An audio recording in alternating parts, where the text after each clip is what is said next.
Police. It was asleep in there, behind the door. The inside of the corner cupboard smelt of old wood, powder residue, and gun oil. When the sun shone through the window into the room, a strip of light shaped like an hourglass travelled from the keyhole into the cupboard, and, if the sun was at precisely the right angle, there would be a matte gleam to the gun lying on the middle of the shelf. It was a Russian Odessa, a copy of the better-known Stichkin.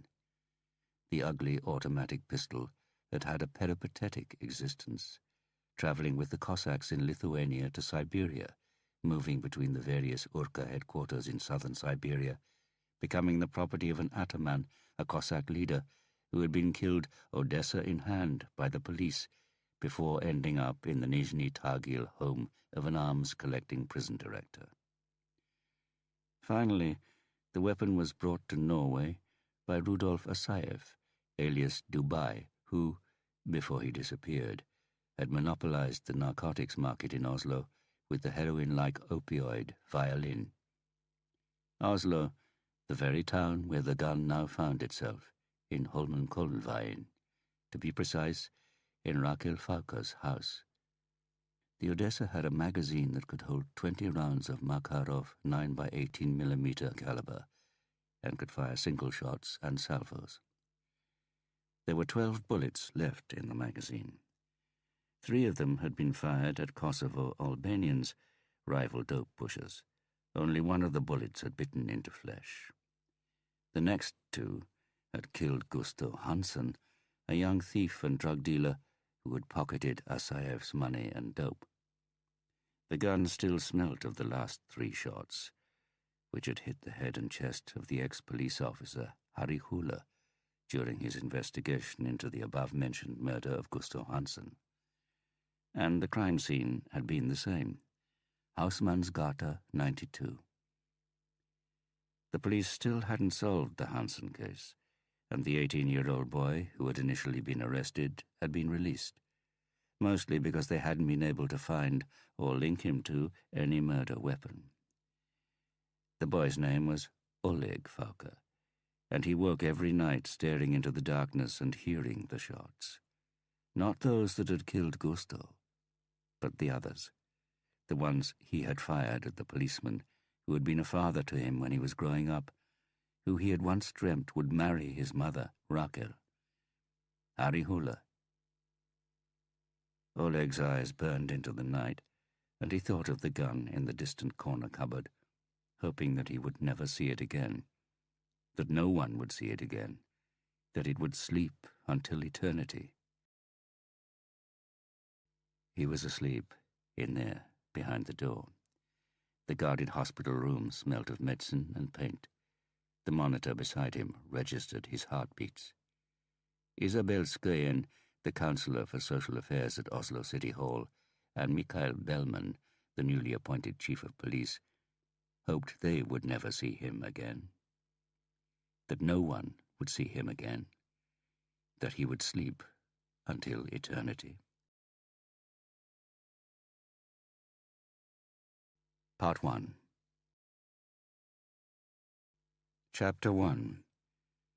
It had been a long, warm September day. The light transformed Oslo Fjord into molten silver and made the low mountain ridges, which already bore the first tinges of autumn, glow. It was one of those days that make Oslo natives swear they will never, ever move. The sun was sinking behind Ullern Ridge, and the last rays swept across the countryside, across the squat, sober blocks of flats, a testimony to Oslo's modest origins, across lavish penthouses with terraces that spoke of the oil adventure that had made the country one of the richest in the world, across the junkies at the top of Stensparken, and into the well-organized little town, where there were more overdoses than in European cities 8 times larger.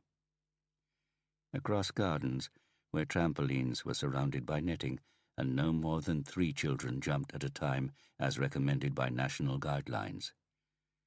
And across the ridges and the forest circling half of what is known as the Oslo Cauldron. The sun did not want to relinquish the town. It stretched out its fingers like a prolonged farewell through a train window.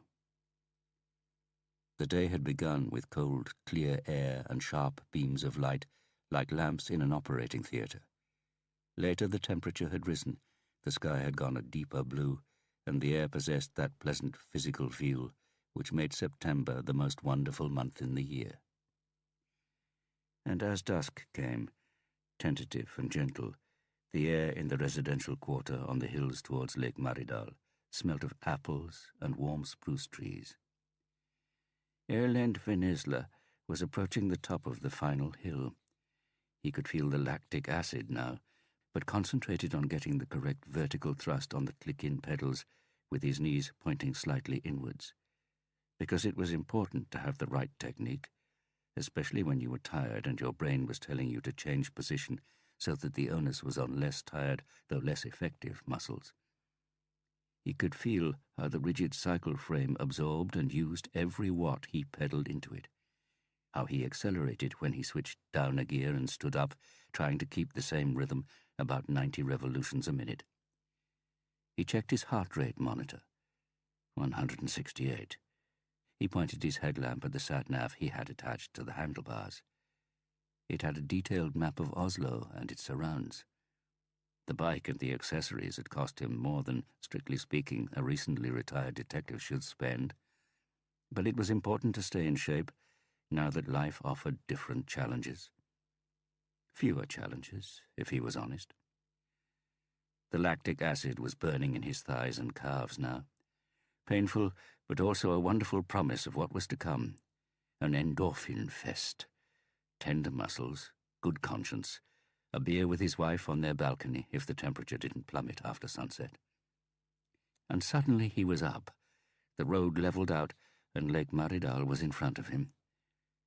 He slowed down. He was out of the town.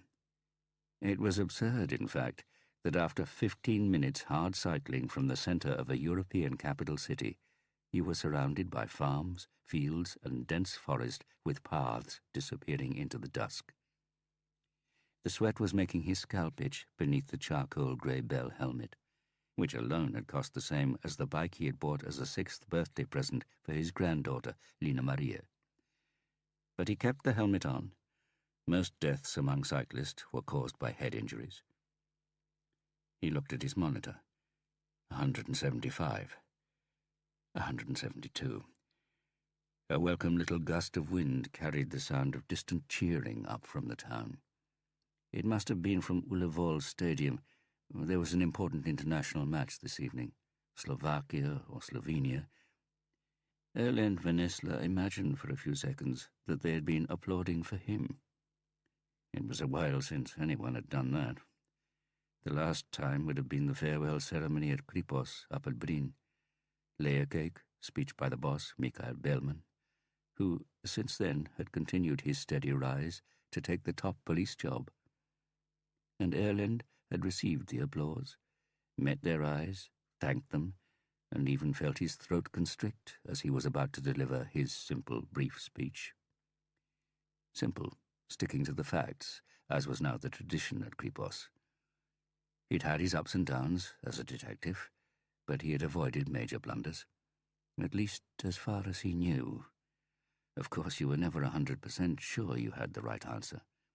With the rapid advances made in DNA technology and a signal from the upper echelons that they would use it to examine isolated cold cases, there was a risk of precisely that.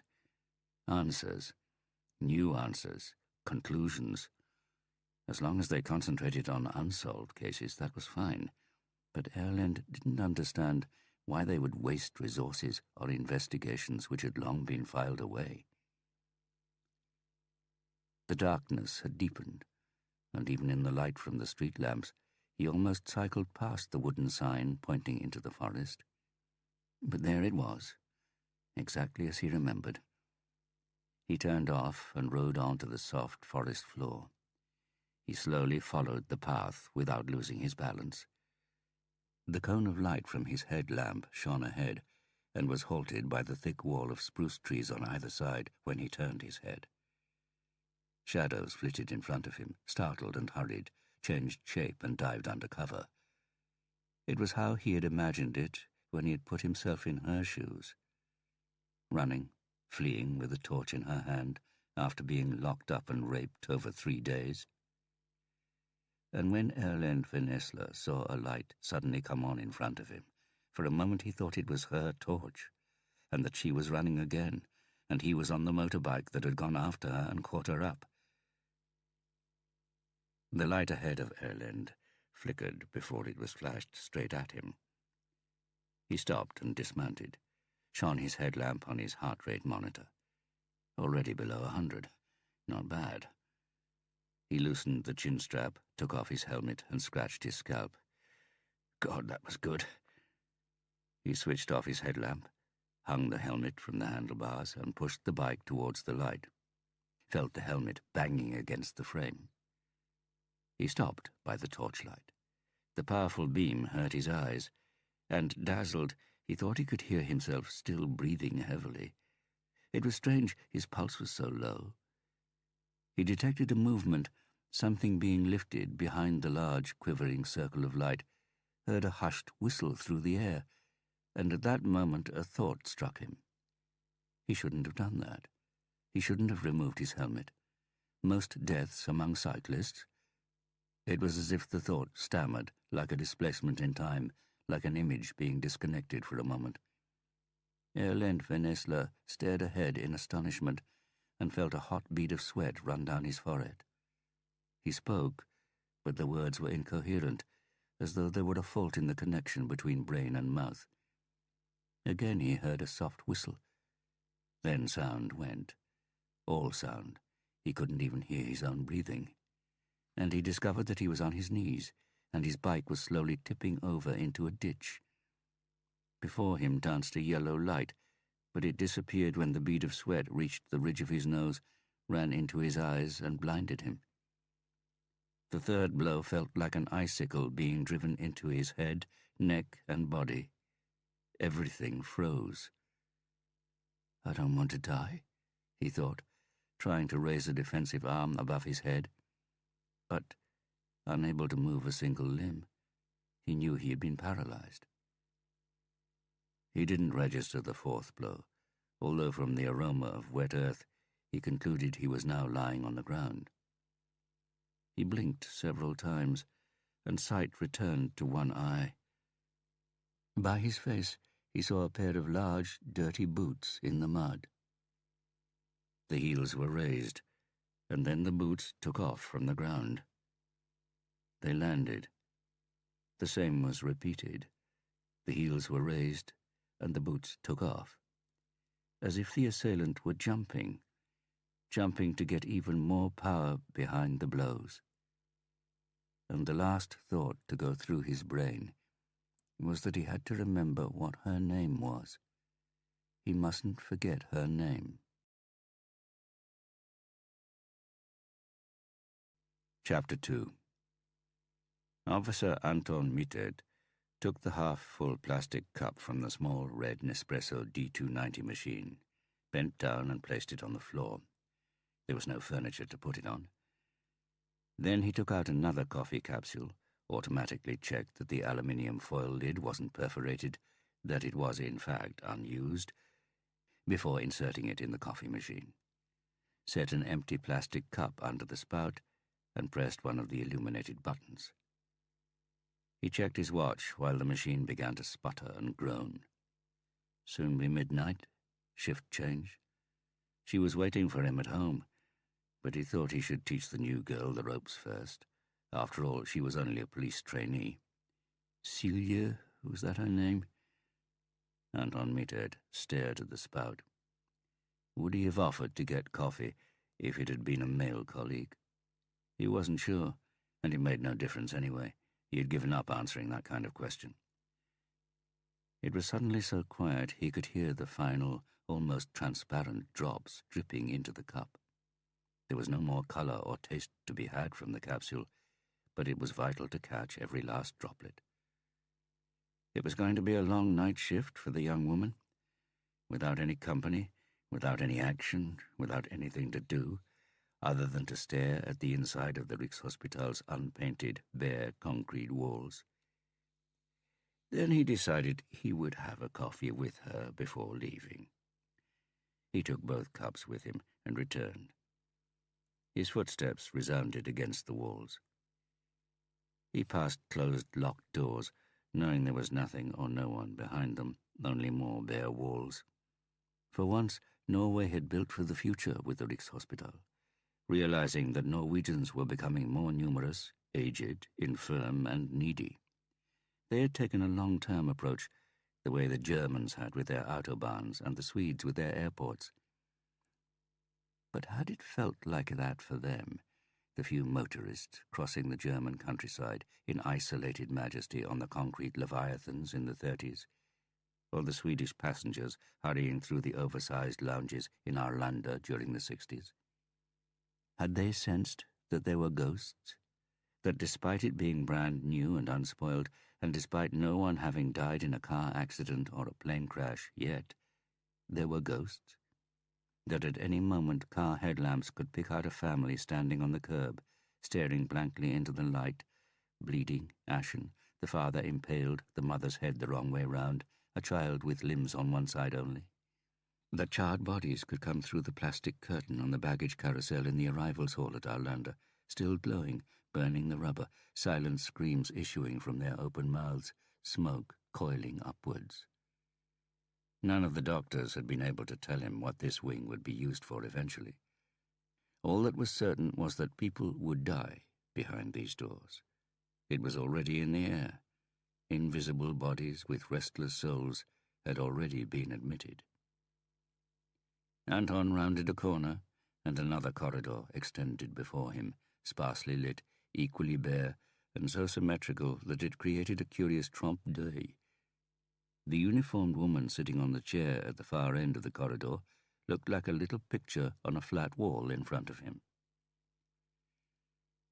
"I've got a cup of coffee for you," he said, standing by her. 20? Bit more. Maybe 22. "Thanks, but I brought some with me," she said, lifting a thermos from the little rucksack she had placed beside her chair. There was a barely perceptible lilt to her intonation, the residue of a northern dialect, perhaps. "This is better," he said, with his hand still outstretched. She hesitated, then took it. "And it's free," Anton said, discreetly putting his hand behind his back and rubbing the burnt fingertips on the cold material of his jacket. "We've got a whole machine all to ourselves, in fact. It's in the corridor down by—" "I saw it when I came," she said. "But the regulations are that we mustn't at any time move away from the patient's door, so I brought some coffee from home." Anton Mitter took a sip from his cup. "Good thinking. But there's only one corridor leading to this room. We're on the 3rd floor, and all the other doors are locked between here and the coffee machine. It's impossible to get past us, even if we're helping ourselves to coffee." "That sounds reassuring, but I think I'll stick to the rules." She sent him a fleeting smile, and then, perhaps as a counterbalance to the implicit reproof, she took a sip from the cup. Anton felt a stab of irritation and was about to say something about the independent thinking that would come with experience, but he hadn't managed to formulate it before his attention was caught by something further down the corridor. A white figure appeared to be floating towards them. He heard Celia get up. The figure took on firmer features and became a plump, blonde nurse in a loose hospital uniform. He knew she was on the night shift, and that tomorrow night she was free. "Evening," the nurse said with a mischievous smile, holding up 2 syringes in one hand, walking towards the door and placing the other on the handle. "Just a moment," Celia said, stepping up. "I'm afraid I have to examine your ID. Also, have you got today's password?" The nurse sent Anton a surprised look. "Unless my colleague here can vouch for you," Celia said. Anton nodded. "Just go in, Mona." The nurse opened the door, and Anton watched her enter. In the darkened room, he could make out the machinery around the bed and toes sticking out from under the duvet. The patient was so tall they'd had to requisition a longer bed. The door closed. "Good," Anton said with a smile to Celia, and could see she didn't like it. could see she regarded him as a male chauvinist who had just assessed and graded a younger female colleague. But she was a student, for Christ's sake. She was supposed to learn from experienced officers during her training year. He stood rocking back on his heels, unsure how to tackle the situation. She spoke up first. "As I said, I've read the rules and regulations, and I suppose you have a family waiting for you." He lifted his coffee to his mouth. What did she know about his civil status? Was she insinuating something? About him and Mona, for example? That he had driven her home a couple of times after her shift, and it hadn't stopped there?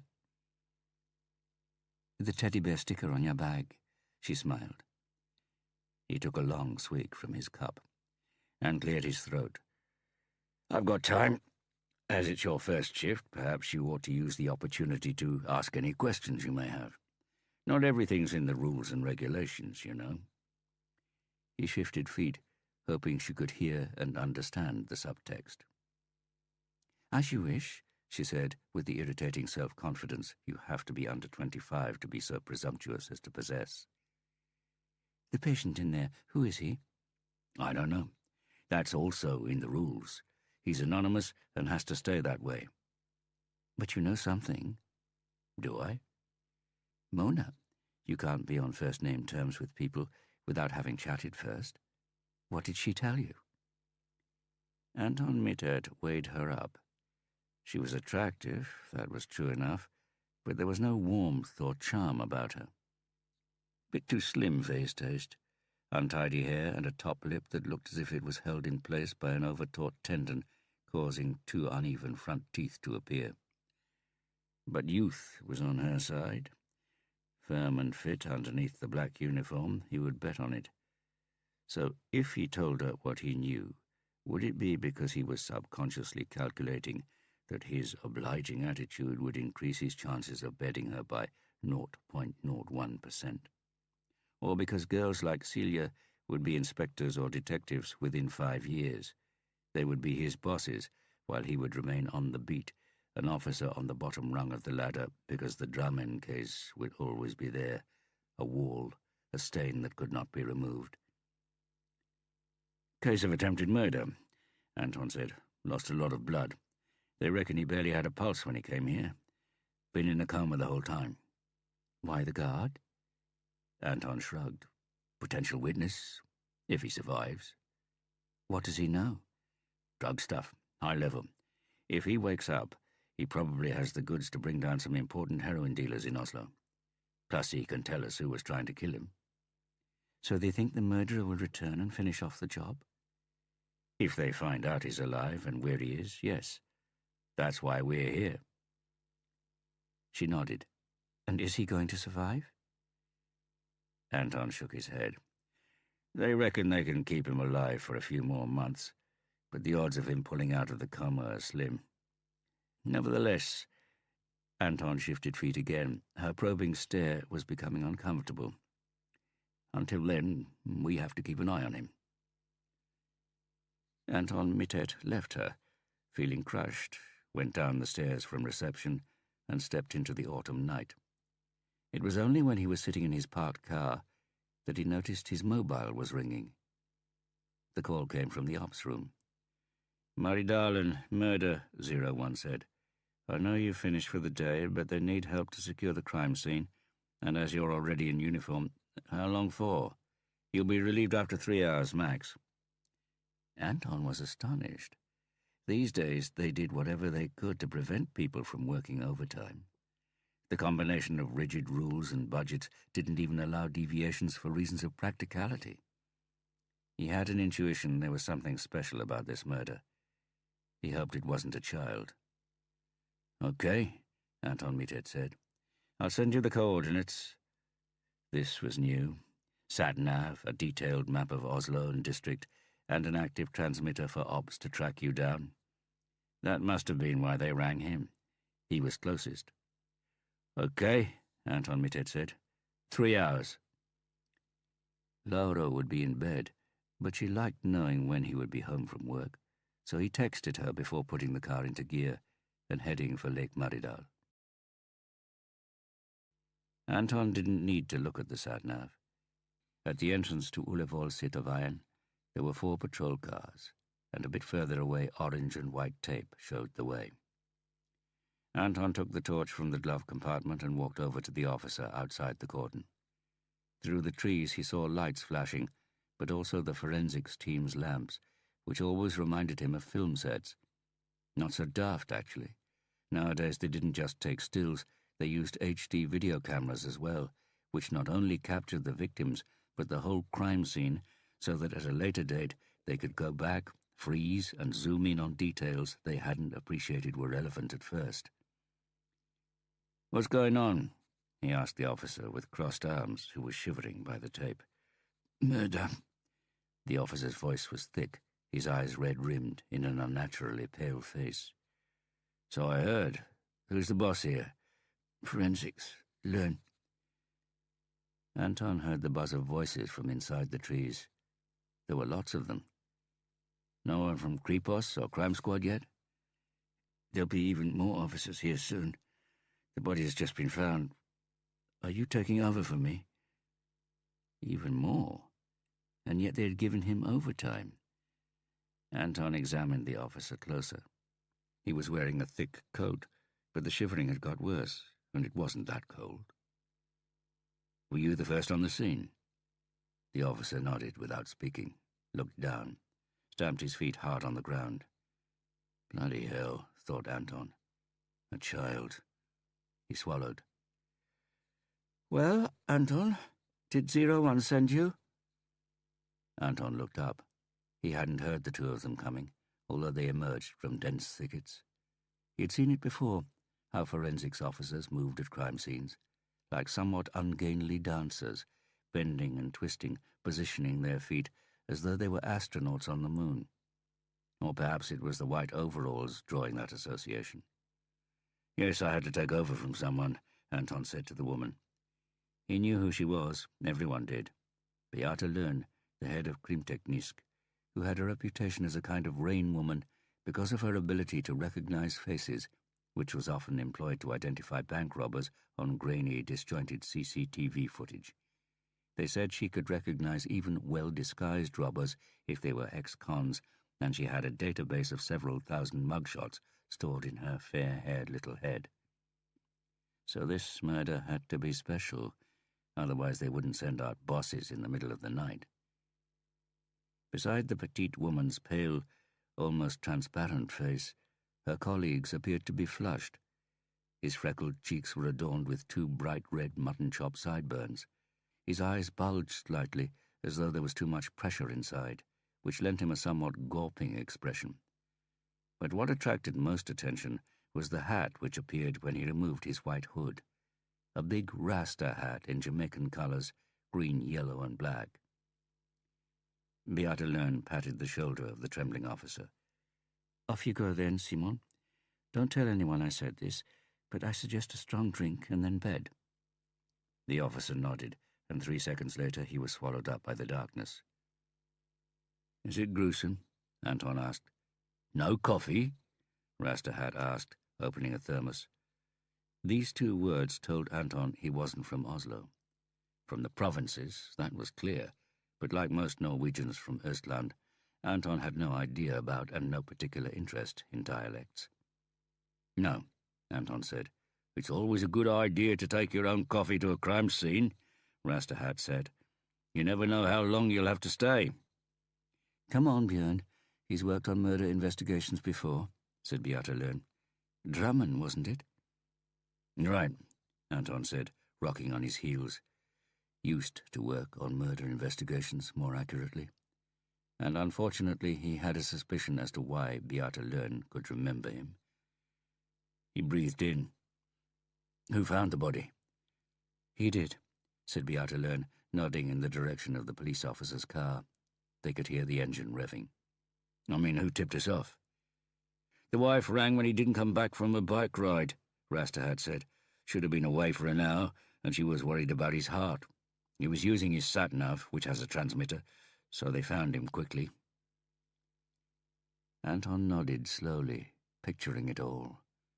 2 policemen ringing the doorbell, a man and a woman. the officers coughing, looking at the wife with that grave expression which is meant to tell her what they will soon repeat in words, impossible words. The wife's face, resistant, not wanting to hear, but then it seems to turn inside out, shows her inner emotions, shows everything. The image of Laura, his wife, appeared. An ambulance drew up, without a siren or a blue light.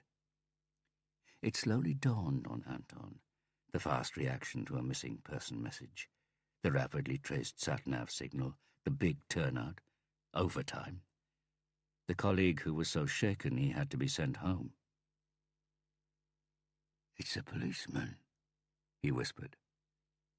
"I guess the temperature here is 1.5 degrees lower than in town," Beata Learn said, pulling up a number on her mobile phone. "Agreed," Rasterhat said, swigging a mouthful from the thermos cup. "No skin discoloration yet, so somewhere between 8 and 10. "A policeman," Anton repeated. "That's why they're all here, isn't it?" "Katrina," Beata said, "can you check something for me? It's about the Sandra Twitten case." "Right." "God damn!" Rasterhat exclaimed. "I asked them to wait until the body bags had come." Anton turned and saw 2 men struggling through the forest with a stretcher between them. A pair of cycling shoes poked out from under the blanket.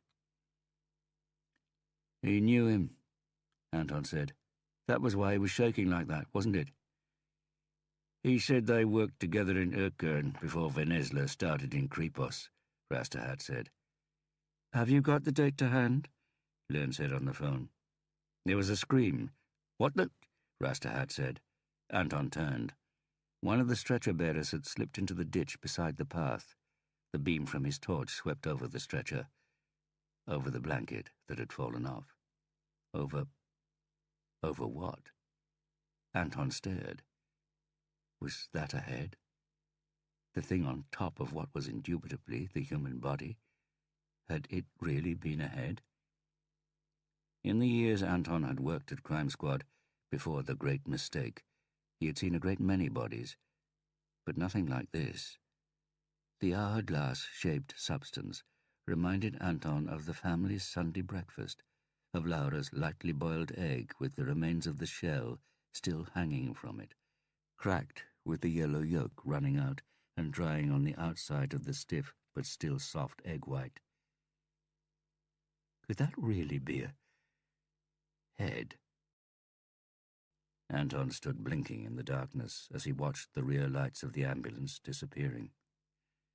And he realized that these were replays. He had seen all this before. The white figures, the thermos, the feet protruding from under the blanket. He had just seen this at the Rikshospital, as though they had all been portents. The head. "Thanks, Katrina," Beata said. "What was that about?" Rasterhat asked. "I worked with Erland on this very spot," Beata said. "Here?" Rasterhat queried. "Right here.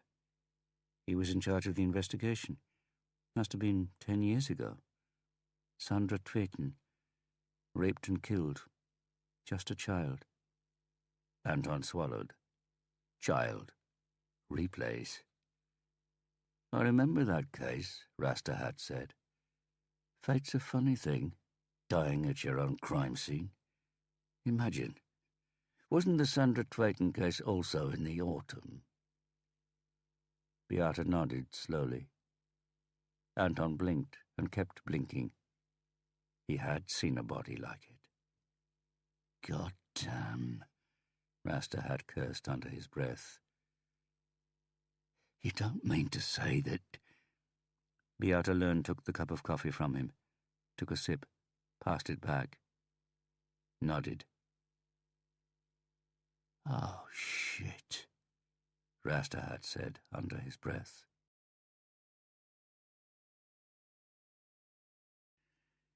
Chapter 3. "Déjà vu," Stola Arna said, looking at the packed snowdrift across Sporweisgata, where the December morning gloom was receding to allow a short day. Then he turned back to the man in the chair on the opposite side of the desk. "Déjà vu is the feeling we've seen something before. We don't know what it is. By we, he meant psychologists in general, not only therapists. Some psychologists believe that when we're tired, information sent to the conscious part of the brain is delayed, so that when it surfaces, it's already been in the subconscious for a while. And that's why we experience it as recognition. The tiredness explains why déjà vu usually occurs at the end of a working week. But that's about all research has to contribute. Friday is déjà vu day. Ståle Aune had perhaps been hoping for a smile, not because smiling meant anything at all in his professional efforts to get people to repair themselves, but because the room required it. "I don't mean déjà vu in that sense," the patient said. The client, the customer, the person who in roughly 20 minutes would be paying in reception and helping to cover the overheads of the 5 psychologists who each had their own practice in the featureless yet old-fashioned 4-story building in Sporveisgata, which ran through Oslo's medium-elegant West End district. Ståle Aune sneaked a glimpse of the clock on the wall behind the man's head. 18 minutes. "It's more like a dream. I have again and again." "Like a dream?" Ståle Aune's eyes scanned the newspaper he had lying open in a desk drawer so that it couldn't be seen by the patient. Most therapists nowadays sat on a chair opposite the patient, and when the massive desk had been manoeuvred into Ståle's office, grinning colleagues had confronted him with the modern therapy theory that it was best to have as few barriers as possible between themselves and the patient. Ståle's retort had been swift. "Best for the patient, maybe. It's a dream. I dream." "It's common," Aune said, passing his hand over his mouth to conceal a yawn. He reflected longingly on the dear old sofa that had been carried out of his office and now stood in the reception area where, with the weight racks alongside and a barbell above, it functioned as a psychotherapist's in-joke. Patients on the sofa had made the uninhibited reading of newspapers even easier. "But it's a dream I don't want." Thin, self-conscious smile. Thin, well-groomed hair. "Enter the dream exorcist," Aune thought, trying to respond with an equally thin smile. The patient was wearing a pinstriped suit, a red and grey tie, and black polished shoes. Aune had a tweed jacket on, a cheery bow tie under his double chins, and brown shoes that hadn't seen a brush for quite a while. "Perhaps you might tell me what the dream was about?" "That's what I've just done." "Exactly. But perhaps you could give me some more detail." "It starts, as I said, where Dark Side of the Moon finishes. Eclipse fades out with David Gilmour singing about everything being in tune." "And this is what you dream?" "No. Yes, I mean, the record stops like that in reality, too. Optimistic, after 3/4 of an hour about death and madness. So you think everything will end well. Everything is back in harmony.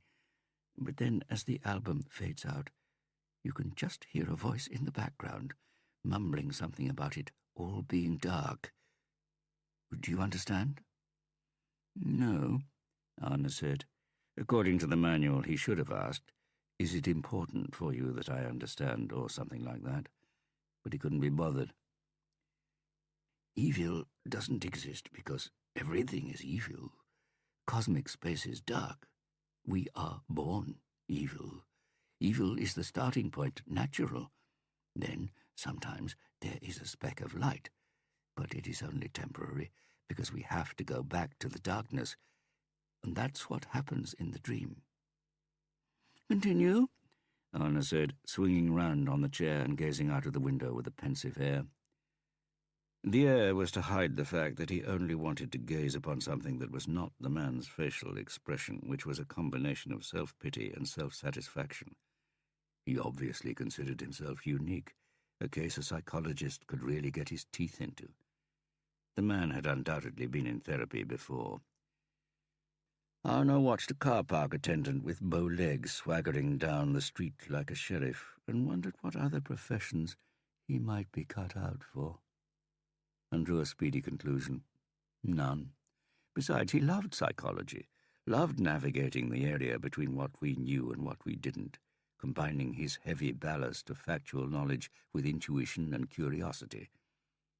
At least, that was what he told himself every morning. So why was he sitting here wishing this individual would shut his mouth and get out of his office, out of his life? Was it the person or his job as a therapist? It was Ingrid's undisguised, clear ultimatum that he should work less and be more present for her and for their daughter Aurora, which had enforced the changes. He had dropped the time-consuming research, the consultancy work for Crime Squad and the lectures at PHS, the police training college. He had become a full-time therapist with fixed working hours. The new priorities had seemed like a great decision. For of the things he gave up, what did he actually miss? Did he miss profiling sick souls who killed people with such gruesome acts of brutality that he was deprived of sleep at night?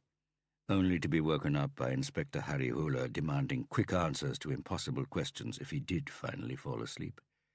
Did he miss Hooler turning him into the inspector's image, a starved, exhausted, monomaniacal hunter, snapping at everyone who disturbed his work on the one thing he thought had any significance, slowly but surely alienating colleagues, family, and friends? Did he? Hell, he missed the importance of it. He missed the feeling that he was saving lives, not the life of a rationally thinking suicidal soul who could on occasion make him ask the question, if life is such a painful experience and we can't change that, why can't this person just be allowed to die? He missed being active, being the one to intervene, the one to save the innocent party from the guilty, doing what no one else could do because he, Ståle Auna, was the best. It was as simple as that. Yes, he missed Harry Hooler. He missed having the tall, grumpy alcoholic with the big heart on the phone asking, or to be more precise, commanding, Ståle Auna to do his social duty, demanding him to sacrifice his family life and sleep to catch one of society's poor wretches. But there was no longer an inspector at Crime Squad by the name of Harry Hooler, and no one else had rung him either. His eye ran over the pages of the newspaper again. There had been a press conference. It was almost 3 months since the murder of the police officer in Maridalen, and the police still didn't have a lead or any suspects. This was the kind of problem they would have rung him about in times gone by. The murder had occurred at the same scene and on the same date as an old, unsolved investigation. The victim was a policeman who had worked on the original case. But that was then. Now the problem was the sleeplessness of an overworked businessman he didn't like. Soon Arno would begin to ask questions that would presumably eliminate post-traumatic stress disorders. The man in front of him wasn't incapacitated by his nightmares. He was only concerned about getting his productivity back to its previous heights. Arno would then give him a copy of the article Imagery Rehearsal Therapy by Krakow and... he couldn't remember the other names. Ask him to write down his nightmares and bring it along for next time. Then, together, they would create an alternative, a happy ending to the nightmare, which they would rehearse mentally so that the dream either became easier to cope with or just disappeared. Anna heard the regular, soporific drone of the patient's voice and reflected that the Maridalen murder had been in a rut from day one. Even when the striking similarities with the Sandra Tweeten case, the date, the place, and the connection between the victims had come out, neither Kripos nor Crime Squad had managed to make any headway. And now they were urging people to rack their brains and come forward, however seemingly irrelevant their information might be. That was what the previous day's press conference had been about. Anna suspected it was the police playing to the gallery, showing they were doing something, that they weren't paralyzed. Even though that was exactly what they were. Helpless senior management under attack, desperately turning to the public and asking, "Let's see if you can do any better." He looked at the picture of the press conference. He recognized Beate Löhn, Gunnar Hagen, head of Crime Squad, resembling a monk more and more with the rich abundance of hair like a laurel wreath around his blank, shiny pate. Even Mikael Bellman, the new chief of police, had been there. After all, it had been the murder of one of their own. Taut-faced, thinner than Auna remembered him. The media-friendly curls that had been on the verge of being too long had obviously been shared somewhere along the line between being the head of Kripos and Orkrim and the sheriff's office. Auna thought about Bellman's almost girlish good looks, emphasized by the long eyelashes and the tanned skin with its characteristic white patches, none of which were visible in the photo. The unsolved murder of an officer was, of course, the worst possible start for a chief of police who had based his meteoric rise on success. He had cleared up the drug wars in Oslo, but that would be forgotten quickly. It was true the retired Erlend Vennesla hadn't been killed on active service in a formal sense, but most people knew that in some way or other it was tied up with the Sandra Tveten case. So Bellman had mobilized every available officer and all the external manpower there was. Except him, Ståle Auna. He had been crossed off their lists. Naturally enough, he himself had asked them to. And now winter had arrived early, and with it a sense that snow was settling on the tracks. Cold tracks, no tracks.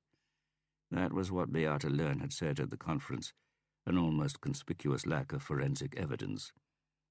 It went without saying that they had checked the evidence on the Sandra Tveten investigation, suspects, relatives, friends, even colleagues of Vennesla who had worked on the case, all without success. The room had gone quiet, and Ståle Auna saw from the patient's expression that he had just asked the question and was waiting for the psychologist's answer.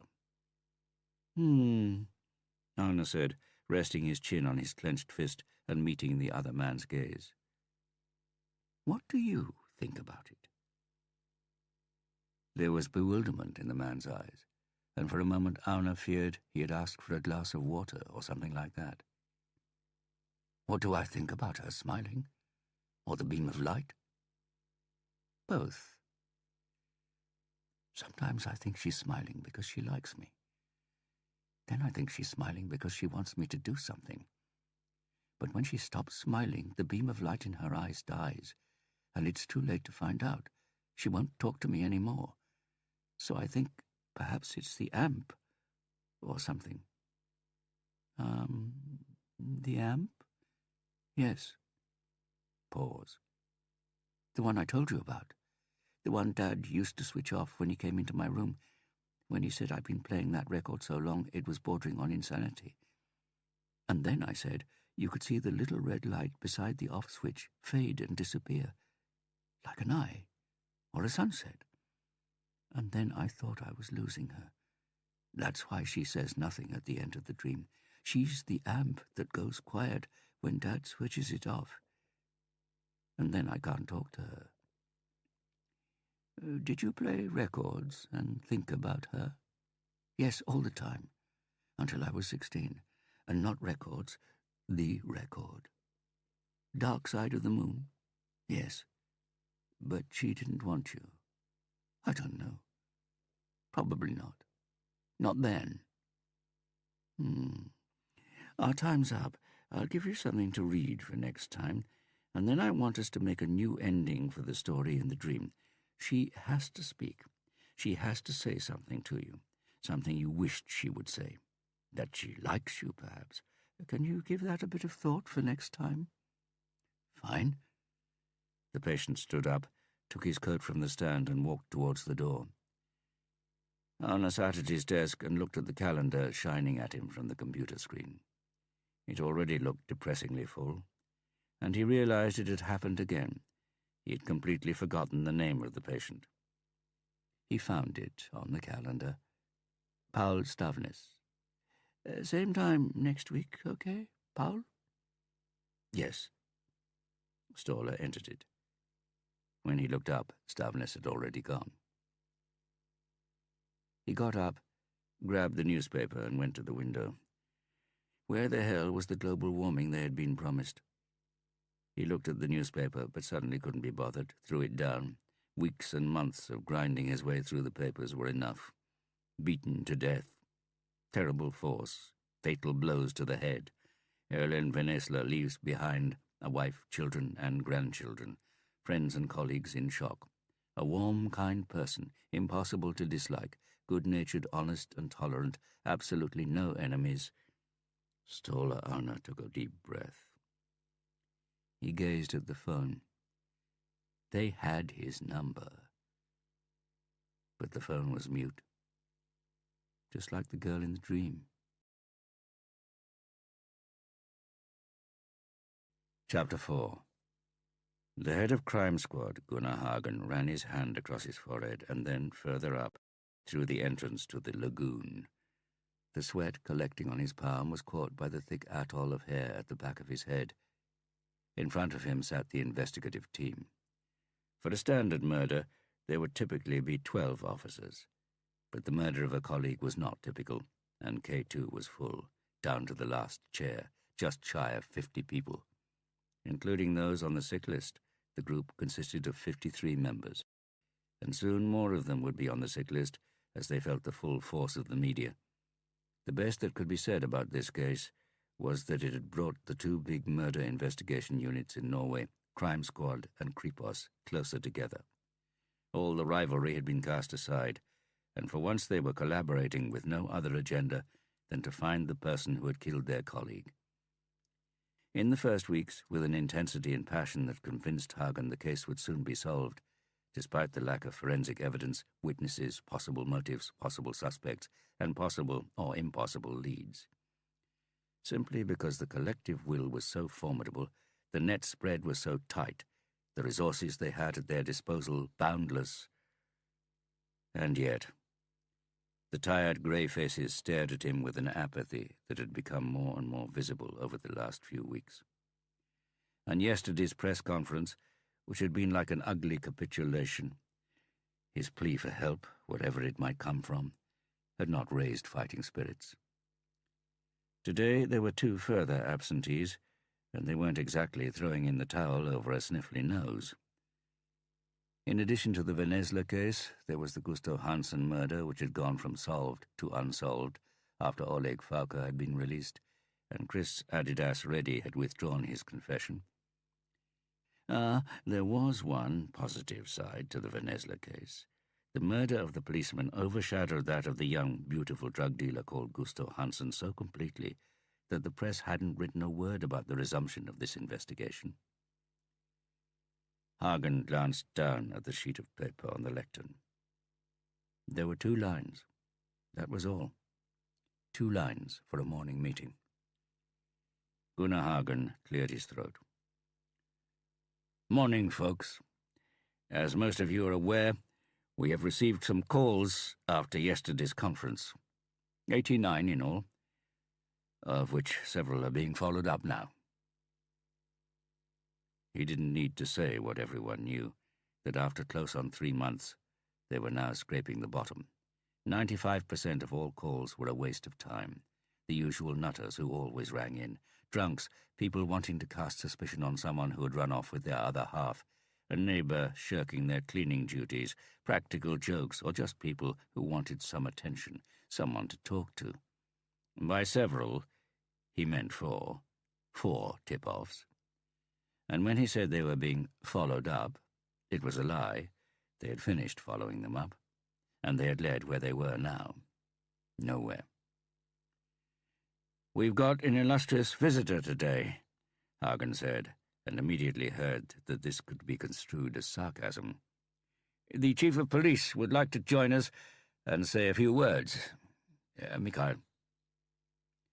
Hagen closed his folder, raised it and placed it on the table, as though it contained a pile of new, interesting documents instead of the one sheet of paper, hoping he had smoothed over the illustrious by using Bellman's Christian name and nodding to the man standing by the door at the back of the room. The young Chief of Police was leaning against the wall with his arms crossed, waiting for the brief moment when everyone turned round to look at him. Then in one sleek, powerful movement, he pulled himself away from the wall and strode to the rostrum. He was half smiling, as though he was thinking about something amusing, and when he turned to the lectern, with a casual swing of his heel, rested his forearms on it, leaned forward and looked straight at them, as if to emphasize that he had no typed speech ready, it struck Hagen that Bellman had better deliver now, what his entrance promised. "Some of you may know that I'm a climber," Mikhail said. "And when I wake up in the morning on days like today, look out of the window, and there's zero visibility and more snow and gusting winds are forecast, I think about a mountain I once had plans to conquer." Bellman paused, and Hagen could see the unexpected introduction was working. Bellman had caught their attention, for the moment, but Hagen knew that the overworked unit's bullshit tolerance was at an all-time low, and they wouldn't go out of their way to hide it. Bellman was too young, had taken up his post too recently, and had arrived there with too much haste for them to allow him to test their patience. "Coincidentally, the mountain has the same name as this room, which is the same name some of you have given the Venesla case. K2. It's a good name. The world's second highest mountain. The Savage Mountain. The hardest mountain in the world to conquer. 1 in 4 climbers dies. We plan to tackle the southern ascent, also known as the Magic Line. It's only been done twice before, and is considered by many to be ritual suicide. A slight change in weather and wind, and you and the mountain are enveloped in snow and temperatures none of us is made to survive, not with less oxygen per cubic meter than you have underwater. And, as this is the Himalayas, everyone knows there will be a change in the weather and wind." Pause. "So why should I climb this mountain of all mountains?" Another pause, longer, as though waiting for someone to answer, still with the half-smile. The pause dragged on. Too long, Hagen thought. The police are not fans of theatrical effects. "Because," Bellman tapped a forefinger on the table beneath the lectern, "because it's the hardest in the world, physically and mentally. There's not a moment's pleasure in the ascent, only anxiety, toil, fear, acrophobia, lack of oxygen, degrees of dangerous panic, and even more dangerous apathy. And when you're on top, it's not about relishing the moment of triumph, just creating evidence that you have actually been there, a photo or two, not deluding yourself into thinking the worst is over, not letting yourself slip into an agreeable doze, but keeping your concentration, doing the chores systematically like a robot, while continuing to monitor the situation. Monitoring the situation all the time. What's the weather doing? What signals are you getting from your body? Where are we? How long have we been here? How are the others in the team coping?" He took a step back from the lectern. "K2 is an uphill climb in all senses, even when going downhill. And that was why we wanted to have a go." The room was silent, utterly silent. No demonstrative yawning or shuffling of feet under chairs. My God, Hagen thought, he's got them. "2 words, Bellman said. "Stamina and solidarity. I had considered including ambition, but the word isn't important enough, not big enough in comparison with the other 2. So you may ask, what's the point of stamina and solidarity if there's no goal, no ambition? Fighting for fighting's sake? Honor without reward? Yes, I say fighting for fighting's sake, honor without reward. When the Venesla case is still being talked about, years from now, it's because it was an uphill climb. Because it looked impossible. The mountain was too high, the weather too treacherous, the air too thin, everything went wrong. And it's the story of the uphill climb which will turn the case into mythology, which will make it one of the tales around the campfire that will survive. Just as most climbers in the world have never got as far as the foothills of K2, you can work all your life without ever being on a case like this one. If this case had been cracked in the first weeks, it would soon have been forgotten. For what is it that all legendary criminal cases in history have in common?" Bellman waited, nodded as if they had given him the answer. They took time. They were an uphill climb. A voice beside Hagen whispered, "Churchill, eat your heart out." He turned and saw Beata Learn standing beside him with a mischievous smile on her face. He nodded and watched the assembled officers. Old tricks, maybe, but they still worked. Where, a few minutes ago, he had seen only a dead, blackened fire, Bellman had managed to blow life into the embers. But Hagen knew it wouldn't burn for long if results were not forthcoming. 3 minutes later, Bellman had finished the pep talk and left the podium with a broad grin and to great applause. Hagen clapped along dutifully, dreading his return to the lectern. For the certain showstopper, telling them the unit would be cut to 35. Bellman's orders, but which they had agreed he would not have to pass on. Hagen stepped forward, put down his folder, coughed, pretended to flick through it, looked up, coughed again, and said with a wry smile, "Ladies and gentlemen, Elvis has left the building." Silence, no laughter. "Well, we have a few matters to deal with. Some of you are going to be transferred to other duties." Stone dead. Fire extinguished. As Mikael Bellman left the lift in the atrium at Police HQ, he caught a glimpse of a figure disappearing into the adjacent lift. Was it Truls? Hardly likely. He was still suspended after the Asayev business. Bellman walked out of the building and struggled through the snow to the waiting car. When he took over the chief of police post, he had been told that in theory he had the services of a chauffeur, but his 3 predecessors had all refrained from using them because they thought it would send the wrong signals, as they were the ones who had to deliver all the cuts in other areas. Bellman had reversed this practice and said in no uncertain terms that he wouldn't let that kind of social democratic pettiness threaten his productivity, and it was more important to signal to those further down the food chain that hard work and promotion brought certain benefits. The head of PR had subsequently taken him aside and suggested that, if the press were to ask him, he should limit his answer to productivity and lose the bit about benefits.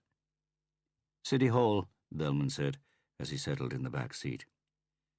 The car glided away from the curb, rounded Grönland Church, and headed towards the Plaza Hotel and the post office building, which, despite the excavations around the Opera House, still dominated Oslo's small skyline. But today there was no skyline, only snow, and Bellman thought 3 mutually independent thoughts. Bloody December, bloody Vennesla case, and bloody Truls Berntsen. Mikael had neither seen nor spoken to Truls since he had been forced to suspend his childhood friend and subordinate last October, although he thought he'd glimpsed him outside the Grand Hotel last week in a parked car. It was the large injections of cash into Truls's account that had led to his suspension. As he couldn't, or didn't want to, explain them, Mikael, as his boss, had had no choice. Of course, Mikael knew where the money had come from. Burner jobs, sabotaging evidence, which Truls had done for Rudolf Asayev's drug cartel. Money the idiot had put straight into his account. The sole consolation was that neither the money nor Truls could point a finger at Mikael. There were only 2 people in the world who could expose Mikael's cooperation with Asayev. One was the Counselor for Social Affairs, and she was an accomplice, and the other lay in a coma in a closed wing of the Rikshospital. They drove through Kvadraturen. Bellman stared with fascination at the contrast between the prostitutes' black skin and the white snow in their hair and on their shoulders. He also saw that new layers of dope dealers had moved into the vacuum left by Asayev. Truls Berntsen. He had followed Mikael through his childhood in Manglerud, the way suckerfish follow sharks. Mikael with the brain, the leadership qualities, the eloquence, the appearance. Truls Beavis Berntsen with the fearlessness, the fists, and the almost childlike loyalty. Mikael, who made friends wherever he turned. Truls, who was so difficult to like that everyone actively avoided him. Yet it was precisely these 2 who hung out together, Bellman and Berntsen. Their names were called out one after the other in class and later at police college. Bellman first, Benson tagging along afterwards. Mikhail had got together with Ulla, but Truls was still there, 2 steps behind. As the years passed, Truls had lagged further behind. He had none of Mikhail's natural buoyancy in his private life and career. As a rule, Truls was an easy man to lead and to predict. When Mikhail said jump, he jumped. But he could also get that blackness in his eyes, and then he seemed to become someone Mikhail didn't know. Like the time with the young guy they arrested, whom Truls blinded with his truncheon. Or the guy at Kripos, who tried it on with Mikhail. Colleagues had seen, so Mikhail had to do something to avoid the impression he would let such matters go. He had tricked the guy into meeting in the Kripos boiler room, and there Truls had attacked the man with his baton. First of all in a controlled way, then more and more savagely, as the blackness in his eyes seemed to spread, until he appeared to be possessed, his eyes wide and dark, and Mikhail had to stop him so that he didn't kill the guy. Yes, Truls was loyal, but he was also a loose cannon, and that in particular worried Mikhail Bellman. When Mikhail had told him the appointments board had decided he was suspended until they were satisfied they knew where the money in Truls's account came from, Truls had just shrugged as though it was of no significance and left. As if Truls Beavis Benson had anything to go to, a life outside work. And Mikhail had seen the blackness in his eyes. It had been like lighting a fuse, watching it burn in a mine gallery, and then nothing happens. But you don't know if the fuse is just long or if it has gone out, so you wait on tenterhooks, because something tells you the longer it takes, the worse the explosion is going to be. The car parked behind City Hall. Mikhail got out and walked up the steps to the entrance. Some claimed this was the real main entrance, the way the architects Arneberg and Poulsen had designed it in the 1920s, and that the drawing had been turned round by mistake. And when the error was discovered in the late 1940s, the building was so far along that they hushed the matter up and went on as if nothing was wrong, hoping that people sailing up Oslo Fjord to Norway's capital city wouldn't realize the sight that met them was the kitchen entrance. Mikhail Bellman's Italian leather soles gently caressed the stone floor as he marched over to reception, where the woman behind the counter flashed him a dazzling smile. "Good morning, sir. You are expected. 9th floor, end of the corridor on the left." Bellman studied himself in the lift mirror on his way up, and reflected that was exactly what he was, on his way up. Despite this murder case, he straightened the silk tie Ulla had bought him in Barcelona. Double Windsor knot. He had taught Truls how to tie a knot at school, but only the thin, easy one. The door at the end of the corridor was ajar. Mikhail pushed it open. The office was bare, the desk cleared, the shelves empty, and the wallpaper had light patches where pictures had hung. She was sitting on a windowsill. Her face had the conventional good looks that women often call nice, but it had no sweetness or charm, despite the blonde doll's hair arranged in comic ringlets. She was tall and athletic, with broad shoulders and broad hips, which had been negotiated into a tight leather skirt for the occasion. Her thighs were crossed. The masculinity in her face, emphasized by an aquiline nose and a pair of cold blue lupine eyes, combined with a self-confident, provocative, playful gaze, had caused Bellman to make a couple of quick assumptions the first time he saw her. Isabel Skayen was an initiative-taker and a risk-loving cougar. "Lock," she said. He hadn't been mistaken. Mikhail closed the door behind him and turned the key. Walked over to one of the other windows. City Hall towered above Oslo's modest development of 4- and 5-story buildings. Overlooking Rådhusplassen, the City Hall square, was the 700-year-old Akershus fortress on high ramparts with ancient war-damaged cannons pointing at the fjord, which seemed to have goose pimples as it trembled in the freezing gusts of wind. It had stopped snowing, and under the leaden grey sky the town was bathed in a bluish-white light. Like the colour of a dead body, Bellman thought.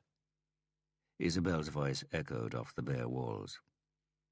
Well, my dear, what do you think of the view? Impressive. If I remember rightly, the previous councillor had an office that was both smaller and lower down. Not that view, she said. This one. He turned to her. Oslo's latest councillor for social affairs had spread her legs. Her panties were on the windowsill beside her. Isabel had repeatedly said she didn't understand the attractions of a shaven pussy, but Mikhail reckoned there had to be a halfway house as he stared into the thick bush and mumbled a repeat of his comment about the view. Truly impressive. Her heels hit the parquet floor and she walked over to him, brushed an invisible speck of dust off his lapel. Even without stilettos, she would have been a centimetre taller than him, but now she towered over him. He didn't find this intimidating. On the contrary, her physical size and domineering personality were an interesting challenge. It required more of him as a man than Ulla's slender figure and gentle compliance. I think it's only right and proper that you're the person to inaugurate my office. Without your willing cooperation, I wouldn't have got this job. Ditto, Mikhail Bellman said. He breathed in the fragrance of her perfume. It was familiar. It was Ulla's, the Tom Ford perfume. What was it called? Black Orchid, which he'd bought for her when he was in Paris or London because it was impossible to get hold of in Norway. The coincidence seemed highly improbable. He saw the laughter in her eyes as she saw the astonishment in his. She interlaced her fingers behind his neck and leaned back laughing. Sorry, I couldn't stop myself. What the hell? After the housewarming, Ulla had complained that the bottle of perfume had disappeared and that one of the celeb guests he'd invited must have stolen it.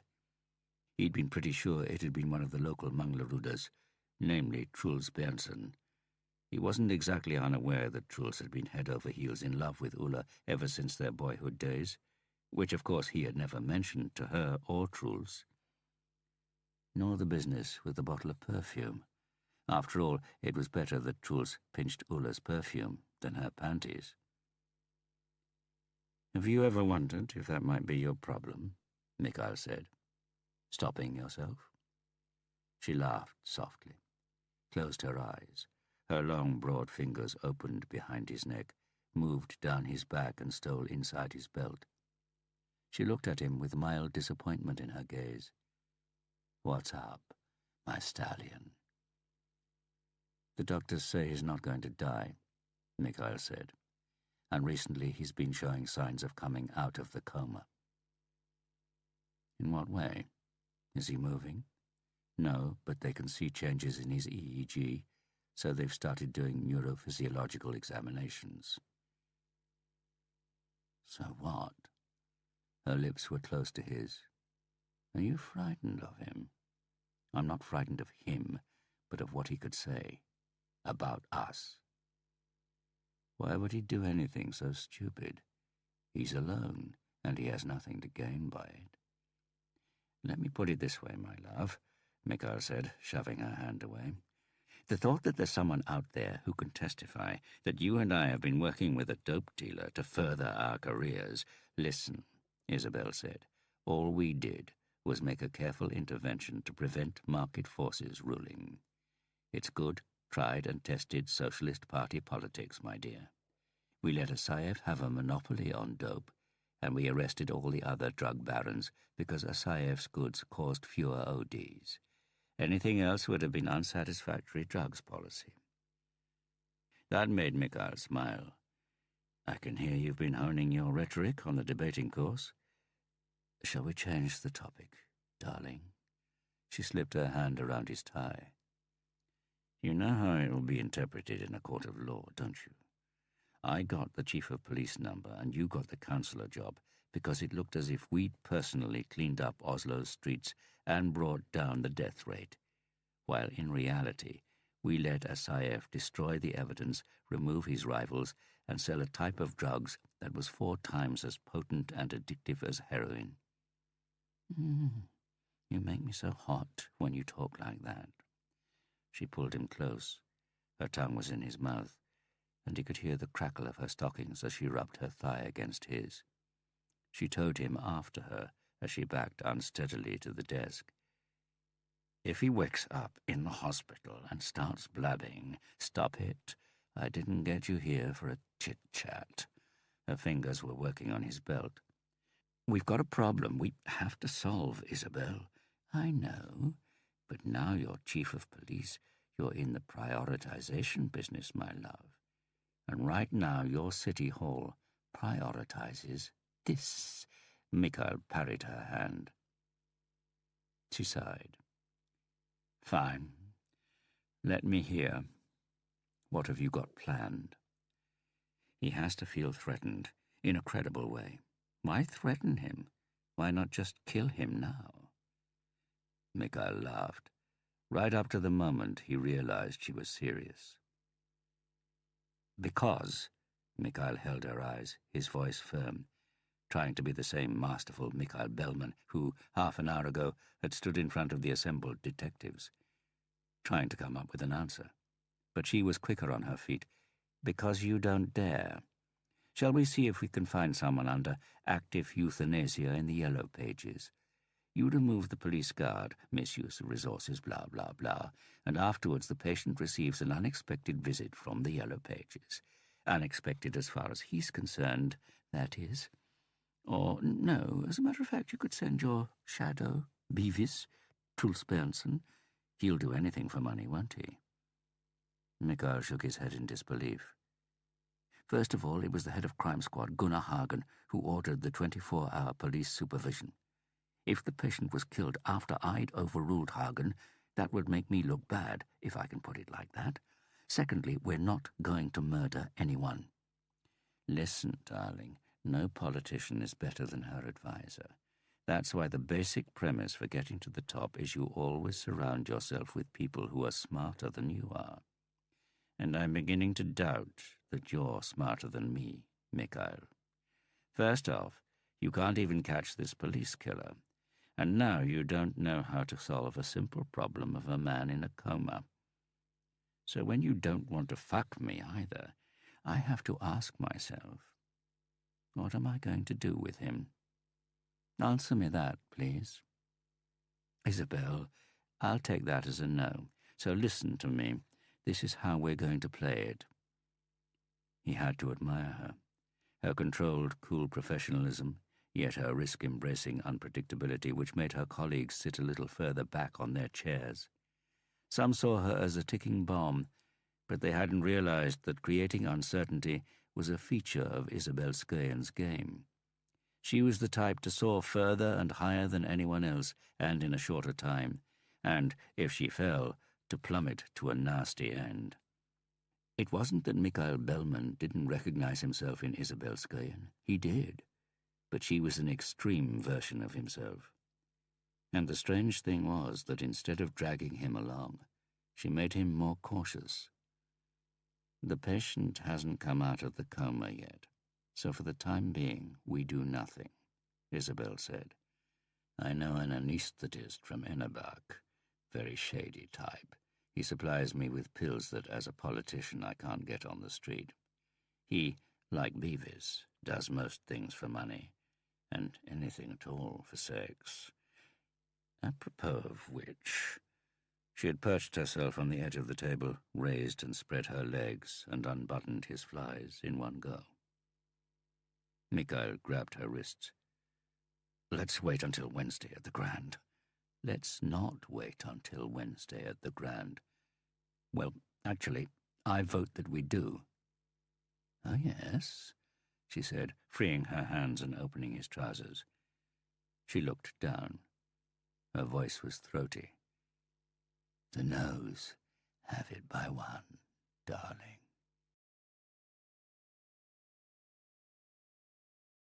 Chapter 5.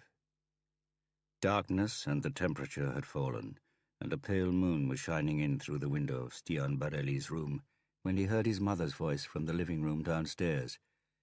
It's for you, Stian. He had heard their landline ringing and hoped it wasn't for him. He put down the Wii controller. He was 12 under par with 3 holes left to play, and thus very well on the way to qualifying for the Masters. He was playing Rick Fowler, as he was the only golfer in the Tiger Woods Masters who was cool and anywhere close to his own age, 21. And they both liked Eminem and Rise Against and Wearing Orange. Of course, Rick Fowler could afford his own flat, whereas Stian still lived at home. But it was only temporary until he got a scholarship to go to university in Alaska. All semi-decent downhill skiers went there if they got good results in the Nordic Junior Ski Championship and so on. Of course, no one became a better skier from going there, but so what? Women, wine and skis? What could be better? Perhaps the odd exam if there was time. The qualification could lead to an okay job, money for his own flat, a life that was better than this, sleeping in the slightly too short bed under posters of Bodo Miller and Axel Lundsvindal, eating mum's rissoles and obeying dad's rules, training mouthy brats who, according to their snow-blind parents, had the talent to be a Kjetil André Ormot or a Lasse Kjus, operating the ski lifts in Trivanskleiva for a wage they wouldn't bloody dare give child workers in India. And that was how Stian knew it was the chairman of the ski club on the phone now. He was the only person Stian knew who avoided ringing people on their mobiles because it was a bit more expensive, and who preferred to force them to run downstairs in prehistoric houses that still had landlines. Stian took the receiver his mother held out for him. "Yes?" "Hi, Stian. Bakken here." Bakken meant slope, and it really was his name. "I've been told the Kleva lift's running." "No?" Stian said, looking at his watch. 11:15 at night. Closing time was at 9. "Could you nip up and see what's going on?" "Now?" "Unless you're extremely busy, of course." Stian ignored the sarcasm in the chairman's intonation. He knew he'd had 2 disappointing seasons, and that the chairman didn't think it was down to lack of talent, but to the large amounts of time Stian did his best to fill with general idleness. "I haven't got a car," Stian said. "You can use mine," his mother chipped in. She hadn't gone away. She was standing next to him with her arms crossed. "Sorry, Stian, but I heard that," the chairman commented laconically. "The Hemming skateboarders must have broken in. I suppose they think it's funny." It took Stian 10 minutes to drive the winding road up to Trivan Tower. The TV mast was a 118-metre-long javelin drilled into the ground at the top of Oslo's northwestern mountains. He came to a halt in the snow-covered car park and noted that the only other vehicle there was a red Golf. He took his skis from the roof box, put them on, and skated past the main building and up to where the main chairlift, Trivan Express, marked the top of the skiing facilities. From there he could see down to the lake and the smaller Cliver lift with T-bars. Even though there was light from the moon, it was too dark to check whether the bars were moving, but he could hear it, the hum of the machinery down below. And as he set off, skiing in long, lazy curves, it struck him how strangely still it was up here at night. It was as if the first hour after they closed was still filled with the echoes of screams of pleasure, girls' exaggerated whines of terror, boys' testosterone-filled cries for attention, steel edges cutting into hard-packed snow and ice. Even when they switched off the floodlights, the light seemed to hang in the air for a while. But then, gradually, it became quieter, and darker, and even quieter, until the silence filled all the hollows in the terrain, and the darkness crept out from the forest. And it was as though Trivan became a different place, a place which, even for Stian, who knew it like the back of his hand, was so unfamiliar it might as well have been another planet, a cold, dark, and uninhabited planet. The lack of light meant he had to ski by feeling and try to predict how the snow and the ground would roll and pitch beneath the skis. But that was his special talent, which meant he always did best when there was bad visibility, heavy snow, mist, flat light. He could feel what he couldn't see. He had that kind of clairvoyance some skiers just have and others, most of them, don't. He caressed the snow, moving slowly to prolong the enjoyment. Then he was down and pulled up in front of the ski lift hut. The door had been smashed in. There were splinters in the snow and the door gaped wide open. It was only then that Stian realized he was alone, that it was the middle of the night, that at this moment he was in a deserted area where a crime had just been committed. Probably only a prank, but nevertheless, he could not be entirely sure. Sure, it was only a prank. Sure, he was on his own. "Hello?" Stian shouted above the hum of the engine and rattle of the T-bars coming and going on the buzzing wire above him, and regretted it at once. The echo returned from the mountainside with the sound of his own fear. He was afraid, because the brain had not stopped churning at alone and crime. It had carried on, back to the old story. It wasn't something he thought about during the day, but now and then, when he was on the evening shift and there was hardly anyone on the slopes, occasionally the story did creep out of the forest with the darkness. It had been late one night, a mild, snowless December. The girl must have been drugged somewhere in the city centre and been driven up here, handcuffs and hood. She had been transported from the car park to where the door had been smashed in, and she was raped inside. Stian had heard that the 15-year-old girl was so small and slim that if she had been unconscious, the rapist or rapists could easily have carried her from the car park. You could only hope she had been unconscious throughout. But Stian had also heard that the girl had been attached to the wall by 2 big nails, one under each collarbone, so that he or they could rape her standing up with minimal physical contact with the walls, floor, or girl. That was why the police hadn't found any DNA, fingerprints, or clothing fibers. But perhaps that wasn't true. What he knew was true was that they had found the girl in 3 places. At the bottom of Lake Trivan, they had found the torso and head. In the forest down from the Villa Slalom course, half of her lower body. On the banks of Lake Orkjörn, the other half. And it was because the last 2 parts were found so far apart, and so far from where she had been raped, that the police had speculated that there might have been 2 rapists. But that was all they had, speculation. The men, if they were men, there was no sperm to prove it, were never found. But the chairman and other jokers liked to tell younger club members doing their first evening shift that on still nights people said they had heard sounds from the hut, screams, nails being hammered into the wall. Stian released his boots from the bindings and walked to the door, bent his knees and tensed his calves, trying to ignore his racing pulse. Jesus, what was he expecting to see? Blood and guts? Ghosts? He reached inside the door, found the switch with his hand, and twisted. Stared into the lit room. On the unpainted pine wall, hanging from a nail, was a girl. She was almost naked, only a yellow bikini covering the so-called strategic parts of her sun-tanned body. The month was December, and the calendar was last year's. One very quiet evening a few weeks before, in fact, Stian had masturbated in front of that picture. She was sexy enough, but what had excited him most was the girls passing outside the window. Him sitting there, stiffy in hand, only a metre from them. Especially the girls who took the T-bar on their own, who with an experienced hand placed the erect pole between their thighs and squeezed them together.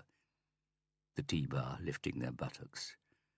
Their backs arched as the extended spring attached to the pole and the wire contracted and jerked them away from him, out of sight along the aerial tramway. Stian entered the cabin. There was no doubt someone had been there. The power control was broken. The plastic knob lay in 2 sections on the floor, leaving the metal spindle sticking up from the console. He held the cold spindle between thumb and forefinger and tried to turn it, but it just slipped between his fingers. He walked over to the little fuse cupboard in the corner. The metal door was locked, and the key that used to hang from the string on the adjacent wall was gone. Strange. He went back to the console, tried to pull the plastic covers off the controls for the floodlights and the music so he could swap one over, but realized he would destroy them as well. They were either glued or molded. He needed something he could tighten around the spindle, a monkey wrench or something similar. As Stian pulled out a drawer from the table in front of the window, he had a premonition, the same one as he had when he was skiing blind. He could feel what he couldn't see. Someone was standing outside in the darkness watching him. He looked up, and into a face staring at him with large, wide-open eyes. His own face, his own terrified eyes, in the reflection in the window pane, a double exposure. Stian breathed out with relief. Shit, he was so easily frightened. But then, as his heart began to beat again, and he shifted his attention back to the drawer, it was as if his eye caught a movement outside, a face detaching itself from the reflection and vanishing to the right and out of sight. He looked up quickly again. There was still a reflection of himself, a double exposure as before. Or was it? He'd always had an overactive imagination. That was what Marius and Fiela had told him when he said thinking about the raped girl turned him on. Not her being raped and killed, of course. Or rather, yes, the rape was something he thought about, he had added. But mostly that she was very nice and pretty, kind of. And that she had been in the cabin, naked, with a dick in her slit. Yes, that was a thought that could turn him on. Marius had said he was sick, and Fiela, the bastard, had of course blabbed, and when Stian heard the story again, Stian was supposed to have said he would have liked to have joined in the rape. That's pals for you, Stian thought, rummaging through the drawer. Lift passes, stamp pad, pens, tape, scissors, sheath knife, invoice pad, screws, nuts. Bloody hell! He went on to the next drawer. No wrench, no keys. And then he realized he could just look for the emergency stop pole they usually kept rammed in the snow outside the cabin, so that anyone could stop the lift by hitting the red button on top of the pole if something happened. And something was always happening. Children banging their heads on the T-bar, and beginners falling off backwards as the lift jerked into action, hanging on and being dragged up onto the cable. Or idiots who wanted to show off and wrapped a knee round the bar while leaning over the side to piss onto the edge of the forest as they went past. He ransacked the cupboards. The pole should be easy enough to find, about a metre long, made of metal and shaped like a crowbar with a pointed end, so that it could stick into packed snow and ice. Stian pushed aside forgotten mittens, hats, and goggles. Next cupboard, firefighting equipment, a bucket and cloths, first aid kit, a torch, but no pole. Of course, they might have forgotten it when they locked up for the night. He grabbed the torch and went outside, did a circuit round the cabin. No pole there either. Christ, had they stolen it or what? And left the lift passes? Stian thought he heard something and turned to the forest, shone the torch on the trees. A bird? A squirrel? Elk did sometimes come down here, but they didn't make much of an effort to hide. If he could only switch off the bloody lift, he would be able to hear better. Stian went back into the cabin and noticed that he felt more at ease inside. Picked up the 2 pieces of the plastic knob from the floor, tried placing them around the spindle and turning, but it was no use. He looked at his watch. Soon be midnight. He wanted to finish the round of golf in Augusta before going to bed. Wondered whether to phone the chairman. All he had to do was give this spindle a half-turn. His head shot up instinctively and his heart stopped beating. It had happened so quickly he was unsure whether he had seen it or not. Whatever it was not an elk. Stian keyed in the name of the chairman, but his fingers were trembling so much he made several mistakes before getting it right. Yes? The emergency pole's gone. I can't turn the lift off. The fuse cupboard locked and the key's gone. He heard the chairman cursing under his breath. Then a sigh of resignation. Stay there. I'm on my way. Bring a wrench or something. Wrench or something, the chairman repeated, making no attempt to conceal his contempt. Stian had long known the chairman's respect was measured in terms of your ranking in skiing championships. He put his mobile in his pocket, stared out into the darkness, and it struck him that everyone could see him with the light on, and he couldn't see anyone. He got up, closed what was left of the door, and switched off the light. Waited. The empty T-bars coming down from the slopes above his head seemed to accelerate as they swung round the end of the lift before starting the ascent again. Stian blinked. Why hadn't he thought of that before? He turned all the knobs on the console, and as the floodlights came on over the slope, Jay-Z's Empire State of Mind rang out from the loudspeakers and filled the valley. That's the way. Now it was a bit more homely. He drummed his fingers and looked at the spindle again. There was a hole at the top. He got up, grabbed the string from beside the fuse cupboard, doubled it and threaded it through the hole, wrapped it round the spindle once and pulled carefully. This could actually work. He pulled a little harder. The string was holding. Even harder. The spindle moved. He yanked it. The sound of the lift machinery died with a long, drawn-out groan, culminating in a squeal. "Take that, you motherfucker!" Stian shouted. He leaned over the phone to ring the chairman and inform him the job was done. Remembered the chairman would hardly approve of rap being played at full blast over the speakers at night, and switched it off. Listened to the phone ringing. That was all he could hear now. Suddenly it was very quiet. "Come on, answer." And then there it was again, the feeling that someone was there, someone was watching him. Stian Borelli slowly raised his head and felt the chill spread from an area at the back of his head, as though he were turning to stone, as though it were Medusa's face he was staring at. But it wasn't hers. It was a man dressed in a long black leather coat. He had a lunatic's staring eyes and a vampire's open mouth, with blood dripping from both corners, and he seemed to be floating above the ground. "Yes? Hello? Stian, are you there? Stian?" But Stian didn't answer. He had stood up, knocked the chair over, edged backwards and clung to the wall, tearing Miss December off the nail and sending her to the floor. He had found the emergency stop pole. It was protruding from the mouth of the man attached to one of the T-bars. Then he was sent round and round on the ski lift, Gunnar Hagen asked, angling his head and studying the body hanging in front of them.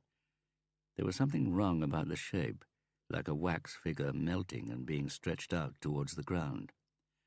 "That's what the young man told us," said Beata Lern, stamping her feet on the snow and looking up the illuminated tramway where her white-clad colleague had almost merged with the snow. "Found anything?" Hagen asked, in a tone that suggested he already knew the answer. "Loads," Beata said. "The trail of blood carries on 400 meters to the top of the lift and 400 meters back again." "I meant anything apart from the obvious." "Footprints in the snow from the car park, down the shortcut and straight here," Beata said. "The pattern matches the victim's shoes." "He came here in shoes?" "Yes, and he came alone. There were no prints other than his. There's a red Golf in the car park. We're checking now to find the owner." "No signs of the perpetrator?" "What do you reckon, Björn?" Beata asked, turning to Holm, who at that moment was walking towards them with a roll of police tape in his hand. "Not so far," he panted. "No other footprints, but loads of ski tracks, of course. No visible fingerprints, hair or fabric so far. Perhaps we'll find some on the toothpick." Björn Holm nodded towards the pole sticking out of the dead man's mouth. "Otherwise, all we can do is hope pathology might find something." Gunnar Hagen shivered in his coat. "You make it sound as if you already know you won't find much." "Well," Beata Lern said, a well Hagen recognized. It was the word Harry Höhler used to introduce bad news. There was no DNA. There weren't any fingerprints to be found at the other crime scene either. Hagen wondered whether it was the temperature, the fact that he had come straight from his bed, or what his Krim Technisk leader had said that made him shiver. "What do you mean?" he asked, steeling himself. "I mean, I know who it is," Beata said. "I thought you said you didn't find any ID on him."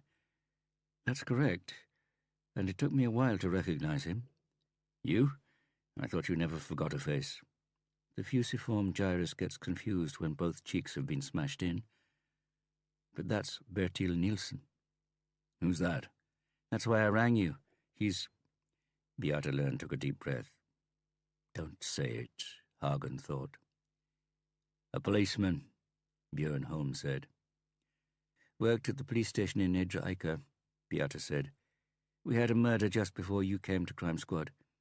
Nielsen contacted Kripos, thinking the case bore similarities to a rape case he'd worked on in Krokstadilva, and offered to come to Oslo to give a hand. And? Dead duck. He came, but basically just delayed the proceedings. The man or men were never caught." Hagen nodded. "Where?" "Here," Beata said. "Raped in the ski lift hut and carved up. Part of the body was found in the lake here, another a kilometre south, and a third 7 kilometres in the opposite direction, by Lake Ordjern. That was the reason it was thought there was more than one person involved. And the date is the same, to the day." "How long?" "9 years ago." A walkie-talkie crackled. Hagen watched Björn Holm lift it to his ear and speak softly. Put it back down. "The golfer in the car park is registered in the name of Amira Nielsen. Same address as Bertil Nielsen. Must be his wife." Hagen released his breath with a groan, and it hung out of his mouth like a white flag. "I'll have to report this to the chief," he said. "Don't mention the murdered girl for now. The press will find out." "I know. But I'm going to advise the chief to let the press speculate for the time being." "Wise move," Beata said. Hagen sent her a quick smile as thanks for very much needed encouragement. Glanced up the mountainside to the car park and the march ahead of him. Looked up at the body, shivered again. "Do you know who I think of when I see a tall, thin man like that?" "Yes," Beata Lern said. "I wish he was here now." "He wasn't tall and thin," said Björn Holm. The two others turned to him. "Harry wasn't—" "I mean this guy," Holm said, nodding towards the body on the wire. "Nielsen. He got tall overnight. If you feel his body, it's like jelly. I've seen the same happen to people who've fallen a long way and crushed all the bones in their body. With the skeleton broken, the body hasn't got a frame, and the flesh says follow gravity until rigor mortis sets in. Funny, isn't it?" They regarded the body in silence, until Hagen turned on his heel and left. "Too much information?" Björn Holm asked. "A trifle superfluous, perhaps," Beata said. "And I also wish he was here." "Do you think he'll ever come back?" Björn Holm asked. Beata shook her head. Björn Holm didn't know if it was in response to his question or the whole situation. He turned, and his eye caught a spruce branch swaying on the edge of the forest. A chilling bird cry filled the silence. Part 2. Chapter 6. The bell over the door rang furiously as Truls Bernsen stepped in from the freezing cold street and into the damp warmth. There was a smell of rotten hair and hair lotion. "Trim?" said the young man with the glistening black hairstyle Truls was fairly confident he had acquired in a different salon. 200? Truls asked, brushing snow off his shoulders. "March, the month of broken promises." He jerked his thumb over his shoulder to make sure the board outside was still accurate. Gentlemen 200, children 85, pensioners 75. Truls had seen people bring their dogs in here. "Same as always, pal," the hairdresser said in a Pakistani accent, ushering him into one of the salon's 2 free chairs. In the third sat a man Truls immediately categorized as an Arab. dark terrorist eyes beneath a fringe plastered to his forehead, eyes that darted away in fear after meeting Truls's in the mirror. Perhaps the man could smell bacon or recognize the police look. In which case, perhaps he was one of those selling drugs down by Brugata. Just hash. The Arabs were cautious with harder drugs. Maybe the Koran equated speed and heroin with a pork chop. Pimp, maybe. The gold chain suggested as much. Small-time one, if so. Truls knew the faces of all the big-timers. On with the baby's bib. "Hair's got long, pal." Truls didn't like being called pal by packies, especially not packy poofs, and extra especially not packy poofs who would soon be touching you. But the advantage of these powder puffs was that at least they didn't rest their hips against your shoulder, tilt their heads, run a hand through your hair, look into your eyes in the mirror, and ask whether you want it like this or like that. They just got down to it. They didn't ask if you wanted your greasy hair washed. They just sprayed it with water, ignored any instructions you might have, and went for it with scissors and comb as if it were the Australian Sheep Shearing Championships. Truls looked at the front page of the newspaper lying on the shelf below the mirror. It was the same refrain. What was the so-called cop killer's motive? Most of the speculation centered on a crazy police hater or an extreme anarchist. Some mentioned foreign terrorism, but terrorists usually claimed the honor of a successful action, and no one had come forward. No one doubted that the two murders were connected. The dates and the crime scenes saw to that. And for a while the police had searched for a criminal both Van Esler and Nielsen had arrested, questioned or offended in some way. But no such connection could be found. So in the interim, they had worked on a theory that Van Esler's murder was one individual's revenge after an arrest, a bout of jealousy, an inheritance, or any of the standard motives. And Nielsen's murder was another individual with a different motive, but he had been clever enough to copy Van Esler's murder to fool the police into thinking a serial killer was at work and stop them looking in the obvious places. But then the police had done exactly that, searched in the obvious places as though these were two separate murders.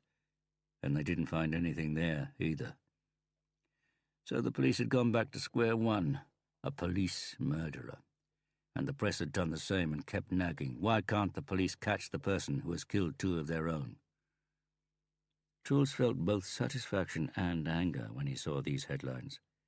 Mikhail had probably been hoping that by Christmas and New Year the press would have forgotten the murders and started focusing on other things, allowing them to work in peace, letting him continue to be the sexy new sheriff in town, the whiz kid, the town's guardian, and not someone who failed, who messed up, who sat in front of the flashing cameras with a loser's face, radiating dejected Norwegian rail-style incompetence. Truls didn't need to look at the papers. He had read them at home. He had laughed out loud at Mikhail's feeble statement about where the investigation stood. At this moment in time, it's not possible to say, and there is no information regarding... They were sentences taken directly from the chapter about handling the press in Bjerknes and Hof Johansson's investigative methods, which had been a set text at police college, and in which it said police officers should use these generic quasi-sentences because journalists got so frustrated with no comment, and also that they should avoid adjectives. Truls had checked the photos for traces of desperation on Mikhail's face, the expression he used to wear when the big boys in Manglerud reckoned it was time to shut the Ponzi upstart's gob, and Mikhail needed help. Truls's help. And of course Truls stepped up, and he was the one who went home with black eyes and thick lips, not Mikhail. No, his good looks were spared. For Ulla. "Don't cut off too much," Truls said. He watched his hair falling from his pale, slightly protruding forehead in the mirror. The forehead and the sturdy underbite often led people to assume he was stupid, which on occasion was an advantage. On occasion. He closed his eyes, trying to decide whether Mikhail's desperate expression was there in the press conference photos, or if he saw it only because he wanted to see it. Suspension, expulsion, rejection. He was still getting his salary. Mikhail had been apologetic, placed a hand on his shoulder and said it was in everyone's best interest, Truls' too, until it was decided what the consequences would be for a policeman who had received money he couldn't or wouldn't account for. Mikael had even made sure that Truls was entitled to keep some allowances, so it wasn't as if he had to go to cheap hairdressers. He had always come here, but he liked it even better now. He liked having exactly the same haircut as the Arab in the next chair. The terrorist cut. "What are you laughing at, pal?" Truls stopped abruptly when he heard his own grunted guffaws, those which had given him the sobriquet Beavis. No, Mikael had given it to him, during the school party, to the amusement of everyone else, as they discovered, holy shit, that Truls Berntsen did indeed look and sound like the MTV cartoon character. Had Ulla been there? Or was Mikael sitting with his arm round another girl?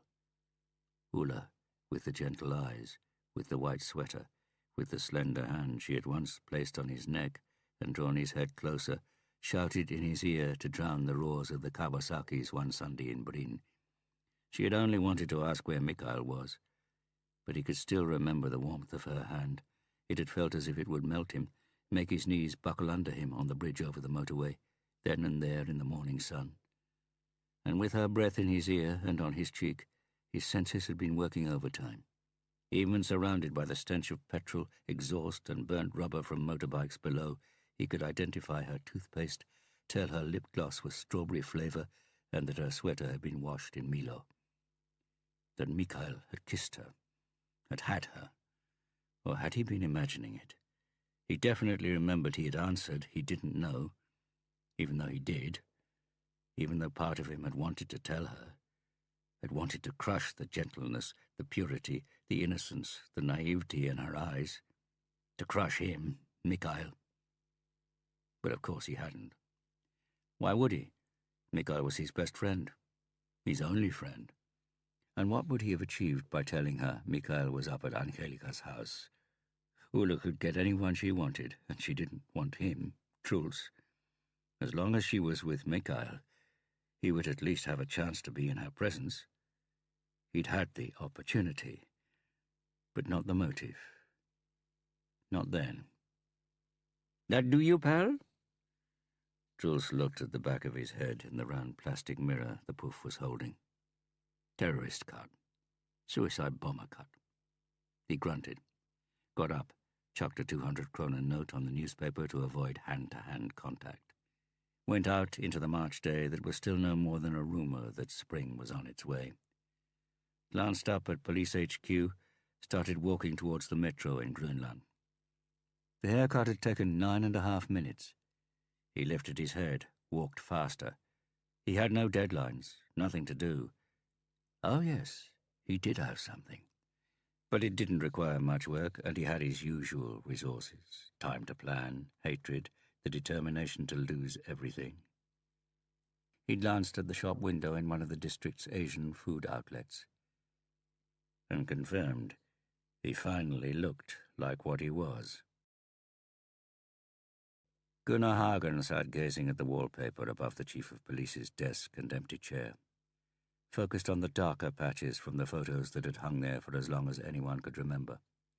There had been pictures of former police chiefs, probably meant as sources of inspiration, but Mikael Bellman was clearly able to do without them. Without the inquisitorial stares at their successor. Hagen wanted to drum his fingers on the arm of the chair, but there weren't any arms. Bellman had changed the chairs as well, for hard, low wooden ones. Hagen had been summoned, and the assistant in the anteroom had shown him in and said the chief of police would be along soon. The door opened. "There you are." Bellman rushed round the desk and slumped into the chair, interlaced his hands behind his head. "Anything new?" Hagen coughed. He knew Bellman was aware that there was nothing new, as Hagen had standing orders to pass on the smallest development in the 2 murder cases. But he did as he was asked, explained that they still didn't have any clues in the cases viewed in isolation or a connection between the murders, beyond the obvious that the victims were 2 policemen who had been found at scenes of earlier unsolved murders they themselves had investigated. Bellman got up in the middle of Hagen's account and stood by the window with his back to him, rocked on his heels, pretended to listen for a while before breaking in. "You've got to fix this, Hagen." Gunnar Hagen stopped, waited for him to continue. Bellman turned. There was a redness around the white patches on his face. "And I have to query your judgment prioritizing the 24-hour guard at the Rikshospital when honest policemen are being killed. Shouldn't it be all hands on deck for this investigation?" Hagen looked at Bellman in amazement. "It isn't my officers doing it. It's the city centre police station and PHS students doing their practicals. I don't think the investigation is suffering, Mikhail." "Isn't it?" Bellman said. "I'd still like you to reconsider your decision. I can't see any impending danger of someone killing the patient after all the time that's passed. They know he'll never be able to testify anyway. The doctors say there are signs of improvement. The case no longer has priority." The police chief's answer came in a hurried, almost angry tone. Then he took a deep breath and turned on the charm. "But mounting a guard is, of course, your decision. I don't want to be involved. Understood?" He smiled. It was on the tip of Hagen's tongue to answer no, but he managed to restrain himself and nodded briefly while trying to grasp what Mikhail Bellman was after. "Good," Bellman said, clapping his hands to signal the meeting was over. Hagen was about to get up, as nonplussed as when he arrived, but instead stayed seated. "We were thinking of trying a different procedure." "Oh?" "Yes," Hagen said, "dividing the investigative unit into several smaller ones." "How come?" "To allow more space for alternative ideas. Big groups have the competence, but are not suitable for thinking outside the box in the same way." "And we have to think outside the box?" Hagen ignored the sarcasm. "We're going round in circles, and we can't see the wood for the trees." He eyed the police chief. As a former detective, Bellman knew the scenario well, of course. A group could get stuck in a rut, assumptions hardened into facts, and you're unable to see alternative hypotheses. Nevertheless, Bellman shook his head. "In small groups you lose the ability to see a case through, Hagen. The responsibility is atomized. You get in each other's way and the same job is repeated. One big, well-coordinated group is always best, at least as long as it has a strong, decisive leader." Hagen felt the uneven surface of his molars as he ground his teeth, and hoped the effect of Bellman's insinuation could not be seen in his facial expression. "But when a leader starts changing tactics, it can easily be interpreted as desperation and an admission that he's failed." "But we have failed, Mikhail. It's March now, which means it's 6 months since the first murder. No one will follow a leader who's failed, Hagen. My colleagues are neither blind nor stupid. They know we're in a rut, and they also know that good leaders must have the ability to change tack. Good leaders know how to inspire their teams." Hagen swallowed what he wanted to say, that he was lecturing on leadership at the military academy while Bellman was running around with a catapult. That if Bellman was so bloody good at inspiring his subordinates, how about inspiring him, Gunnar Hagen? But he was too tired, too frustrated to swallow the words he knew would irritate Mikhail Bellman most. "We were successful with the independent group Harry Hula led, do you remember? The Ustauset murders would never have been solved if—" "I think you heard me, Hagen. I prefer to consider changes to the management of the investigation. Management is responsible for the culture among its employees, and now it seems it's not result-orientated enough. If there's nothing else, I have a meeting in a few minutes." Hagen couldn't believe his ears. He staggered to his feet as though the blood in his legs hadn't circulated during the short time he had been sitting on the low, narrow chair. Stumbled towards the door. "By the way," Bellman said behind him, and Hagen heard him stifle a yawn, "anything new in the Gustav Hansen case?" "As you yourself said," Hagen answered, without turning, so as not to show Bellman his face where, in contrast to his legs, the blood vessels felt as if they were under immense pressure, his voice trembling with fury. "The case no longer has priority." Mikhail Bellman waited until the door closed, and he heard Hagen say goodbye to the secretary in the anteroom. Then he slumped into the high-backed leather chair and crumpled. He hadn't summoned Hagen to question him about the police murders, and he had a suspicion Hagen realized that. The telephone call he had received from Isabel Skayan an hour ago had been the cause. She, of course, had rabbited on about how these unsolved murders were making them both look incompetent and impotent, and how, unlike him, she was dependent on the electorate's approval. He had been interspersing the monologue with ums and ohs, waiting for her to finish so that he could put the phone down when she dropped the bombshell.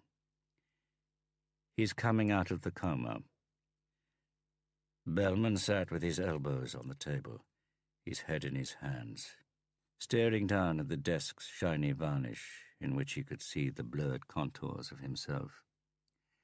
Women thought he was good-looking. Isabel had told him straight out that was why she had chosen him. She liked attractive men. That was why she'd had sex with Gusto, the Elvis look-alike. People often misunderstood when men were good-looking. Mikhail thought of the Kripos officer, the one who had tried it on with him, who had wanted to kiss him. He thought of Isabel and Gusto. Imagined them together. The three of them together. He got up from the chair abruptly, went back to the window. Everything had been set in motion. She had used the expression, set in motion. All he had to do was wait. It should have made him feel calmer, better disposed to the world around him. So why had he plunged the knife into Hagen and turned it? To watch him wriggle? Just to see another tormented face, as tormented as the one reflected in the desk? But soon it would be over. Everything was in her hands now, and when what had to be done was done, they could carry on as before. They could forget Asaev, Gusto, and definitely the man no one could stop talking about, Harry Hula. Sooner or later, it would all be forgotten, even these police murders, in time. Mikhail Bellman wanted to test if that was what he wanted, but decided against it. He knew it was what he wanted. Chapter 7.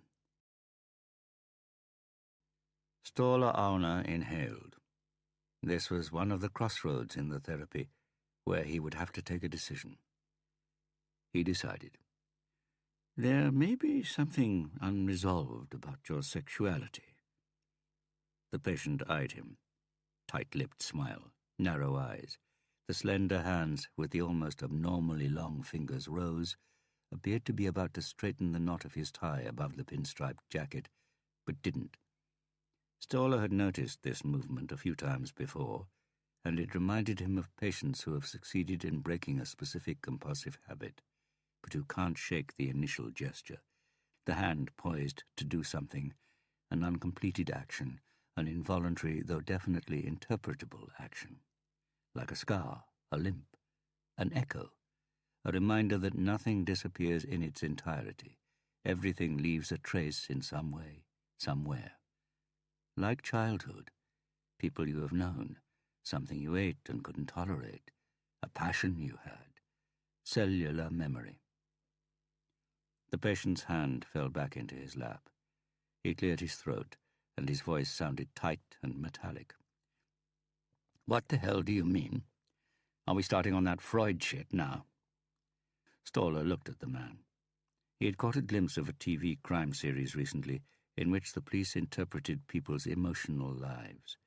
The body language was fine, but it was their voices that gave them away. The muscles in the vocal cords and throat are so finely tuned that they can create sound waves in the form of identifiable words.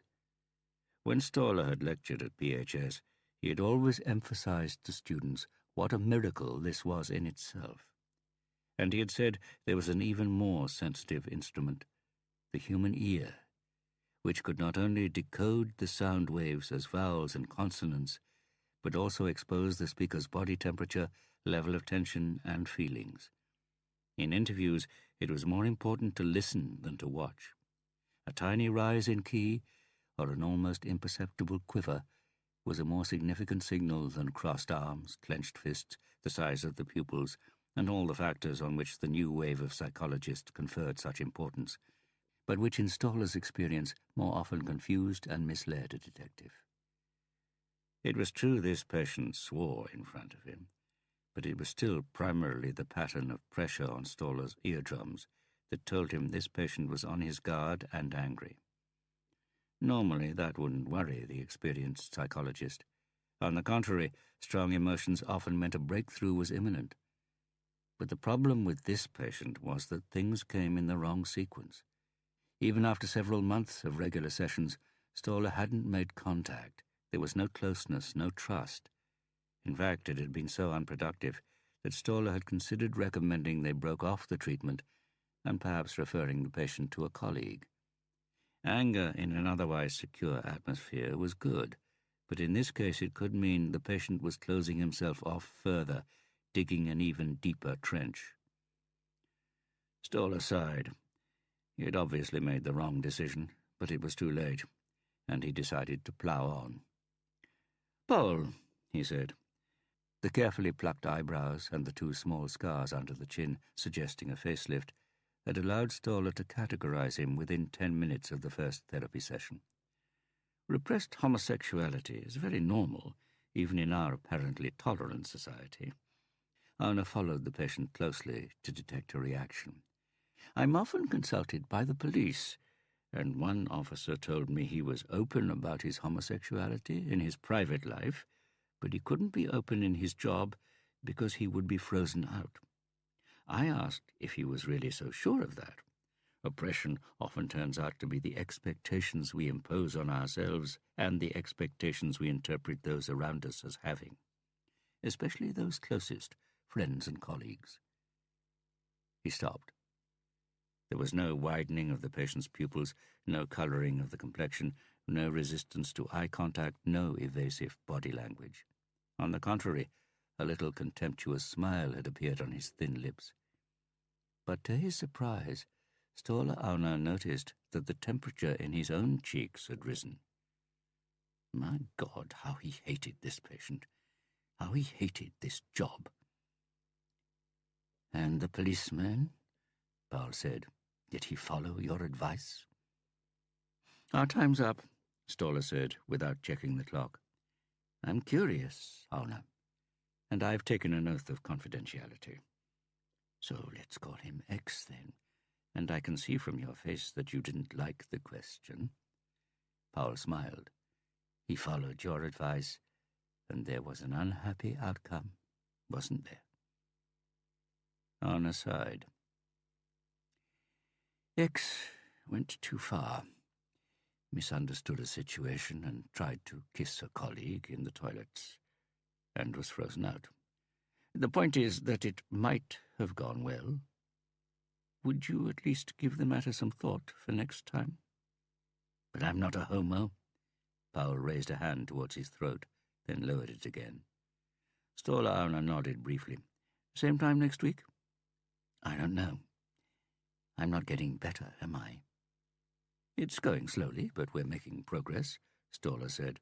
The answer came as automatically as the patient's hand moving towards his tie. Yes, you've said that a few times, Paul said.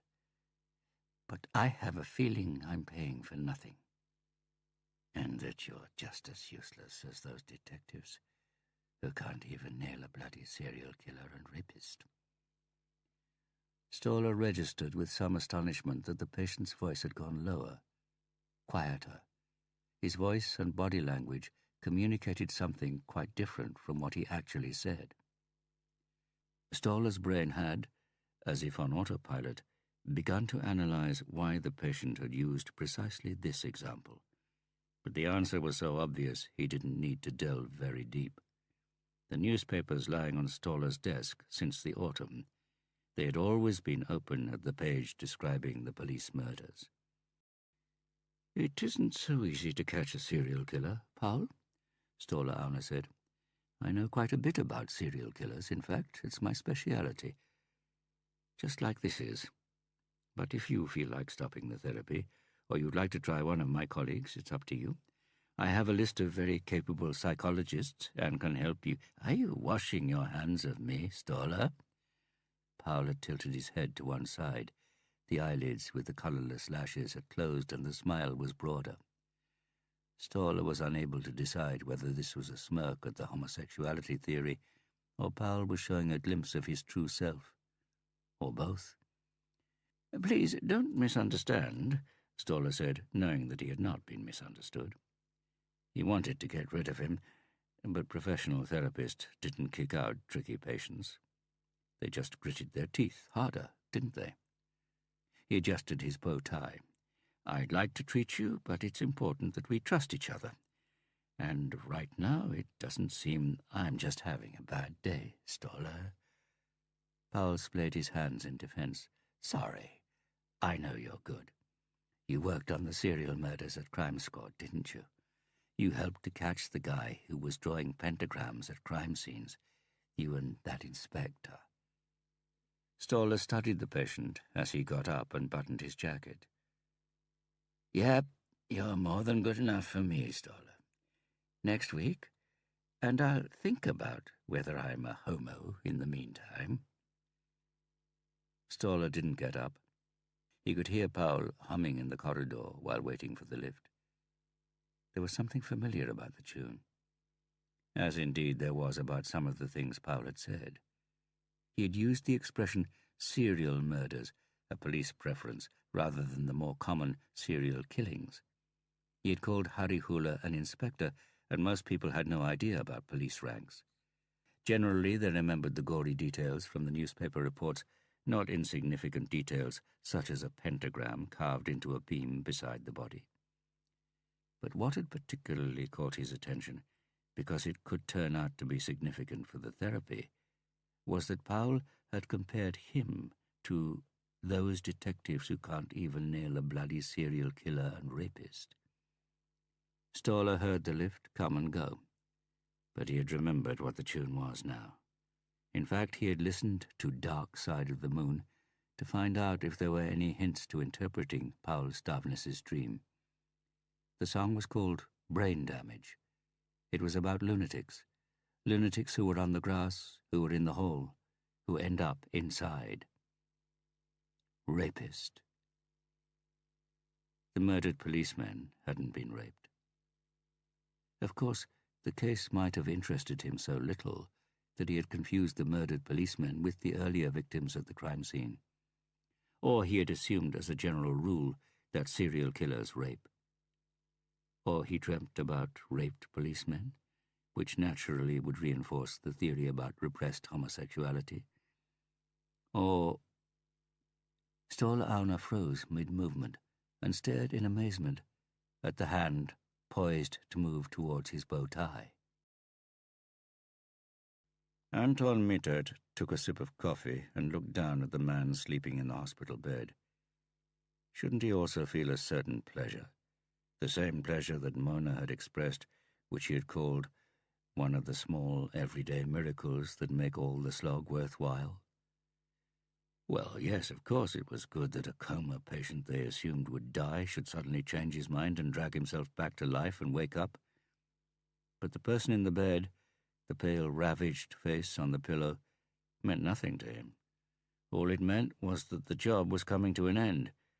It didn't necessarily mean it was the end of his relationship with Mona, of course. They hadn't spent their most intimate hours here anyway. On the contrary, now they didn't need to worry if their colleagues noticed the tender gazes they sent each other whenever she went in and out of the patient's room, or the conversations that were just a little too long, the chats that ended a little too abruptly when someone appeared. But Anton Mittert had a nagging feeling that precisely this had been the spark in their relationship. The secrecy, the illicit, the excitement of seeing but not being able to touch, having to wait, having to sneak away from home, serving up the lie to Laura about another extra shift, a lie which had become easier and easier to perform and which nevertheless filled his mouth, and he knew that sooner or later it would suffocate him.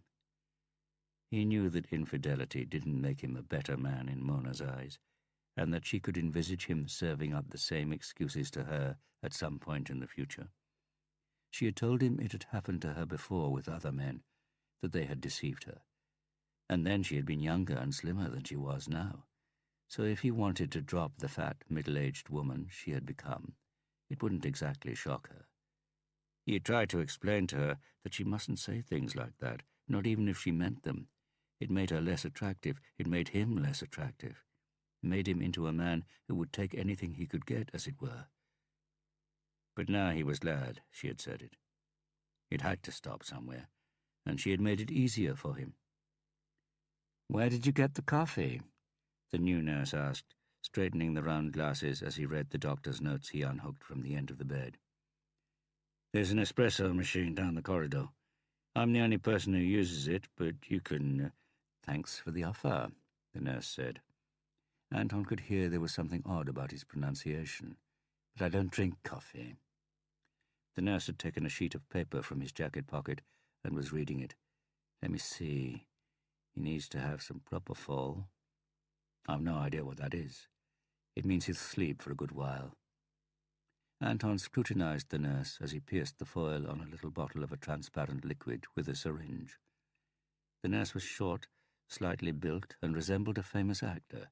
Not one of the good-looking ones. One of the ones who had made it, though. The one with the ugly teeth and the Italian name it was impossible to remember. The way he had forgotten the name the nurse had given when he introduced himself. "It's complicated with patients who come out of a coma," the nurse said. "They're extremely vulnerable and have to be carefully brought into a conscious state. One injection out of place, and we risk sending them back to where they were." "I see," Anton said.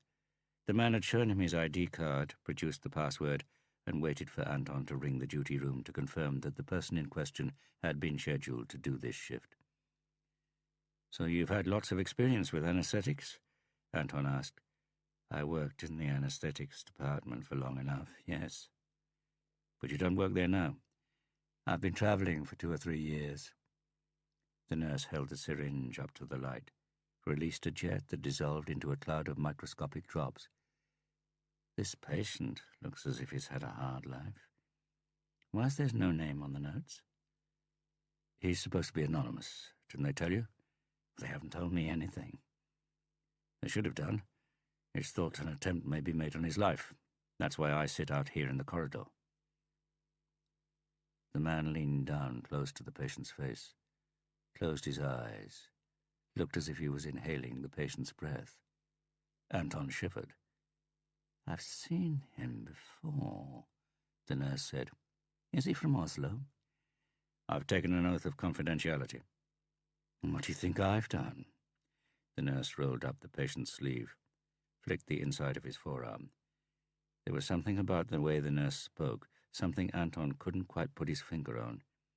He shivered again as the syringe slid into the skin, and in the total silence he thought he could hear a rasp, the friction of the needle against flesh, the flow of the liquid being squeezed through the syringe as the plunger was pressed. "He lived in Oslo for several years before moving abroad," Anton said with a swallow.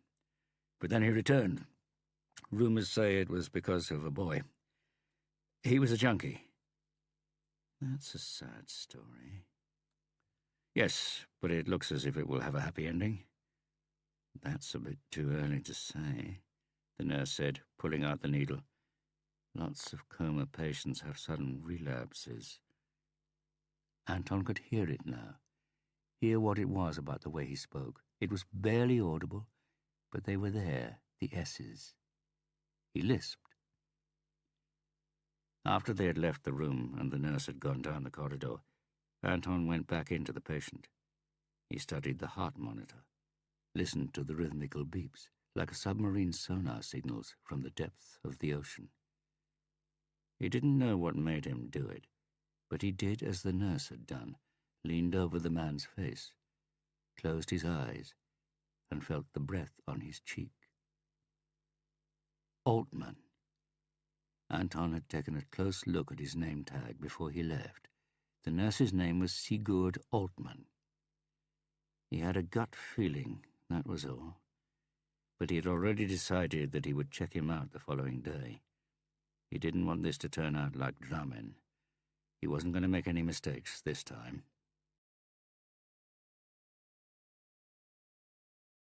Chapter 8. Katrina Bratt sat with her feet on the desk and a telephone pressed between her shoulder and ear. Gunnar Hagen was on another call. Her fingers ran across the keyboard in front of her. She knew that behind her, outside the window, Bergen was bathed in sunshine, that the wet streets were glistening from the rain that had been falling all morning until 10 minutes ago, and that with the Bergen law of averages, it would soon start to drizzle again. But right now, there was a glimpse of sun, and Katrina Bratt hoped Gunnar Hagen would finish on the other line so that he could resume the conversation he was having with her. She only wanted to hand over the information she had and get out of Bergen police station, into the fresh Atlantic ozone that tasted so much better than the air her former boss was inhaling at that moment in his office in the east of the capital, before he released it again in the form of an indignant shout. "What do you mean we can't talk to him yet? Is he out of the coma or not? Yes, I appreciate he's in a fragile state, but... What?" Katrina hoped that what she had spent the last few days finding out would put Hagen in a better mood than he was obviously in now. She scanned the pages just to check what she already knew. "I don't give a shit what his solicitor says," Hagen said. "And I don't give a shit what the consultant says either. I want him questioned now." Katrina Bratt heard him smack down the receiver. Then, at last, he was back. "What was all that about?" she asked. "Nothing," Hagen said. "Is it him?" she asked. Hagen sighed. "Yes, it's him. He's coming out of the coma, but they're doping him up and saying we have to wait at least 2 days before we can talk to him. Isn't it wise to tread warily?" "Probably. But as you know, we need some results now. The police murders have us on our knees. 2 days won't make much difference." I know. But I have to do a bit of barking. I mean, that's half the point of climbing your way to the top, isn't it?" Katrina Bratt had no answer to that. She'd never had any interest in becoming a boss, and even if she had a suspicion that detectives who had done time in psychiatric wards would not be the first in the queue when the big, spacious offices were being allocated. The diagnosis had shifted from manic depression via borderline personality disorder to bipolar and healthy, at least as long as she took the small pink pills to keep her on an even keel. They could criticize the use of pills in psychiatry as much as they liked. For Katrina, they had meant a new and better life. But she noticed that her boss kept a watchful eye on her, and that she wasn't being given more work in the field than absolutely necessary. That was fine, though. She liked sitting in her cramped office with a high-spec computer and exclusive access to search engines even the police didn't know about. Looking, searching, finding, tracking down people who had apparently vanished from the surface of the earth, seeing patterns where others could only see chance. That was Katrina Bratt's speciality, and more than once it had been of benefit to Kripos and Crime Squad in Oslo. So they would have to put up with the walking psychosis. "You said you had something for me?" "It's been quiet in the department for the last few weeks, so I've been having a look at the murdered police officers." "Did your boss at Bergen tell you?" No. I thought it was better than gawping at Pornhub and playing patience." "I'm all ears." Katrina could hear that Hagen was trying to sound positive, but was unable to conceal his despair. He had probably got sick of his hopes being raised only to be dashed in the following months. "I've gone through the data to see if there were any recurrent names in the original rapes and murders in Maridalen and by Lake Trivan." "Thanks, Katrina, but we've done that too. Ad nauseam, one might say." "I know, but I work in a slightly different way, you see." Deep sigh. "Go on, then." "I noticed there were different teams on the 2 cases. Only 2 officers from Krimteknisk and 3 detectives were on both, and none of the 5 could have had a complete picture of who was brought in for questioning. As neither of the cases was cleared up, it was a protracted affair, and the case file was enormous." "Enormous, you can say that again. And naturally it's right that no one can remember everything that happened during the investigation. but everyone who was brought in for questioning is on the police central registration system. That goes without saying. That's exactly the point, Katrina said. What's exactly the point? When people are brought in for questioning, they're registered and the interview is filed according to the case they're brought in for. But sometimes things fall between two stools, such as if the interviewee is already in prison, then the interview is an informal matter in the cell and the person isn't registered as he's already on the register. But the notes from the interview are still in the case file. Normally, yes, but not if this interview is primarily about another case for which he is the prime suspect, and, for example, the murder in Marydalen was only a minor part of the interview, a routine long shot. Then the whole interview is filed under the first case, and a search wouldn't link him to the second case. Interesting. And you found a person who was questioned as a prime suspect in a rape case in Ålesund while he was inside for the assault and attempted rape of an underage girl at a hotel in Otta. During the interview, he was also asked about the Marydal case, but afterwards the interview was filed under the Otta rape. The interesting thing is that this person was also hauled in for the Trivan case, but on that occasion in the usual manner.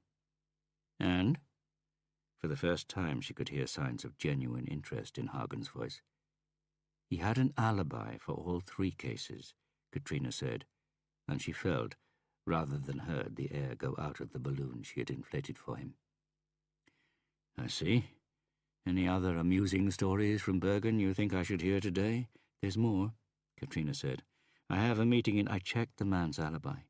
It's the same for all three cases. A witness who confirmed he was at home. The witness was a young lady who at that time was regarded as reliable. No record, no connection with the suspect, apart from them lodging in the same house. But if you follow the link to her name into the future, interesting things happen. Such as embezzlement, drug dealing, and forging documents.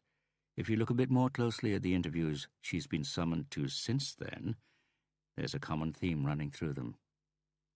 Guess what it is? False statements. Unfortunately, we're not in the habit of looking at old cases in a new light, at least not cases that are as old and complex as the Marydalen and Trivan ones. Well, what's the woman's name, for goodness sake? The interest was back in his voice. Irja Jakobsen. Have you got an address for her? Yes. She's in the police registration system, the National Register, and a couple of others. Well, for goodness sake, let's get her in now, such as the Missing Persons Register. There was a long silence coming from Oslo. Katrina felt like going for a walk down to the fishing boats in Bryggen, buying a bag of cod heads, heading home to her flat in Molenpris, and slowly making dinner and watching Breaking Bad while, hopefully, it started to rain again. Great, Hagen said. Well, at least you've given us something to get our teeth into. What's the name of the guy? Valentin Yertsen. And where is he? That's the point, Katrina Bratt said, and could hear she was repeating herself. Her fingers flitted across the keyboard. I can't find him.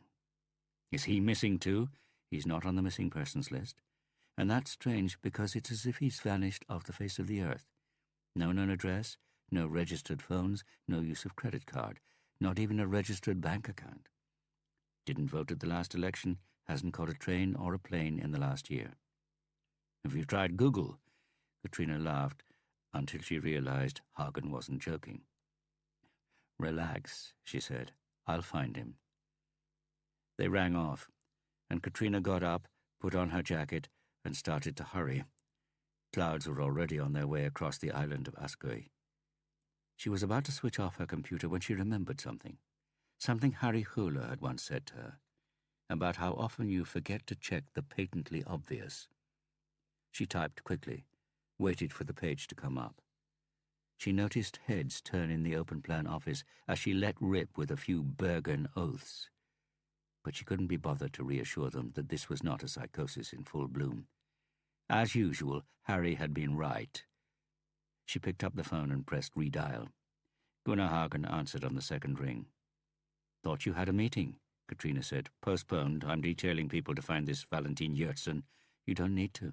I've just found him. Oh? It's not so weird that he's vanished off the face of the earth. In fact, he has vanished off the face of the earth, I think. Are you saying he's dead? Yes. It's in black and white in the National Register. Sorry for this ditziness from Bergen. I'll go home and eat fish heads in shame. By the time she put down the receiver, it was raining. Anton Mittet looked up from his cup of coffee as Gunnar Hagen rushed into the almost deserted canteen on the 6th floor of Police HQ. Anton had been staring at the view for some time, thinking of how it could have been, and reflecting on the fact that he had stopped thinking about how it could be. Perhaps this was what it was like getting old. He had lifted the cards he had been dealt, he had seen them.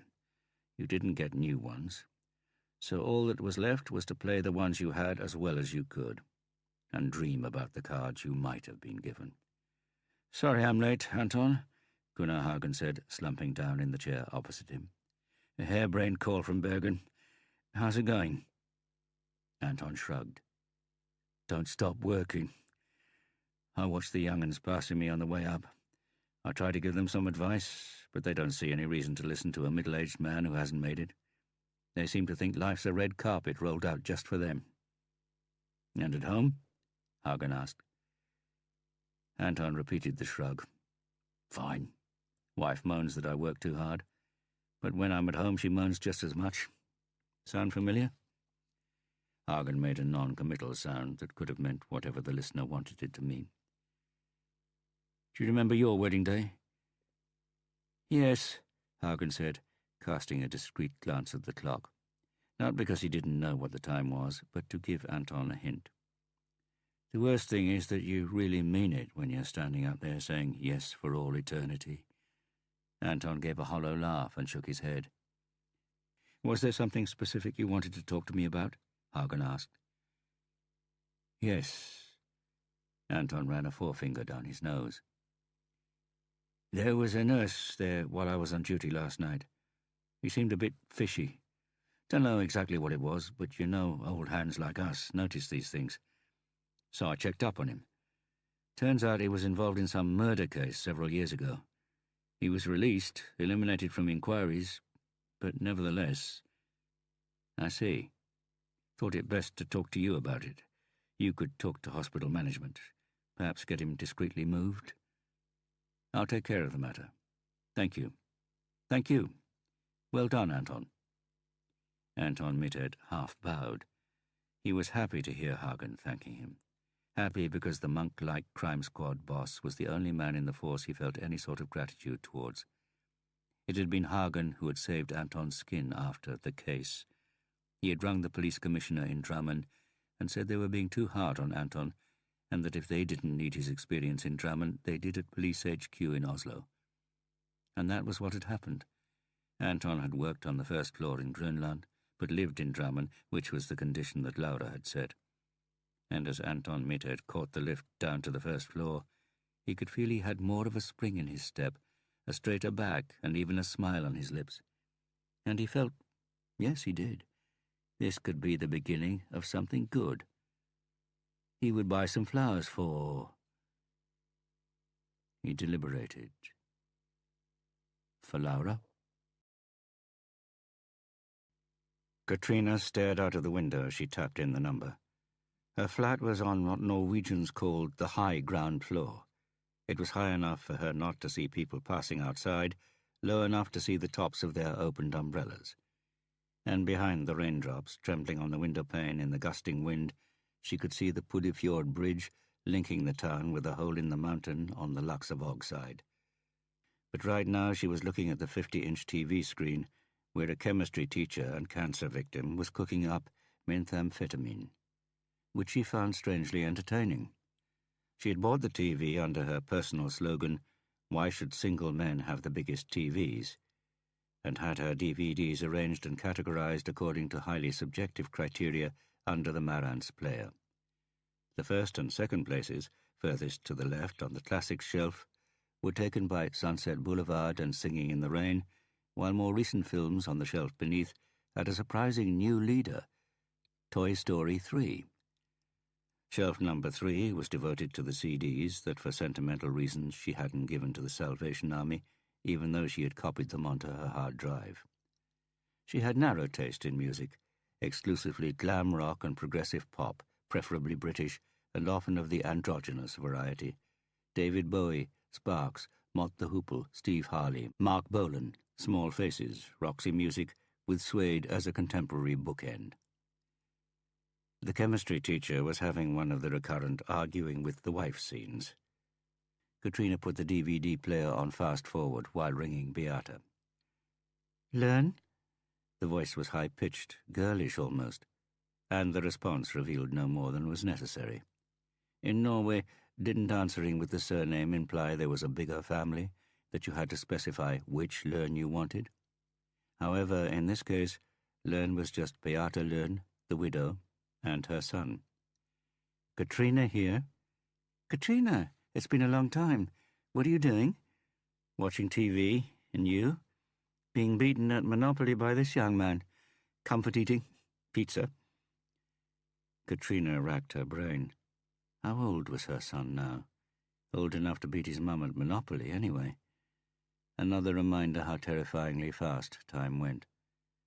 Katrina was about to add she was comfort eating as well. Cotheads. But remembered it had become a cliché among women, a kind of ironic, quasi-depressed phrase single girls were expected to use rather than telling it like it was, that she didn't think she could live without total freedom. Over the years, she had sometimes thought she should contact Beata just for a chat the way she used to do with Harry. She and Beata were both unattached police officers in their 30s. They had grown up with policemen as fathers. They were of above-average intelligence, realists without illusions, or even the desire for a prince on a white charger. Well, maybe the horse, if it would take them where they wanted to go. They could have had so much to talk about. But she had never got round to ringing. Unless it was about work, of course. They were similar in that respect as well. "I'm ringing about one Valentin Yertsin," Katrina said. "Deceased sex offender. Do you know anything about him?" "Hang on," Beata said. Katrina could hear a flurry of fingers on a keyboard and noted another thing they had in common. They were always online. "Ah, him," Beata said. "I've seen him a few times." Katrina realized that Beata had his picture on the screen.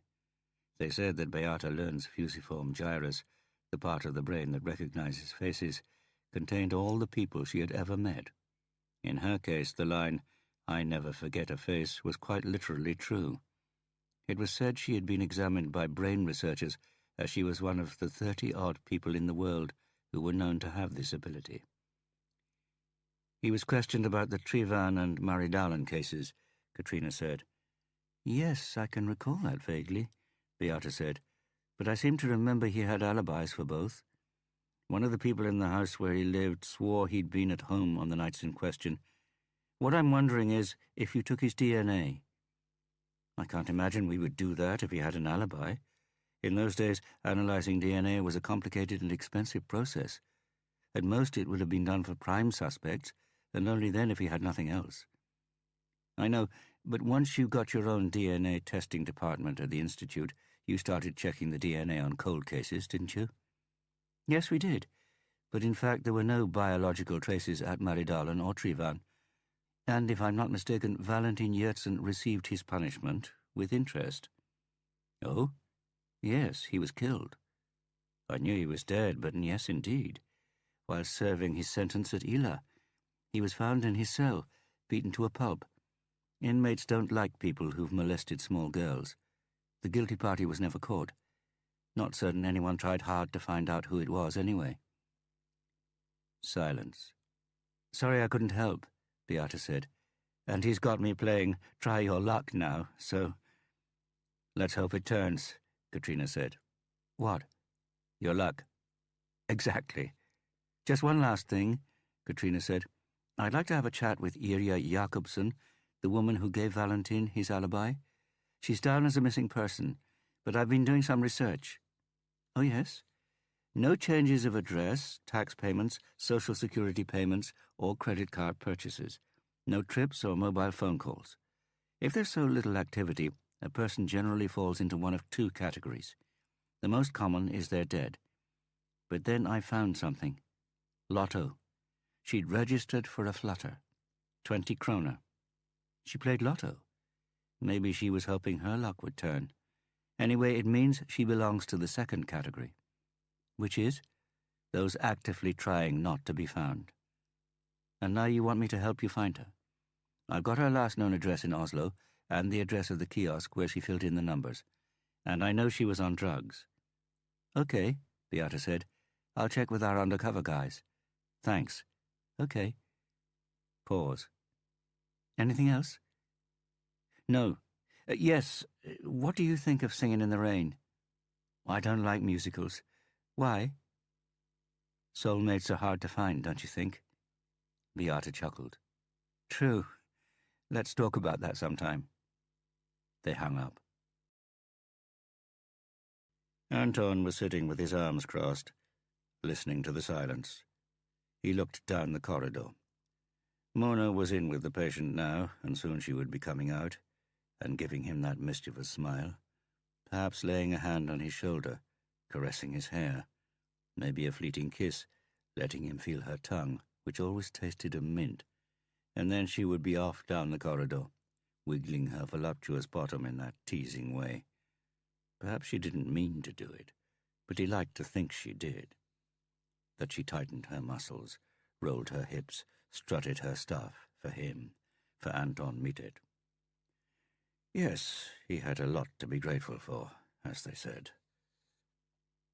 He looked at his watch. Soon be change of shift. Was about to yawn when he heard a cry. That was enough for him to jump to his feet. He tore open the door, scanned the room from left to right, confirmed that Mona and the patient were the only two there. Mona was standing beside the bed with her mouth open. She hadn't looked up from the patient. Is he... Anton started to say, but he didn't complete the sentence when he heard it was still there. The sound of the heart monitor was so piercing, and the silence was otherwise so total, he could hear the short, regular beeps from the corridor. Mona's fingertips rested on the point where the collarbone meets the sternum, what Laura called the jewel pit, because that was where it lay, the gold heart he had given Laura on one of the wedding anniversaries they had marked in their own way. Perhaps that was also where women's real hearts rose when they were scared, worked up, or out of breath, for Laura put her fingers in exactly the same place. And it was as though this spot, so like Laura's, held his full attention.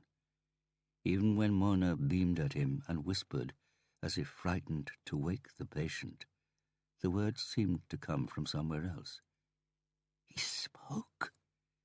He spoke.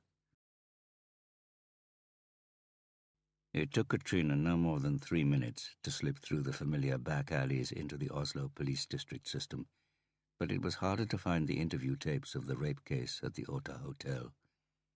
The imposed digitalization of all sound and film recordings was already well underway, but it was a different matter with the indexing.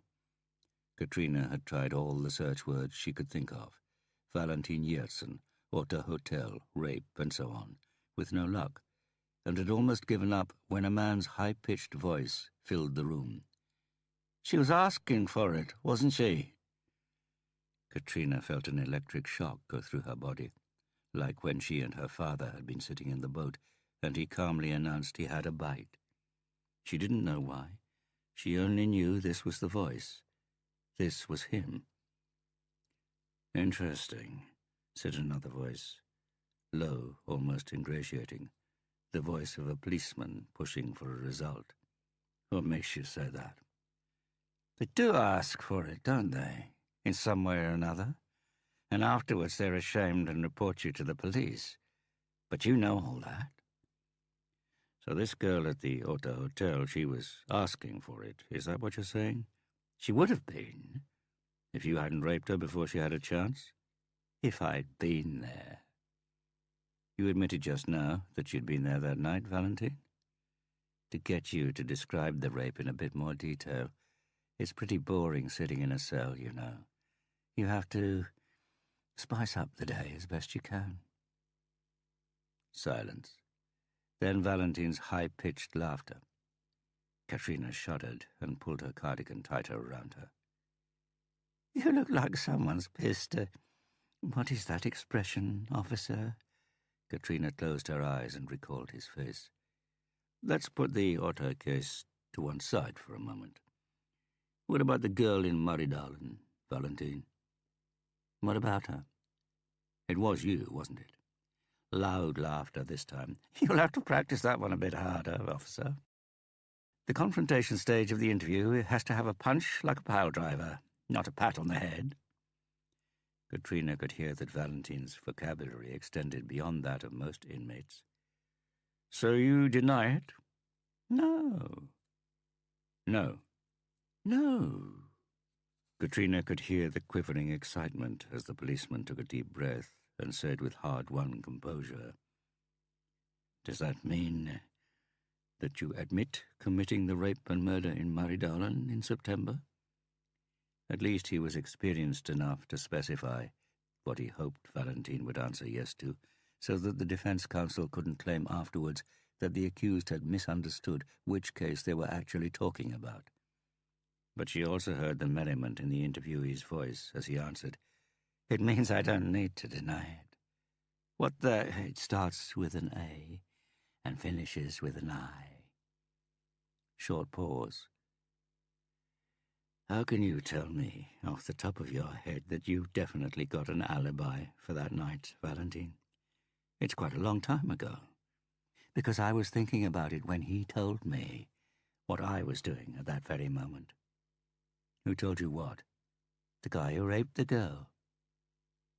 Long pause. "Are you messing us about, Valentine? What do you think, Officer Zakrison?" "What makes you think that's my name?" "Snarlevayan 41. Am I right?" Another pause. More laughter and Valentine's voice. "In your porridge, that's what it is. You look like someone's pissed in your porridge." "Where did you find out about the rape?" "This is a prison for pervs, officer. What do you think we talk about? Thank you for sharing that with me, as we say. He didn't think he was giving that much away, but I read the papers, and I remember the case well." "So who was it, Valentine?" "So when will it be, Zakrison?" "When? When can I count on being let out if I grass?" Katrina felt an urge to fast forward past the repeated pauses. "I'll be back in a while." A chair scraped. A door was closed gently. Katrina waited. She heard the man inhaling and exhaling, and felt something strange. She was having difficulty breathing. It was as if his breathing in the speakers was sucking the life out of her sitting room. The policeman could hardly have been away for more than a couple of minutes, but it felt like half an hour.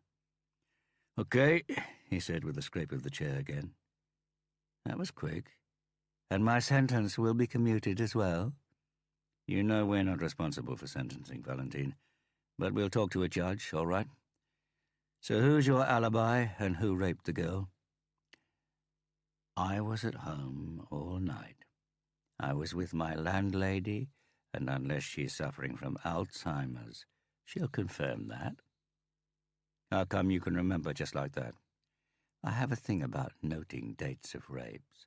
If you don't find the lucky man at once, I know that sooner or later you'll come asking me where I was." "I see. And now for the $64,000 question. Who did it?" The answer was articulated slowly and with overly precise diction. "Judas Johansson. An old acquaintance of the police, as they say." "Judas Johansson? You work in Vice and you don't recognize the name of a notorious rapist, Zakrison?" The sound of shuffling feet. "What makes you think I don't recognize the name?" "Your expression is as blank as outer space, Zakrison. Johansson is the greatest rapist talent since me. And there's a murderer inside him. He doesn't know that yet himself, but it's just a question of time before the murderer wakes up. Believe me. Katrina imagined she heard the clunk of the salivating policeman's jaw as it fell. She listened to the crackling silence. She thought she could hear the officer's pulse racing, the sweat springing from his brow as he tried to rein in the excitement and the nerves, now that he knew he was close to the moment, the great breakthrough, the feather in the detective's cap. How, Zachrison stammered, but it was interrupted by a howl which distorted in the speakers and which Katrina eventually realized was laughter. Valentin's laughter. The shrill howls mutated gradually into long, gasping sobs. I'm pulling your leg, Zachrison. Judas Johansson. He's a homo. He's in the cell next to me. What? Do you want to hear a story that's much more interesting than the one you came up with? Judas fucked a young lad, and they were caught red-handed, so to speak, by the mother. Unfortunately for Judas, the boy was still in the closet, and the family was of the rich, conservative variety. So they reported Judas for rape. Judas would never hurt a fly. Or is it a flea? Fly, flea, fly, flea. Anyway, what do you think about taking up that case if you get a tip-off? I can tell you a thing or two about what the lad's been up to since. I take it the offer of time off is still on the table. Chair legs scraped on the floor, the bang of a chair falling backwards, a click and silence. The tape recorder had been switched off. Katrina sat staring at the computer screen, noticed that darkness had fallen outside. The cot heads had gone cold. Yes, Anton Mitted said. He spoke. Anton Mitted was standing in the corridor with the phone to his ear while checking the ID cards of 2 doctors who had arrived. Their faces showed a mixture of surprise and annoyance. Surely he could remember them. Anton waved them through, and they hurried into the patient. But what did he say? Gunnar Hagen asked on the phone. Oh, she only heard him mumble something, not what he said. Is he awake now? No, there was just some mumbling, and then he was gone again. But the doctors say he could wake up at any moment. I see, Hagen said. Keep me posted, okay? Ring any time, whenever. Okay, good. The hospital has standing orders to contact me as well, as far as that goes, but... Yes, well, they have their own things to think about. Of course. Yes, they do, don't they? Yes, they do. Yes. Anton listened to the silence. Was there something Gunnar Hagen wanted to say? The head of Crime Squad rang off. Chapter 9. Katrina landed at Gardermoen at 9:30, got on the airport express, let it take her right through Oslo. Or to be precise, beneath Oslo. She had lived here, but the few glimpses she caught of the town didn't evoke any sentimentality. A half-hearted skyline, low, good-natured, soft, snowy ridges, tamed countryside. Inside the train, closed, expressionless faces, none of the spontaneous, casual communication between strangers she was used to in Bergen. Then there was a signal failure on one of the world's most expensive lines, and the train came to a standstill in the pitch-black tunnel. She had justified her application for a trip to Oslo with the fact that there were 3 unsolved rape cases in their own police district, Hordaland, which bore some resemblance to the cases that Valentin could conceivably have been behind. She had argued that if they could nab Valentin for these cases, that might indirectly help Kripos and Oslo Police District with the murders of their officers. And why can't we leave it to Oslo Police to do this themselves? The head of the crime squad in Bergen, Knut Müller-Nielsen, asked her. Because they have a crime clearance rate of 20.8%, and we have one of 40.1. Müller-Nielsen had laughed out loud, and Katrina knew the plane ticket was hers. The train started with a jolt, and the carriage resounded with sighs of relief, irritation, and desperation. She got out at Sandvika and caught a taxi to Eiksmarka. It stopped outside Jusingveien 33. She stepped into the grey slush. Apart from the high fence around the red brick building, there was little about Ila Prison and Detention Centre to betray the fact that it housed some of the country's worst killers, drug profiteers, and sex offenders, among others. The prison statutes said it was a national institution for male prisoners who needed special help. Help so that they wouldn't escape. Help so that they wouldn't mutilate others. Help with what the sociologists and criminologists for some reason believe is a wish the species as a whole shares, to be good human beings, to make a contribution in the flock, to function in society. Katrina had spent enough time in the psychiatric ward in Bergen to know that, as a rule, even non-criminal deviants had no interest in society's welfare and no experience of any company other than their own and their demons. They just wanted to be left in peace, which did not necessarily imply they wanted to leave others in peace. She went through the security channels, showed her ID card and the permit she had received by email, and was ushered into the reception room. A prison officer waiting for her stood with legs apart, arms crossed and keys rattling. More swagger and feigned assurance, because the visitor was police, the Brahmin caste in Law and Order, who received special treatment from prison officers, security guards, and even parking wardens. Katrina behaved as she always did in such cases. She was politer and friendlier than her true nature craved. "Welcome to the sewer," the prison warder said, a phrase Katrina was fairly sure he didn't use with his standard clientele, but which he had prepared carefully in advance, one that signalled the right mixture of black humour and realistic cynicism towards his job. But the image was in a sense not inappropriate, Katrina thought, as they walked through the prison corridors. Or perhaps they ought to be called the bowels of the system, the place where the law's digestive tract broke down individuals found guilty into a stinking brown mass, which at some point would have to be released. All the doors were closed, the corridors empty. "Perv's unit," the warder said, unlocking an iron door at the end of the corridor. "So they have their own unit?" "Yes. If all the sex offenders are in one section, there's less chance of their neighbours doing them in." "Doing them in?" Katrina said, shamming surprise.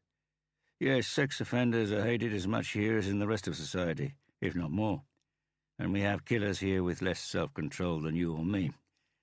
So, on a bad day," he drew a key across his throat in a dramatic gesture. "They're killed?" Katrina exclaimed with horror in her voice, wondering for a moment if she had gone too far. But the warden didn't appear to notice. "Well, maybe not killed, but they pay. There's a constant stream of pervs with broken arms and legs, saying they fell down the stairs or slipped in the shower. Can't blow the whistle, can they?" He locked the door behind them and breathed in. "Can you smell that? It's sperm on hot radiators. Tries it once. The smell seems to eat into the metal and it's impossible to get rid of. Reeks like burnt flesh, doesn't it?" "Homunculus," Katrina said, inhaling. All she could smell was fresh paint on the walls. "Eh?" "In the 1600s, people believed sperm contained tiny people, homunculi," she said. Seeing the officer's glower, she guessed that had been a blunder. She should have pretended to be shocked. "So," she hastened to add, "Valentin was safely banged up here with others of his ilk?" The warder shook his head. "Someone started a rumour that he'd raped the girls in Maridalen and Trivan, and it's different for inmates who've molested underage kids. Even a notorious rapist hates a child fucker." Katrina recoiled, and this time it wasn't put on. It was mainly because of the casual way in which he pronounced the word. "So Valentin got a going over?" "You could certainly say that." "And this rumour, any idea who started it?" "Yes," the warder said, unlocking the next door. "You did." "We did? The police?" A policeman came here purporting to question Cons about the 2 cases, but I was told he leaked more info than he got. Katrina nodded. She'd heard about it, cases where the police were certain that an inmate was guilty of child abuse, but they couldn't prove it, and so they made sure he got his punishment in other ways. You just had to inform the right prisoner, the one with the most power, or the least control. And you accepted that? The warder shrugged. What can we prison guards do? And added in a lower voice, and perhaps in this particular case, we weren't so averse. They passed a recreation room. What do you mean? Valentin Yertsin was a sick bastard, evil through and through, the sort of person you wonder what our Lord put him on this earth for. We had a female officer here, Oh, hello. There you are. The voice was soft, and Katrina turned automatically to the left. 2 men were standing by a dartboard. She met the smiling gaze of the man who had spoken, a thin man, probably in his late 30s. The last remaining strands of blonde hair were combed back across a red scalp. Skin disease, Katrina thought. Or maybe there was a solarium here since they needed special help. Thought you'd never get here. The man slowly pulled the darts from the board while holding her gaze. Took a dart, threw it into the flesh-red center of the board, bull's-eye. Grinned as he wriggled the dart up and down, pushing it in deeper. Pulled it out. Made sucking noises with his lips. The other man didn't laugh, as Katrina had expected. Instead, he watched his partner with a concerned expression. The warder caught Katrina gently under the arm to pull her away, but she raised her arm to free herself, her brain whirring at full speed, searching for a retort. It rejected the obvious one about darts and organ size. Less Sillet bang in your hair gel, maybe? She strolled on, but was aware that if she hadn't hit bull's-eye, she had been close. A red tinge spread across the man's face. Then he mounted an even broader smile and made a kind of salute. Did Valentin have anyone he could talk to? Katrina asked as the warder opened the cell door. Jonas Johansson. Is he the one they call Judas? Yep. Did time for raping a man. Not many of them around. Where is he now? He opted. How? We don't know. You don't know? Listen, there are a lot of bad people here, but we're not a high-security unit. In this unit, we have people with reduced sentences. There were lots of mitigating circumstances about Judas's verdict, and Valentin was only in for attempted rape. Serial offenders are kept elsewhere, so we don't waste resources guarding the ones we've got. We have a roll call every morning, and on the odd occasion there's someone missing, everyone has to go back to their cells so that we can find out who it is. But if the number tallies, things rumble along in the usual groove. So that was how we found out that Johansson was gone, and we reported it to the police. I didn't think much about it until afterwards, when our hands were full with the other case. You mean... Yes, the murder of Valentin. So Judas wasn't here when that happened? Right. Who could have killed him, do you think? I don't know. Katrina nodded. The answer was a bit too pat, a bit too quick. I promise this won't go any further. I'm asking you, who do you think killed Valentin? The warder sucked his teeth, scrutinizing Katrina carefully, as though checking whether he had missed anything on first inspection. There were lots of people here who hated and feared Valentin. Some might have realized it was him or them. He had a thirst for revenge. The man who killed him definitely had some thirst in him, too. Valentin was... what shall I say?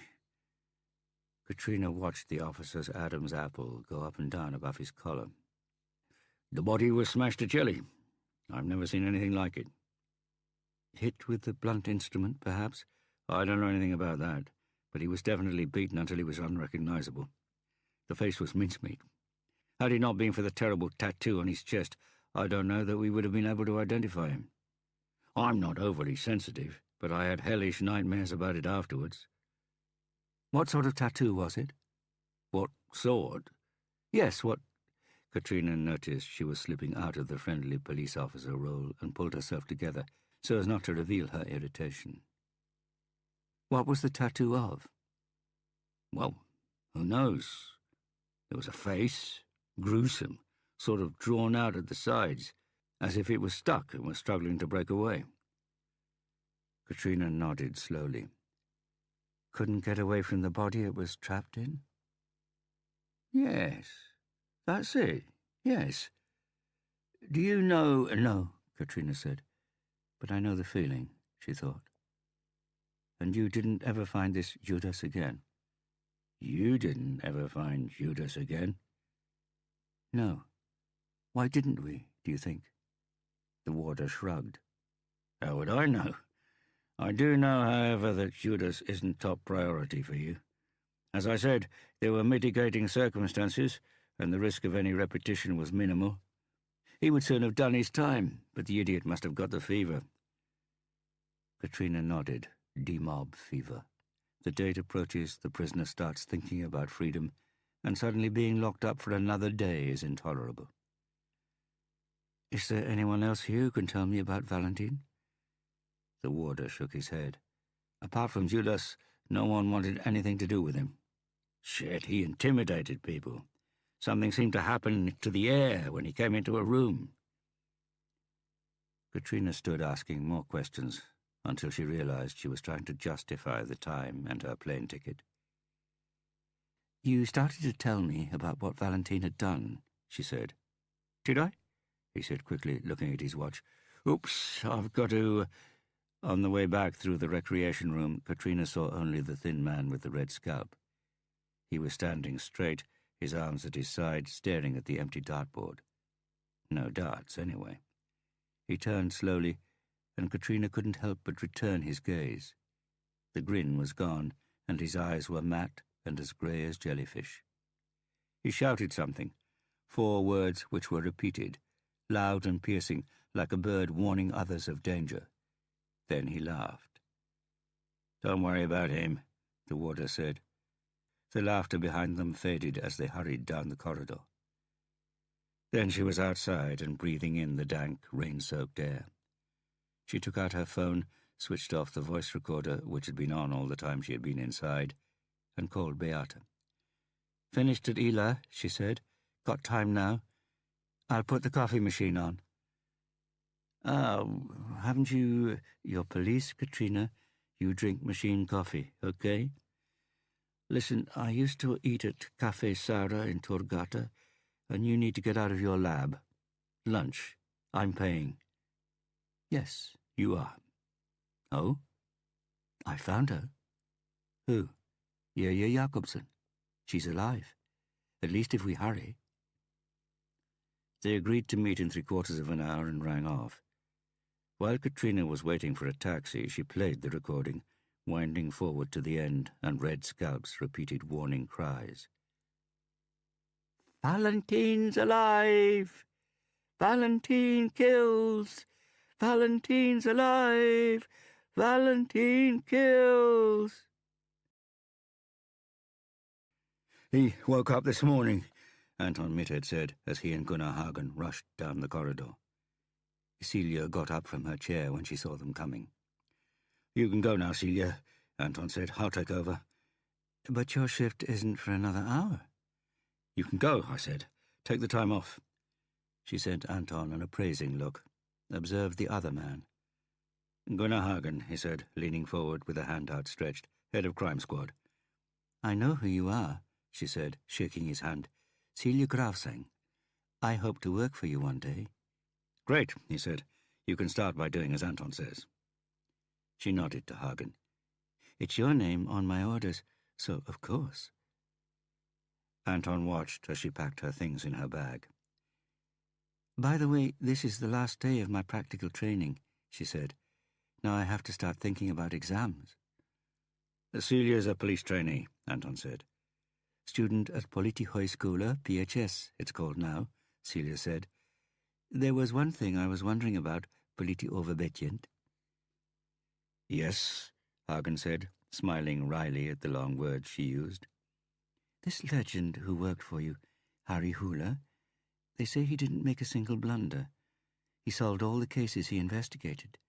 Is that true?" Anton intervened with a cautionary cough and looked at Celia, but she ignored him. Hagen's wry smile widened. "First of all, can you have unsolved cases on your conscience without it meaning you've made a blunder?" Celia Grafseng didn't answer. "As far as Harry and unsolved cases are concerned," he rubbed his chin. "Well, they're probably right. But it depends how you look at it." "How you look at it?" "He returned from Hong Kong to investigate the murder for which his girlfriend's son had been arrested. And even though he managed to get Oleg released and someone else confessed, the murder of Gustav Hansen was never really solved. Not officially, at any rate." "Thank you," Celia said with a quick smile. "Good luck with your career," Gunnar Hagen said. He watched her as she made her way down the corridor.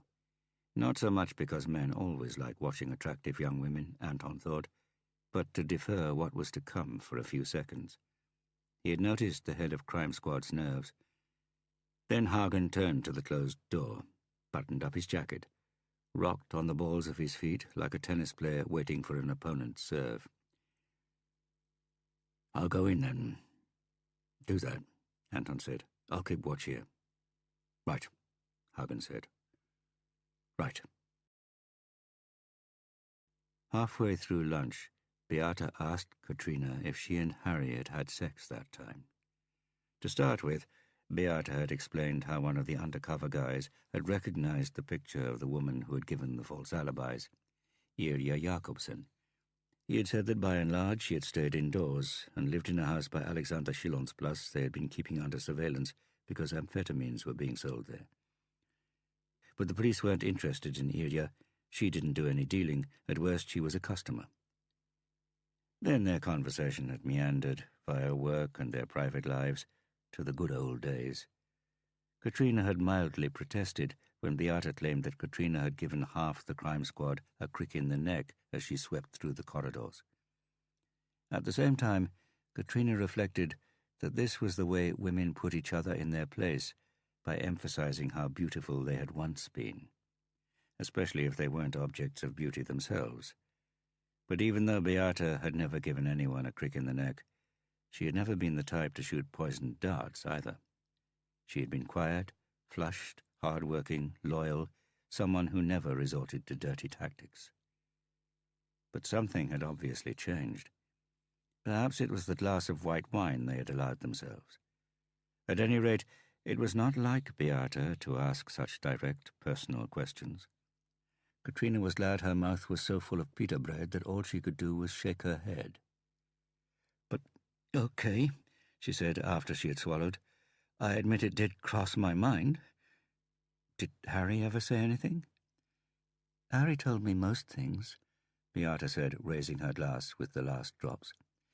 "I was wondering if he was lying when he denied that you and he—" Katrina waved for the bill. "Why did you think we might have been together?" "I saw the way you looked at each other, heard the way you spoke to each other." "Harry and I fought, Beata." "That's what I mean." Katrina laughed. "What about you and Harry?" "Impossible. Much too good a friend. Then I got together with Halvorsen, of course." Katrina nodded. Harry's partner, a young detective from Steinsjö. Halvorsen was the father of Beata's child and was later killed in the line of duty. Pause. "What is it?" Katrina shrugged, took out her phone and played the last part of the recording. "Lots of crazy people at Ila," Beata said. "I've done a bit of psychiatric myself, so I know what's crazy," Katrina said. "But what I'm wondering is how he knew I was there because of Valentine." Anton Mittert was sitting on a chair watching Mona come towards him, enjoying the sight, thinking it might be one of the last times. She was smiling from a long way off, heading straight for him. He watched her put one foot in front of the other, as if walking in an imaginary straight line. Perhaps that was how she walked. or she was walking like that for him. Then she was there, automatically looking behind her to make sure no one was coming, running her hand through his hair. Without getting up, he wrapped his arms around her thighs and looked up at her. "Well," he said, "you're on this shift too?" "Yes," she said. "We let Altman go. He was ordered back to the cancer ward." "Then we'll see all the more of you," Anton smiled. "I wouldn't bet on it," she said. "The tests suggest he's coming round fast." "But we'll meet anyway." He said this in a joking tone, but it wasn't a joke, and she knew that. Was that why she seemed to stiffen, that her smile became a grimace, that she shoved him away while looking behind her as if to show she did this because someone might see them? Anton let go. "The head of crime squad's in there now." "What's he doing in there?" "Talking to him." "What about?" "I can't say," he said, instead of "I don't know." God, he was so pathetic. At that moment the door opened and Gunnar Hagen came out. He stopped, looked from Mona to Anton and back to Mona again, as though they had coded messages painted on their faces. Mona had, if nothing else, a tinge of red on hers as she darted through the door behind Hagen. "Well," Anton said, trying to appear unmoved, and realized that Hagen's look had not been of someone who understood, but of someone who didn't understand. He stared at Anton as if he were a Martian. It was the mystified look of a man who had just had all his beliefs turned upside down. "The man in there," Hagen said, jerking his thumb over his shoulder. "You keep a damn good eye on him, Anton. Do you hear me? You keep a damn good eye on him." Anton heard him excitedly repeating the last words to himself as he launched into rapid strides down the corridor. Chapter 10. When Katrina saw the face in the door opening, she thought at first they had come to the wrong place, and that the old woman with grey hair and a drawn face could not possibly be Irja Jakobsson. "What do you want?" she asked, glaring at them with suspicion. "I rang you earlier," Beata said. "We'd like to talk about Valentin."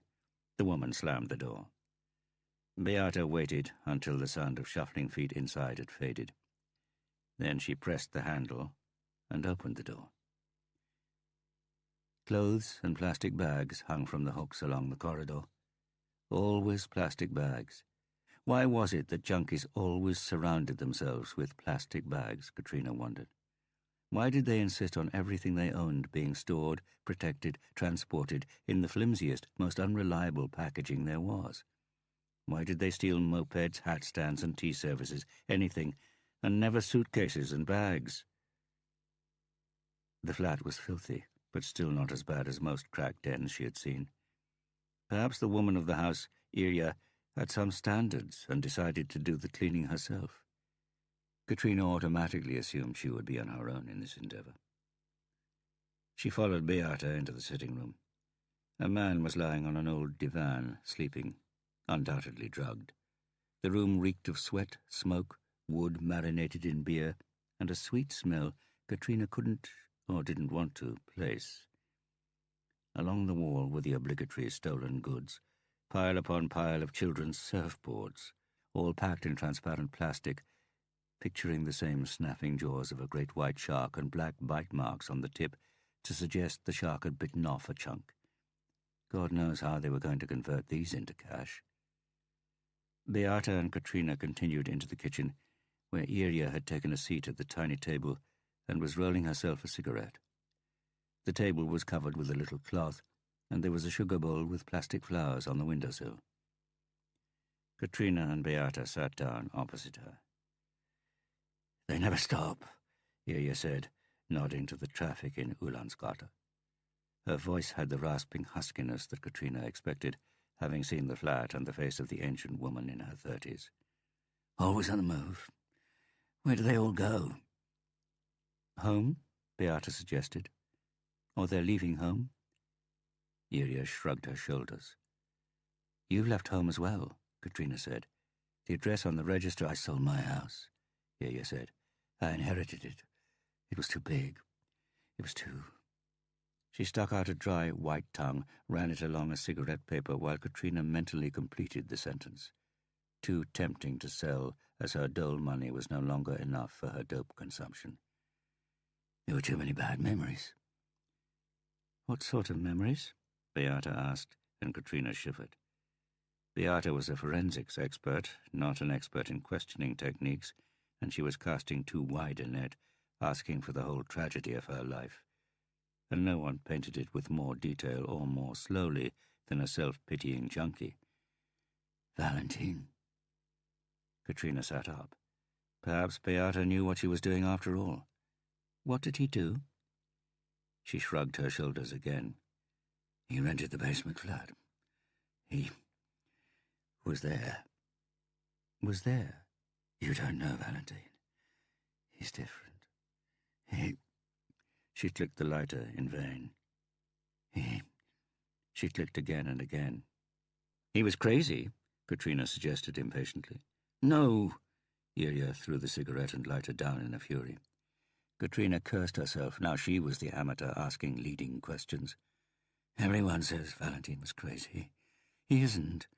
It's just that he does something. She looked through the window down onto the street, lowered her voice. He does something to the air. He frightens people. Did he hit you? Beata asked, also a leading question. Katrina tried to get eye contact with Beata. No, Ilya said. He didn't hit me. He strangled me, if I contradicted him. He was so strong, he could just put one hand round my throat and squeeze, hold it there until everything started spinning. It was impossible to remove his hand.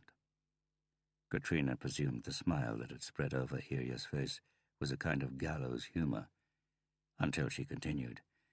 And the strange thing was, it made me high, and turned me on.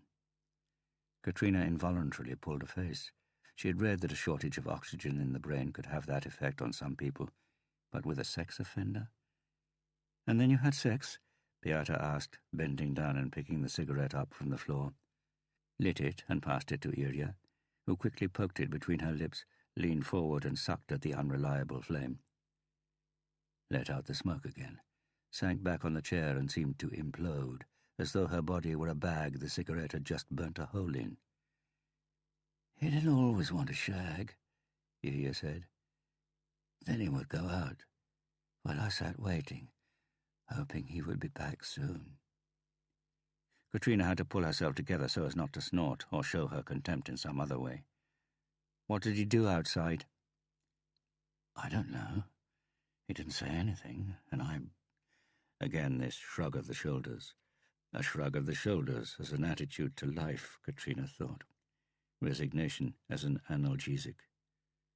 I probably didn't want to know, I suppose. Beata cleared her throat. You gave him an alibi for the 2 nights the girls were killed. Maridalen and... Yeah, Ilya interrupted. But he wasn't at home with you, as you stated in the interviews, was he? I can't bloody remember. I had my orders, didn't I? To do what? Valentine told me the night we got together, sort of, well, you know, for the first time. The police would ask me these questions whenever anyone was raped, just because he'd been a suspect in a case they hadn't managed to pin on him. And if he didn't have an alibi in a new case, they'd try and fit him up, however innocent he was. He said the police usually do that with people they reckon had got away with other cases. So I had to swear he'd been at home whatever time they asked about. Said he wanted to save us both loads of trouble and wasted time. Made sense to me. And you really thought he was innocent of all these rapes? Katrina asked. Even though you knew he'd raped before? Did I? Hell! Ilya shouted, and they heard low grunts coming from the sitting room. I didn't know anything! Katrina was about to push her when she felt Beata's hand squeeze her knee under the table. Ilya, Beata said gently, if you didn't know anything, why did you want to talk to us now? Ilya looked at Beata, picking imaginary threads of tobacco off the tip of her white tongue. reflected, made a decision. He was convicted, wasn't he, for attempted rape. And when I was cleaning the flat before renting it to someone else, I found these... All of a sudden, without any warning, her voice seemed to meet a brick wall and could go no further. These... Tears were in her large, blood-dappled eyes. These photos. What kind of photos? Ilya sniffled. Girls. Young girls, little girls. Their mouths tied with something. Gags? Gagged, yes. They were sitting on chairs or beds. You could see blood on the sheet. And Valentine? Beata said. Is he in the photos? Ilya shook her head. So it could have been faked, Katrina said. There are so-called rape photos circulating online, made by pros for those interested in that sort of thing. Ilya shook her head again. They were too frightened. You could see it in their eyes. I recognized the fear there when Valentine was going to... wanted... What Katrina is saying is that it doesn't have to be Valentine who took the pictures. The shoes, Ilya sniffled. What? Valentine had these long, pointed cowboy boots with buckles on the side. In one photo you can see the boots on the floor beside the bed. And then I knew it had to be true. He really could have done those rapes, as they said. But that wasn't the worst. It wasn't? You can see the wallpaper behind the bed. And it was that wallpaper, the same pattern. The picture had been taken in the basement flat, in the bed where he and I had... She squeezed her eyes shut, forcing out 2 tiny drops of water. So what did you do? Katrina asked. What do you think? Ilya hissed, wiping her forearm along her runny nose. I went to you lot, to the people who are supposed to protect us. And we said, Katrina asked, unable to conceal her repugnance. You said you would investigate the matter. So you went to Valentine with the photos, but of course he managed to talk his way out of it. He said it had been a game, there hadn't been any force, he didn't remember the names of the girls, he'd never seen them again, and asked if anyone had reported him. They hadn't, so it stopped there. That is, it stopped for you. For me, it had just begun. She carefully ran a bony forefinger under each eye, obviously believing she had put on makeup that might have smudged. Oh? In Ela, they're allowed 1 phone call a week. I received a message telling me he wanted to talk to me. So I went to visit him. Katrina didn't need to hear the rest. I was sitting in the visitor's room, waiting for him. And when he came in, he just looked at me, and it was as if he had his hand around my throat again. I couldn't bloody breathe. He sat down and said that if I ever said 1 word about the alibis to anyone, he would kill me. And if I ever talked to the police for whatever reason, he would kill me. And that if I thought he was going to be inside for long, I was mistaken. Then he got up and left, and I was left in no doubt.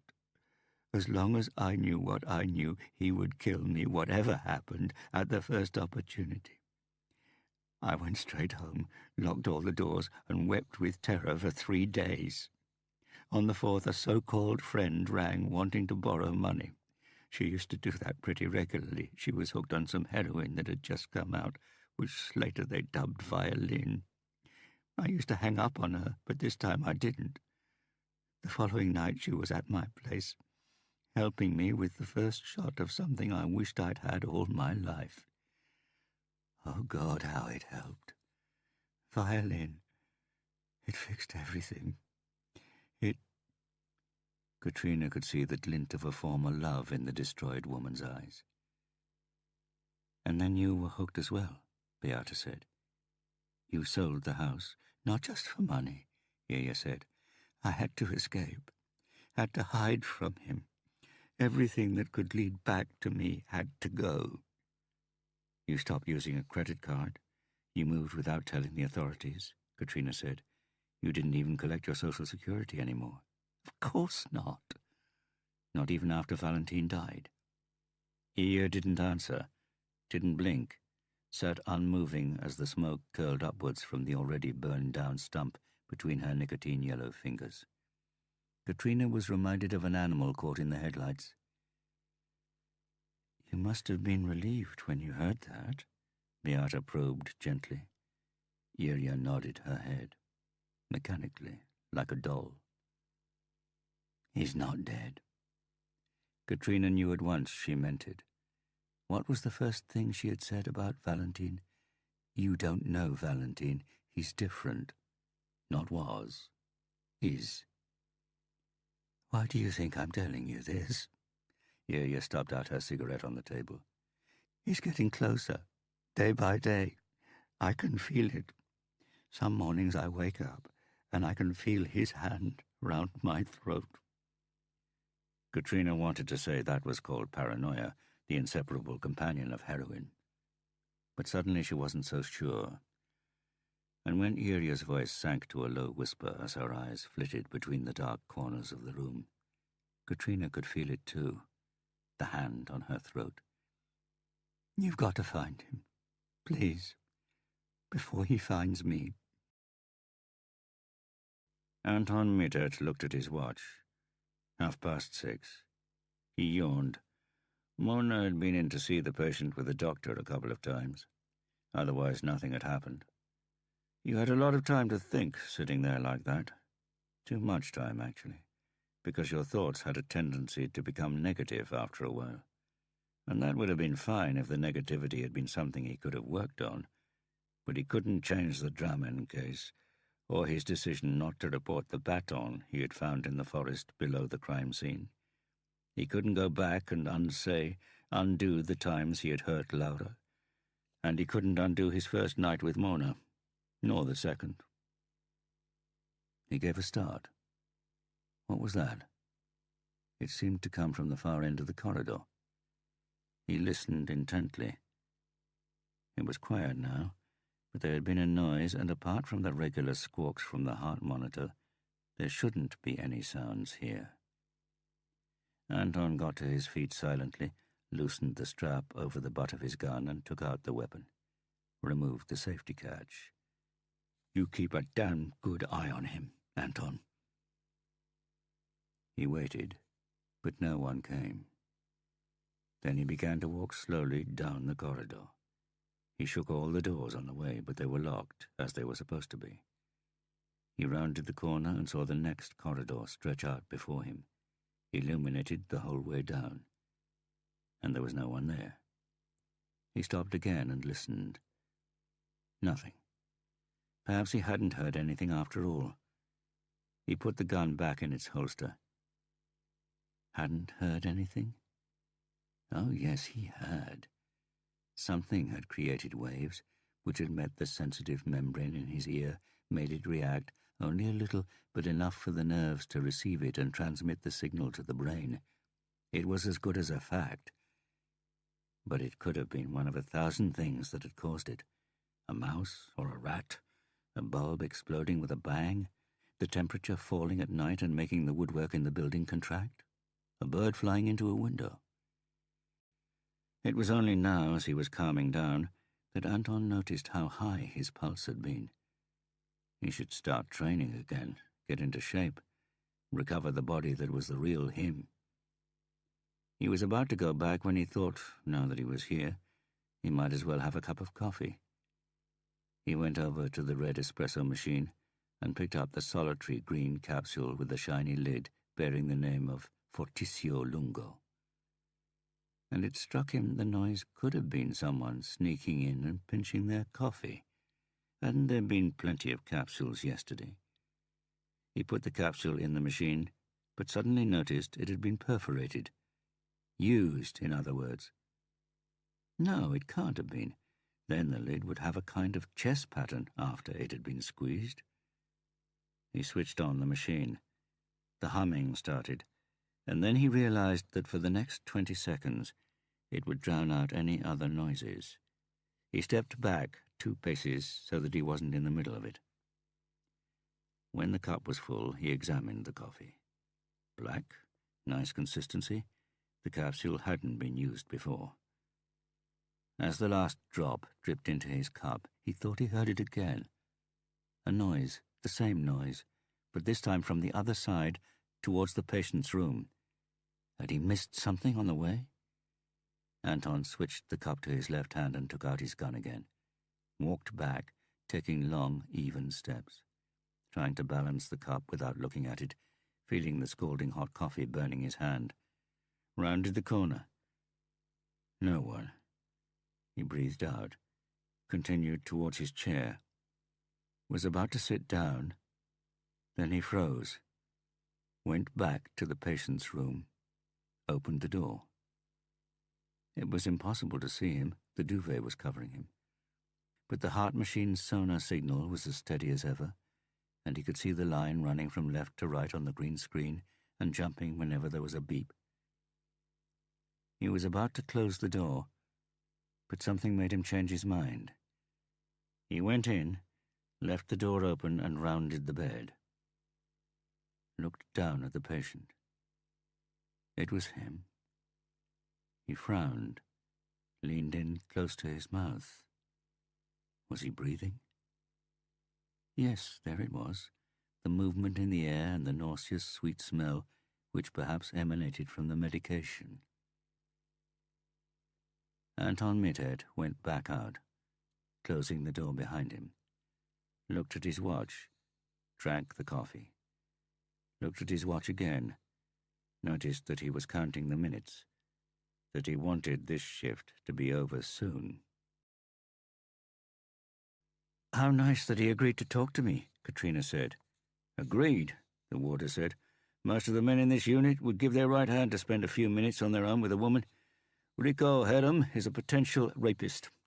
Are you sure you don't want someone in there with you?" "I know how to take care of myself." "The dentist said that as well, but okay, at least you're wearing trousers." "Trousers?" "She was wearing a skirt and nylon stockings. Sat Valentine down in the dentist's chair without having an officer present. You can imagine," Katrina tried to imagine. "She paid the price for dressing like... Okay, here we are." He unlocked the door to the cell and opened it. "I'm right outside. Just shout if you need anything." "Thank you," Katrina said, and went in. The man with the red scalp was sitting at the desk and swiveled round on the chair. "Welcome to my humble abode." "Thank you," Katrina said. "Take this." Rico Herum got up, carried the chair over to her, walked back and sat on the neatly made bed. Good distance. She sat down and felt his body warmth on the chair.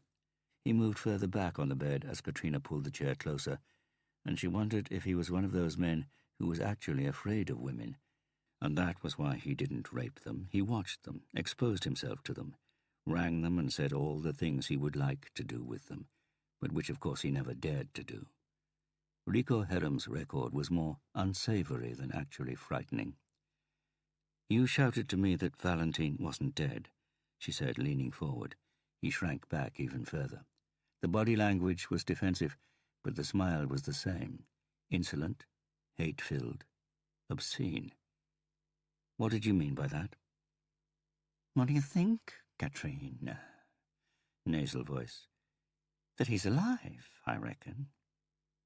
"Valentine Yersin was found dead in prison, right here." "That's what everyone thinks.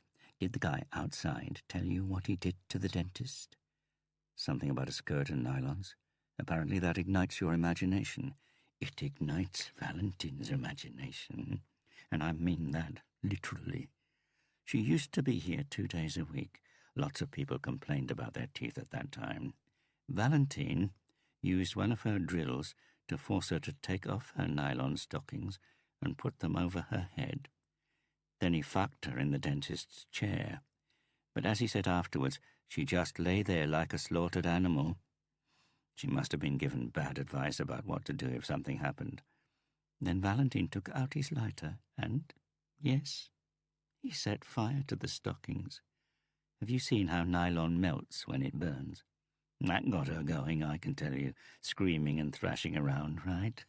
The stench of face fried in nylon was in the walls for weeks afterwards. I don't know what happened to her, but I would guess she doesn't have to be frightened of being raped again. Katrina looked at him. Whipping dog face, she thought. Been given so many beatings that the grin had become an automatic defense. If Valentine's not dead, where is he then? She asked. The grin grew wider. He pulled the duvet over his knees. Please tell me if I'm wasting my time here, Rico, Katrina sighed. I've spent so much time at mental health institutions that crazy people bore me. All right? You don't think I'm going to give you this information for nothing, do you, officer? My rank is special detective. What's the price? Reduced sentence. I'm getting out next week. I want 50,000 kroner. Katrina burst into loud, hearty laughter, as hearty as she could make it, and saw the fury stealing into his eyes. I can't do anything for you, then, she said, getting up. 30,000, he said. I'm skint, and when I get out, I'll need a plane ticket to take me a long way away. Katrina shook her head. We pay informers only when they have info that casts a whole new light on a case. A big case. And what if this is one? Then I would have to talk to my boss about it. But I thought you had something you wanted to tell me. I'm not here to negotiate on something I don't have. She walked to the door and raised her hand to knock. Wait, Red Scalp said. His voice was thin. He had drawn the duvet up to his chin. I can tell you something. I've got nothing for you, I said. Katrina knocked on the door. Do you know what this is? He held up a copper-coloured instrument that made Katrina's heart skip a beat. For a nanosecond she had thought it was a gun, but then saw it was an improvised tattoo machine with the nails sticking out of the end. I'm the tattooist here in this joint, he said. A bloody good one, too. Do you know how they identified the body they found here as Valentine's? Katrina stared at him, at the small, hate-filled eyes, the thin, wet lips, the red skin glowing under the thinning hair. The tattoo. The demon face. I still haven't got anything for you, Rico. You could... He pulled a face. Yes? If you could unbutton your blouse so that I could see... Katrina looked down in disbelief. You mean these? As she placed her hands under her breast, she could almost feel the heat radiating out from the man in the bed. She heard the key rattling in the lock outside. Officer, she said loudly without relinquishing Rico Herem's gaze, give us a couple more minutes, please. She heard the rattling stop, heard him say something, and then steps fading into the distance. The Adam's apple in front of her looked like a little alien climbing up and down under the skin, trying to get out. Go on, she said. Not until... Here's the deal. The blouse stays buttoned, but I'll squeeze one nipple so that you can see the outline. If what you tell me is good, it is. If you move, the deal's off. Okay? Okay? Right? Let me hear. I tattooed the demon face on his chest. Here? In the prison? He pulled a sheet of paper out from under the duvet. Katrina moved towards him. Stop! She stopped, looked at him, raised her right hand, groped for the nipple under the thin fabric of her bra, caught it between forefinger and thumb, squeezed, knowing that blood was streaming to the nipple, that it was stiffening. Let him see. Heard his breathing accelerate. He passed her the sheet of paper, and she stepped forward and snatched it. Sat down on the chair. It was a drawing. She recognized it from the prison warder's description. Demon face. Drawn out to the sides as if it had hooks attached to the cheeks and forehead. Screaming with pain, screaming to get free. I thought it was a tattoo he'd had for many years before he died, she said. I wouldn't say that, exactly. What do you mean? Katrina studied the lines of the drawing. As he got it. After he died, I mean. She looked up, saw his eyes still riveted on her blouse. "Did you tattoo Valentine after he died? Is that what you're saying?" "Are you deaf, Katrina? Valentine isn't dead." "But who—" "2 buttons." "What?" "Undo 2 buttons." She undid 3, pulled her blouse to the side, let him see her bra with the outline of the still stiff nipple. "Judas." His voice was a whisper now, gruff. "I tattooed Judas. Valentine had him in his suitcase for 3 days. Locked in the suitcase. Can you imagine?" "Judas Johansson?" "Everyone thought he'd escaped, but Valentine had killed him and hidden him in the suitcase. No one searches for a man in a suitcase, eh? Valentine had given him such a beating that even I wondered if it really could be Judas. Mincemeat. Could have been anyone. The only thing that was in one piece was the chest, where I was supposed to do the tattoo." Judas Johansson. That was the body they found. "Now I've told you, and I'm a dead man too." "But why did he kill Judas?" "Valentine was a hated man inside, because he'd molested girls under 10, of course. Then there was the dentist business. Many people here liked her. The guards did as well. It was just a question of time before he had an accident, an overdose, made it look like suicide, so he did something about it." "He could have just escaped." "They would have found him. He had to make it seem as if he was dead." "And his pal Judas was useful. Valentine isn't like the rest of us, Katrina." Katrina ignored his inclusive us. "Why did you want to tell me this? You were an accessory." "I only tattooed a dead man. Besides, you have to catch Valentine." "Why?" Red Scalp closed his eyes. "I've been dreaming so much recently, Katrina. He's coming back to join the living. But first of all, he has to get rid of the past. Everyone in his way, everyone who knows. And I'm one of them. I'm being released next week. You have to catch him." "Before he catches you," Katrina completed, staring without seeing at the man in front of her. For it was as if it was being played out, the scene Rico had said, where he tattooed the 3-day-old body. And it was so unsettling that she was unaware of anything. She neither heard nor saw. Not until she felt a tiny droplet on her neck, heard his low rattle and looked down, and jumped up from the chair, stumbled towards the door, her nausea rising. Anton Mittert woke up. His heart was pounding wildly and he was gulping down air. Blinked for one confused moment before managing to focus. Looked into the white wall in front of him. He was still sitting on the chair with his head lolling against the wall behind him. He had fallen asleep, slept on the job. It had never happened before. He lifted his left hand. It felt as if it weighed 20 kilos. And why was his heart beating as though he had run a half-marathon? He looked at his watch. 11:15. He'd been asleep for more than an hour. How could it have happened? He felt his heart gradually slowing down. It must have been all the stress over the past few weeks. The shifts, the daily rhythm out of sync, Laura and Mona. What had woken him? Another noise? He listened. Nothing, just a quivering silence, and his vague, dreamlike memory that the brain had registered something it found unsettling. It was like when he slept in their house in Drammen down by the river. He knew snarling boat engines raced past their open window, but his brain didn't register anything. A tiny creak of the bedroom door, on the other hand, and he jumped up.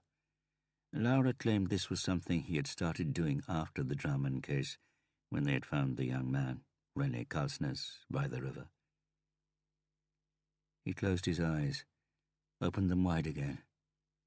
Jesus, he had fallen asleep again. He got up, felt so dizzy he had to sit down, blinked, one hell of a mist coating his senses. He looked down at the empty coffee cup beside the chair. He would have to go and make himself a double espresso. Oh, no, shit, it had run out of capsules. He would have to ring Mona and ask her to bring a cup for him.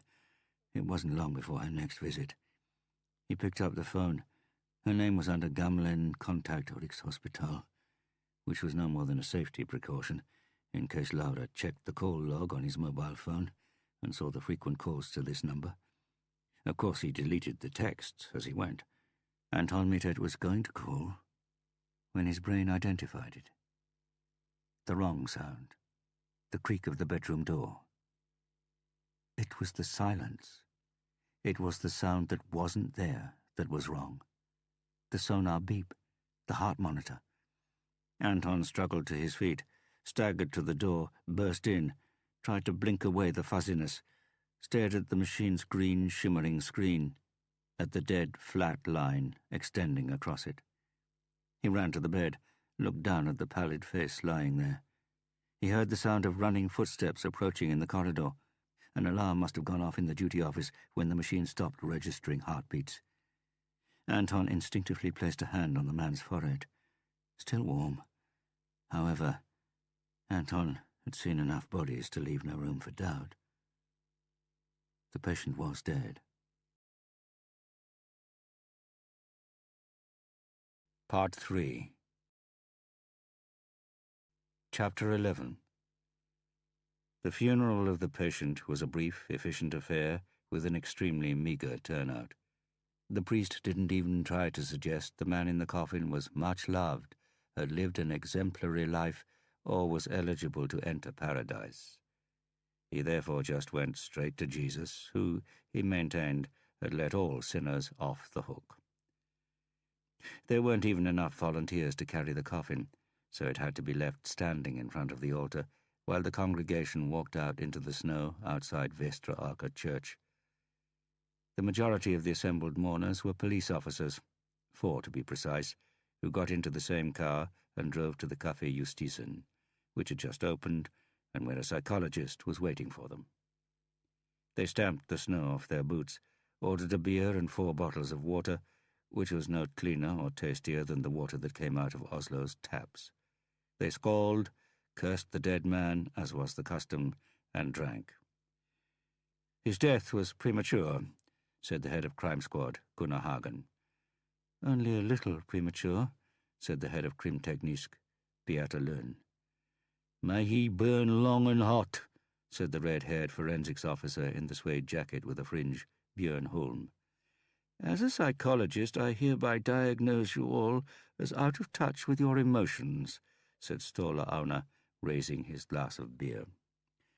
Thank you, Doctor, but the diagnosis is police, Hagen said.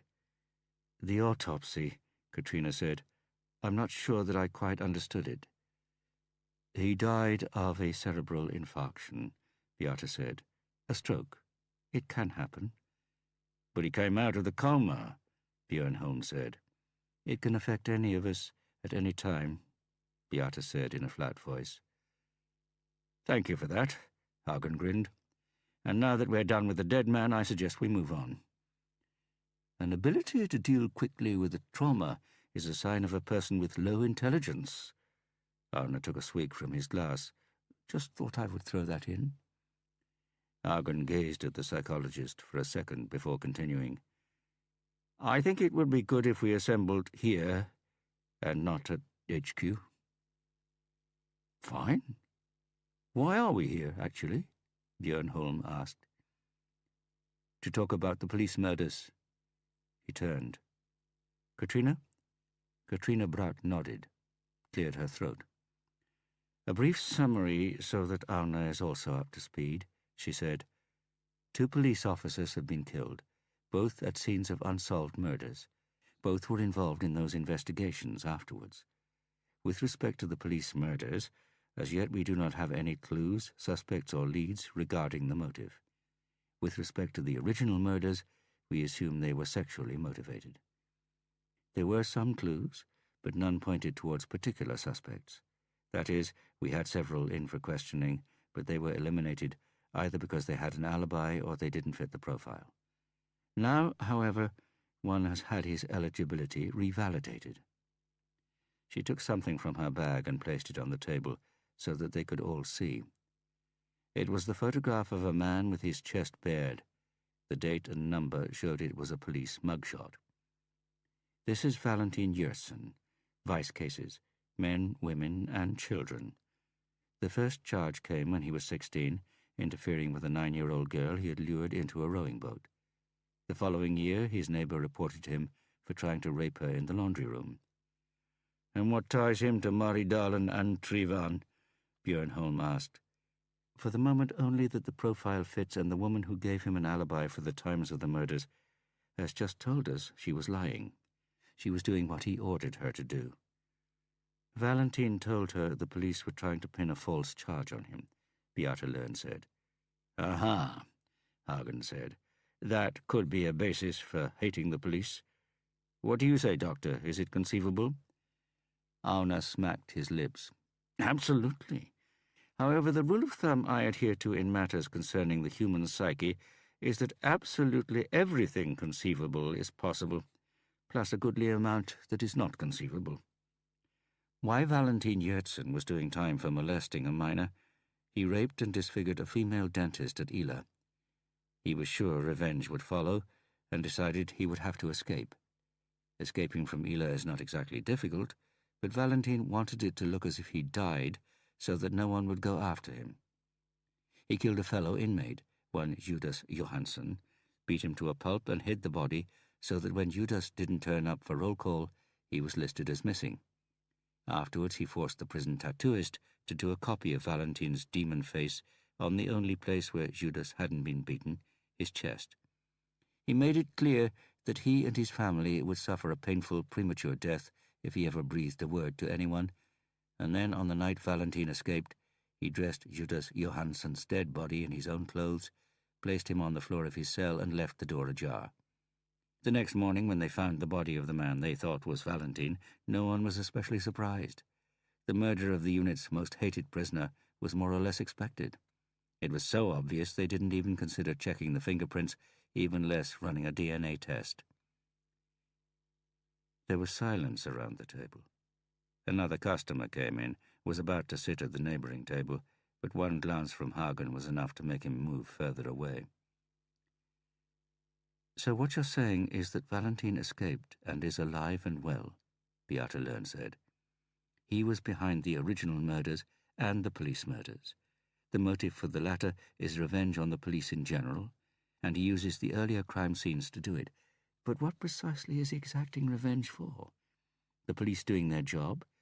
In which case not many of us would be left alive."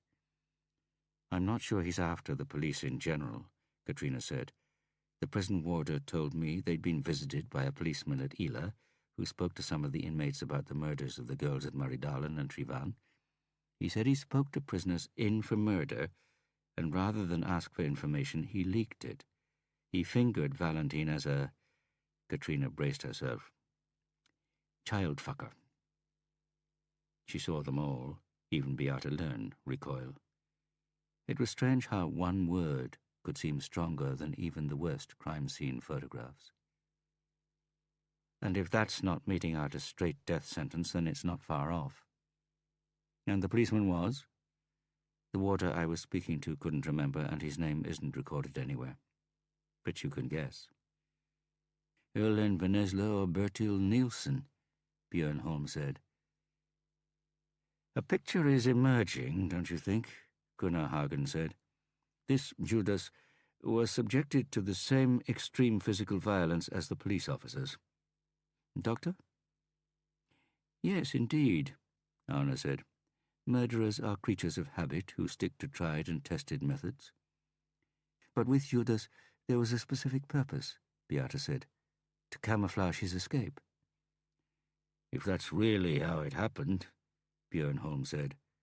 "This inmate Katrina has spoken to ain't exactly the world's most reliable witness." "Well," Katrina said, "I believe him." "Why?" Katrina gave a lopsided grin. "What was it Harry used to say? Intuition is only the sum of many small but specific things the brain hasn't managed to put a name to yet." "What about digging up the body and checking?" Anna asked. "Guess," Katrina said. "Cremated?" Valentine had written a will the week before, in which it said that if he died, the body should be cremated as soon as humanly possible. "And since then, no one's heard from him," Holmes said, "until he killed Venesla Nielsen." "That's the hypothesis Katrina presented to me, yes," Gunnar Hagen said. "For now it's on the thin side, and, to put it mildly, bold. But while our investigative unit is struggling to make any headway with other hypotheses, I'd like to give this one a chance. That's why I've gathered you here today. I want you to form a special little unit to follow this, and only this, trail. The rest you leave to the bigger unit. If you accept the assignment, you report to me."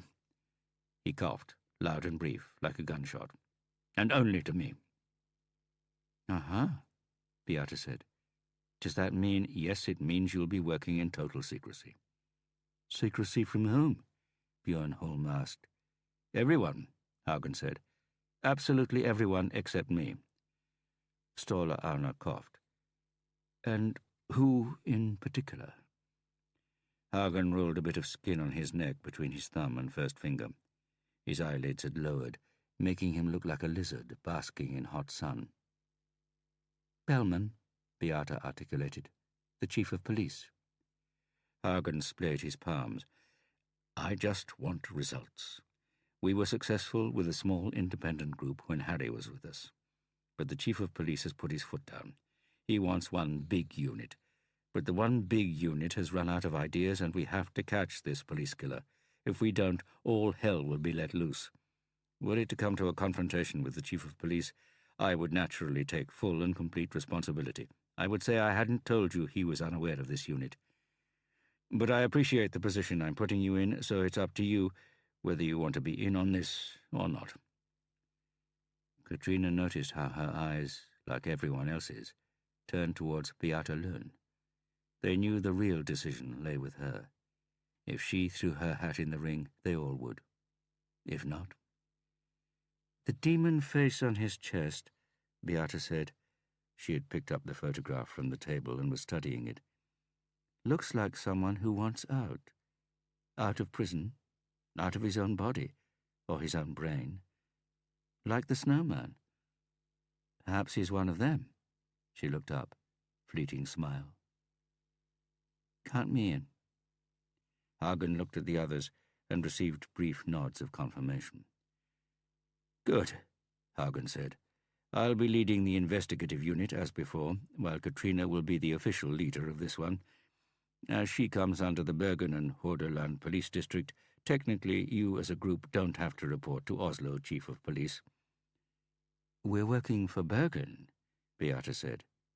"Well, why not? Skål to Bergen, folks." They raised their glasses. As they stood on the pavement outside Justisen, light drizzle was falling, emphasizing the smell of rock salt, oil, and tarmac. "Let me take this opportunity to thank you for having me back," said Ståle Arna, buttoning up his Burberry. "The Untouchables ride again," Katrina smiled. "Just like the old days," Björn said, contentedly patting his stomach. "Almost," Beata said. "There's one person missing." "Hey," Hagen said. "We agreed we wouldn't talk about him again. He's gone, and that's that." "He'll never be completely gone, Gunnar." Hagen sighed, peered up at the sky, shrugged. "Maybe not. There was a PHS student doing a shift at the Rikshospital. She asked me if Harry Hule had ever not managed to solve a case. I thought at first she was just being nosy because she had studied one of his cases. I answered that the Gustav Hansen case was never really solved. And today I heard that my secretary had received a call from PHS requesting copies of that very case file." Hagen smiled sadly. "Perhaps he is becoming a legend after all." "Harry will always be remembered," Björn Holm said. "Unsurpassed and unparalleled." "Maybe," Beata said. "But we've got 4 people here who are close on his heels. Aren't we?" They looked at each other, nodded, took their leave with brief, firm handshakes, and headed off in 3 different directions. Chapter 12. Mikhail Bellman saw the figure above his gun sights. He scrunched up one eye, slowly pulled the trigger, listening to his heartbeat. Calm but heavy. He felt the blood being pumped to his fingertips. The figure wasn't moving. He just had a sense it was. He let go of the trigger, took a deep breath, and focused once more. Got the figure in the sights again. Pulled, saw the figure twitch in the right way. Dead. Mikhail Bellman knew he had hit the head. "Bring the body over and we'll do a post-mortem," he shouted, lowering his Heckler & Koch P-30L. Tore off his ear and eye protectors, heard the electric hum and the wires singing, and saw the figure dance towards them. It came to a halt 1/2 meter in front of him. "Good," said Truls Bernsen, letting go of the switch. The humming stopped. "Not bad," Mikhail said, studying the paper target with the holes over half the torso and the head. Nodded to the target with the severed head in the lane beside his. "But not as good as yours." "Good enough to pass the test. I heard 10.2% failed this year." With practiced hands, Truls changed his paper target, pressed the switch, and a new figure sang its way back. It stopped at the flecked green metal plate 20 meters away. Mikhail heard high-pitched laughter coming from a few lanes to the left, saw 2 young women huddled together and glance over at them. Probably PHS students who had recognized him. All the sounds here had their own frequency, so that even over the gunfire Mikhail could hear the thwack of paper and the clunk of lead on metal, followed by the tiny click as the bullet fell into the box for collecting the compressed shells beneath the target. "In practice, more than 10% of the force are incapable of defending themselves or anyone else. What does the Chief of Police say to that?" "Not all officers can train as much as you do, Truls." "Have so much time to spare, you mean?" Truls laughed, his irritating, grunted laugh, as Mikhail looked at his subordinate and childhood friend, at the higgledy-piggledy jumble of teeth his parents had never seen fit to have checked, at the red gums. Everything was apparently as before, yet something had changed. Perhaps it was just the recent haircut. Or was it the suspension? That kind of thing had a tendency to affect people you hadn't thought were so sensitive. Perhaps especially them, those who were not in the habit of venting their emotions, who kept them hidden, hoping they would pass with time. Those were the ones who could crack, put a bullet through their temples. But Truls seemed content. He was laughing. Mikhail had once told Truls that his laughter made people panic. He should try to change it, practice to find a more normal, more pleasant laugh. Truls had only laughed even louder, and pointed at Mikhail, pointed a finger at him without saying a word, only this eerie, snorted laugh. "Aren't you going to ask?" Truls inquired, pushing cartridges into the magazine of his gun. "What about? About the money in my account?" Mikhail shifted his weight. "Was that why you invited me here? For me to ask you? Do you want to know how the money got there?" "Why should I harass you now?" "You're the Chief of Police, and you took the decision not to say anything. I thought it was stupid of you, but I respect it." "Do you?" Truls clicked the magazine into place. "Or are you leaving me alone because you already know where it came from, Mikhail?" Bellman eyed his childhood friend. He could see it now, see what had changed. It was the sick gleam, the one from their childhood, the one he got when he was angry, when the older kids in Manglerud were threatening to beat up the loudmouth with the girly good looks who had taken Ulla, and Mikhail had had to push Truls in front of him, set the hyena on them, the mangy, whipped hyena who had already had to take so many beatings. So many that one more didn't make much difference. And when Truls had that gleam in his eye, the hyena gleam, it meant he was willing to die, and if he got his teeth into you, he would never, ever let go. He would lock his jaws and stay there until you went down on your knees or he was pulled off. But Mikhail had seen the gleam only rarely as time went on. More recently there had, of course, been the time when they had dealt with the homo in the boiler room, and also when Mikhail had told him about the suspension. What had changed now, though, was that the gleam didn't go. It was there all the time, as if he had some kind of fever. Mikhail slowly shook his head in disbelief. "What are you talking about, Truls? Maybe the money came in directly from you. Maybe you were paying me the whole time. Maybe you led Asayev to me." "I think you've inhaled too much gunsmoke, Truls. I never had anything to do with Asayev." "Maybe we should ask him about that." "Rudolf Asayev's dead, Truls. Bloody convenient, eh? Everyone who could talk happens to have snuffed it." "Everyone," Mikhail Bellman thought. "Except you." "Except me," Truls grinned. "I've got to go," Mikhail said, pulling down his target and folding it. "Oh, yes," Truls said. "The Wednesday date." Mikhail froze. "What?" "I remember you always used to leave the office at this time on Wednesdays." Mikhail studied him. It was odd. Even after knowing Truls Bernsen for 30 years, Mikhail still wasn't sure how stupid or smart he was. "Right. But let me just say you'd better keep that kind of speculation to yourself. As things stand, it can only hurt you, Truls, and it might be best not to say too much. It could put me in a tricky spot if I'm summoned as a witness. Understand?" But Truls had already put the protectors over his ears and turned to the target. Staring eyes behind the glasses. One flash, two, three. The gun seemed to try to detach itself, but Truls's grip was too tight. The hyena grip. In the car park, Mikhail felt the phone vibrate in his trouser pocket. It was Ulla. "Did you manage to talk to pest control?" "Yes," Mikhail said, who hadn't given it a thought, let alone spoken to anyone. "What did they say?" "They said the smell you think is coming from the terrace could well be a dead mouse or a rat somewhere in there. But since it's concrete, we can't do much. Whatever it is will rot, and the smell will go of its own accord. They advised us not to break up the terrace. Okay?" "You should have had professionals to do the terrace, not Truls. He did it in the middle of the night without asking me. I've told you before.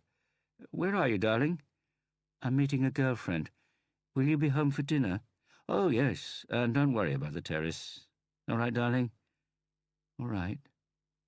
He hung up, thinking he had said darling twice, and that was one time too many. Made it sound as if it was a lie.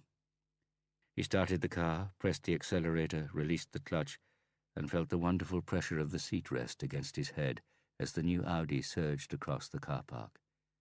Thought about Isabel. How he felt his blood pumping already, and thought about the strange paradox that had not been a lie. His love for Ulla never felt more real than just before he was going to fuck another woman. Anton Mittert sat on the terrace.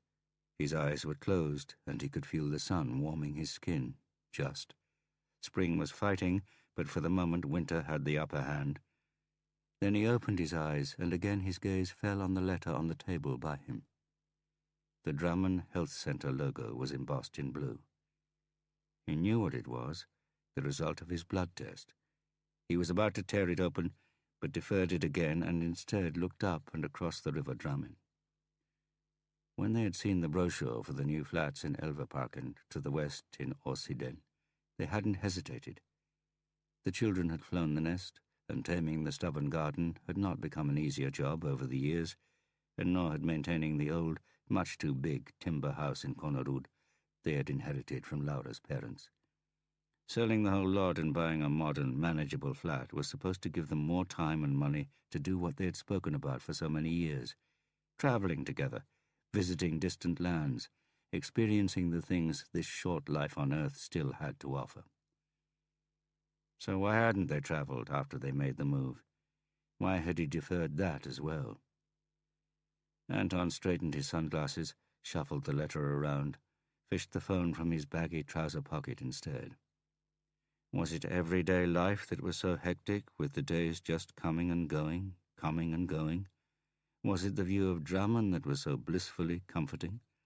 Was it the thought of having to spend so much time together, the fear of what it could reveal about both of them, about their marriage?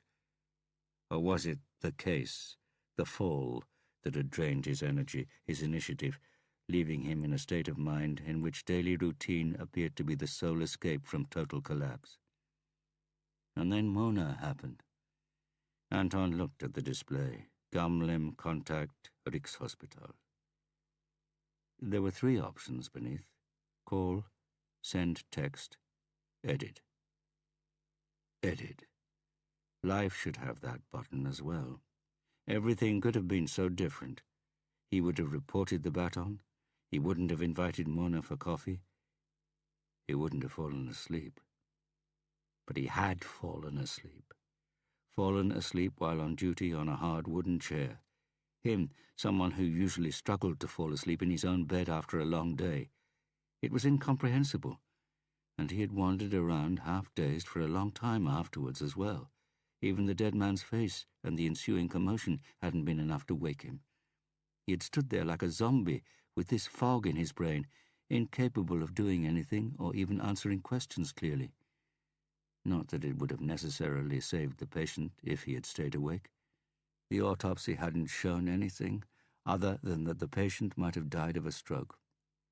But Anton hadn't done his job. Not that anyone would ever find out. He hadn't said a word. But he knew that he had screwed up again. Anton Mittet looked down at the buttons. Call, send text, edit. It was time. Time to do something right. Just do it. Don't put it off. He pressed edit. Another option appeared. He chose correctly. Delete. Then he took the envelope and tore it open, took the letter out and read. He had gone to the health center early in the morning after the patient had been found dead. Explained he was a police officer on his way to work. He had taken a pill, but didn't know what it contained. He felt strange and was worried about going to work in case it had side effects. At first, the doctor had wanted him to call in sick, but Anton had insisted they take a blood sample. His eyes ran down the letter. He didn't understand all the words and names or what the numbers by them signified, but the doctor had added 2 summarizing sentences to clarify. Nitrazepam is found in strong hypnotic drugs. You must not take any more of these tablets without consulting a doctor first. Anton closed his eyes and sucked in air through clenched teeth. Shit. He had been right about his suspicion. He had been doped. Someone had doped him. Not only that, he had an inkling how. The coffee, the noise in the corridor, the container with only 1 capsule left. He had wondered if the lid had been perforated. The solution must have been injected through the lid with a syringe. Then the perpetrator only had to wait for Anton to go and brew his own Mickey Finn espresso with nitrazepam. They said the patient had died of natural causes. Or rather, there was no evidence to suggest anything suspicious had taken place. But a substantial part of their conclusion was, of course, Anton's statement that no one had been to see the patient subsequent to the previous doctor's visit 2 hours before the heart stopped beating. Anton knew what he had to do. He had to report this. Now. He lifted the phone. He had to report the blunder. Explain why he hadn't told them straight out that he had fallen asleep. He looked at the display. This time not even Gunnar Hagen could save him. He put the phone down. He would ring. Not right now, though. Mikhail Bellman knotted his tie in the mirror. "You were good today," a voice from the bed said. Mikhail knew it was true. He watched Isabel Skayan get up behind him and pull on her stockings. "Is that because he's dead?" She threw the reindeer skin bedspread over the duvet. Above the mirror hung an impressive set of antlers, and the walls were decorated with pictures by Sami painters. This wing of the hotel had rooms that were designed by female artists and bore their names. Their room had the name of a female yoik singer. The only problem they had with the room was that Chinese tourists had stolen the ram horns, obviously firmly of the belief that the horn extract had a libido-boosting effect. Mikhail had considered it himself the last couple of times, but not today. Perhaps she was right. Perhaps it was the relief that the patient was finally dead. "I don't want to know how it happened," he said. "I wouldn't have been able to tell you anyway," she said, pulling on her skirt.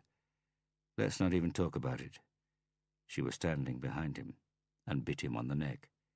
"Don't look so worried," she sniggered. "Life's a game." "For you, maybe. I've still got these bloody murders to deal with." "You don't have to be elected. I do. But do I look worried?" He shrugged, reached for his jacket. "Are you going first?" He smiled as she smacked his head, heard her shoes click-clacking towards the door. "I may have a problem with next Wednesday," she said. "The council meeting has been moved." "Fine," he said, noticing that it was exactly that. Fine. Well, more than that. He was relieved. Yes, he was. She stopped by the door, listened as usual for any noise in the corridor, making sure the coast was clear. "Do you love me?"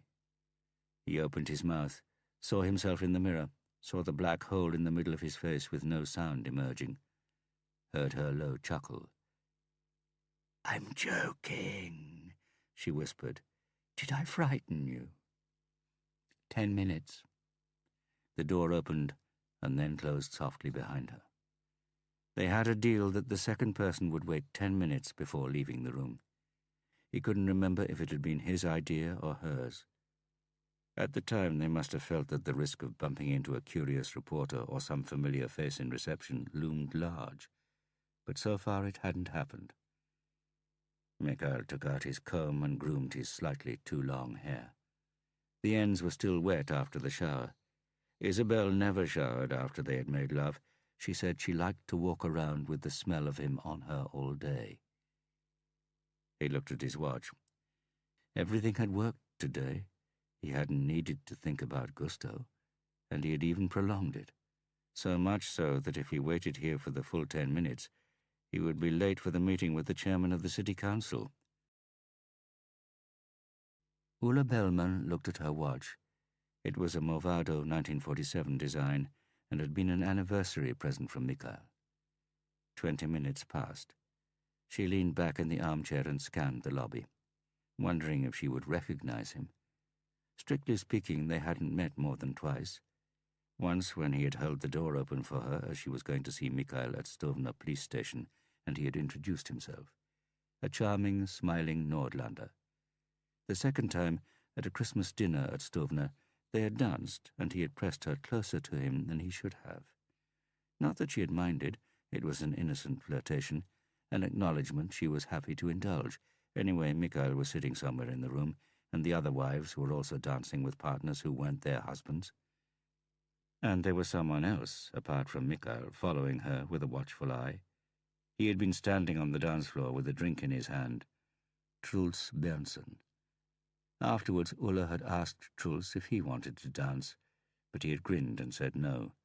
He was no dancer, he had said. Runar, that was his name. It had slipped her mind. She had never heard or seen anything of him again, until he had rung and asked if she could meet him here today. At first she had turned him down, saying she had no time, but he'd said he had something important to tell her. His voice was curiously distorted. She couldn't quite remember him sounding like that, but perhaps it was just that he was caught somewhere between his old Nordland dialect and Östland Norwegian. It often happened with people from the provinces when they had lived in Oslo for a while. So she had said yes, a quick cup of coffee would be fine, as she was going into town that morning anyway. It wasn't true. Like the answer she had given Mikhail when he had asked where she was, and she had said she was on her way to meet a girlfriend. She hadn't meant to lie, but the question had caught her on the hop, and she realized she should have told Mikhail she was having a coffee with an ex-colleague of his. So why hadn't she? Because deep down she suspected that what she was going to be told had something to do with Mikhail. Already she regretted being here. She looked at her watch. The receptionist had glanced at her a couple of times, she noticed. Ulla had removed her coat, and underneath she was wearing a sweater and trousers which emphasized her slim figure. Going to the city centre was not something she did a lot, and she had spent a bit more time on her makeup and her long blonde hair, which had caused the Manglarud boys to drive past her to see if her front fulfilled what her back promised. And she could see from their faces that for once it had. Mikhail's father had once told her she looked like the good-looking one in the Mamas and the Papas, but she didn't know who that was and had never tried to find out. She shot a glance at the swing door. More and more people were streaming in, but not the person with darting eyes she was expecting. She heard a muffled ping from the lift doors, and then a tall woman in a fur coat stepped out.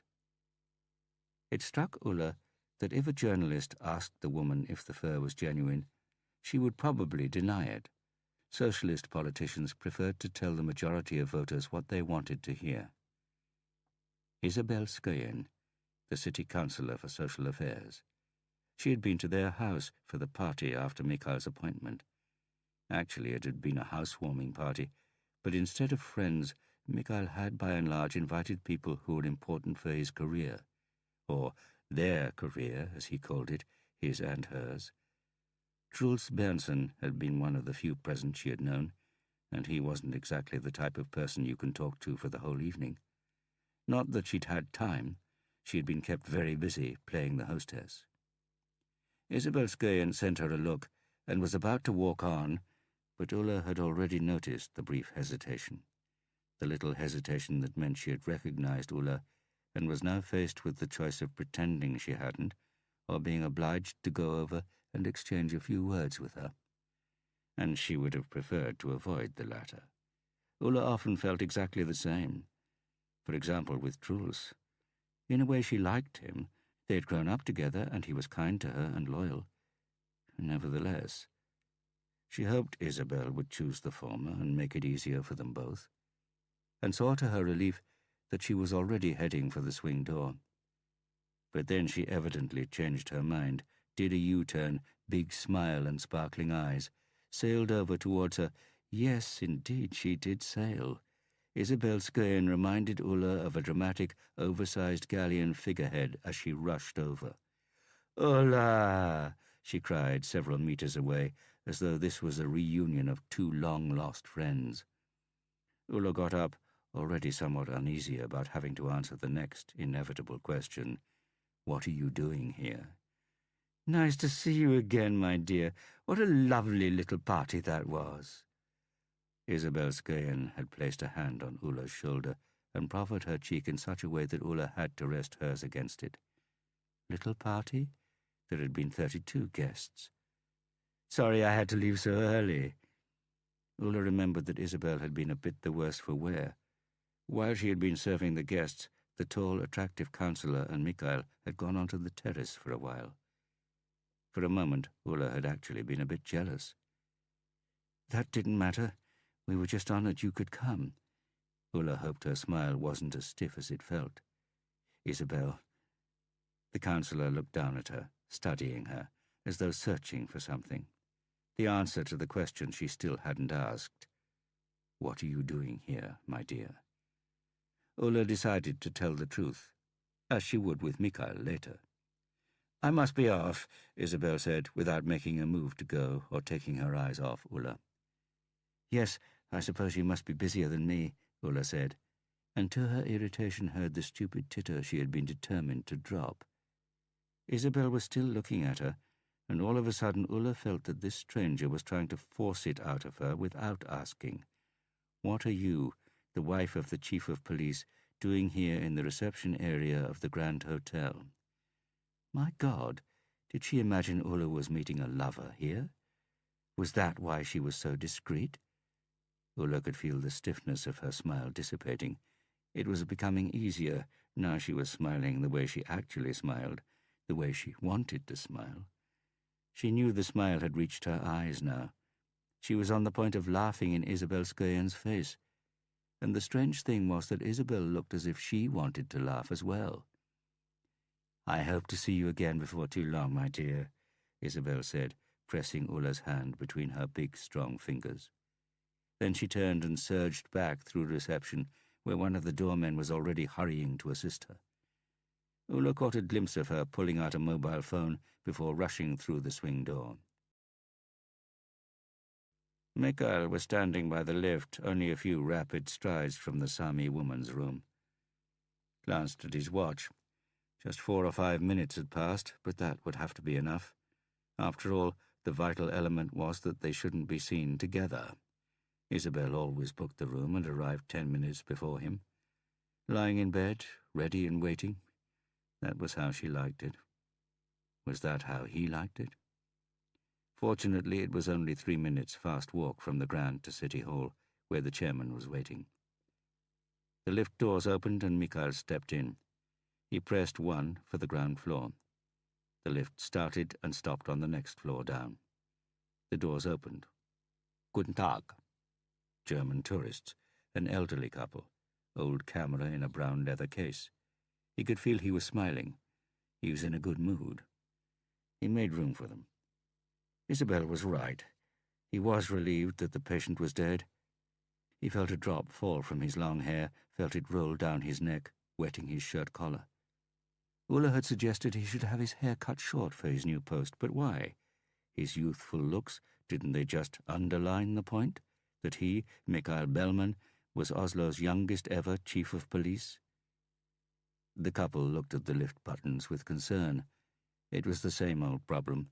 Was floor number 1 street level or the floor above it? What system did they have in Norway? "It's the ground floor," Mikhail said in English, pressing the button and closing the doors. "Danke," the woman murmured. The man had closed his eyes and was breathing audibly. "Das Boot," Mikhail thought. They sank down through the building in silence. As the doors opened and they exited into reception, a tremble seemed to go through Mikhail's thigh. His phone picked up a signal again. He saw there was a missed call from Isabel. He was about to ring back when it vibrated again. It was a text. "Met your wife in reception." Mikhail came to an abrupt halt, glanced up. But it was too late. Ulla was sitting in an armchair directly in front of him. She looked attractive, had taken more care than usual. Attractive, and turned to stone in her chair. "Hello, darling," he exclaimed, hearing at once how shrill and false it sounded. Saw in her face how it sounded. Her eyes were fixed on him, with the remnants of a confusion that was quickly giving way to something else. Mikhail Bellman's brain was churning, absorbing and processing data, looking for connections, drawing a conclusion. He knew the wet tips of his hair could not be explained satisfactorily. She had seen Isabel. Her brain, like his, was processing at lightning speed. That is how the human brain is, mercilessly logical as it assembles all the tiny bits of information which suddenly fit. And he saw that something else had already ousted the confusion, the certainty. She lowered her gaze so that when he was standing in front of her, she was looking straight at his midriff. He hardly recognized her voice as she whispered, "You got her text a little too late, then." Katrina turned the key in the lock and pulled the door, but it was jammed. Gunnar Hagen stepped forward and shook it open. A stale, heated, damp atmosphere met them. "Here," Gunnar Hagen said. "We've left it untouched since the last time it was used." Katrina went in first and pressed the light switch. "Welcome to Bergen's Oslo branch office," she drawled. Beate Lern crossed the threshold. "So this is where we're to be hidden." Cold blue light from the neon tube fell on a square concrete room with greyish-blue lino on the floor and nothing on the walls. The windowless room boasted 3 desks with a computer on each and a chair. On one desk was a brown-stained coffee machine and a large jug of water. "We've been allocated an office in the basement of Police HQ, Ståle Aune exclaimed, stupefied. "Officially speaking, you are in fact on Oslo prison property," Gunnar Hagen said. "The corridor outside goes under the car park. If you go up the iron stairs outside the door, you'll end up in the reception area of the prison." By way of response, the first notes of Gershwin's Rhapsody in Blue sounded. Hagen took out his mobile phone. Katrina glanced over his shoulder and saw the name Anton Mitted light up on the display. Hagen pressed reject and put the mobile back in his pocket. "The investigative unit has a meeting now, so I'll leave you to it," he said. The others stood looking at one another after Hagen had left. "It's bloody hot in here," Katrina said, unbuttoning her jacket, "but I can't see any radiators." "That's because the prison boilers are in the room next door," Björn Holm laughed, hanging his suede jacket over a chair back. "We called it the boiler room." "So you've been here before, have you?" Aune loosened his bow tie. "Yes, we have. We had an even smaller group then." He nodded towards the desks. 3, as you can see. Solved the case anyway. But then Harry was in charge." He shot Katrina a quick glance. "I didn't mean to." "It's okay, Björn," Katrina said. "I'm not Harry, and I'm not in charge either. It would be fine with me if you reported to me formally, so that Hagen could wash his hands of the whole business, but I've got more than enough to do just managing myself. Beata's the boss. She has the seniority and management experience." The others looked at Beata, who shrugged her shoulders.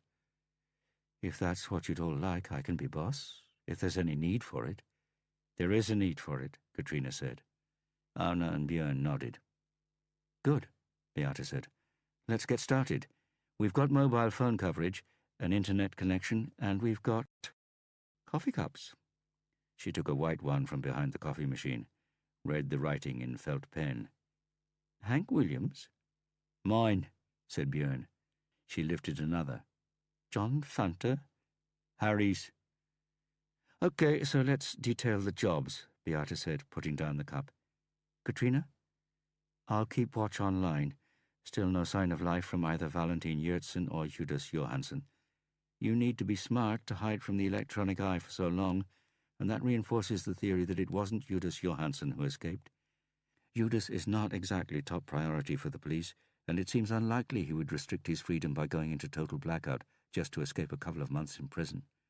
Valentin has more to lose, of course. Anyway, if either of them is alive and so much as moves a muscle in the electronic world, I'm on them." "Good. Björn?"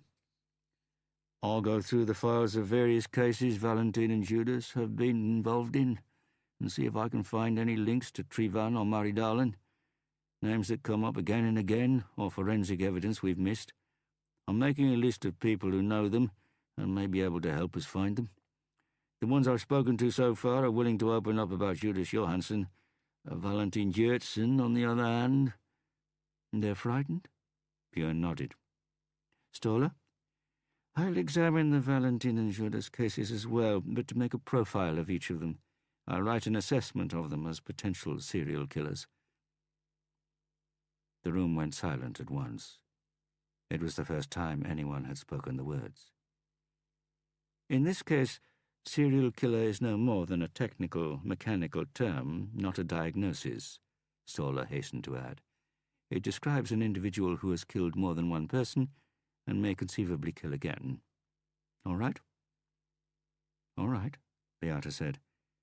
"As for me, I'll go through all the visual material we have from CCTV cameras around the crime scenes, petrol stations, all-night shops, photo booths. I've already seen quite a few shots of the police murders, but not everything, and there are the original murders as well." "Enough to do, then," Katrina said. "Enough to do," Beata repeated. The 4 of them stood looking at one another. Beata raised the John Fanta cup and put it back behind the coffee machine. Chapter 13. "All right," Ulla said, leaning back against the kitchen worktop. "Oh, yes," Truls said, shifting uneasily on the chair and lifting the coffee cup from the narrow worktop. He took a swig, looked at her with the eyes she knew so well, frightened and hungry, embarrassed and searching, rejecting and imploring, no and yes. She had immediately regretted allowing him to visit her, but she hadn't been prepared when he had suddenly rung and asked how things were going with the house. Was there anything that needed fixing? As he was suspended now, the days were long and he had nothing to do. No, there was nothing that needed fixing, she had lied. Oh, right. What about a cup of coffee, then? A little chat about old times. Ulla had said she didn't know if, but Truls acted as if he hadn't heard, said he was passing by, a coffee would be nice. And she had answered, "Okay, why not? Drop in, Truls." "I'm still alone, as you know," he said. "Nothing new there." "You'll find someone, of course you will."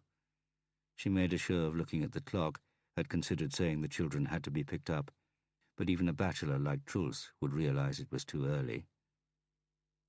"Maybe," he said, looking into his cup, and instead of putting it down he took another swig. Like taking courage, he thought with dread. "As you probably know, I've always liked you, Ulla."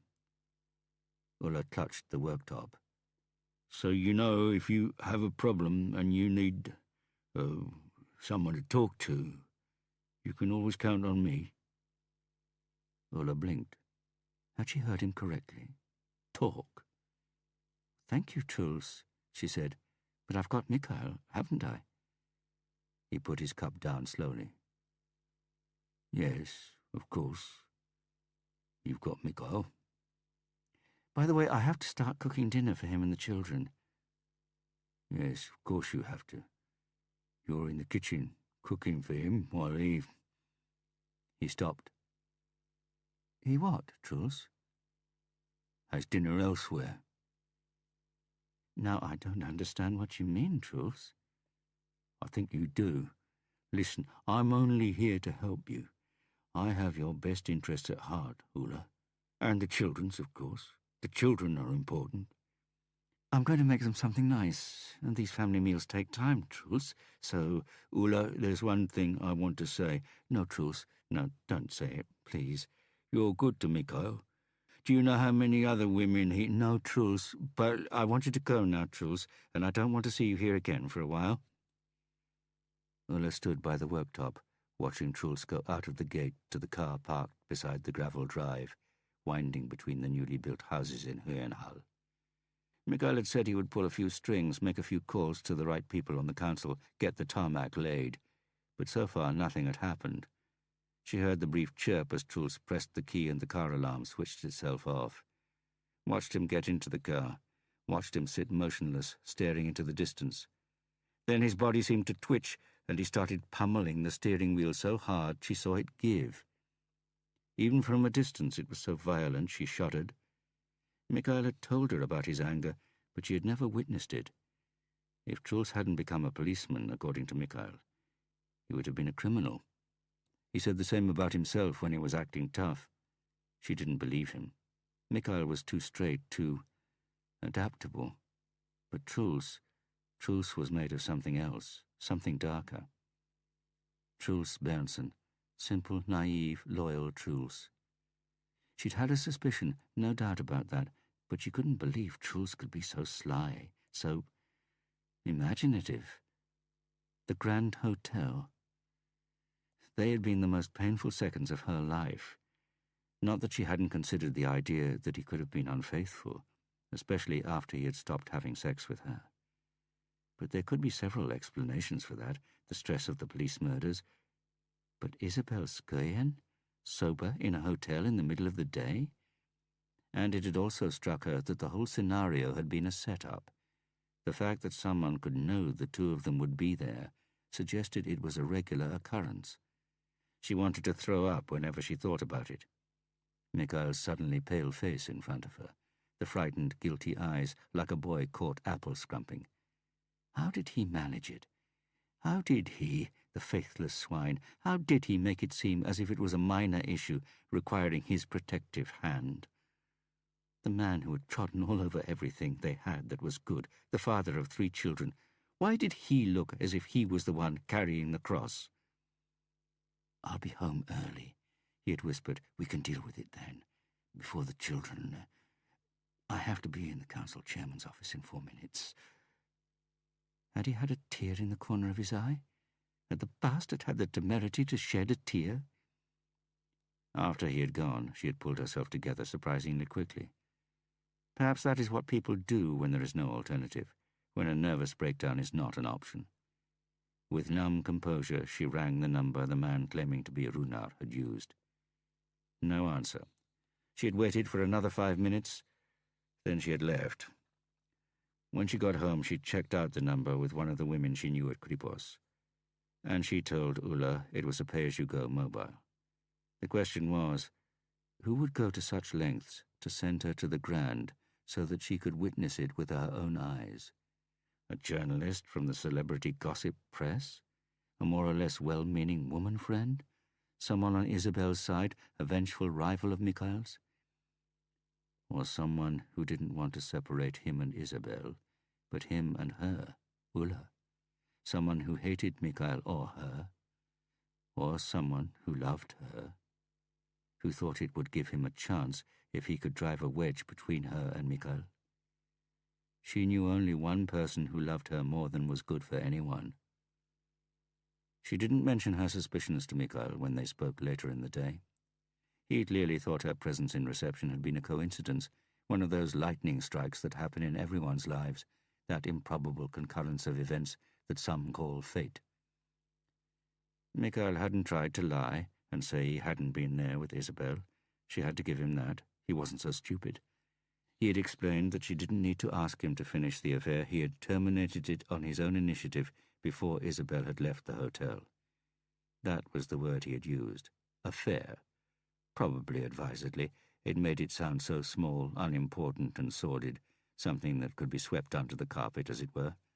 A relationship, on the other hand, that would have been a different matter. She didn't believe for a second that he had terminated it at the hotel. Isabel had seemed too elated for that. But what he said next was true. If this came out, the scandal would not only hurt him, but also their children and her. It would, furthermore, come at the worst possible moment. The council chairman had wanted to talk to him about politics, and he wanted him to join the party. Mikhail was someone they had been considering as an interesting candidate for a political post in the not-too-distant future. He was exactly what they were after, young, ambitious, popular, and successful. Until these police murders, of course. But after he had solved them, they should sit down and discuss his future, where it lay, in the police or in politics, where Mikhail thought he could have the most impact. Not that Mikhail had decided what he wanted, but it was obvious that any kind of scandal would close that door. And then, of course, there was her and the children. What happened to his career was a minor issue compared to what this loss would mean. She interrupted him before his self-pity had gone too far, and said she had thought the matter through, and that her calculations matched his. His career, their children, the life they had together. She said quite simply that she forgave him, but he would have to promise never, ever to have any more contact with Isabel Skoyen, except as the chief of police at meetings where others were present. Mikhail had almost seemed disappointed, as though he had been armed for a battle and not a tame skirmish which had fizzled out in an ultimatum that wouldn't cost him much. Ulla watched Truls start the car and drive off. She hadn't told Mikhail about her suspicions, and had no intention of doing so either. What purpose would it serve? If she was right, Truls could continue to be the spy who sounded the alarm if the pact regarding Isabel Skoyen was not kept. The car disappeared, and the residential silence mingled with the clouds of dust. And a thought went through her mind. A wild, totally unacceptable thought, of course, but the mind isn't so strict on censorship. Her and Truls, in the bedroom, here, just as revenge, of course. She rejected the idea as soon as it had appeared. The sleet that had oozed across the windscreen like grey spit had been superseded by rain. Vertical, heavy rain. The windscreen wipers fought a desperate battle against a wall of water. Anton Mitted drove slowly. It was pitch black, and the water was making everything blur and distort, as though he were drunk. He glanced at the clock in his VW Charan. When they had decided to buy a new car 3 years ago, Laura had insisted on this 7-seater, and he had jokingly inquired if she was planning a big family, even though he knew it was because she didn't want to be in a tiny car if they crashed. Well, Anton didn't want to crash either. He knew these roads well, and also knew the chances of meeting oncoming traffic at this time of night were slim, but he didn't take any risks. The pulse in his temple was pounding, mostly because of the telephone call he had received 20 minutes ago, but also because he hadn't had his coffee today. He had lost his taste for it after reading the result of the test. Stupid, that went without saying. And now the caffeine-accustomed blood vessels had narrowed so much that his headache lay there like unpleasant, throbbing background music. He had read that coffee addicts' withdrawal symptoms took 2 weeks to disappear. But Anton didn't want to renounce his addiction. He wanted coffee. He wanted it to taste good. Good, like the mint taste of Mona's tongue.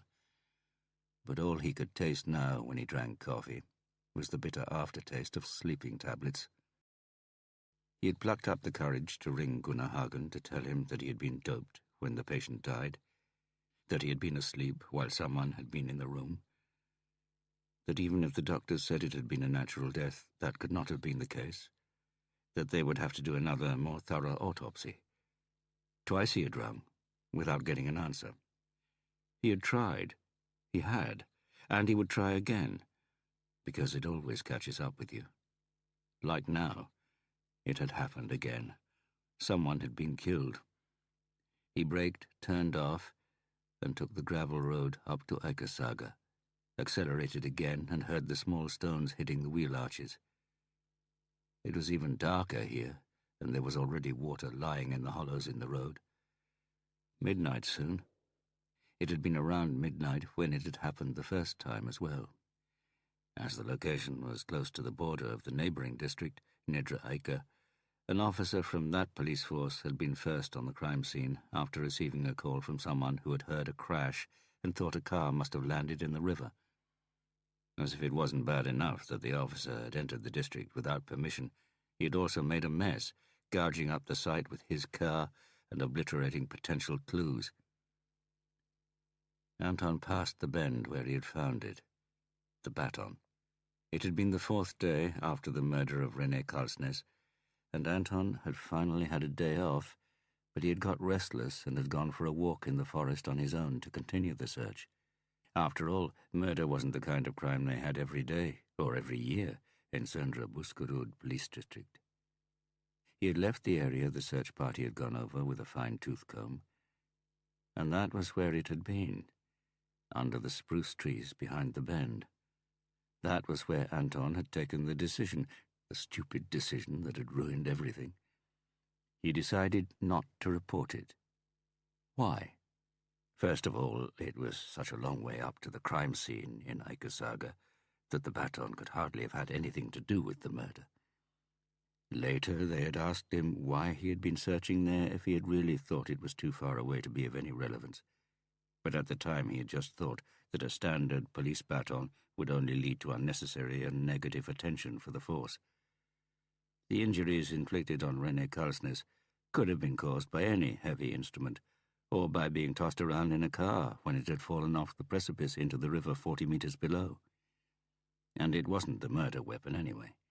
René Karlsnes had been shot in the face with a 9mm caliber handgun, and that had been the end of the story.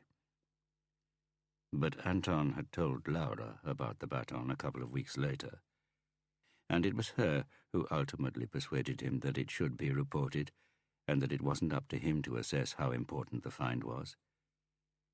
So he had done it. He had gone to his boss and told him what he had found. A serious miscalculation, the chief of police had called it. and the thanks he had received for spending his day off trying to help a murder investigation had been that they dropped him from active service and put him in an office answering a phone. In one fell swoop, he had lost everything. For what? No one said it aloud, but René was generally known as a cold, unscrupulous bastard who had cheated friends and strangers alike, a person most considered the world was better off without. But the most mortifying part of the whole business had been that Grimtechnisk hadn't found any traces on the baton to link it with the murder. After 3 months of being incarcerated in the office, Anton had the choice of going insane, resigning, or getting himself moved. So he rang his old friend and colleague, Gunnar Hagen, and he got him a job with Oslo police. Professionally, what Gunnar offered him was a step backwards, but at least Anton was among people and villains in Oslo, and anything was better than the stale air of Drammen, where they tried to copy Oslo, calling their little station Police HQ, and even the address sounded plagiarized, Grönland 36, as compared with Oslo's Grönlandsleiret. Anton came over the brow of the hill, and his right foot automatically jumped on the brake when he saw the light. The tires chewed gravel. Then the car came to a standstill. Rain was hammering down on the car, almost drowning the sound of the engine. A torch 20 meters ahead was lowered. The headlights picked up the reflectors on the orange and white tape and the yellow police vest of the person who had just lowered the torch. He waved him closer, and Anton drove on. This was where, behind the barrier, René's car had driven off. They had used a breakdown truck with a crane and steel cables to drag the wreck up the river to the disused sawmill, where they had managed to haul it onto land.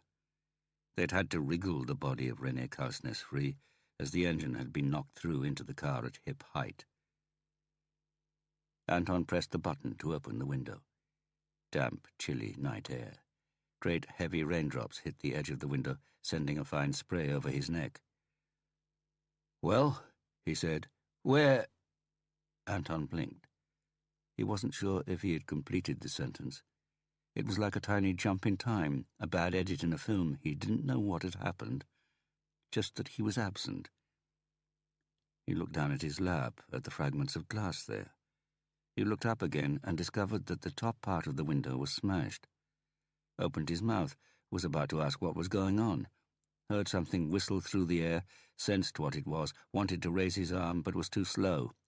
Heard a crunch, realized it came from his own head, something breaking into pieces. Raised his arm, screamed, got his hand on the gear stick, tried to put it in reverse, but it wouldn't go. Everything was moving in slow motion.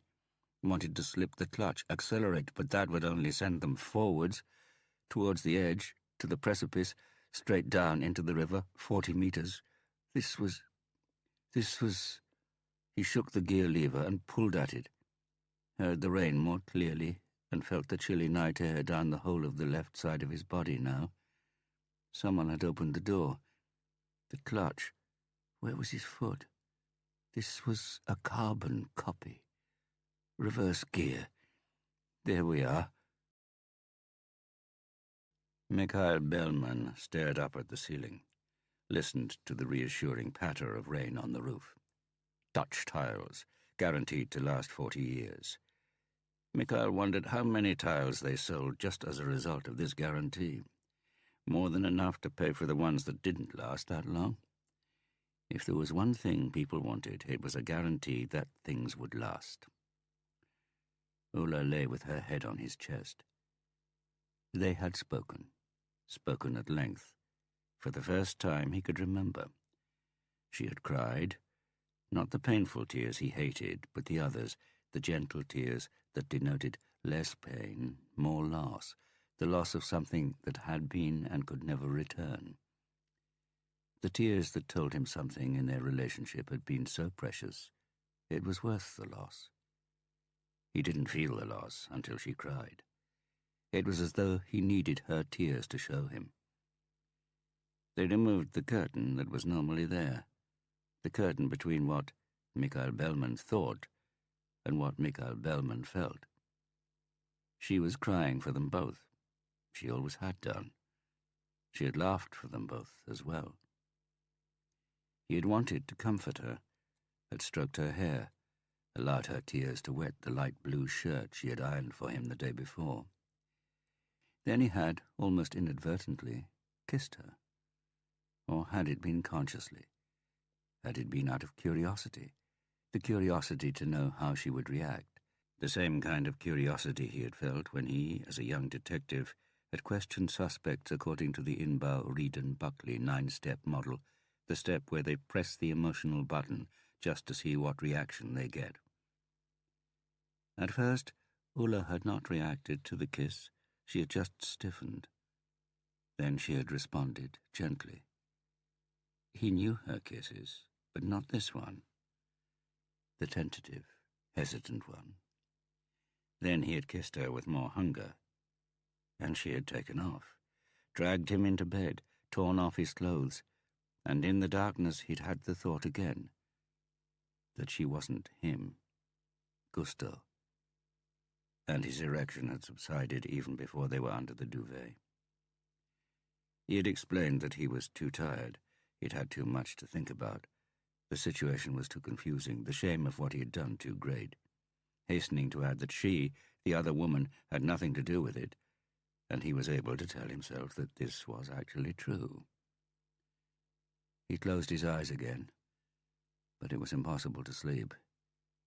There was the unrest, the same unrest he had woken to over recent months, a vague feeling that something terrible had happened or was about to happen, and for some time he hoped it was just the lingering effect of a dream until he remembered it. Something made him open his eyes again. A light, a white light on the ceiling, from the floor beside his bed. He turned and looked down at the display on his phone. On silent, but always on. He had agreed with Isabel that they should never send messages at night.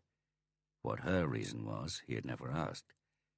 And she had appeared to take it well when he explained that they wouldn't be able to see each other for a while, even though he thought she had understood what he meant, that the bit about a while should be deleted. Mikhail was relieved when he saw the text was from Truls. Then, taken aback. Drunk, probably. Or maybe the wrong number. Maybe it was meant for a woman he hadn't mentioned. The text consisted of 2 words. Sleep well. Anton Mitted woke up. The first thing he registered was the sound of rain, which was now no more than a light mumble on the windscreen. Then that the engine was switched off, his head ached, and he couldn't move his hands. He opened his eyes. The headlamps were still on. They shone down along the ground, through the rain and into the darkness, where the land suddenly vanished. The wet windscreen prevented him from seeing the spruce forest on the other side of the gorge, but he knew it was there, uninhabited, silent, blind. They hadn't been able to find witnesses that time. Not that time either. He looked at his hands. The reason he couldn't move them was that they were bound to the wheel with plastic ties. The ties had almost completely taken over from handcuffs in the police force now. You just put the narrow bands around the wrists of the RST and tightened them. They restrained even the strongest suspects. The most anyone who struggled could achieve was deep cuts into the skin and the flesh, to the bone if they didn't give up. Anton gripped the wheel with no feeling in his fingers. Awake! The voice sounded strangely familiar. Anton turned to the passenger seat, stared into the eyes peering through the holes of a balaclava. Same type Delta the Special Forces used. Let's release this, shall we? The gloved left hand gripped the handbrake between them and lifted it. Anton had always liked the rasp of the old handbrakes. It gave him a sense of the mechanics, of cogs and chains, of what was actually happening. This time it was lifted and released with barely a murmur, just a slight crunch. The cogs. They rolled forward, but only a meter or 2. Anton had instinctively stamped his foot on the brake pedal. He'd had to stamp hard as the engine was not switched on. Good reactions, Mitted. Anton stared through the windscreen. The voice, that voice. He took his foot off the brake. It creaked like an unlubricated door hinge. The car moved, and he stamped his foot back down, and held it there this time. The interior light came on. "Do you think René knew he was going to die?" Anton Mitter didn't answer. He had just caught a glimpse of himself in the mirror. At least he thought it was him. His face was covered with glistening blood. His nose was swollen on one side, probably broken. "How does it feel, Mitter? Knowing? Can you tell me that?" Why?" Anton's question was almost an automatic response. He wasn't even sure if he wanted to know why. Just knew he was freezing cold, and that he wanted to get away. He wanted to go to Laura, to hold her, to be held by her, smell her fragrance, feel her warmth. "Haven't you worked it out, Mitter? It's because you didn't solve the case, of course. I'm giving you all another chance, an opportunity to learn from earlier mistakes." "I learn?" "Did you know that psychological research has shown that slightly negative feedback enhances your performance? Not very negative and not positive, but just a bit negative. Punishing all of you, killing just one detective from the group at a time, is like a series of slightly negative reports, don't you think?" The wheels creaked, and Anton stamped on the pedal again, staring at the edge. It felt as though he would have to press even harder. "It's the brake fluid," the voice said. "I punctured the pipe. It's running out. Soon it won't help, however hard you press. Do you think you'll be able to think while you're falling? Or regret what you've done?" "Regret what?" Anton wanted to go on, but no words came. His mouth seemed to be filled with flour. Fall. He didn't want to fall. "Regret taking the baton," the voice said. "Regret not helping to find the murderer. It could have saved you from this, you know." Anton had a feeling he was squeezing the fluid out via the pedal, that the harder he pressed, the quicker the fluid was being drained from the system. He eased the pressure with his foot. The gravel under the tires crunched, and in his panic he pushed his back against the seat and straightened his leg against the floor and the brake pedal. The car had two separate hydraulic brake systems. Maybe just one of them had been punctured. "If you repent, perhaps your sins will be forgiven, Mitter. Jesus is magnanimous." I repent. Get me out." Low laughter. "Mitter, I'm talking about heaven. I'm not Jesus. You won't get any forgiveness from me." Little pause. "And the answer is yes. I punctured both systems." For a moment, Anton thought he could hear the brake fluid dripping from under the car, until he noticed that it was his own blood dripping from the tip of his chin into his lap. He was going to die. It was suddenly such an inalienable fact that a chill washed through his body, and it became more difficult to move, as though rigor mortis had already set in. But why was the murderer still sitting beside him? "You're frightened of dying," the voice said. "It's your body. It's secreting a scent. Can you smell it? Adrenaline. It smells of medicine and urine. It's the same odor you smell in old people's homes and slaughterhouses. The smell of mortal fear." Anton gasped for air. There didn't seem to be enough for both of them. "As for me, I'm not at all afraid of dying," the voice said. "Isn't it strange that you can lose something so fundamentally human as the fear of dying? Of course, it's partly to do with the desire to live, but only partly. Many people spend their whole lives somewhere they don't want to be, out of fear that the alternative is worse. Isn't that sad? Anton had a sense he was being suffocated. He had never had asthma himself, but he had seen Laura when she had an attack, seen the desperate, imploring expression on her face, felt the despair at not being able to help, at being no more than a spectator of her panic-stricken struggle to breathe. But a part of him had also been curious, wanting to know, to feel what it was like to be there, to feel you were on the verge of dying, to feel there was nothing you could do, it was something that was being done to you. Now he knew. I believe death is a better place, the voice intoned. But I can't join you now, Anton. You see, I have a job to do. Anton could hear the crunching of gravel again, like a hoarse voice slowly introducing a sentence with this sound that would soon go faster. And it was no longer possible to press the pedal any further. It was on the floor. Goodbye. He felt the cold air from the passenger's side as the door was opened. The patient, Anton groaned. He stared ahead at the edge, where everything disappeared, but felt the person in the passenger seat turn towards him. Which patient? Anton stuck out his tongue, ran it along his top lip, sensing something moist that tasted sweet and metallic, licked the inside of his mouth, found his voice. The patient at the Rick's hospital. I was drugged before he was killed. Was that you?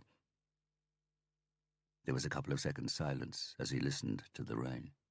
The rain out there in the darkness. Was there a more beautiful sound? If he could have chosen, he would have sat there listening to the sound day after day, year after year, listening and listening, enjoying every second he was given. Then the body beside him moved. He felt the car rise as it was relieved of the man's weight. The door closed softly. He was alone. The car was moving. The sound of tires rolling slowly on gravel was like a husky whisper. The handbrake! It was 50 centimeters away from his right hand. Anton tried to pull his hands away. Didn't even feel the pain as the skin burst. The husky whisper was louder and quicker now. He knew he was too tall and too stiff to get a foot under the handbrake, so he leaned down, opened his mouth, held the tip of the handbrake, felt it pressing against the inside of his upper teeth. Pulled, but it slipped out. Tried again, knowing it was too late, but he preferred to die like this, fighting, desperate, alive. He twisted, held the brake lever in his mouth again. Now it was totally still. The voice had gone quiet and the rain had come to a sudden stop. No, it hadn't stopped. It was him. He was falling, weightless as he swirled round in a slow waltz, like the one he had danced that time with Laura while everyone they knew stood around watching, rotated on his own axis, slowly swaying, step 2, 3. Only now he was all alone, falling in this strange silence, falling with the rain. Chapter 14. Laura Mitted looked at them. She had come down to the front of the block in Elverparken when they rang, and now she was standing with her arms crossed, freezing in her dressing gown. The first rays of sun glittering on the River Drammen. Something had flickered in her mind. For a couple of seconds she wasn't there, she didn't hear them, didn't see anything except for the river behind them. For a few seconds she was alone, thinking that Anton had never been the right one. She had never met Mr. Right, or at least had never got him. And the one she had got, Anton, had cheated on her the same year they got married. He had never found out that she knew. She'd had too much to lose for that. And he'd probably been having another affair now. He'd had the same expression on his face of exaggerated normality when he delivered the same rotten excuses. Overtime shifts imposed from above, traffic jam on the way home, mobile off because the battery was dead. There were two of them, a man and a woman, both in uniforms without a wrinkle or a stain, as though they had just taken them out of the wardrobe and put them on. Serious, almost frightened eyes called her Fru Mittet. No one else did, and she wouldn't have appreciated it either. It was his name, and she had regretted taking it many times. They coughed. They had something to tell her. So what were they waiting for? She already knew. They had already told her with those idiotic, hammed-up, tragic faces of theirs. She was furious, so furious that she could feel her face writhing, distorting into someone she didn't want to be, who had also been forced into a role in this comic tragedy. They had said something. What was it? Was it Norwegian? The words made no sense. She had never wanted to have Mr. Wright, and she had never wanted his name. Until now. Chapter 15. The black VW Charan slowly rose in circles towards the blue sky. Like a rocket in super slow motion, Katrina thought, watching the trail, which was not fire and smoke, but water running from the doors and boot of the crushed car, dissolving into drops and glistening in the sun on its way down to the river. "We hauled the car up here last time," the local police officer said. They were standing by the disused sawmill with the peeling red paint and smashed panes in the small windows. The withered grass lay on the ground like a Hitler fringe combed in the direction the rain had fallen the previous night. In the shadows lay grey flecks of slushy snow. Doomed, a prematurely returning migratory bird sang optimistically, and the river gurgled with contentment. But this one was stuck between two rocks, so it was easier to raise it straight up. Katrina's gaze followed the river downstream. Above the sawmill there was a dam, where the water trickled between the enormous grey rocks that had embraced the vehicle. She saw the sun glinting on the scattered fragments of glass. Then her eyes were drawn up the vertical rock face. Drammen granite. It was a concept, apparently. She glimpsed the tail of the truck and the yellow crane protruding over the edge of the precipice, high up. Hoped someone had worked out the weight versus jib ratio correctly. "But if you're detectives, why aren't you up there with the others?" said the policeman, who let them through the cordon after carefully examining their ID cards. Katrina shrugged. She couldn't exactly say they were apple-scrumping, 4 people with no real authorization, on the kind of mission that meant they should keep their distance from the official investigation unit. "We can see what we need to see from here," Beata Learn said. "Thanks for letting us look." "No problem." Katrina Bratt switched off her iPad, which was still logged into the Norwegian prison site, then hurried after Beata Learn and Ståle Aune, who had already crossed the cordon and were on their way back to Björn Holm's 40-year-old-plus Volvo Amazon. Its owner came sauntering down the steep gravel road from the top and caught them up at the old-timer with no air conditioning, airbag or central locking, but with 2 checkered speed stripes over the bonnet, roof and tail. Katrina concluded from Holmes' heaving chest that he would hardly satisfy the current PHS entrance requirements. "Well?" Beata said.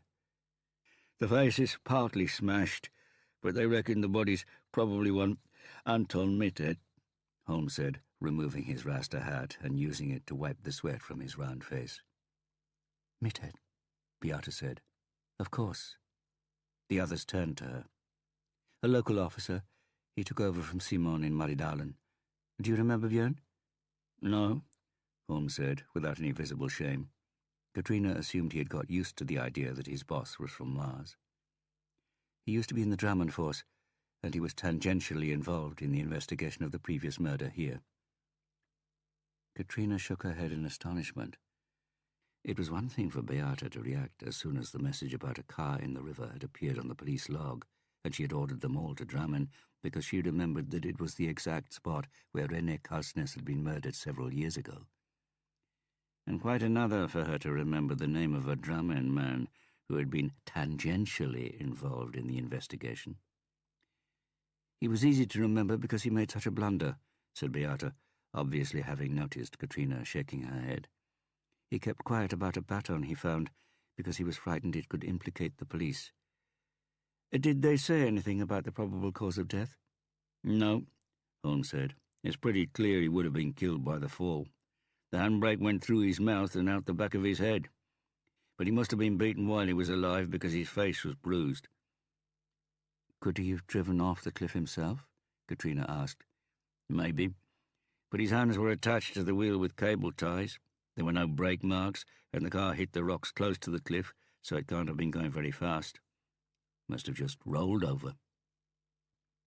Handbrake in his mouth, Beata said with a frown. How did that happen? His hands were tied and the car was rolling towards the edge, Katrina said. He must have been trying to pull it with his mouth. Perhaps. Anyway, this is a policeman. He was killed at an old crime scene. On a murder that was never cleared up, Björn Holm added. Yes, but there are some important differences between that murder and the murders of the girls in Maridalen and Trivan, Beata said, waving the report they had printed at breakneck speed before leaving the basement office. René Kalsnes was a man, and there were no signs of sexual abuse. There's an even more important difference, Katrina said. Oh? She patted the iPad under her arm. I was just checking criminal records and the list of prisoners as we were coming here. Valentin Yertsen was serving a short sentence in Ila when René Kalsnes was killed. Shit. That was home. No, Beata said. That doesn't rule out Valentin killing Anton Mittet. He might have broken the pattern here, but it's still the same madman behind it. Isn't it, Stoller? The three of them turned to Stoller Aune, who had been unusually quiet. Katrina noticed that the plump man was also unusually pale. He was leaning on the door of the Amazon, and his chest was rising and falling. Stoller? Beata repeated. Sorry, he said, making an unsuccessful attempt to smile. The handbrake. You'll get used to it, Beata said, with an equally unsuccessful attempt to hide her impatience. Is this our cop killer or not? Stoller Aune straightened up. Serial killers can break the pattern, if that's what you're asking me. But I don't think this is a copycat continuing where the first cop killer left off. As Harrier was wont to say, a serial killer is a white whale. So a serial killer of police officers is a white whale with pink dots. There aren't two of them. So we agree this is the same murderer, Beata stated. But the prison sentence pulls the carpet from under the theory that Valentin is visiting his old haunts and repeating the murders. Nevertheless, Björn said, this is the only murder where the murder itself is also a copy. The blows to the face, the car in the river. That may have some significance. Stoller? It might mean that he feels he's becoming more skilled, that he's perfecting the murders by making them polished replicas. Come on, Katrina bridled. You're making him sound like an artist. Really? Stoller said, sending her a quizzical look. Learn! They turned. From the top of the hill came a man with a flapping Hawaiian shirt, quivering belly, and dancing curls. The relatively high speed appeared to be more a consequence of the steep gradient of the hill than any enthusiasm on the body's part. Let's get going, Beata said. They had piled into the Amazon, and Björn was making a third stab at starting the car when a bony index finger tapped at the window at the front, where Beata was sitting. She gave a low groan and wound down the window. Roger Yendom, she said. Does Aftenposten have any questions I can answer with no comment? This is the third policeman to be murdered, the man in the Hawaiian shirt gasped, and Katrina was able to confirm that, fitness-wise, Björn Holm had met his inferior. Have you got any leads? Beata Lern smiled. N-O-C-O-M, Roger Yendom spelt out, while pretending to write in his notebook. We've been keeping an ear open, picking up little things. A garage owner says Mittet filled up at his place late last night. He thought Mittet was alone. Does that mean no comment? I reckon your police chief will have to make you carry loaded guns from now on. Beata raised an eyebrow. What do you mean? The gun in Mittet's glove compartment. Yendim bent down and cast a suspicious look at the others to see if they really hadn't got this basic information.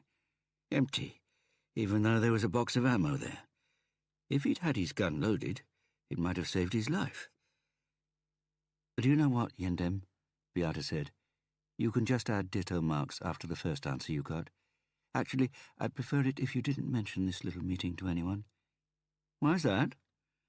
The engine growled into life. "Have a nice day, Yendim." Beata began to wind up the window, but not quickly enough to avoid the next question. "Are you missing you-know-who?" Hulme let go of the clutch. Katrina watched Roger Yendim shrinking in the mirror, but waited until they had passed Leertorpen before she said what everyone was thinking. "Yendim's right." "Yes," Beata sighed, "but he's no longer available, Katrina." "I know, but we have to try." "Try what?" Björn Holm asked. "Digging up a man declared dead and buried?" Katrina stared out at the monotonous trees as they glided along the motorway, thinking how once she had flown in a police helicopter above here, the most densely populated part of Norway, and how it had struck her that even here there was just so much forest and wilderness, places people didn't go, places to hide, that even here houses were tiny dots in the night, the motorway a thin stripe through the impenetrable darkness, that it was impossible to see everything, that you had to be able to smell, to listen, to know. They had almost arrived in Asker, but they had travelled in a silence so impenetrable that when Katrina did answer, no one had forgotten the question. "Yes," she said. Chapter 16. Katrina Bratt crossed the open square in front of Chateau Neuf, the headquarters of the Norwegian Student Society. Great parties, cool gigs, heated debates. That was how she remembered the place. And in between they had passed their exams. The dress code had changed surprisingly little since she was here. T-shirts, sagging trousers, nerdy glasses, retro puffer jackets and retro army jackets, security of style trying to camouflage insecurity, the average social climber signalling smart slacker, the fear of failing socially and professionally. At any rate, though, they were glad not to be the poor buggers on the other side of the square, which was where Katrina was heading. Some of them were coming towards her now from the prison-like gate in front of the college grounds, students in black police uniforms that always looked a bit too big however well they fitted. From afar she could pick out the first years. They looked as if they were standing in the middle of the uniform, and the peak of the cap came too far down their foreheads, either to conceal their insecurity or to avoid meeting the slightly contemptuous or even sympathetic looks from students across the square, the proper students, the free, independent, socially critical, thinking intellectuals, who were grinning behind long, greasy hair, lying on the steps in the sun, exalted in their supine states, inhaling what they knew the police trainee knew might be a reefer. For they were the real youth, the cream of society, with a right to make mistakes, those who still had life choices ahead of them, not behind. Perhaps it was only Katrina who had felt like this when she was here, who felt the desire to shout that they didn't know who she was, why she had chosen to become a police officer, what she had decided to do with the rest of her life. The old duty officer, Karsten Kaspersen, still stood in the office inside the door, but if he did remember Katrina Bratt, his face didn't show it as he examined her ID card and gave a quick nod. She walked down the corridor to a lecture room. Passing the door of the crime scene room, which was furnished like a flat with partition walls, and had a gallery from where they could watch one another practicing searches, finding clues, and interpreting the course of events. Then the door to the fitness room, with training mats and the smell of sweat, where they drilled the fine art of wrestling people to the ground and applying handcuffs. At the end of the corridor, she slipped into Auditorium 2. The lecture was in full flow, so she crept along to a free seat in the back row. She sat down so quietly she wasn't noticed by the two girls excitedly whispering in front of her. "She's weird, I'm telling you. She's got a picture of him on her bedsit wall. Has she? I've seen it myself. My God, he's so old and ugly. Do you think? Are you blind? She nodded to the board where the lecturer was writing with his back to the class. Motive. The lecturer had turned to them and repeated the word he had written on the board. The psychological cost of killing is so high for rationally thinking people with normal feelings that there has to be an extremely good motive. Extremely good motives are, as a rule, easier and quicker to find than murder weapons, witnesses, or forensic evidence, and they point you straight to a potential perp. That is why every detective should start with the question, why? He paused to scan the audience, a bit like a sheepdog circling and keeping the flock together, Katrina thought. He raised his forefinger. A rough simplification. Find the motive, and you've got the murderer. Katrina Bratt didn't think he was ugly. Not attractive, though, of course, not in the conventional meaning of the word. More what the British call an acquired taste. And the voice was the same deep, warm voice, with the slightly worn, hoarse edge that appealed not only to young student fans. Yes? The lecturer had hesitated for a moment before giving the floor to a female student waving her arm. Why do we send out large, costly forensics units if a brilliant detective like you can crack the case with a few questions and a bit of deduction? There was no audible irony in the girl's intonation, only an almost childlike sincerity, plus a lilt that revealed she must have lived in the north. Katrina saw the emotions flicker across the lecturer's face. Embarrassment, resignation, annoyance, before he collected himself and gave an answer. Because it's never enough to know who the lawbreaker is, Celia. During the bank robbery wave in Oslo 10 years ago, the robberies unit had a female officer who could recognize masked robbers by the shape of their faces. Bjarte Løn, said the girl he had called Celia, the boss of Krimteknisk. Exactly. So in 8 out of 10 cases, the robberies unit knew who the masked men on the CCTV videos were. But they didn't have any proof. Fingerprints are proof. A used gun is proof. A convinced detective is not proof, however brilliant he or she may be. I've used a number of simplifications today, but here is the last. The answer to the question why is worthless unless we find out how, and vice versa. But now that we've got a bit further in the process, Folkestad is going to talk about forensic investigation. He glanced at his watch. We'll talk more in depth about motives next time, but here's something to get your brains working. Why do people kill one another? He scanned the audience again with an encouraging expression. Katrina saw that in addition to the scar that ran like a channel from the corner of his mouth to his ear, he had 2 new scars. One looked like a slash with a knife to the neck. The other could have been made by a bullet at the side of his head, level with his eyebrows. But otherwise he looked better than she had ever seen him. The 1.92-meter figure looked tall and supple. The blonde, cropped brush of hair still didn't have any flecks of grey. And she could see he was toned beneath his T-shirt. There was meat back on his bones. And, most important of all, life in his eyes. The alert, energetic, bordering on manic look was back. Laughter lines and expansive body language she had never seen before. You could almost suspect him of leading a good life, which, if this was the case, would be a first. Because they have something to gain by it, a boy's voice answered. The lecturer nodded good-naturedly. You would think so, wouldn't you? But murder as a crime for profit is not that usual, Vettler. A barking Sunmura voice. Because they hate someone. Erling is suggesting crimes of passion, he said. Jealousy, rejection, revenge. Yes, definitely. Anything else?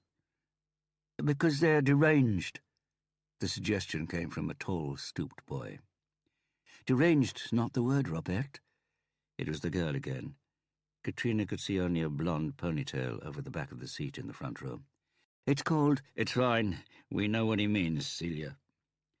The lecturer had sat down at the front of the desk, stretched out his long legs, and crossed his arms over the Las Vegas logo on his T-shirt. And personally, I think deranged is an excellent word, but not, in fact, a particularly usual reason for murder. There are, of course, those who are of the opinion that murder in itself is proof of insanity, but most murders are rational. Just as it's rational to seek material gain, it's rational to seek emotional relief. The murderer may have some idea that murder will dull the pain that comes with hatred, fear, jealousy, humiliation. But if murder is so rational, the first boy, can you tell us how many satisfied murderers you've met? The class smart-ass, Katrina hazarded a guess. Very few, the lecturer said. But the fact that the murder is felt to be a disappointment doesn't mean it's not a rational act, so long as the murderer believes he will obtain relief. But revenge is generally sweeter in your imagination. The fury of a murder motivated by jealousy is followed by regret. The moment that the serial killer builds up to so carefully is invariably an anticlimax, so he has to keep trying. In short, he got up and went back to the board. As far as murder is concerned, there is something in the claim that crime doesn't pay. For the next session, I want each of you to think of a motive that could drive you to murder. I don't want any politically correct bullshit. I want you to examine your darkest, innermost recesses. Well, the next darkest will do, perhaps. And then I want you to read Arna's thesis on the personality of a murderer and profiling. Okay, and yes, I'm going to ask follow-up questions, so be afraid, be ready. Off you go. There was a cacophony as seats sprang back. Katrina stayed where she was, watching the students passing her. In the end, there were only 3 people left. Her, the lecturer wiping the board, and the blonde ponytail who was standing right behind him, legs together, notes under her arm. Katrina could see she was slim, and that her voice sounded different now from when she had been speaking in class. "Do you think the serial killer you caught in Australia achieved satisfaction after killing the women?" Affected little girl's voice, like a young girl trying to get into her father's good books. "Celia..." "I mean, he raped them, and that must have been pretty good." "Read the thesis, and we can come back to it in the next session, okay?" "Okay." Still she hung around, rocking up and down on her feet, as if stretching up on her toes, Katrina thought. Up to him. While the lecturer shuffled his papers into a leather case without taking any notice of her. Then she turned on her heel and went up the stairs to the exit, slowed down when she saw Katrina and eyeballed her, then sped up and was gone. "Hi, Harry," Katrina said quietly. "Hi, Katrina," he said without looking. "You look good." "Same to you," he said, zipping up his case. "Did you see me arrive?" "I sensed you arrive." He looked up and smiled. Katrina had always been surprised at the metamorphosis his face went through when he smiled, and how the smile could blow away the hard, dismissive, life-weary expression he wore like a shabby coat, and how, suddenly, he could look like a playful, overgrown boy with the sun radiating from him, like a sunny July day in Bergen, as welcome as it was rare and short. "What does that mean?" "That I've been half expecting you to turn up." "Oh, you have you?" "Yes, and the answer's no." He stuffed the case under his arm, ran up the stairs to her in 4 long strides, and hugged her. She squeezed him, drawing in his aroma. "No to what, Harry?" "No, you can't have me," he whispered in her ear. "But you knew that, didn't you?" "Hey," she said, trying to free herself from his grip. "If it hadn't been for Miss Uglybug, it wouldn't have taken me 5 minutes to have you at my feet, sunshine. And I didn't say you looked that good." He laughed, let her go, and Katrina felt herself thinking he could have held her for a bit longer. She'd never worked out whether she really wanted Harry, Maybe it had always been so unrealistic, she refrained from forming an opinion on it. And in time it had become a joke, and the waters were muddied. Besides, he was back with Raquel, or Miss Uglybug, as he allowed Katrina to call her, as the notion was so absurd it only emphasized Raquel's annoying beauty. Harry rubbed his badly shaven chin. If it's not my irresistible body you're after, then it must be... He raised a forefinger. I've got it. My brilliant mind. You haven't got any funnier over the years, either. And the answer's still no. And you knew that too. Have you got an office where we can discuss this? Yes and no. I have an office, but not one where we can discuss whether I can help you with the murder case. Murder cases. It's one case, as far as I've been informed. Fascinating, isn't it? Don't you try that one on me. I've finished with that kind of life, and you know it. Harry, this case needs you. And you need it. The smile didn't reach his eyes this time. I need a murder case, like I need a drink, Katrina. Sorry. Save yourself some time and try an alternative. She looked at him, thinking the analogy with drink came without any hesitation. It confirmed what she had suspected, that he was simply afraid. Afraid that if he so much as looked at a case, it would have the same result as a drop of booze. He wouldn't be able to stop. He would be swallowed up, consumed.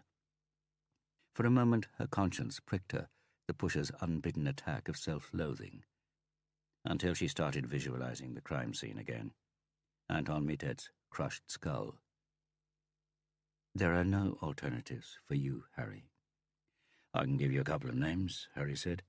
There's a guy I was on the FBI course with. I can ring at Harry. Katrina grabbed him under the arm and led him to the door. Has this office of yours got any coffee? It has. But, as I said, forget the case. Let's just have a chat about the old days. Have you got the time for it? I need some distraction. He looked at her, was about to say something, then changed his mind. Nodded. Okay. They went up a staircase and down a corridor to the offices. I can hear you've nicked bits of Stoller Auner's psychology lectures, Katrina said. As usual, she had to jog to keep up with Harry's giant strides. I nick as much as I can. After all, he was the best. Like deranged being one of the few words in medicine which is exact, intuitively comprehensible and poetic all at once. But precise words always end up on the scrap heap because stupid professionals think linguistic obfuscation is best for patients' welfare. Yep, Harry said. That's why I'm no longer a manic-depressive. Not borderline, either. I'm bipolar type 2. 2? Do you understand? Why doesn't Auner lecture? I thought he loved it. He wanted a better life. Simpler. More quality time with his nearest and dearest. A wise decision. She eyed him. You should persuade him. No one in society should be allowed to stop using such a superior talent when there is most need for it. Don't you agree?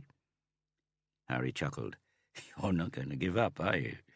I think there's a need for me here, Katrina, and the college won't contact Auner because they want to see more uniformed lecturers, not civilians. You're wearing civvies, and that's my point. In fact, I'm no longer in the police force, Katrina. It was a choice, which means that we, are in different places now. How did you get that scar on your temple? She asked, and noticed Harry almost imperceptibly but instantly flinch. Before he could answer, a sonorous voice in the corridor called out, Harry! They stopped and turned. A short, bulky man with a full red beard came out of one of the doors and approached them with an uneven, rolling gait. Katrina followed Harry as he went to meet the older man. You've got a visitor! The man roared long before they had reached a normal speaking distance. Indeed, Harry said. Katrina Bratt, this is Arnold Folkestad. I mean, you have a visitor in your office, Folkestad said, stopping to take a couple of deep breaths before passing Katrina a large freckled hand. Arnold and I co-lecture on murder investigation, Harry said, and since he's been given the entertaining side of the subject, naturally he's the more popular of us two. Folkestad growled, "while I have to bring them down to earth with methodology, forensics, ethics, and regulations. The world is unjust." "On the other hand, Arnold knows a bit about pedagogy," Harry said. "The whelp's making progress," Folkestad chortled. Harry frowned. "This visitor, it's not relax, it's not Fröken Celia Gravsing. Just old colleagues. I gave them some coffee." Harry eyed Katrina sharply. Then he turned and marched towards the door. Katrina and Folkestad watched him leave. Did I say something wrong?" Folkestad asked in amazement. "I know this might be construed as a pincer movement strategy," Beata said, lifting the cup of coffee to her mouth. "Do you mean by that it's not a pincer movement?" Harry said, leaning back on his chair as far as it was possible to go in the tiny office. On the other side of the desk, behind the towering piles of paper, Beata Lern, Björn Holm, and Katrina Bratt were squeezed into chairs. The round of greetings was soon over. Brief handshakes, no hugs, no clumsy attempts at small talk. Harry Hooler was not the type. Harry Hooler was the type to get to the point. And, of course, they knew he already knew what that was.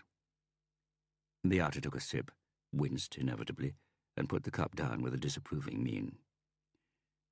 "I know you've made up your mind not to do any more active investigation," Beata said, "and I also know you have better reason than most.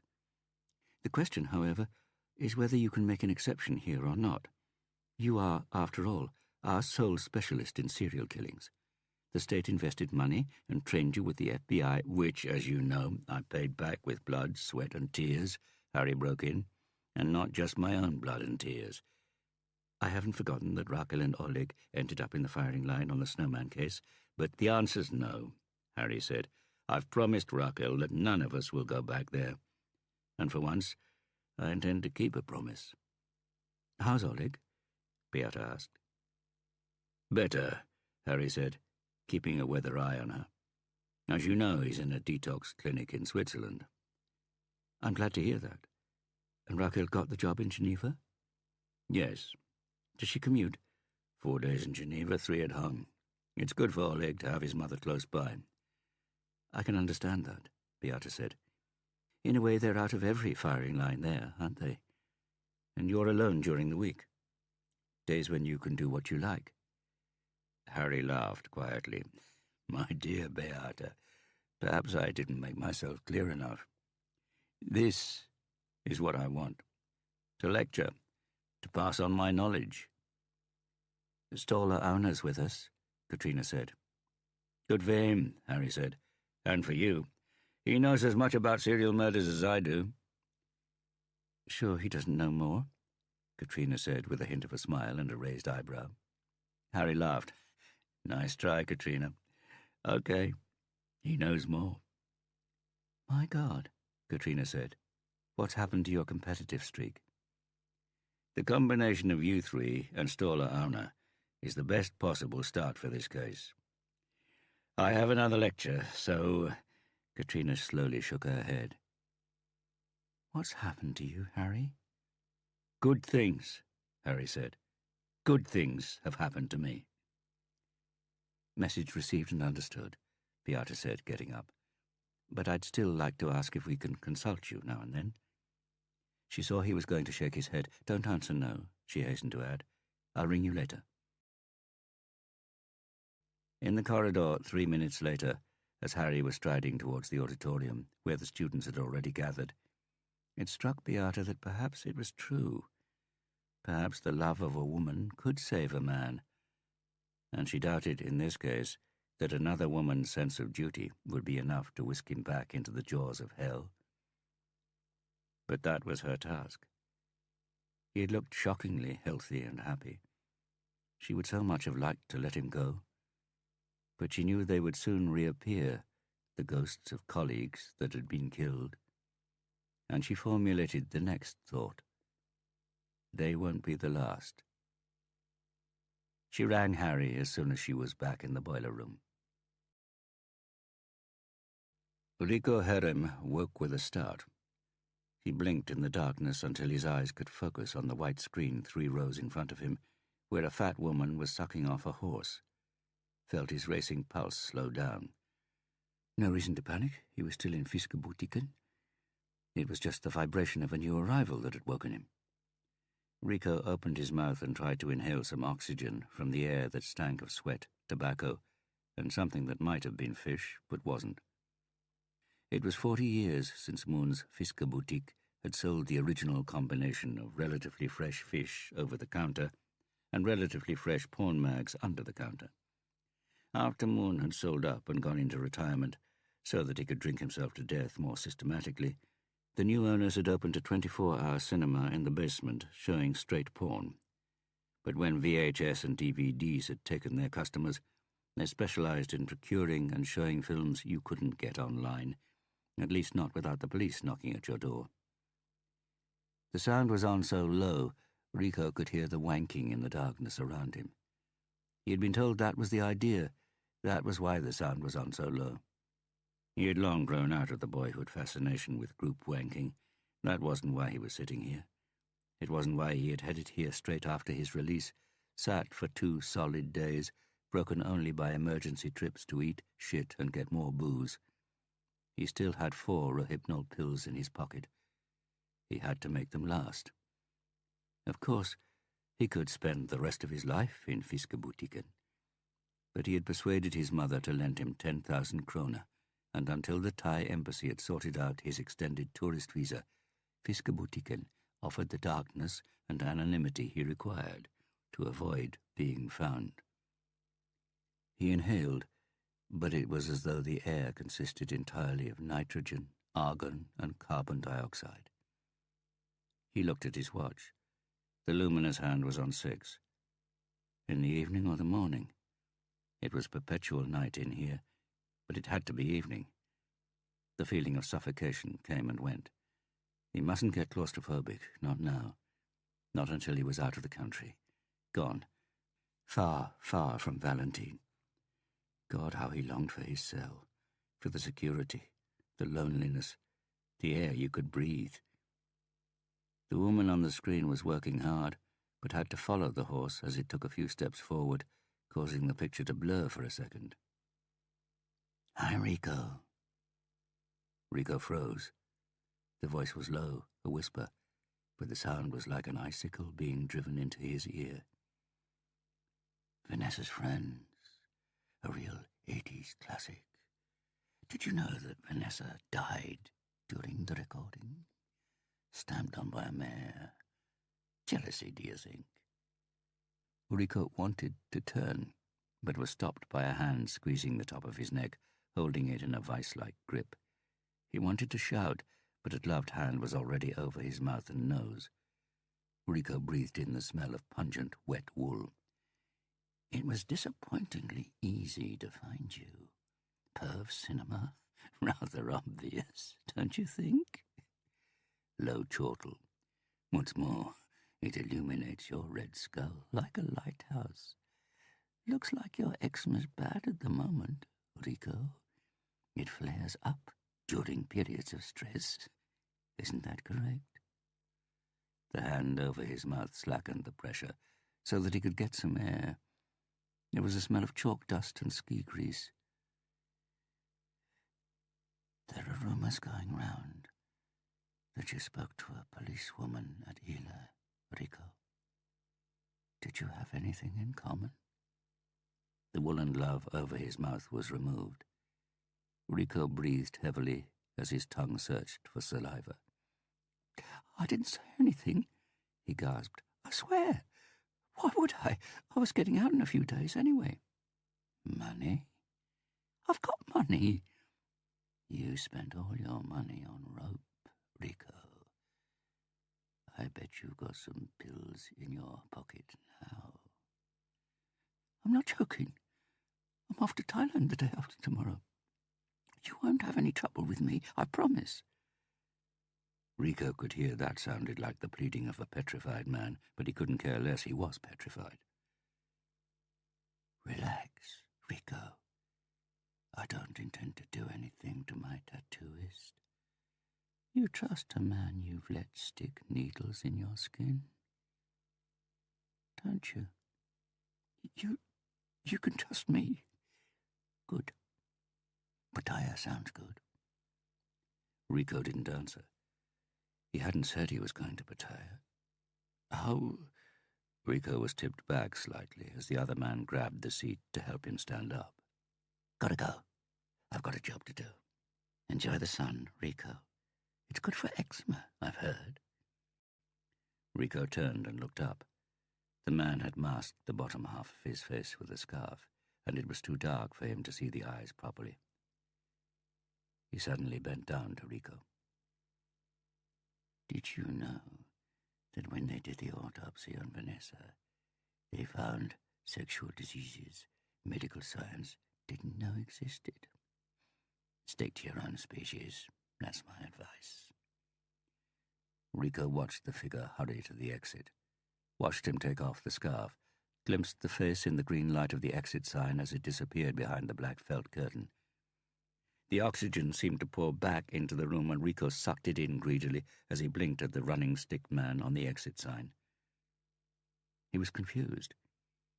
Confused that he was still alive, and confused about what he had just seen. Not confused that pervs were busy checking out escape routes. They'd always done that, but that it wasn't him. The voice had been the same, the laugh too. But the man he had seen in the green light for a fraction of a second was not him. It wasn't Valentine.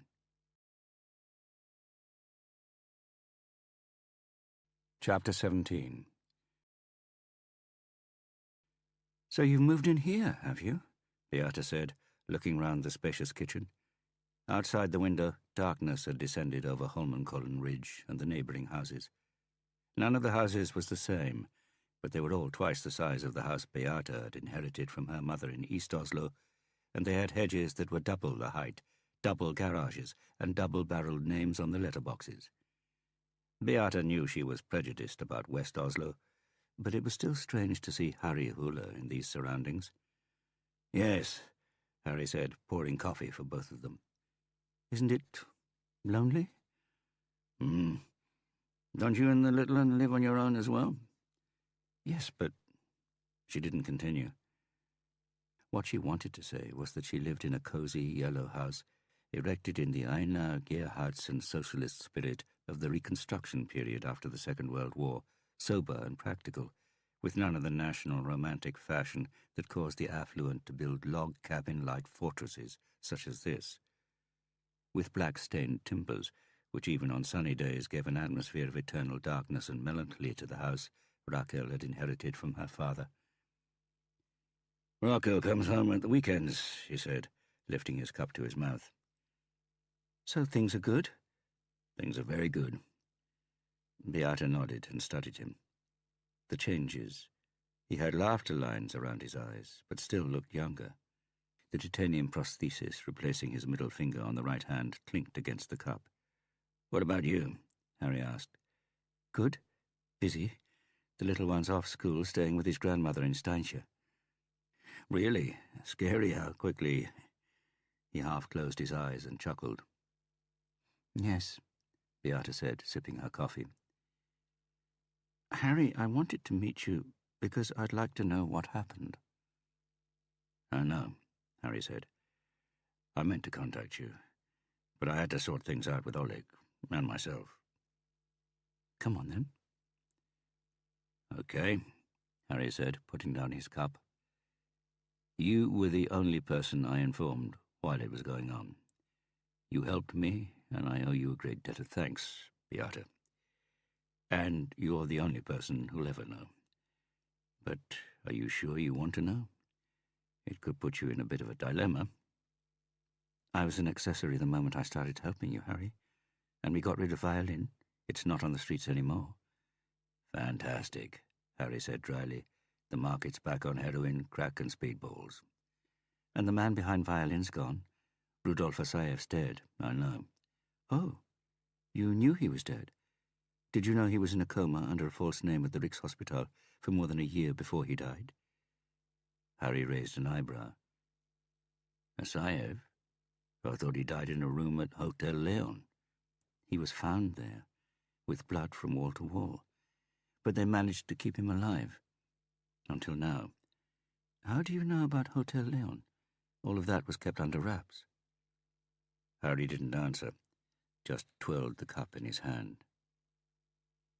Oh, no, Beata groaned. Harry shrugged his shoulders. I said you might not want to know. It was you who stabbed him. Would it help if I said it was in self-defense? We found a bullet in the wooden bed frame, but the wound from the knife was big and deep, Harry. The pathologist said the blade must have been twisted round several times. Harry looked down into his cup. Well, I obviously didn't do a thorough enough job. Honestly, Harry, you... Beata wasn't used to raising her voice, and it sounded like a quivering saw blade. He turned Oleg into a junkie, Beata. Harry's voice was low, and he spoke without looking up from the cup. They sat in silence, listening to the expensive Holmenkollen silence. Was it Asayev who shot you in the head? Beata asked at length. Harry ran his finger over the new scar at the side of his forehead. What makes you think it's a bullet wound? Well, what do I know about gunshot wounds? I'm just a forensics officer. Okay. It was a guy who had worked for Asayev, Harry said. 3 shots at close range. 2 in the chest, the 3rd in the head. Beata looked at Harry, knowing he was telling the truth, but it wasn't the whole truth. And how did you survive that? I'd been walking around with a bulletproof vest on for 2 days, so it was about time I did something useful. But the shot to the head knocked me out, and would have killed me if the guy who shot me hadn't run to the A&E in Storgata. He badgered a doctor to come along, and he saved me. What? Why haven't I heard any of this? The doctor bandaged me up on the spot and wanted to send me to hospital, but I woke up in time and made sure I was sent home instead. Why? I didn't want any fuss. How's Björn these days? Got himself a girl? This guy, first of all, he tried to shoot you, and then he saved your life? He didn't try to shoot me. It was an accident. Accident? 3 shots is no accident, Harry. If you're going cold turkey and holding an Odessa, it can happen. Odessa? Beata knew the weapon, the cheap copy of the Russian Stichkin. In pictures, the Odessa looked like it had been welded together by a schoolboy of average skill in a metalwork class, the clumsy, illegitimate progeny of a pistol and a machine gun. But it was popular with Russian urkas and professional criminals because it could fire both single shots and salvos. The slightest pressure on an Odessa, and you had suddenly let off 2 rounds, or 3. It struck her that the Odessa had the rare Makarov 9x18mm caliber bullets, the same ammunition that had killed Gustav Hansen. I'd like to see that weapon, she said slowly, watching Harry's eyes automatically wander around the living room. She turned. She couldn't see anything there, just an ancient black corner cupboard. You didn't say who the guy was, Beata said. It's not important, Harry said. He's long been outside your jurisdiction. Beata nodded. You're protecting someone who almost took your life. All the more credit to him that he saved it. Is that why you're protecting him? How we choose who we protect is often a riddle, don't you think? Yes, Beata said. Take me, for example. I protect police officers. As I'm handy at facial recognition, I questioned the bartender at Come As You Are, the place where this drug dealer of Asayev's was killed by a tall, blonde guy with a scar running from his mouth to his ear. I showed the bartender some photos and talked and talked. And as you know, the visual memory is child's play to manipulate. Witnesses no longer remember what they thought they remembered. In the end, the bartender was sure the man in the bar wasn't the Harry Hula I showed him in the photos. Harry looked at her. Then he nodded slowly. Thanks. I was going to say no thanks were necessary, Beata said, lifting the cup to her mouth. "But they are. And I have a suggestion as to how you could thank me. Beata, I protect police officers. You know it's a personal matter for me when officers die on active duty. Jack, and my father." She noticed she automatically touched her earring, the button off her father's uniform jacket, which he'd had recast. "We don't know whose turn it is next, but I intend to do whatever I can to stop this bastard, Harry. Whatever I can. Do you understand?"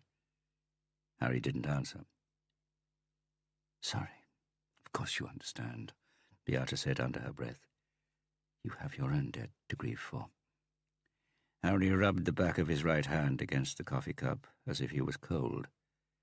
Then he got up and walked to the window. Stood there for a while before he spoke. "As you know, a murderer came here and tried to kill Oleg and Raquel. And it was my fault." "That's a long time ago, Harry." "It was yesterday. It will always be yesterday. Nothing has changed. But I'm trying, anyway, to change myself." "And how's it going?" Harry shrugged. "Up and down. Have I told you I never remembered to buy Oleg a birthday present? Even though Raquel reminded me weeks in advance. There was always some case or other suppressing my memory. Then I would come up here, find the place all done up for a party, and have to leave at once. The old trick, as always." Harry drew one corner of his mouth into half a smile. "I said I had to go and buy some cigarettes, so I jumped in the car, raced to the nearest petrol station, bought a couple of CDs or something. Raquel and I had a deal. When I came in the door, Oleg stood there looking at me with those dark, accusatory eyes of his. But before he could search me, Raquel hurried over to give me a hug, as if she hadn't seen me for years. And while she had her arms round me, she tugged the CDs, or whatever the present was, from the back of my trousers, hid it, and left the room while Oleg frisked me. 10 minutes later, Raquel had wrapped the present, attached a gift tag, the whole caboodle. And this year, Oleg got a properly wrapped present from me. He said he didn't recognize the writing on the tag. I said that was because it was mine." A smile flitted across Beata's face. "Sweet story. Happy ending and all that. Listen, Beata, I owe those two people everything, and I still need them. And I'm so lucky that they need me too. As a mother, you know what a blessing and a curse it is to be needed." "Yes. And what I'm trying to say is we need you, too." Harry walked back, leaned across the table to her. "Not like these two do, Beata. And no one is irreplaceable at work. Not even—" "No, that's true. We'll manage to replace the ones that have been killed. One was retired, anyway. And we'll find enough people to take over after the next officers have been butchered as well. Beata, have you seen these?" Harry didn't look down at the pictures she had taken from her bag and laid on the kitchen table. "Crushed, Harry. Not a bone left intact. Even I had problems identifying them." Harry stayed standing, like a party host signaling that it was late. But Beata stayed where she was, sipped from her cup, didn't budge. Harry sighed. She took another sip. "Oleg's going to study law when he gets back from the clinic, isn't he? And afterwards apply to police college." "Where did you get that from?" "From Raquel. I spoke to her before coming here." Harry's bright blue eyes darkened. "You what?" "I rang her in Switzerland and told her what this was about. It was quite improper, and I apologize. But, as I said, I will do whatever it takes." Harry's lips moved, muttering silent imprecations. "And what did she answer?" "That it was up to you." "Yes, she probably did." "So now I'm asking you, Harry. I'm asking you for Jack Halvorson's sake, Ellen Yelton's sake. I'm asking you for all the dead officers' sakes. But above all, I'm asking you for those who are still alive, and for those who may become police officers. She watched Harry's jaw muscles flexing furiously. I didn't ask you to manipulate witnesses for my sake, Beata. You never ask for anything, Harry. Well, it's late, so I'm asking you to leave now. She nodded. Harry had a look that made people obey. Then she got up and went into the hall. Put her coat on, buttoned it.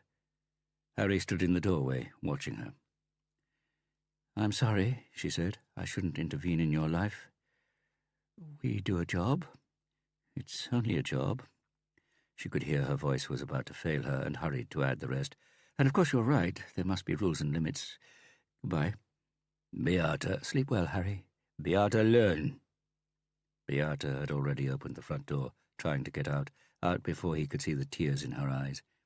But Harry stood right behind her, holding a hand against the door.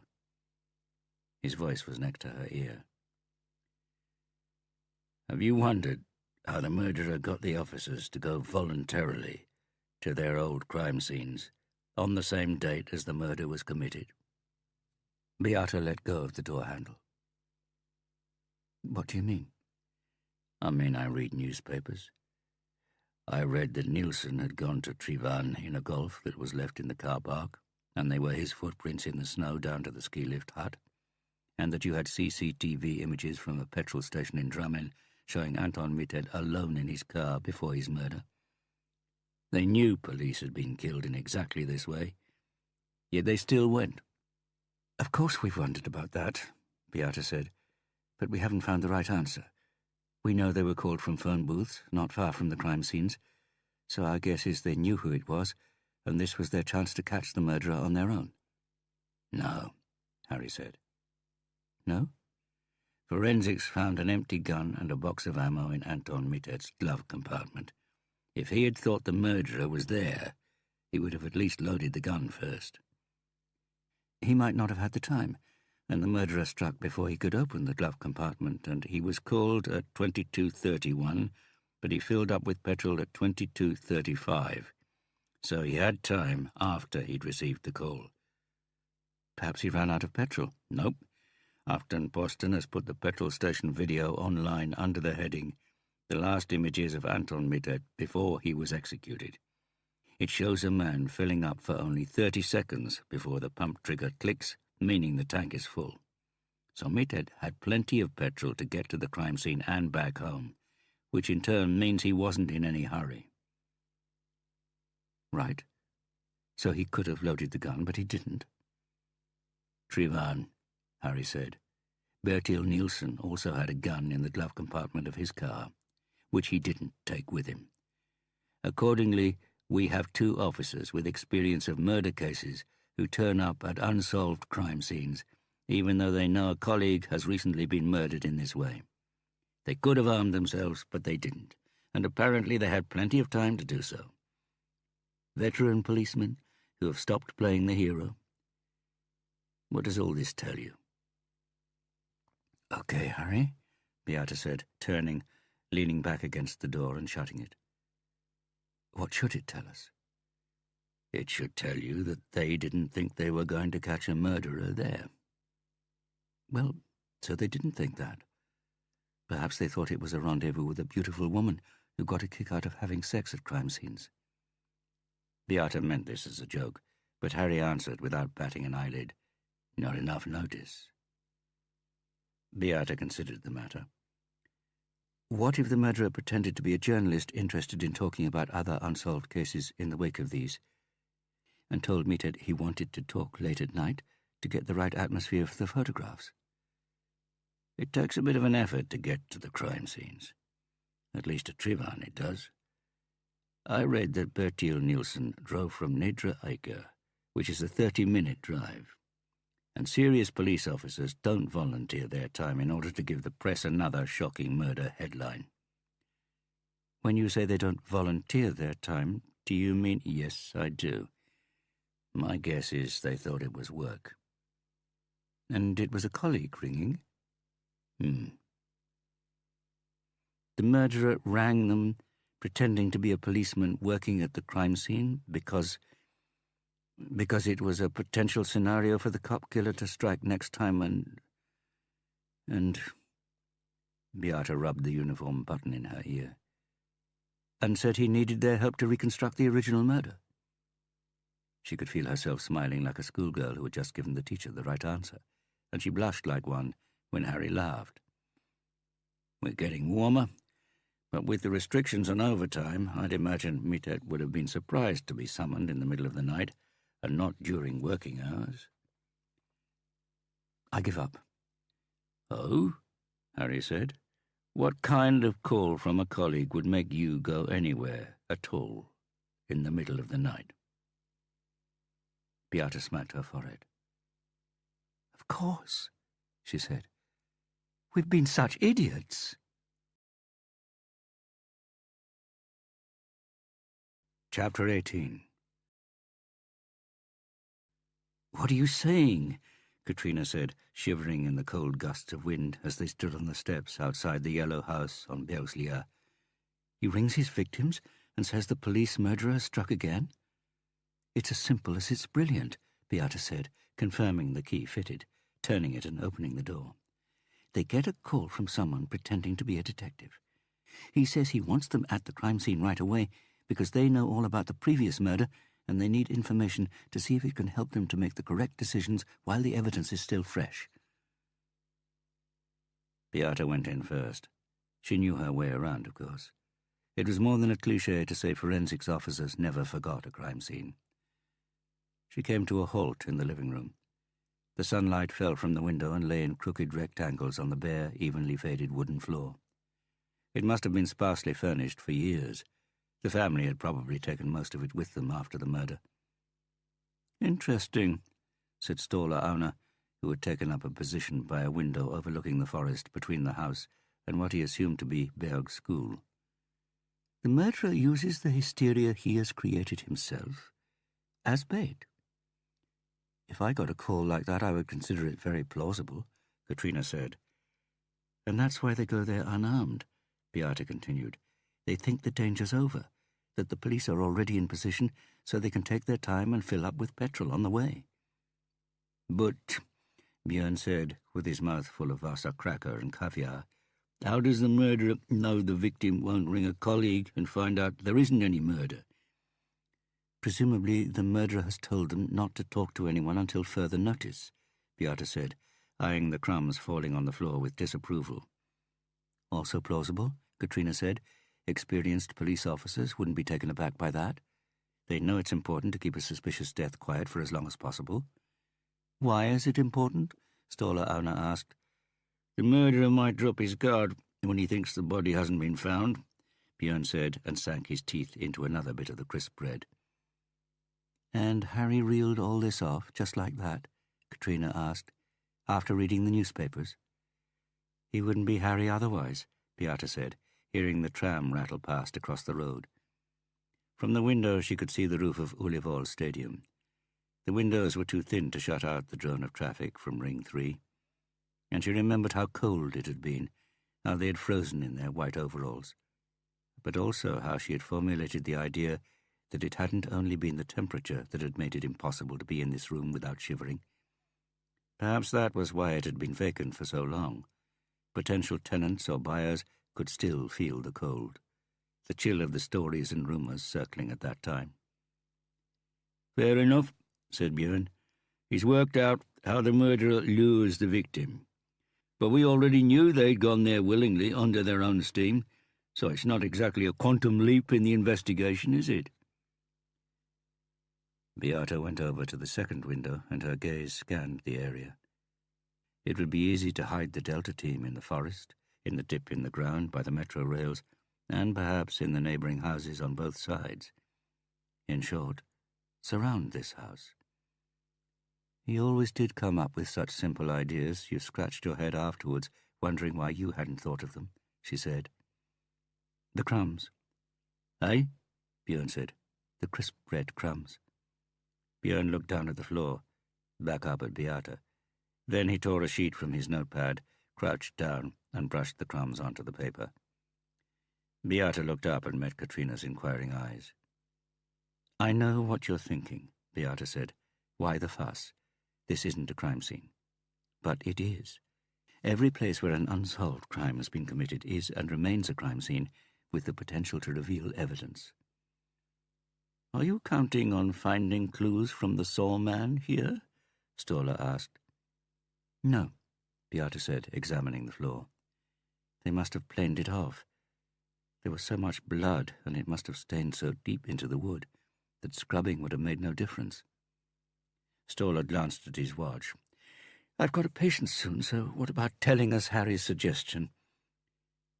"We never informed the press," Beata said, "but when we found the body in this room, we first had to ascertain whether it really was human." "Oh," Stoller said. "Do we want to hear any more?" "Yes," Katrina said firmly.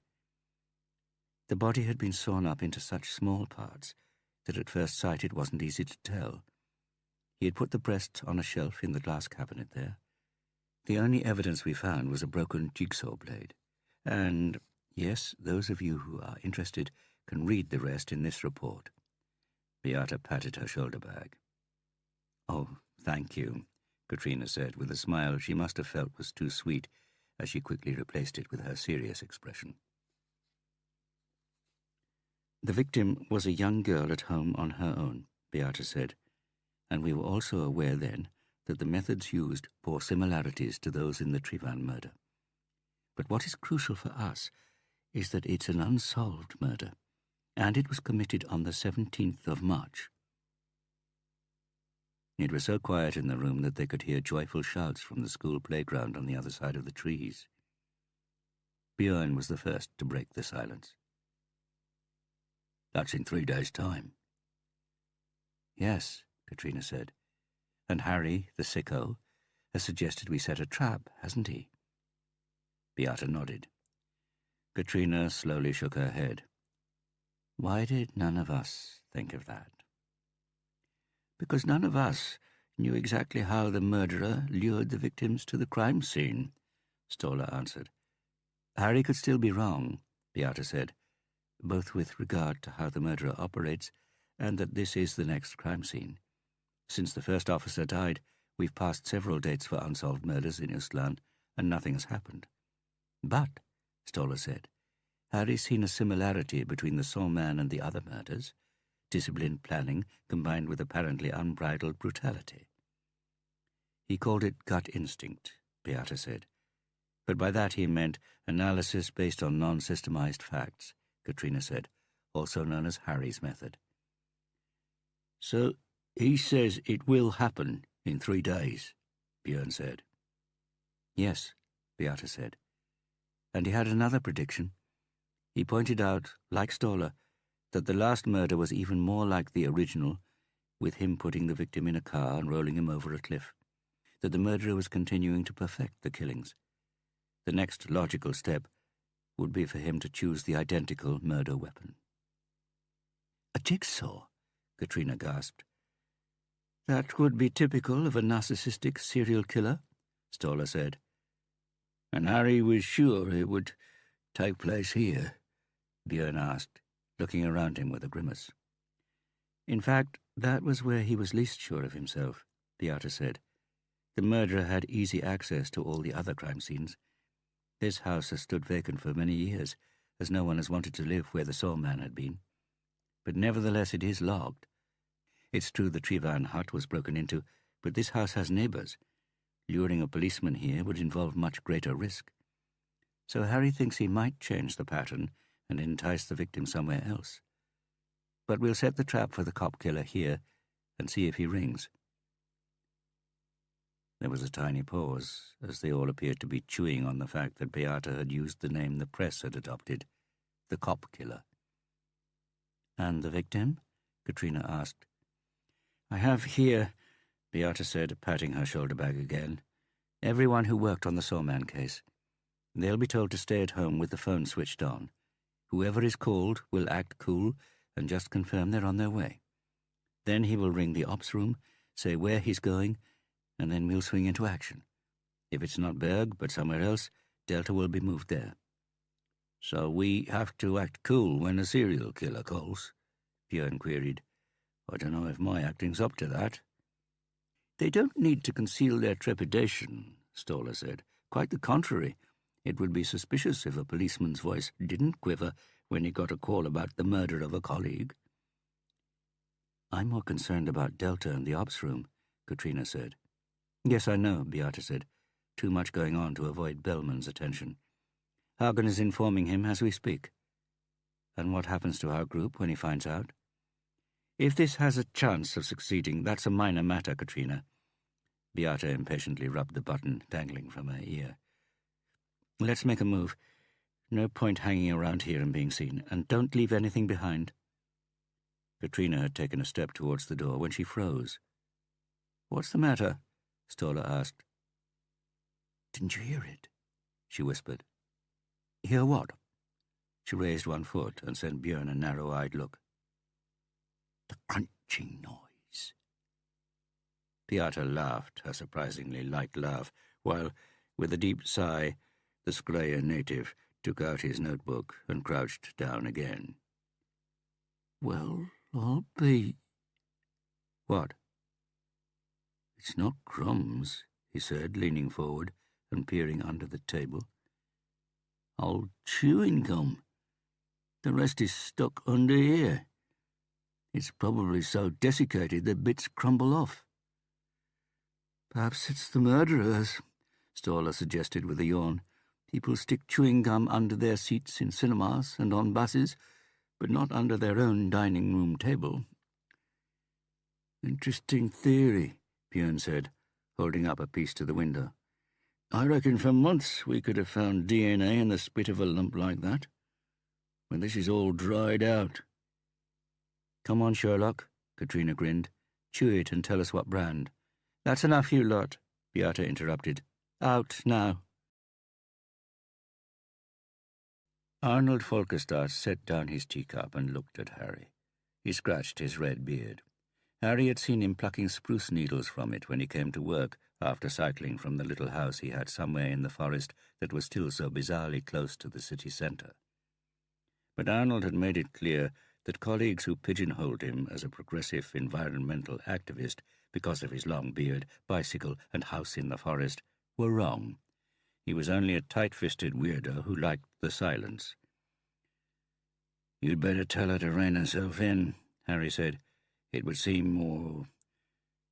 He couldn't find the word, didn't know if it existed. If so, it was somewhere between correct and less embarrassing for all concerned. Is Harry Waller frightened of a little girl in the front row who's got a bit of a crush on her lecturer? Arnold Folkestad chuckled. More correct and less embarrassing for all concerned. You're going to have to sort this out yourself, Harry. Look, there she is. Arnold nodded towards the square outside the canteen window. Celia Gravsang was standing on her own, a few meters from a throng of students chatting and laughing. She looked up at the sky, following something with her eyes. Harry sighed. Perhaps I should wait a bit. Statistically speaking, I suppose these teacher infatuations are short-lived in 100% of cases. Speaking of stats, Folkestad said, I've heard they're claiming that patient Hagen had under guard at the Rikshospital died of natural causes. So they say. The FBI ran some statistics on that. They examined all the cases where the prosecution's key witnesses had died in the period between the official summons as a witness and the start of the trial. In serious trials, where the accused faced more than 10 years' prison, witnesses died of so-called unnatural causes in 78% of cases. The stats led to several witnesses being given a second post-mortem, after which the figure rose to 94. So, 94 is high, don't you think? Harry stared out at the square. Celia was still looking at the sky. The sun was shining on her upturned face. He cursed under his breath and drank the rest of his coffee. Gunnar Hagen, balancing on one of the spindle-back chairs in Bellman's office, looked up in surprise at the chief of police. Hagen had just told him about the small working group he had set up in direct conflict with the chief's instructions and the plan to set a trap in Berg.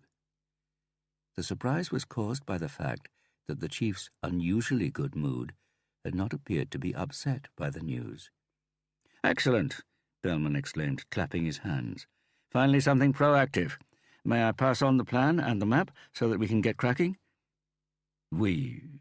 Do you mean that you personally?" "Yes, I think it would be only natural for me to lead this, Gunnar. Such a big operation involves top-level decisions. There's just one house and one man who... Then it's right that I, as the most senior ranking officer, involve myself where there is so much at stake. And it is of paramount importance that the operation is kept secret. Do you understand?" Hagen nodded. Secret if it doesn't bear fruit, he thought. If, on the other hand, it leads to success and an arrest, publicity will be of paramount importance, and Mikhail Bellman can take the credit and tell the press he was personally in charge of the operation. "Understood," Hagen said. "I'll get going then. My understanding is, therefore, that the group in the boiler room can also resume their work?" Mikhail Bellman laughed. Hagen wondered what could have caused such a shift in mood. The police chief seemed 10 years younger, 10 kilos lighter, and free from the frown he had carried like a deep gash in his forehead since the day he had been appointed. "Don't push it, Gunnar. Liking the idea you've come up with doesn't mean I like my subordinates defying my orders." Hagen shrugged, but still tried to capture the police chief's cold, mocking gaze. "I'm freezing all activity in your group until further notice, Gunnar. Then we'd better have the requisite chat after this operation. And if in the meantime I find out you so much as run one computer search or made a single phone call regarding this case..." "I'm older than him, and I'm a better man," Gunnar Hagen thought, keeping his eyes raised and knowing a mixture of defiance and shame was causing his cheeks to flush. "It's just decoration," he reminded himself, the gold braid on a uniform. Then he lowered his gaze. It was late. Katrina Bratt stared down at the report in front of her. She shouldn't have done. Beata had just rung to say that Hagen had asked them all to stop their work, direct orders from Bellman. So Katrina should have been at home, lying in bed with a big cup of chamomile tea and a man who loved her, or alternatively watching a TV series she loved. Instead of sitting here in the boiler room, reading case files and searching for possible flaws, hints of something that didn't sit right, and any vague connections. And this connection was so vague it verged on the inane. Or did it? It had been relatively easy to gain access to the reports on the Anton Mittet murder via the police's own system. The summarized search of the car had been as detailed as it was soporific. So why had she stopped at this particular sentence? Among all the potential evidence they had removed from Mittet's car, there was an ice scraper and a lighter, plus some chewing gum stuck to the underside of the driver's seat. The contact information for Anton Mittet's widow, Laura Mittet, was in the report. Katrina hesitated, then dialed the number. The voice of the woman who answered sounded weary, dulled by pills. Katrina introduced herself and asked her question. "Chewing gum?" Laura Mittet repeated slowly. "No, he never chewed gum. He drank coffee." "Was there anyone else who drove the car and chewed?" "No one ever drove the car, apart from Anton." "Thank you," Katrina said. Chapter 19. It was evening, and the kitchen windows in the yellow wooden house in Uppsala, where Beata Löhn had just finished her daily conversation with her son, were brightly lit. Afterwards she had talked to her mother-in-law and agreed that if the boy still had a temperature and was coughing, they would have to postpone the journey home for a few days. The in-laws would love to have him for a bit longer in Steinscher. Beata unhooked the plastic leftovers bag in the cupboard under the sink and was putting it in one of the white rubbish bags when the phone rang. It was Katrina, and she didn't waste any time on pleasantries. "There was a piece of chewing gum under the driver's seat in Mittet's car." "Right. It was removed, but it hasn't been sent for DNA testing. I wouldn't have sent it either if it was under the driver's seat. It was Mittet's. Listen, if you tested every single thing you found at a crime scene, the queue would make waiting times. But Stoller was right, Beata. People don't stick gum under their own dining room tables or in their own cars. According to Mitter's wife, he didn't even chew gum, and no one else drove the car except him. I think the person who left the gum was leaning across the driver's seat when he did it. And according to the report, the murderer was sitting in the passenger seat and leaned across Mitter to fasten his hands to the wheel with the ties. The car's been in the river, but according to Björn, the DNA in the spit can— Yes, I know where you're going, Beata interrupted. You'll have to ring someone in Bellman's investigative unit and tell them. But don't you understand, Katrina said.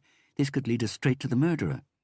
Yes, of course I understand, and the only place this is leading us is straight to hell. We've been taken off the case, Katrina. I can just drop by the evidence room and have the chewing gum sent for testing, Katrina said. Check it against the register. If there's no match, no one needs to know. If there's a match, we've solved the case. No one's going to say a bloody word about how we did it. Yes, I'm all ego now. For once, we could get the credit, Beata. You and I. The women. And we deserve it, for Christ's sake. Yes, it's tempting. And it won't ruin anyone else's work. But no buts. For once, we can take the liberty of using our elbows. Or do you want to see Bellman standing there with that smug smile, being honoured for our work again? Silence. A long silence.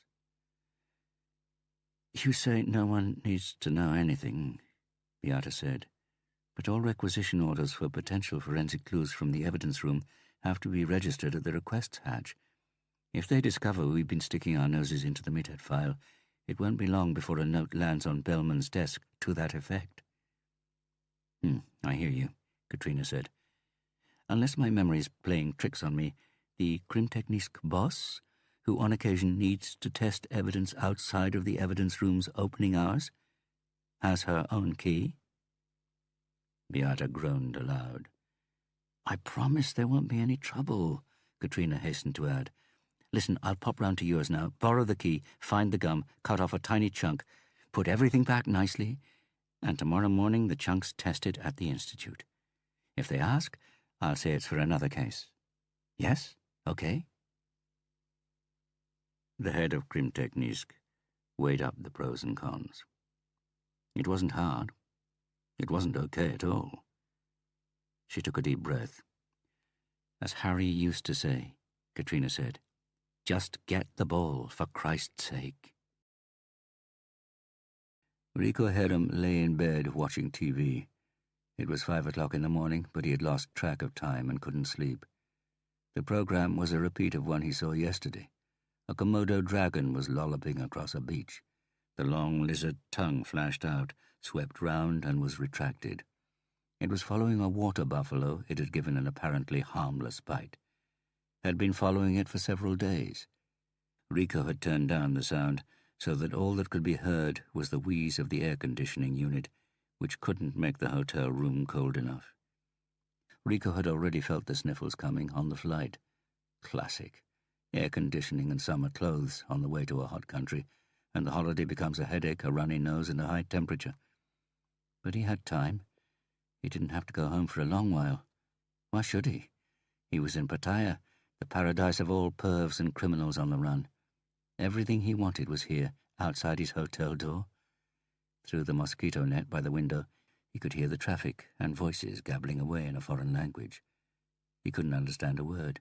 He didn't need to, because they were there for him, not vice versa. He had seen them when he was driven here from the airport. They lined up outside the go-go bars. The young, the very young. And further down the alleys, behind the trays they sold chewing gum from, the much too young. But they would still be there when he was back on his feet. He listened for waves breaking, even though he knew the cheap hotel he had moved into was a long way from the beach. But they were out there as well. Them and the scorching hot sun, and the drinks and the other farangs who were there on the same mission as him and could give him some tips about how to go about things. And about the Komodo dragon. Last night he had dreamt about Valentine again. Rico stretched out his hand for the bottle of water on the bedside table. It tasted of his own mouth, death and contagion. He had been given 2-day-old Norwegian newspapers with the Western breakfast he'd hardly touched. There hadn't been anything about Valentine being arrested yet. It wasn't difficult to surmise why. Valentine wasn't Valentine anymore. Rico had wondered whether he should tell them. Ring, get hold of that policewoman, Katrina Bratt. Tell her he had changed. Rico had seen that down here you could get that kind of thing done for a few thousand Norwegian kroner at one of the private clinics. Ring Bratt, leave an anonymous message that Valentine had been seen near Fiskebutiken and that he'd had comprehensive plastic surgery, without asking for anything in return, just to help them catch him, to help him sleep at night without dreaming about him. The Komodo dragon had crouched a few meters from the waterhole, where the water buffalo had settled down in the cooling mud, apparently unaffected by the 3-meter-long carnivorous monster just lying in wait. Rico could feel the nausea rising and swung his legs out of bed. His muscles ached. Jesus, this was full-blown flu. When he returned from the bathroom, it was with bile acid still burning in his throat, and 2 decisions made. He would visit one of those clinics and get himself some of that strong medicine they wouldn't give you in Norway. The second was that when he had it and felt a bit better, he would ring Bratt, give her a description, so that he could sleep. He turned up the volume with the remote control. An enthusiastic voice explained in English that it had long been thought that the Komodo dragon killed through the bacteria-infected spit that was injected into the victim's bloodstream with a bite. But now it had been discovered that, in fact, the poison in the lizard's glands stopped the victim's blood from coagulating, so it slowly bled to death from what seemed to be an innocent wound. Rico shivered, closed his eyes to sleep. Rohypnol. The thought had occurred to him that this wasn't flu at all, but withdrawal symptoms, and Rohypnol was probably something they had on the room service menu here in Pattaya. His eyes opened wide. He couldn't breathe. For a moment, in sheer utter panic, Rico writhed around as if fighting an invisible attacker. It was just the same as at Fiskebutiken. There was no oxygen in the room. Then his lungs got what they wanted, and he fell back onto his bed. He stared at the door. It was locked. There was no one else here. No one. Just him. Chapter 20. Katrina walked up the hill under cover of night. A wan, anemic moon hung low in the sky behind her, but Police HQ's facade didn't reflect any of the little light the moon cast. It swallowed it like a black hole. She glanced at the compact professional wristwatch she had inherited from her father, a fallen policeman with the fitting nickname of Iron Rafto. 11:15. She tugged open the front door of Police HQ with its strange, staring porthole and hostile weight, as though the suspicion started right here. She waved in the direction of the duty officer, who sat hidden on the left but could see her, and unlocked the door to the atrium, walked past the unmanned reception desk and went over to the lift, which she took down to the lower ground floor, exited and crossed the concrete floor in the meagre light, hearing her own footsteps as she listened for others. During the day, the iron door to the evidence room opened onto a counter. She fished out the key Beata had given her, put it in the lock, twisted and opened, stepped inside, listened. Then she locked the door behind her, switched on the torch, lifted the hinged section of the counter and advanced into the darkness, which was so dense the torchlight seemed to need time to bore its way through to find the rows of broad shelves filled with boxes made of frosted plastic through which you could only just make out the objects inside. The person in charge must have had an orderly mind, because the boxes were lined up on the shelves with such precision that the short sides formed an unbroken surface. Katrina strode along, reading the case numbers stuck to the boxes. They were numbered chronologically from the far left of the room inwards, where they took the place of evidence from time-restricted cases once the stored material was returned to the owners or destroyed. She'd almost reached the end of the middle row when the torch beam fell on the box she was after. It was on the lowest shelf and scraped against the brick floor as she pulled it out.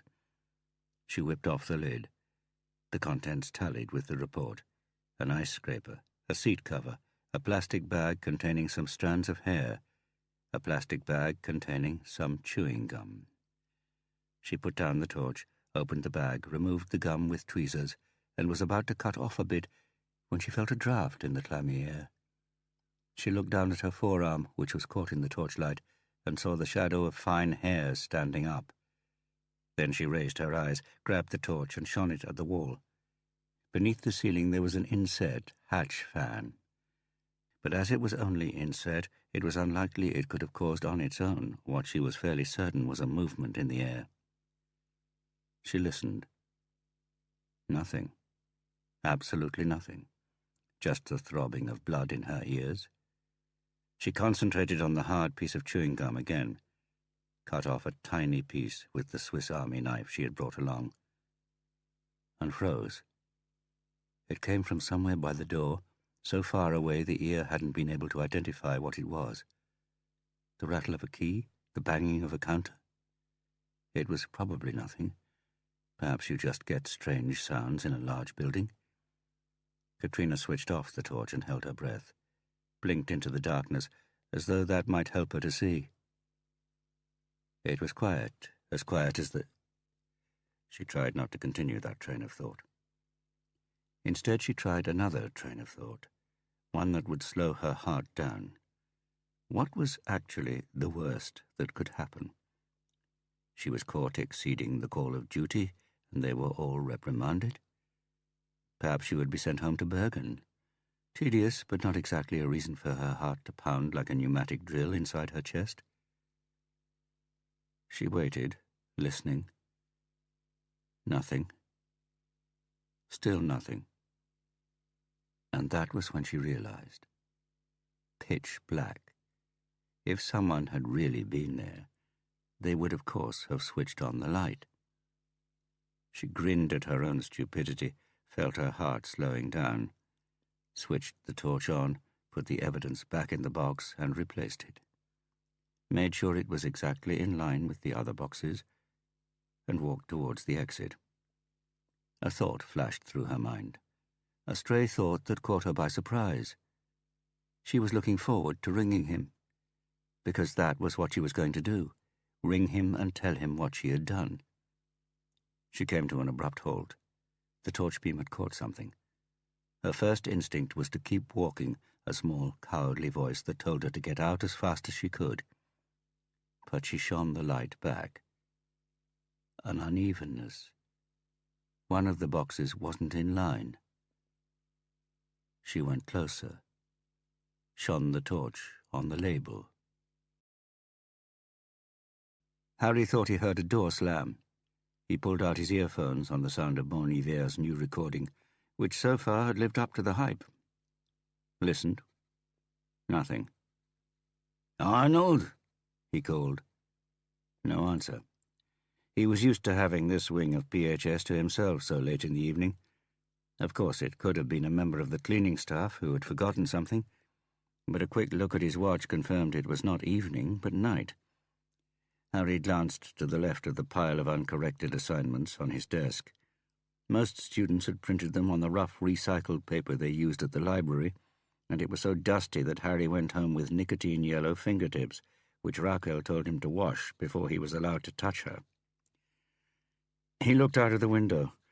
The moon hung in the sky, big and round, reflecting on the windows and the roofs of the blocks towards Schierveen and Meyerstuwen. To the south he saw the green, shimmering silhouette of the KPMG Financial Services building beside the Coliseum Cinema. It wasn't magnificent, beautiful, or even picturesque, but it was the town he had lived and worked in almost all his life. There were some mornings in Hong Kong when he had put a bit of opium in a cigarette and gone up onto the roof of Chungking to see the daybreak. Sitting there in the darkness, wishing the town, which would soon come to life, was his.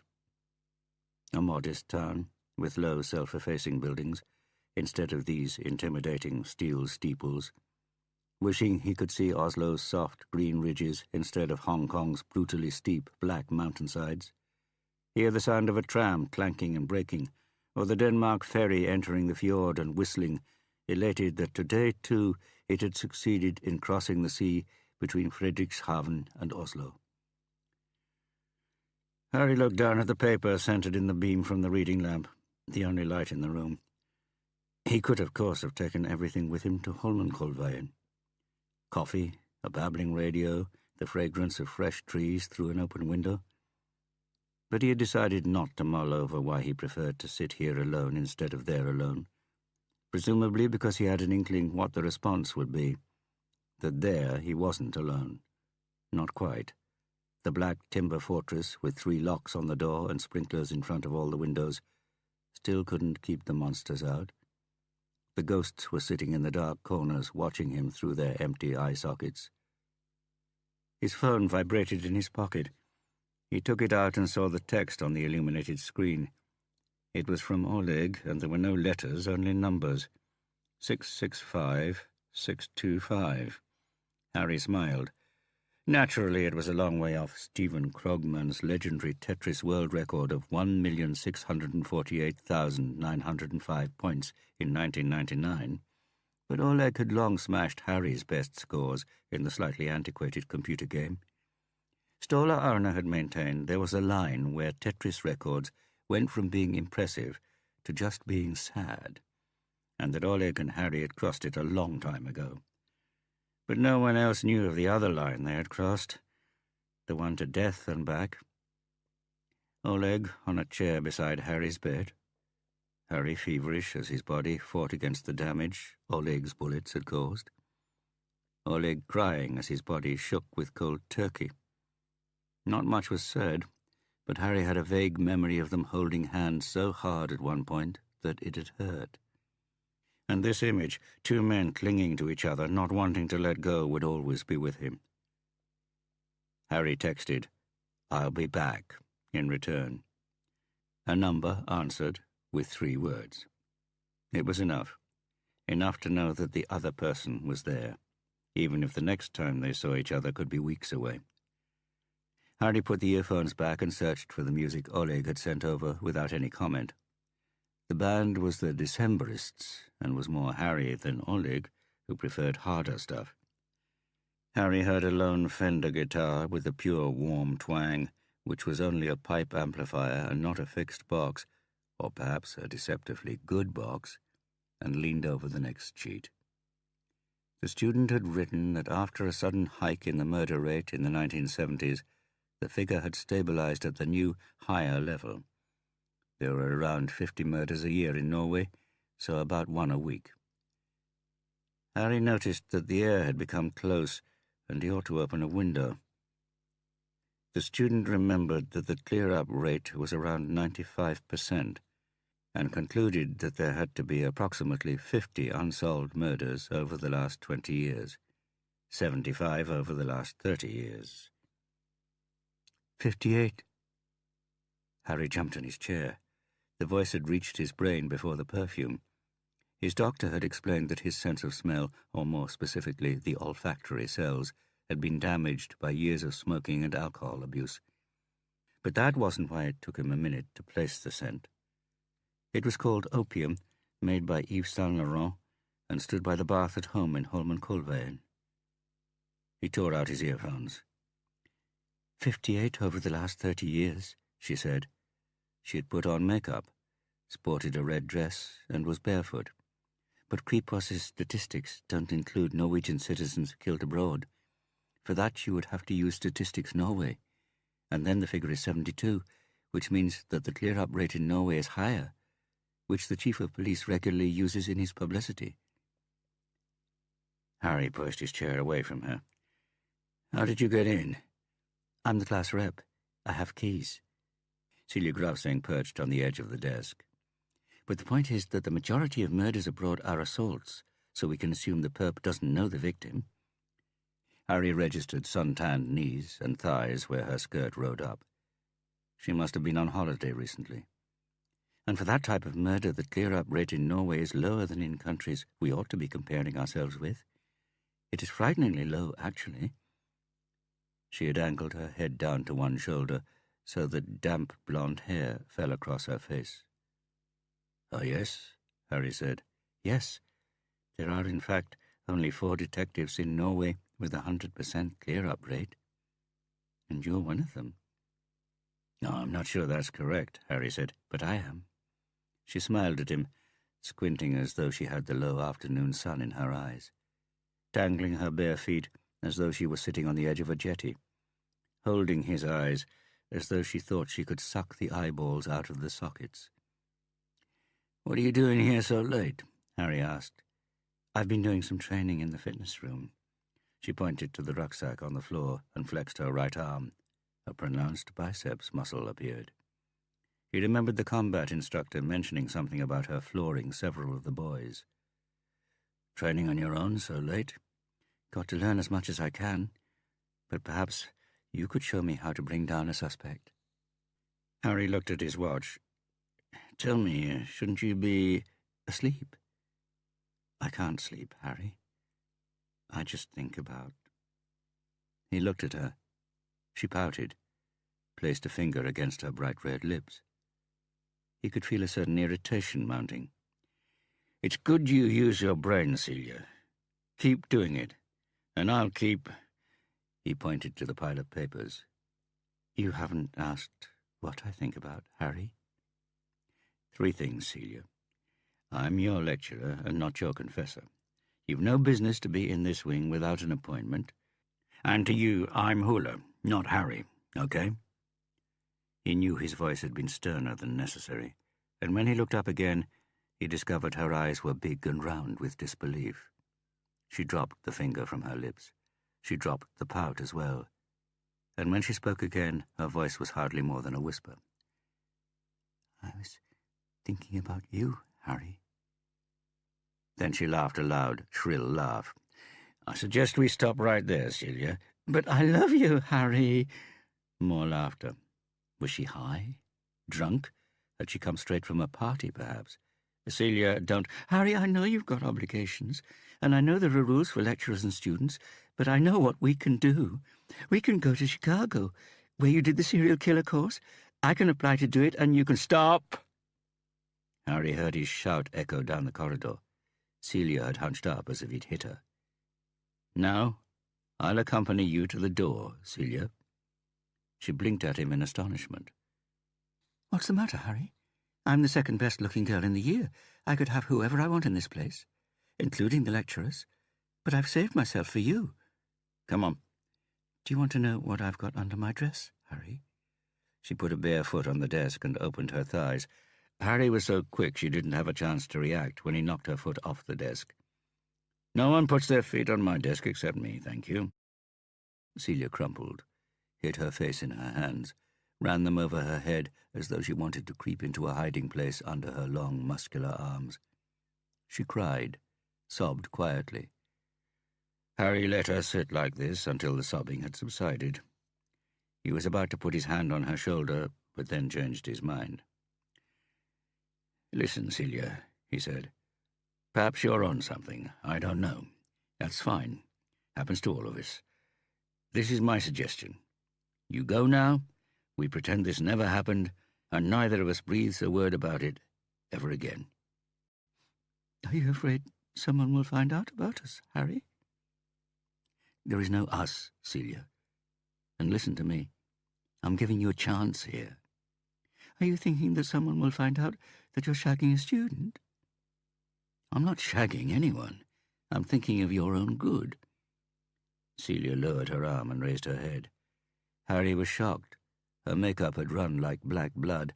Her eyes had a wild gleam to them, and the sudden hungry predator grin made him think of an animal he had seen on one of those nature programs. "You're lying, Harry. You're shagging that bitch, Raquel, and you don't think about me, not the way you say, you hypocritical bastard. But you do think about me, all right, like a piece of meat you can shag, like you're going to shag." She had slid off the desk and taken a step towards him. Harry sat there, sunk in his chair, with his legs stretched out in front of him, as always. He was looking up at her with this sense that he was part of a scene that was going to be acted out. No, had already been acted out, for Christ's sake. She stretched forward, gracefully, her hand rested on his knee. She stroked upwards, up over his belt as she leaned over him, and her hand disappeared under his T-shirt. The voice purred, "Nice six-pack, teacher." Harry grabbed her hand, twisting her wrist round as he shot out of the chair. She screamed as he forced her arm up behind her back and pushed her head down towards the floor. Then he turned her towards the door, grabbed her rucksack and shoved her out of the room and down the corridor. "Hurry!" she groaned.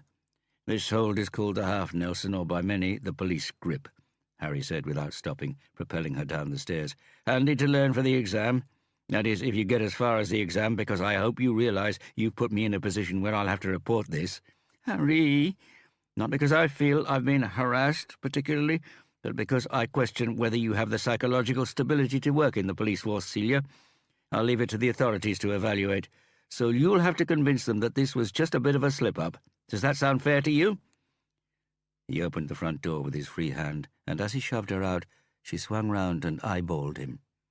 It was a glare of such naked fury and ferocity, it confirmed what Harry had been thinking for a while about Celia Grafsing.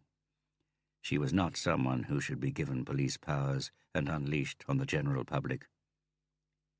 Harry watched her as she tottered through the gate, across the square to Chateauneuf, where a student was having a smoke and a break from the dull pounding of the music inside. He stood leaning against a street lamp, wearing an army jacket, Cuba 1960 style. Watched Celia with studied indifference until she'd passed, whereupon he turned and stared after her. Harry stood in the corridor, cursing loudly, felt his pulse slowing, took out his phone, rang one of the contacts from a list which was so short some people were entered with only one letter. "Arnold here? This is Harry. Celia Grafsing just turned up at my office. This time it went too far." "Oh, yes. Spill the beans." Harry gave his colleague the edited highlights. "This is not good, Harry. Worse, maybe, than you imagine. She might have been on something. Looked as if she'd come from a party, or she just has problems controlling her impulses. But I need some advice here about what to do. I know I ought to report it, but you don't understand. Are you still down by the front door?" "Yes. So?" Harry said. "The guard must have gone home. Can you see anyone else?" "Anyone else? Anyone?" "Well, there's a guy in the square outside Chateauneuf. Would he have seen her leave?" "Yes." "Perfect. Go over to him now, talk to him, get his name and address, keep him occupied until I come and pick you up." "You what? I'll explain later. Am I supposed to sit on the back of your bike? I have to confess I have a kind of car here somewhere. I'll be there in 20 minutes. "Good morning," Björn Holm mumbled. He peered at his watch, but wasn't sure if he was still in dreamland. "Were you asleep?" No, Björn Holm said, leaning back against the headboard and pressing the phone to his ear, as though it would bring her even closer. "I just wanted to tell you I've got a bit of the chewing gum stuck under Anton Mittet's car seat," Katrina Bratt said. "I reckon it's the murderer's, but of course it's a long shot." "Yes," Björn said. "You mean it's a waste of time?" Björn thought she sounded disappointed.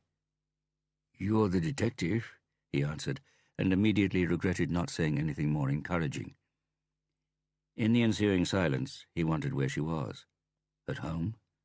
Was she also in bed? "Oh, well," she sighed. "By the way, something odd happened while I was in the evidence room." "Oh, yes," Björn said, and could hear he was overdoing the enthusiasm.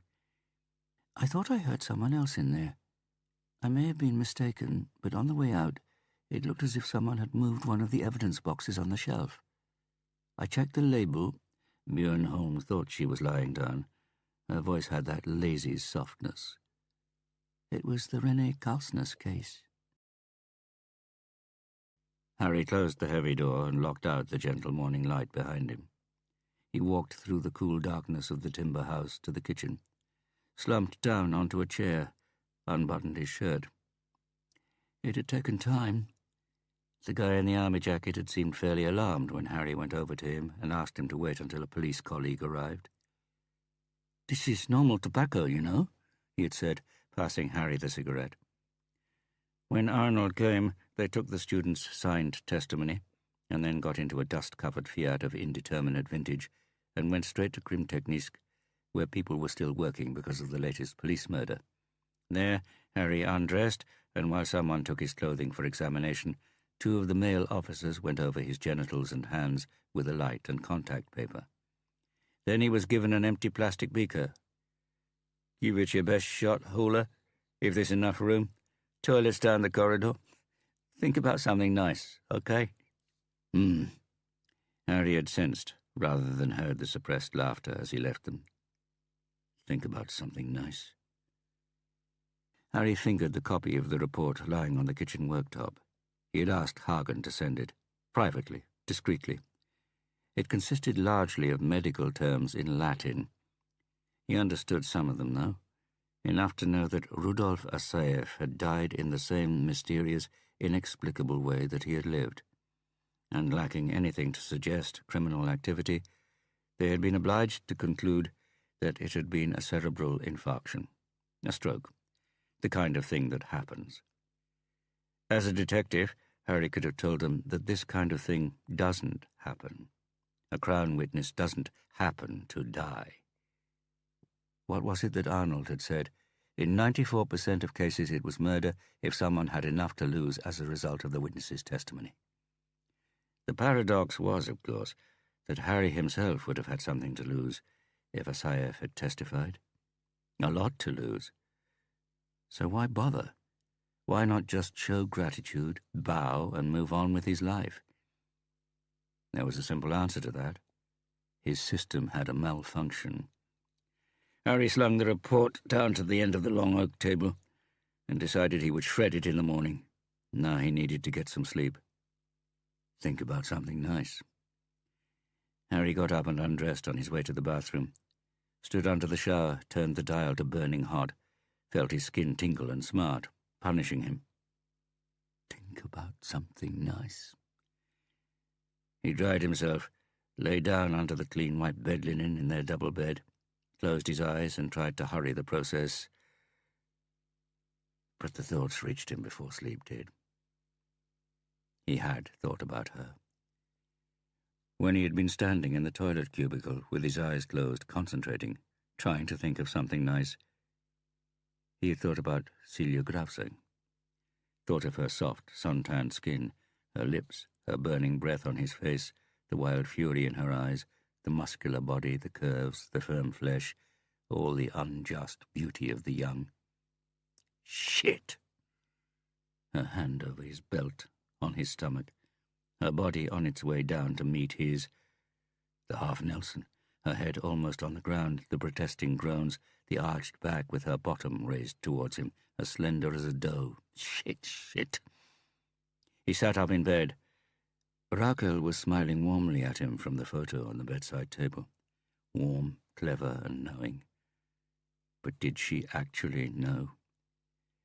If she had been allowed to spend 5 seconds in his head to see who he actually was, would she have run off screaming? Or are we all equally sick? Is the difference only who lets the monster loose and who doesn't? He had thought about her, thought that he had done exactly what she'd wanted. There, on the desk, knocked the pile of students' work flying, sending the sheets fluttering around the room like faded butterflies, which stuck to their skin, rough paper with small black letters that became categories of murder, sex, alcohol, crimes of passion, family feuds, honor killings, and greed. He had thought about her as he stood there in the toilet, and he had filled the beaker to the brim. Chapter 21. Beata Lern yawned, blinked, and stared out of the tram window. The morning sun had started its work, burning away the mist over Frogner Park. The dewy tennis courts were empty. There was just one emaciated elderly man, standing lost in thought on a shale court where they still hadn't put up the nets for the new season, staring at the tram, thin thighs protruding from antiquated shorts, blue office shirt buttoned up wrongly, racket dragging on the ground. Waiting for a partner who wasn't coming, Beata thought. Perhaps because the arrangement was for this time last year, and he was no longer alive. She knew how he felt. She glimpsed the monolith as they glided past the main park gate to where the tram stopped. In fact, she had a partner. She had visited him last night after Katrina had collected the key for the evidence room. That was why she was on this tram on this side of town.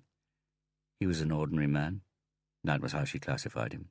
Not the kind of man you dreamt about. Just the kind of man you needed once in a while. His children were at the X's, and now that her little one was staying with her mother-in-law in Steinshire, they had the time and opportunity to meet a little more. Nevertheless, Beata noticed that she limited it. Basically, it was more important for her to know he was there as an option, rather than for them to spend time together. He hadn't been able to replace Jack, but that didn't matter. She didn't want a replacement. She wanted this. Something else, something non-committal, something that wouldn't cost her much if it was taken from her. Beata stared through the window at the tram going the opposite way, sliding in beside them. In the silence, she could hear low music coming from the headphones of the girl sitting next to her, and recognized an irritating pop hit from the 90s, from the time when she had been the quietest girl at police college, pale with an embarrassing tendency to blush as soon as anyone looked in her direction. Though fortunately not many did, and those who did forgot her at once. Beata Learn had the type of face and charisma that made her a non-event, an aquarium fish, visual Teflon. But she remembered them, every single one of them. And that was why she could look at the faces on the tram alongside her and remember where she had seen them and when. Perhaps on the same tram the day before, perhaps in a school playground 20 years ago, perhaps on CCTV footage of a bank robbery, perhaps on an escalator at Steen and Strum, where she went to buy a pair of tights. And it didn't make any difference if they had grown older, put on makeup, grown a beard, had a haircut, Botox or silicone implants. It was as though the face, their real face, shone through, as though it was a constant, something unique, an 11-figure number in a DNA code. And this was her blessing and curse, which some psychiatrists wanted to label Asperger's syndrome, others minor brain damage, for which her fusiform gyrus, the brain center for facial recognition, tried to compensate, and which others, wiser counsels, didn't call anything at all. They just stated that her brain stored the uniqueness of every face like a computer stores the numbers of a DNA code for later identification.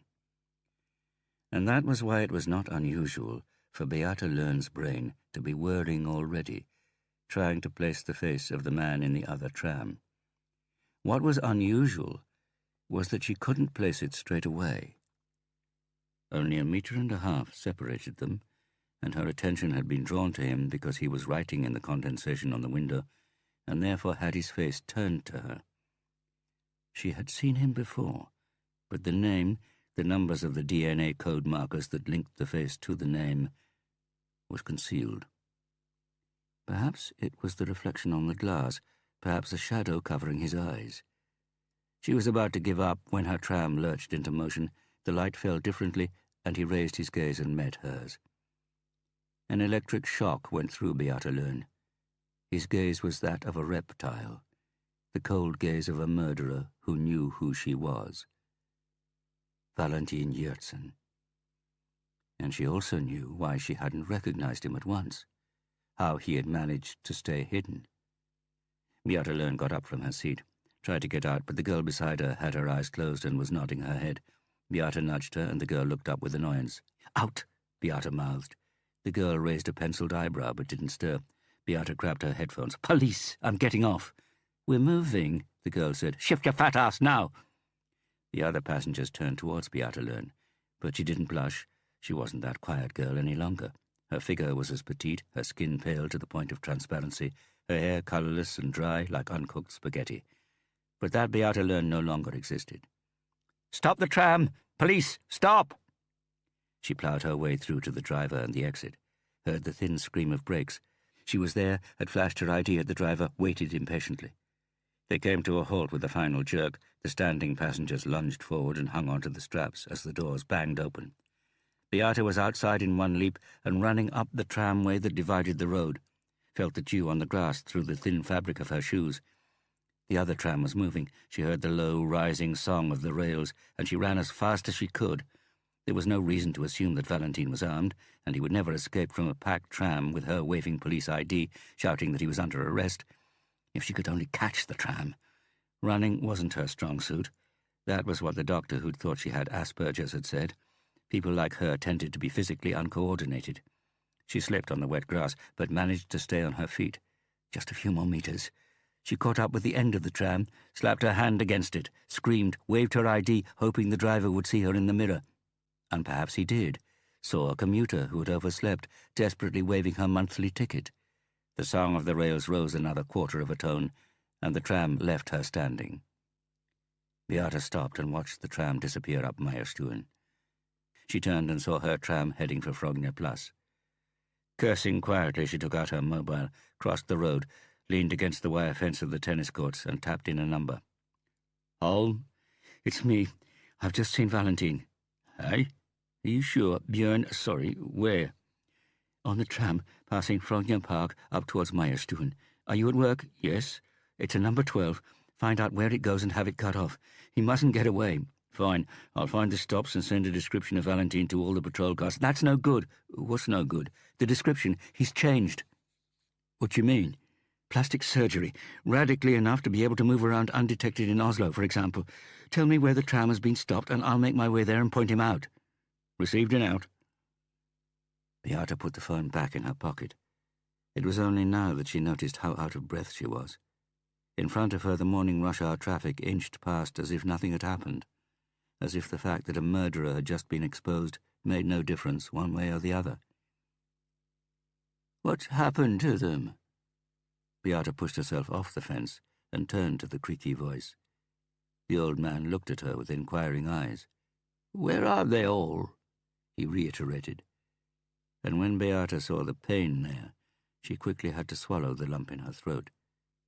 "Do you think," he said, attempting a tentative swing of the racket, "they're on the other court?" Beata nodded slowly.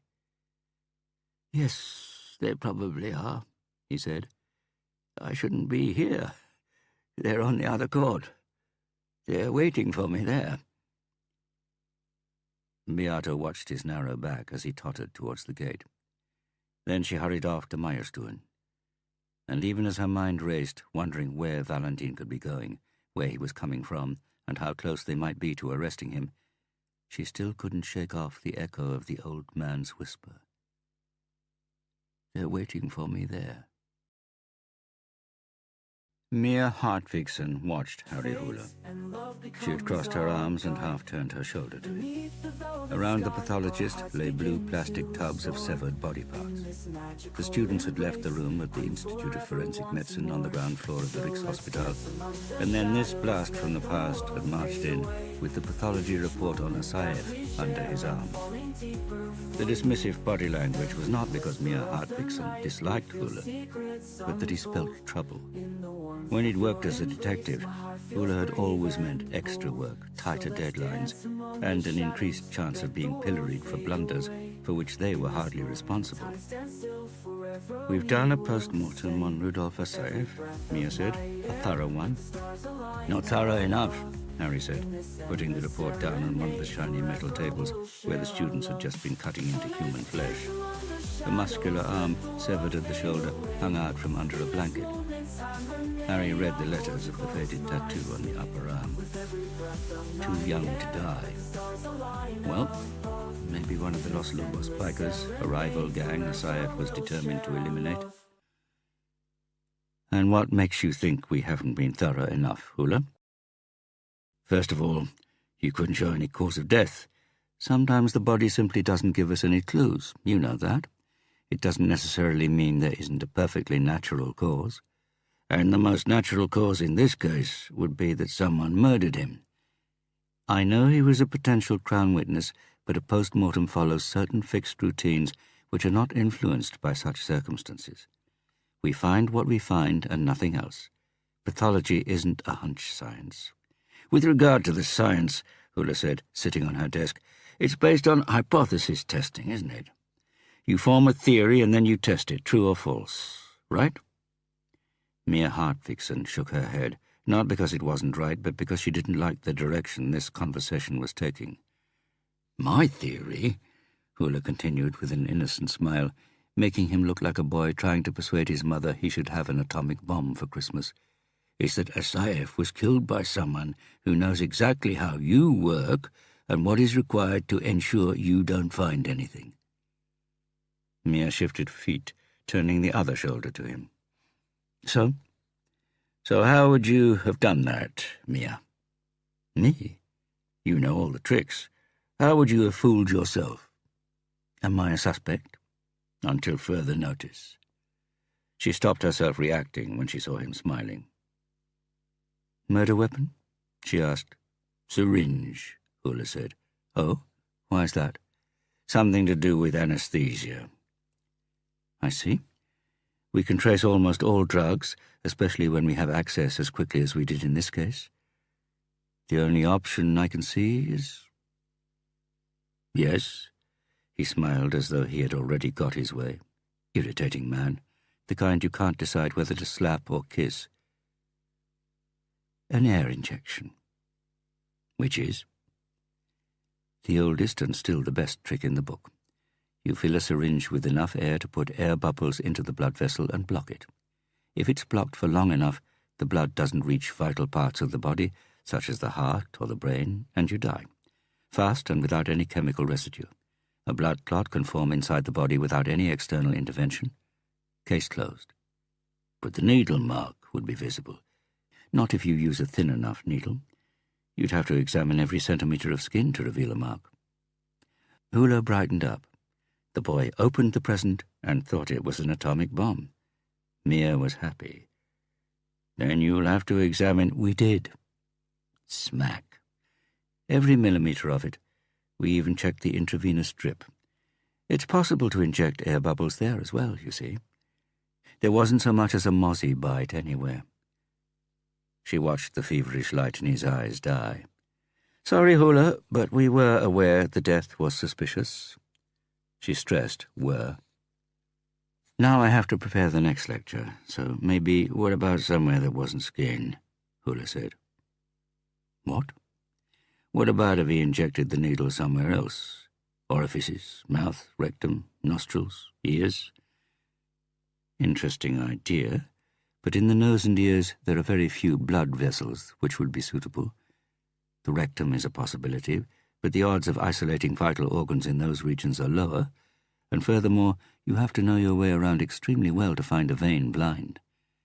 The mouth may be feasible, as it has veins with a short route to the brain, and would have led to a quick, certain death, but we always check the mouth, and it's full of mucous membranes where an injection would have caused a swelling, and that would be easy to see. She looked at him, sensed his brain still churning round for a solution, but he gave a resigned nod.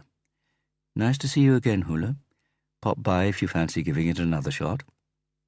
She turned and walked over to one of the tubs and pushed a pale grey arm with outstretched fingers down into the alcohol.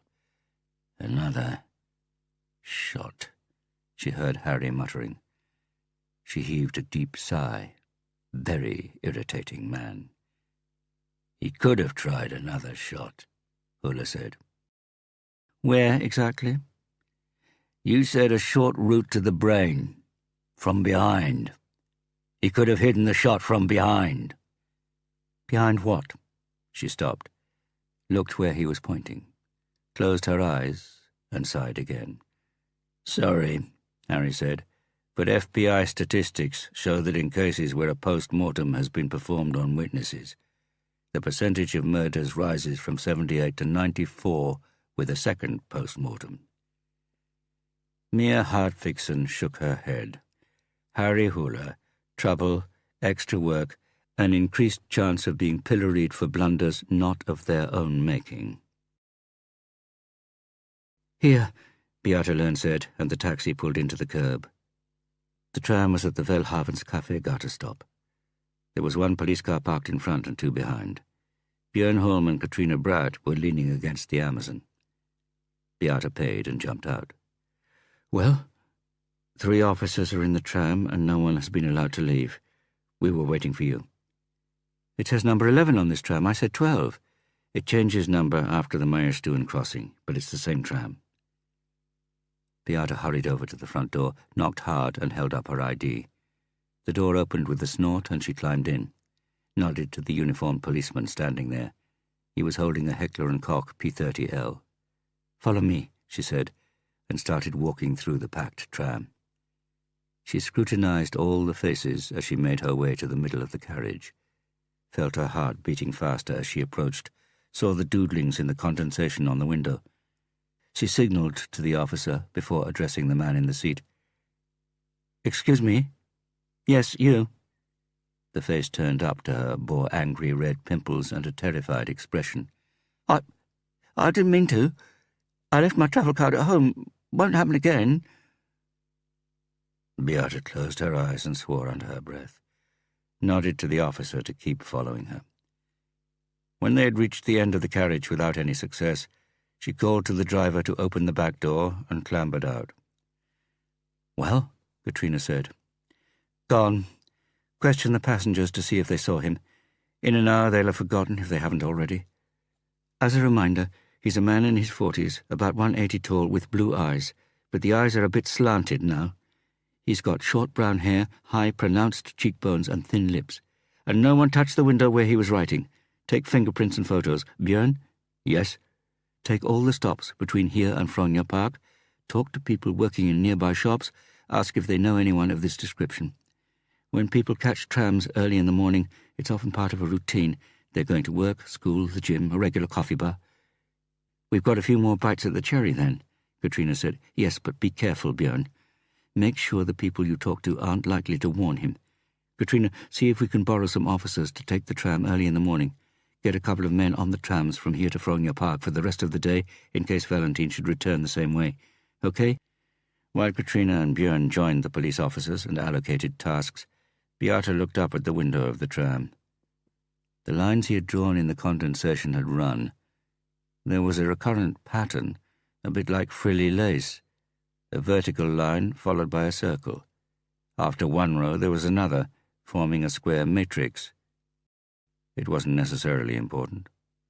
But, as Harry used to say, it might not be important or relevant, but everything means something, and we start searching where there is light, where we can see something. Beata took out her mobile and photographed the window, then remembered something. "Katrina, come here." Katrina heard her and left the briefing to Björn. "How did it go last night?" "Fine," Katrina said. "I took the chewing gum for testing this morning, registered it with the file number of a shelled rape case. They're prioritizing the police murders, but they promised to look at it ASAP." Beata nodded pensively, ran a hand across her face. "How soon is ASAP? We can't let what might be the murderer's DNA end up last in the queue just to get the bouquets for ourselves." Katrina put a hand on her hip and eyed Björn, who was gesticulating to the officers. "I know one of the women up there," she lied. "I'll ring her and do some pushing." Beata looked at her, hesitated, nodded. "And you're sure you didn't just want it to be Valentine Yertzen?" Stola Auna said. He was standing by the window and staring down at the busy street beneath the office, at the people hurrying hither and thither, at the people who could be Valentine Yertzen. "Optical illusions are common among those suffering from a lack of sleep. How much sleep have you had in the last 48 hours?" "I'll count them up," Beata Lern answered, in a way that made it clear to Stola that she didn't need to. "I'm ringing because he drew something on the window inside the tram. Did you get my text?" "Yes," Anna said. He'd just started a therapy session when Beata's text shone up at him from his open desk drawer. "See pic, urgent, I'll ring." And he had felt an almost perverse sense of pleasure when he had looked straight into Paul Stavness's astonished face, said there was a call he absolutely had to take, and saw the subtext had been received. It's much more important than your bloody whinging. You told me once that you psychologists can analyze the scribbles of sociopaths and deduce something about their subconscious. Well, what I said was probably that Granada University has developed a method for studying psychopathological personality disorders through art. But then individuals are told what they have to draw. And this looks more like writing than drawing, Stoller said. Does it? At least I can see I's and O's. That's much more interesting than a drawing. In what way? Early in the morning, on a tram, still half asleep, your writing is governed by your subconscious. And the thing about the subconscious is that it likes codes and rebuses. Sometimes they're incomprehensible, at others they're astonishingly simple, downright banal even. I had a patient once who walked around terrified of being raped. She had a recurrent dream about being woken up by the gun barrel of a tank coming through her bedroom window and stopping at the foot of her bed. And hanging from the end of the barrel was a note on which was written P plus N plus 15. It may seem odd that she herself was unable to crack the childishly simple code, but the brain often camouflages its real thoughts. For reasons of comfort, guilt, terror, what do the I's and O's mean? It might mean trams bore him. Don't overestimate my abilities, Beata. I entered the field of psychology when it was seen as a good option for those too stupid to be doctors or engineers. Let me ruminate and get back to you. I have a patient with me now. Okay. Anna rang off and looked down at the street again. There was a tattoo parlour on the other side, 100 metres down Bogstadveien. The number 11 tram went down Bogstadveien, and Valentin had had a tattoo that would identify him, unless he'd had it removed or modified at a tattoo parlour. An image could be changed radically by adding a couple of simple lines, like tacking a semicircle onto a vertical line to make a D, or placing a diagonal line across an O to make an Ö. Auna breathed on the window. Behind him he heard the sound of an irritated cough. He drew a vertical line and a circle in the condensation, the way he had seen it on the picture message. I refuse to pay the full fee if you— Do you know what, Paul? Auna said, adding a semicircle and a diagonal line. He read it. De, meaning die. Rubbed it out. You can have this session free.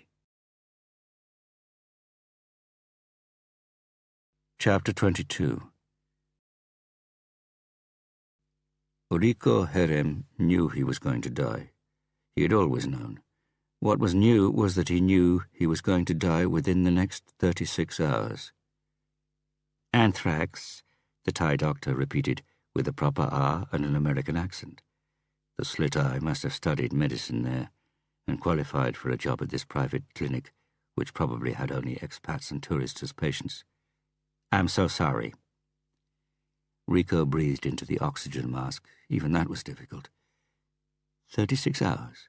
He had said 36 hours. Had asked if Rico had wanted them to contact any next of kin. They might be able to make it to Thailand if they caught a plane right away. Or a priest. Was he Catholic? The doctor must have seen from Rico's bewildered expression that further explanation was necessary. Anthrax is a disease caused by bacteria. It's in your lungs. You probably inhaled it a few days ago. Rico still didn't understand. If you digested it or it got on your skin, we might have been able to save you. But in the lungs, bacteria. Was he going to die of bacteria that he'd breathed in? Where could that have been? The thought was repeated like an echo by the doctor. Any idea where? The police will want to know to prevent other people from being exposed to the bacteria. Rico Herem closed his eyes. Mr. Herem, please try to think back. You might be able to save other people. Other people, but not himself. 36 hours. Mr. Herem? Rico wanted to nod to show he'd heard, but he couldn't. A door opened. Several pairs of shoes click-clacked in. A woman's breathless voice, low. Kari Farstad, Norwegian embassy. We came as soon as we could. Is he... His blood stopped circulating. He's going into shock now. Where? In the food he'd eaten when the taxi stopped at the lousy roadside restaurant between Bangkok and Pattaya? From the stinking hole in the ground they called a toilet? Or at the hotel? Wasn't that how bacteria were often spread? Through the air conditioning? But the doctor had said the initial symptoms were the same as with a cold, and he'd had those on the flight.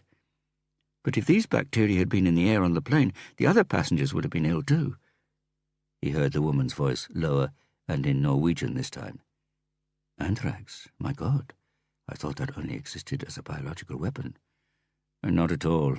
Man's voice. I googled it on the way here. Bacillus anthracis. Can lie dormant for years. It's a tough little bugger. Spreads by forming spores. Same spores as in the powder posted to the Americans. Do you remember? 10 or so years ago. Do you think someone sent him a letter containing anthrax? He may have caught it anywhere, but the most common scenario is close contact with livestock. We'll probably never find out. But Rico knew. Knew with a sudden clarity. He put a hand to his oxygen mask. Did you track down his next of kin? Yes, I did. And they said he could rot. Right. Pedophile? No, but the list was long enough. Hey, he's moving. Rico had managed to remove the mask and was trying to speak, but all that came out was a hoarse whisper. He tried again, saw that the woman had blonde curls and was staring down at him with a mixture of concern and disgust. Doctor, is it... no, it isn't contagious between humans. Not contagious, so it was just him. Her face came closer, and even dying, or perhaps precisely because he was, Rico Herem greedily inhaled her perfume. Inhaled it the way he had inhaled that day in Fiskebutiken. From the woolen glove, smelling of wet wool and tasting of chalk. Powder. The man with a scarf in front of his nose and mouth, not to hide his face. Tiny spores flying through the air. Might have been able to save you. But in the lungs. He strained to speak, and with great difficulty pronounced the words. 3 words. It flashed through his mind that they were his last. Then, like the curtain falling after a pathetic, tormented performance lasting 42 years, a great darkness descended over Rico Herem. The intense, brutal rain hammered on the car roof as if it were trying to get in, and Kari Farstad gave an involuntary shudder. Her skin was perpetually covered with a layer of sweat, but they said it would be better when the rainy season was over, sometime in November. She longed to be home in the embassy flat. She hated these trips to Pattaya, and this was not the first. She hadn't chosen this career path to work with human detritus. The opposite, in fact. She had envisaged cocktail parties with interesting, intelligent people, lofty conversation about politics and culture. She had expected personal development and greater understanding of the big issues. Instead of this confusion surrounding the small issues, like how to get a Norwegian sexual predator a good lawyer, possibly have him deported and sent to a Norwegian prison with the standards of a 3-star hotel. As suddenly as it had started, the rain stopped and they raced through the clouds of steam hovering above the hot tarmac. "What was it you said Herem said again?" the embassy secretary asked. "Valentine," Kari replied. "No, the rest." It was very unclear. A long word. May have been 2. Sounded like something to do with a commode. Commode? Something like that. Kari stared at the rows of rubber trees planted alongside the motorway. She wanted to go home. Home as in home, home. Chapter 23. Harry ran down the corridor of PHS past the Franz Wiedeberg painting. She was standing in the doorway of the gym, ready for battle in tight-fitting sports gear. Her arms crossed, leaning against the door frame, she followed him with her eyes. Harry was about to nod, but someone shouted, "Celia!" and she went inside. On the first floor, Harry popped his head round the door to see Arnold. How did the lecture go? Not bad, but they probably missed your gruesome, if irrelevant, examples from the so-called real world, Arnold said, continuing to massage his bad foot. Anyway, thanks for covering my slot, Harry smiled. No problem. What was so important? Had to go up to the pathology unit. The pathologist has agreed to exhume the body of Rudolf Asayev and do a second post-mortem. I used your FBI stats on dead witnesses. Glad I could be of use. By the way, you have another visitor. No, neither Fröken Gravsing nor any of your ex-colleagues. I said he could wait in your office. Who? Someone you know, I believe. I gave him some coffee. Harry met Arnold's gaze, nodded quickly, and left. The man in the chair in Harry's office hadn't changed much. Bit more meat on the bones, a touch of grey around the temples, but he still had the boyish fringe befitting the suffix junior, a suit that looked borrowed, and the sharp-eyed, quick-witted gaze that could read a document page in 4 seconds flat and quote every word, if necessary, in a court of law. Johann Krohn was, in brief, the law's answer to Beate Löhn, the lawyer who won even when Norwegian law was his opponent. "Harry Hula," he said in his youthful voice, got up and proffered his hand. "Been a long time," he said in English.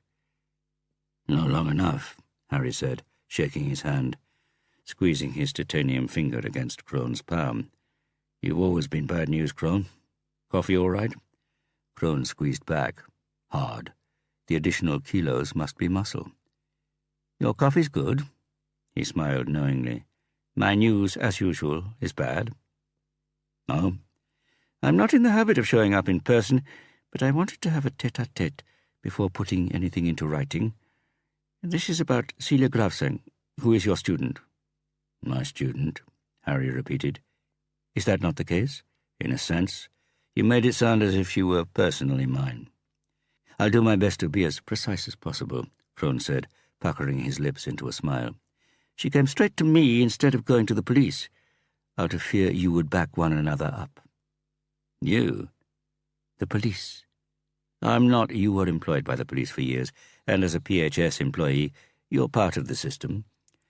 The point is, she's frightened the police would try to dissuade her from reporting this sexual assault, and that in the long term it would damage her career if she set herself against them." "What are you talking about, Krohn? Am I still not making myself clear? You raped Celia Gravseng here in this office last night, just before midnight." Krohn observed Harry during the ensuing silence. "Not that I can use this against you, Hula, but your absence of visible surprise is eloquent and reinforces my client's credibility." "Does it need reinforcing?" Krohn placed the tips of his fingers together. "I hope you're aware of the seriousness of this matter, Hula.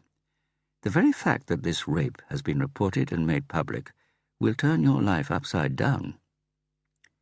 Harry tried to imagine him in his lawyer's gown, the trial, the accusatory finger pointing at Harry in the dock, Celia bravely drying a tear, the lay judge's open-mouthed expressions of indignation, the cold front from the public gallery, the ceaseless scratching of the court sketcher's lead pencil on his pad. "The only reason I'm sitting here, instead of 2 policemen with handcuffs ready to usher you out through the corridors, past your colleagues and your students, is that this approach would have a cost for my client as well." "Which is?" "I'm sure you know. She would always be the woman who sent a colleague to prison. Grassed up, it would be said. I understand this is frowned upon in police circles. You've seen too many films, Krohn. The police like to see rape cases cleared up, whoever the suspect is. And the trial would be a strain for a young girl, of course, especially with important exams looming. As she didn't dare go to the police and had to think hard before she came to me, much of the forensic and biological evidence will already be lost, and that means the trial might drag on for longer than it would otherwise. And what evidence have you got? Bruising, scratch marks, a torn dress, and if I have to ask for this office to be gone through with a fine-tooth comb, I'm sure we'll find bits of the same dress. If. Yes. I'm not just bad news, Harry." "Oh? I have an alternative to offer you. The devils, I assume. You're an intelligent man, Hula. We know we don't have damning evidence. This is a typical rape case, isn't it? It'll be one person's word against another's, and we'll end up with two losers.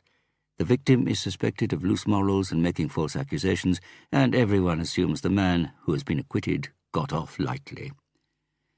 Given this potential lose-lose situation, Celia Graveseng has presented me with a wish, a suggestion, which I have no hesitation in supporting. Let me for a moment step out of my role as your adversary's lawyer, Hula. I advise you to support it too. But the alternative is she reports you. She's absolutely clear about that. No? Yes. As someone who wants to maintain law and order as her profession, she sees it as her civic duty to ensure that rapists are punished. But, fortunately for you, not necessarily by a judge. So, principled in a way. If I were you, I would be less sarcastic and a little more grateful, Hula. I could have recommended she report you to the police. What do you two want, Crone?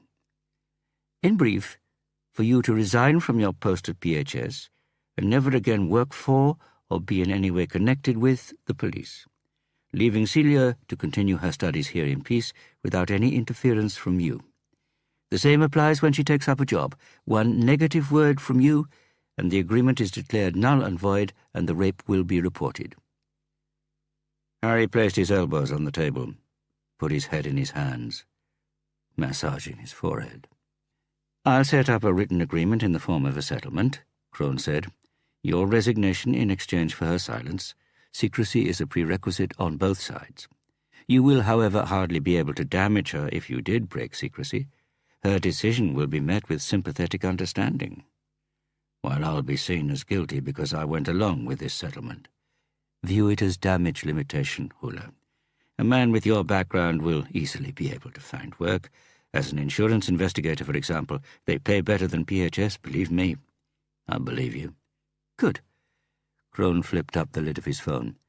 How's your calendar for the next few days? I can do it tomorrow, as a matter of fact. Good. My office at 2 o'clock. Can you remember the address from the last time? Harry nodded. Excellent. Have a marvellous day, Hula. Crone jumped from his chair. Knee lifts, pull-ups, and bench press, Harry guessed. After he had gone, Harry looked at his watch. It was Thursday, and Raquel was coming a day earlier this weekend, due to land at 17:30, and he had offered to collect her from the airport, which, after 2 of the standard, "Oh no, you don't need twos," she had accepted gratefully.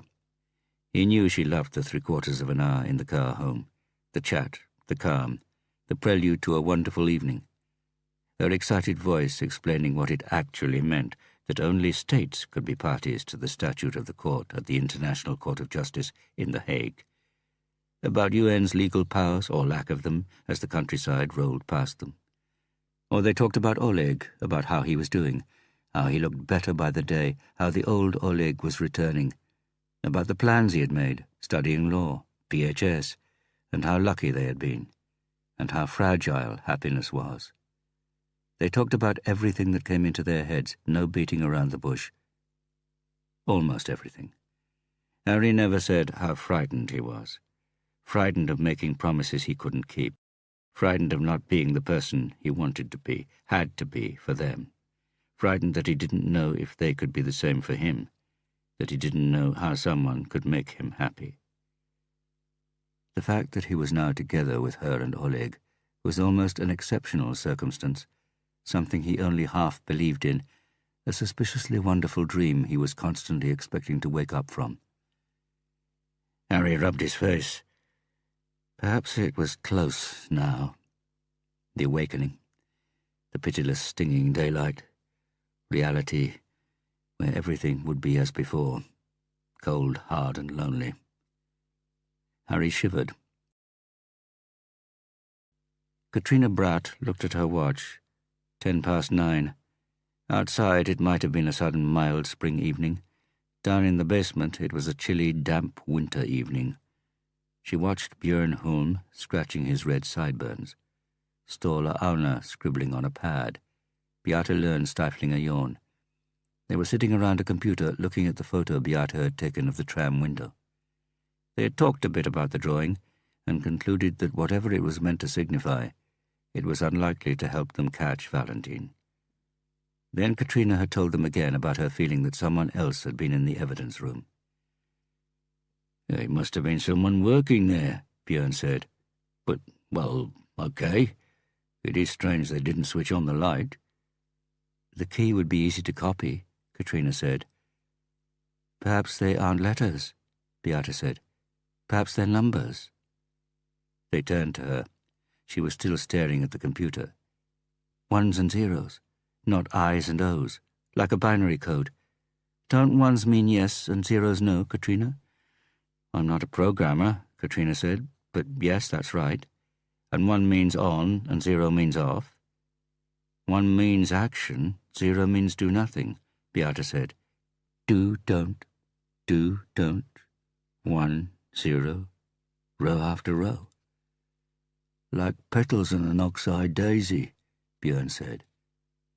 They sat in silence. The computer fan was all that could be heard. "The matrix ends in a 0, Arne said. Don't." If he was finished, Beata said, he had to get off at his stop.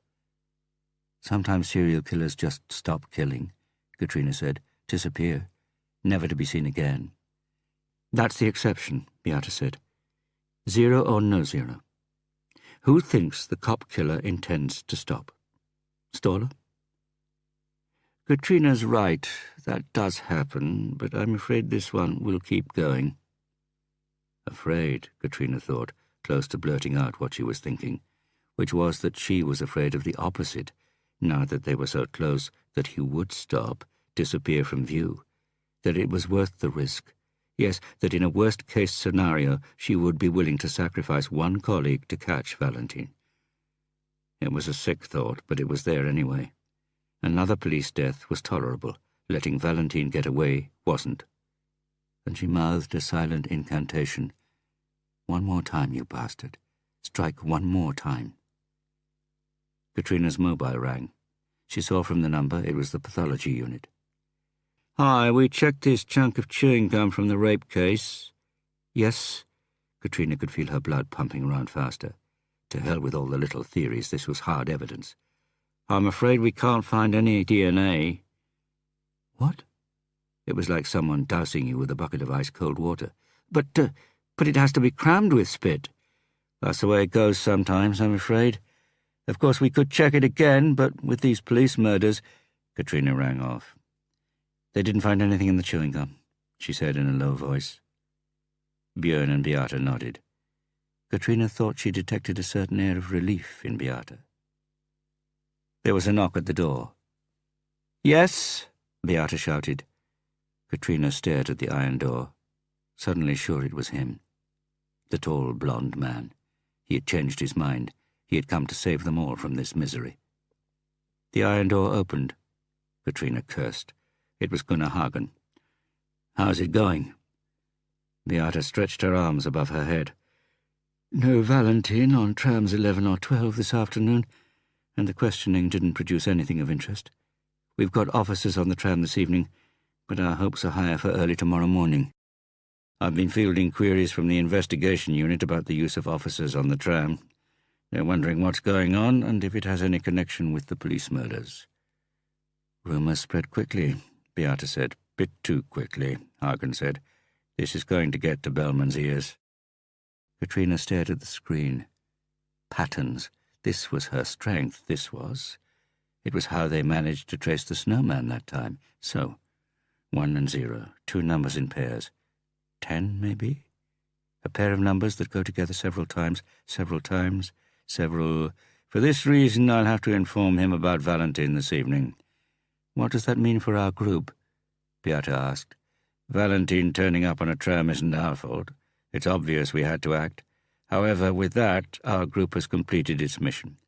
It has established that Valentine is alive and given us a main suspect. And if we don't catch him, there's a chance he'll turn up at the house in Berg. Now, other officers will take over, folks." "What about Polly T?" Katrina said. "I beg your pardon," Haugen answered in a soft voice. "Stoller says that you write what's going on in your subconscious. Valentine has written lots of tens, one after the other. Another way of saying many is poly, so poly-T, as in politi, police. That might mean he's planning to murder more police officers." "What's she blathering about?" Haugen asked, turning to Stoller. Stoller-Arner shrugged. "We're trying to interpret his doodles on the tram window. My own doodle suggested that he was writing die. But what if he's content to use ones and zeros? The human brain is a four-dimensional labyrinth. Everyone's been there. No one knows the way."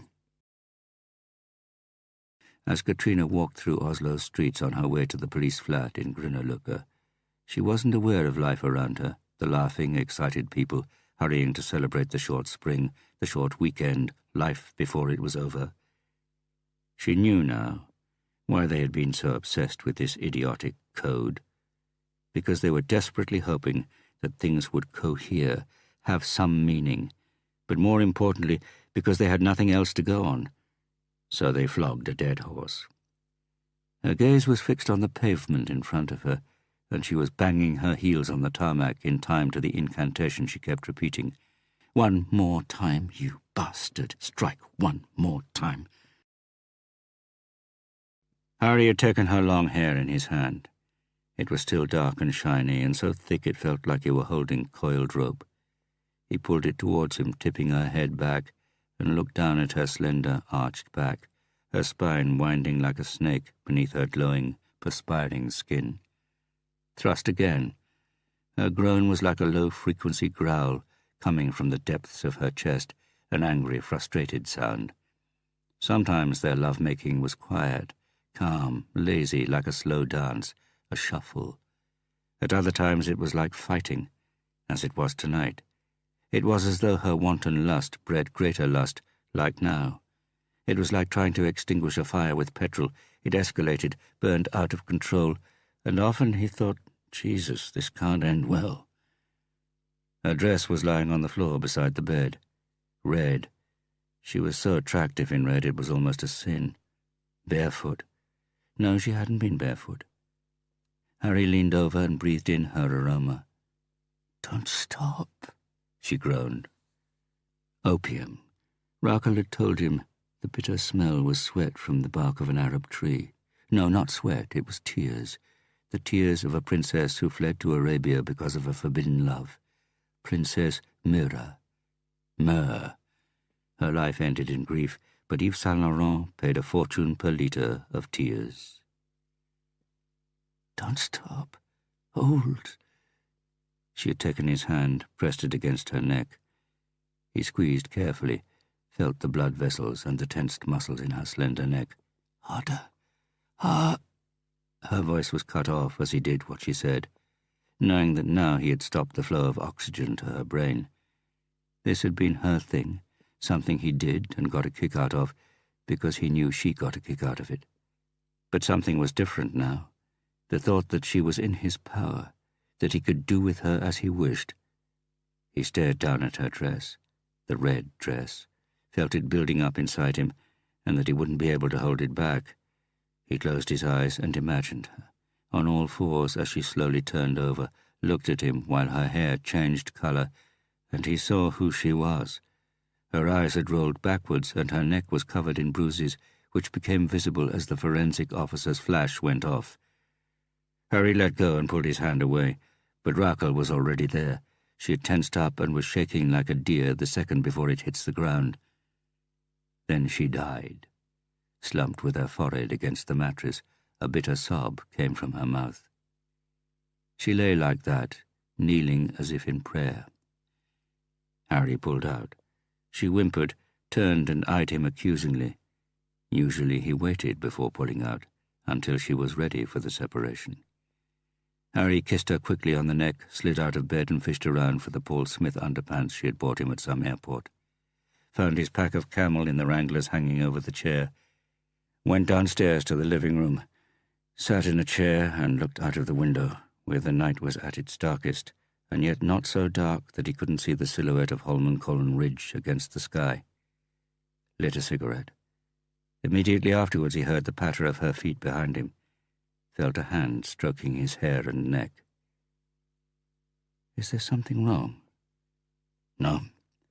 She sat down on the arm of the chair and snuggled her nose up against his neck. Her skin was still hot and smelt of Raquel and lovemaking, and Princess Mira's tears. Opium, he said. Quite a name for a perfume. Don't you like it? Yes, I do. Harry blew smoke at the ceiling. But it's quite pronounced. She lifted her head, looked at him. And you're telling me that now? I hadn't thought about it before. I didn't really now, either. Is it the booze? What? The alcohol in the perfume? Is it that... He shook his head. But there's something, she said. I know you, Harry. You're troubled, restless. Look at the way you're smoking. You're sucking it out as if it were the last drop of water in the world. Harry smiled, stroked the goose flesh on her back. She kissed him lightly on the cheek. So if it's not alcoholic abstinence, it's the other variety. The other variety? The police variety. Oh, that, he said. It's the police murders, isn't it? Beata came here to persuade me. She said she'd talk to you first. Raquel nodded. And that you'd given the impression it was fine by you, Harry said. I said it was up to you. Had you forgotten our promise? No, but I can't force you to keep a promise, Harry. And what if I'd said yes and joined the investigation? Then you would have broken your promise. And the consequences? For you, me, and Oleg? Greater chance that we would be doomed. For the investigation into the murders of the 3 officers? Greater chance of success. The former is definite, Raquel. The latter, highly doubtful. Maybe. But you know very well that we could be doomed anyway, whether you work for the police or not. There are several pitfalls. One is that you start climbing the walls because you can't do what you feel you were born to do. I've heard of men whose relationships break down just in time for the autumn hunt. Elk, rather than birds of the featherless variety, you mean? Yes, that does have to be said in their favor. Harry inhaled. Their voices were lowered, calm, as though they were discussing the shopping. That was how they talked, he thought. That was what she was like. He pulled her to him, whispered in her ear. I want to keep you, Raquel. I want to keep this. Yes? Yes. This is good. This is the best I've ever known. And you know what makes me tick. You remember Stoller's diagnosis. An addictive personality bordering on OCD. Booze or hunting, it makes no difference. My mind starts whirring in the same grooves. As soon as I open the door, I'm there, Raquel. And I don't want to be there. I want to be here. Hell, I'm on the way there now, only talking about it. I'm not doing this for Oleg and you. I'm doing it for me.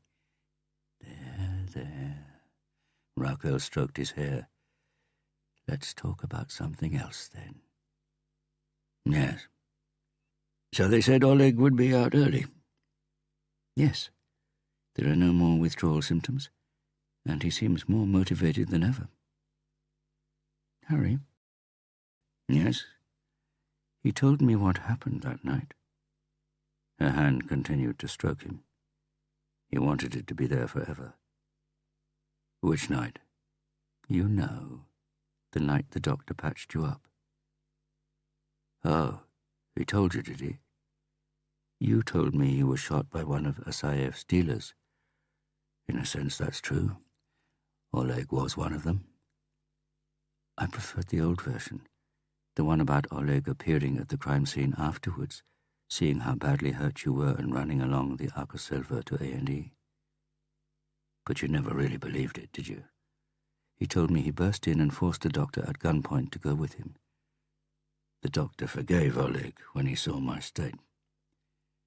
Raquel shook her head. He would have liked to tell me the rest as well, but he says he doesn't remember much from those months. Heroin does have that effect. But I thought you might fill in the gaps for me now. What do you say? Harry inhaled, waited a second, let out the smoke. I prefer to say as little as possible. She tugged his hair. I believed you that time because I wanted to. My God, Harry, Oleg shot you. He should be in prison. Harry shook his head. It was an accident, Raquel.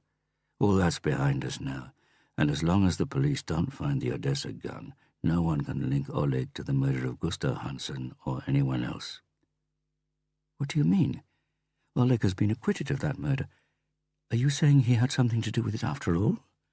No, Raquel. So what are you telling me, Harry? Are you sure you want to know, Raquel? Really? She looked at Harry hard without answering. Harry waited, stared out of the window, saw the silhouette of the ridge surrounding this quiet, secure town where nothing happened, which was actually the edge of a dormant volcano where the town had been built. Depending on how you looked at it, depending on what you knew.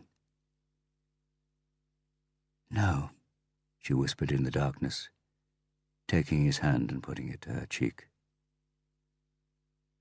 It was easy to live a happy life of ignorance, Harry thought.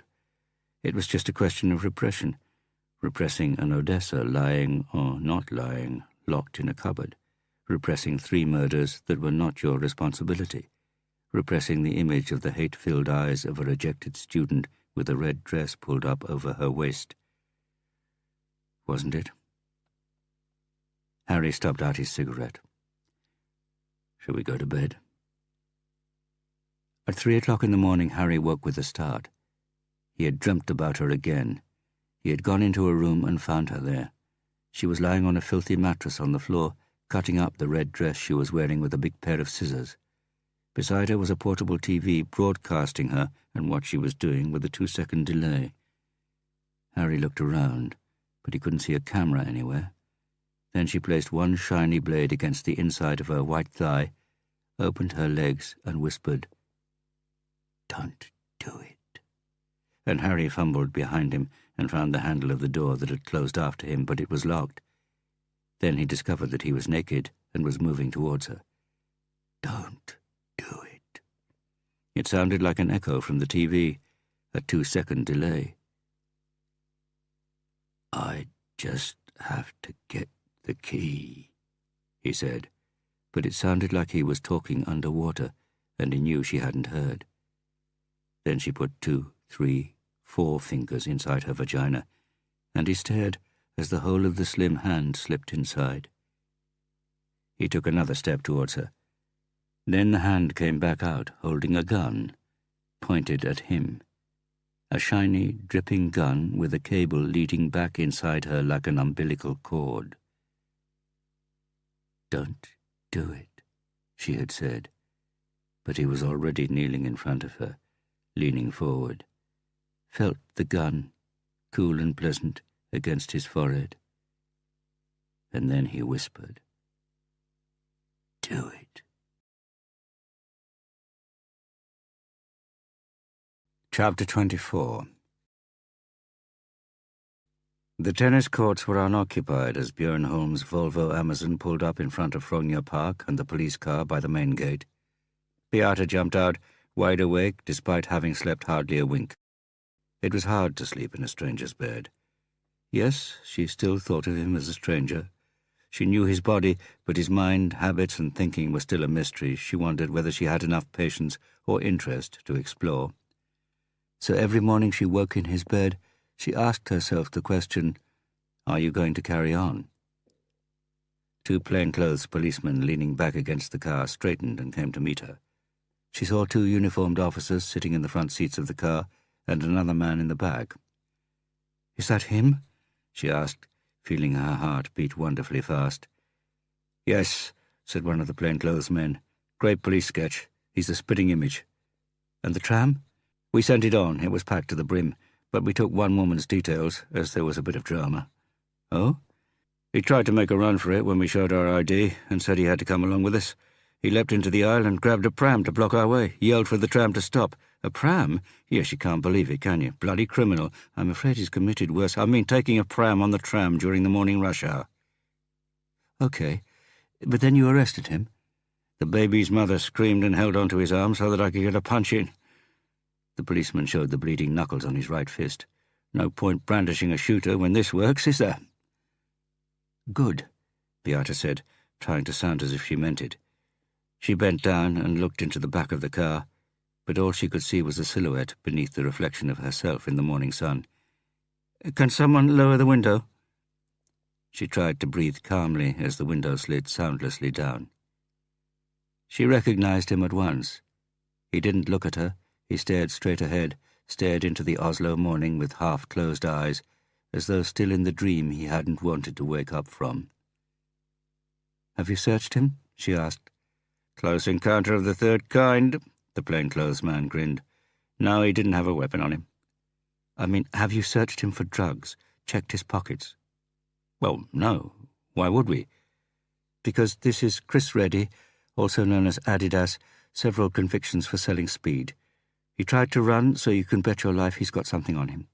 So strip him. Beata Learn straightened up and went back to the Amazon. I thought she did fingerprints, she heard the plainclothes man say to Björn Holm, who had come to join them. Not that she recognized junkies. She recognizes anyone who's ever been in Oslo police archives, Björn said.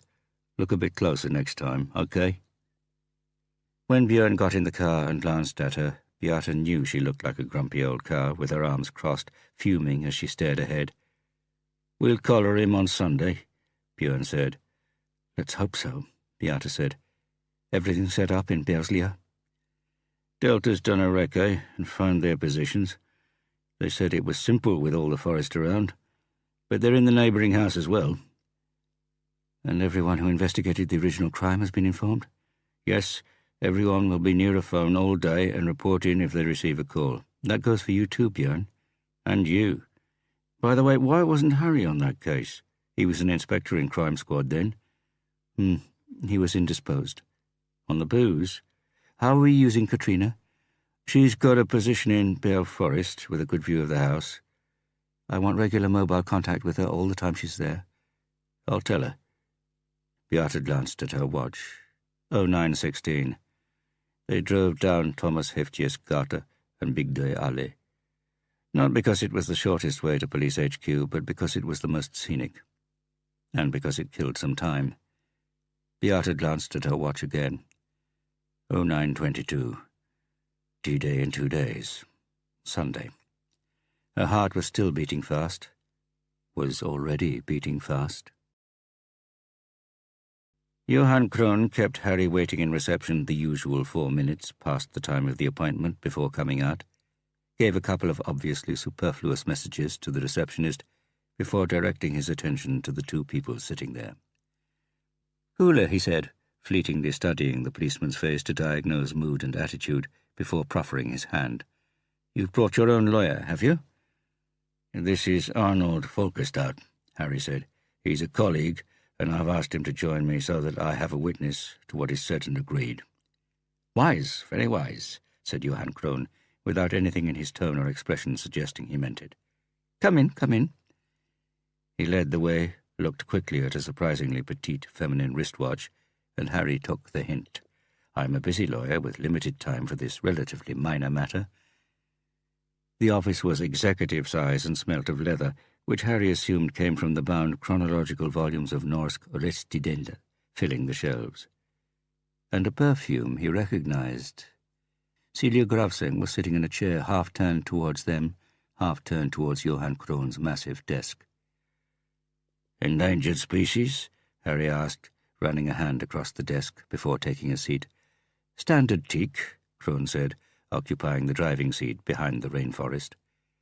Standard yesterday, endangered today, Harry said, nodding briefly to Celia Gravseng.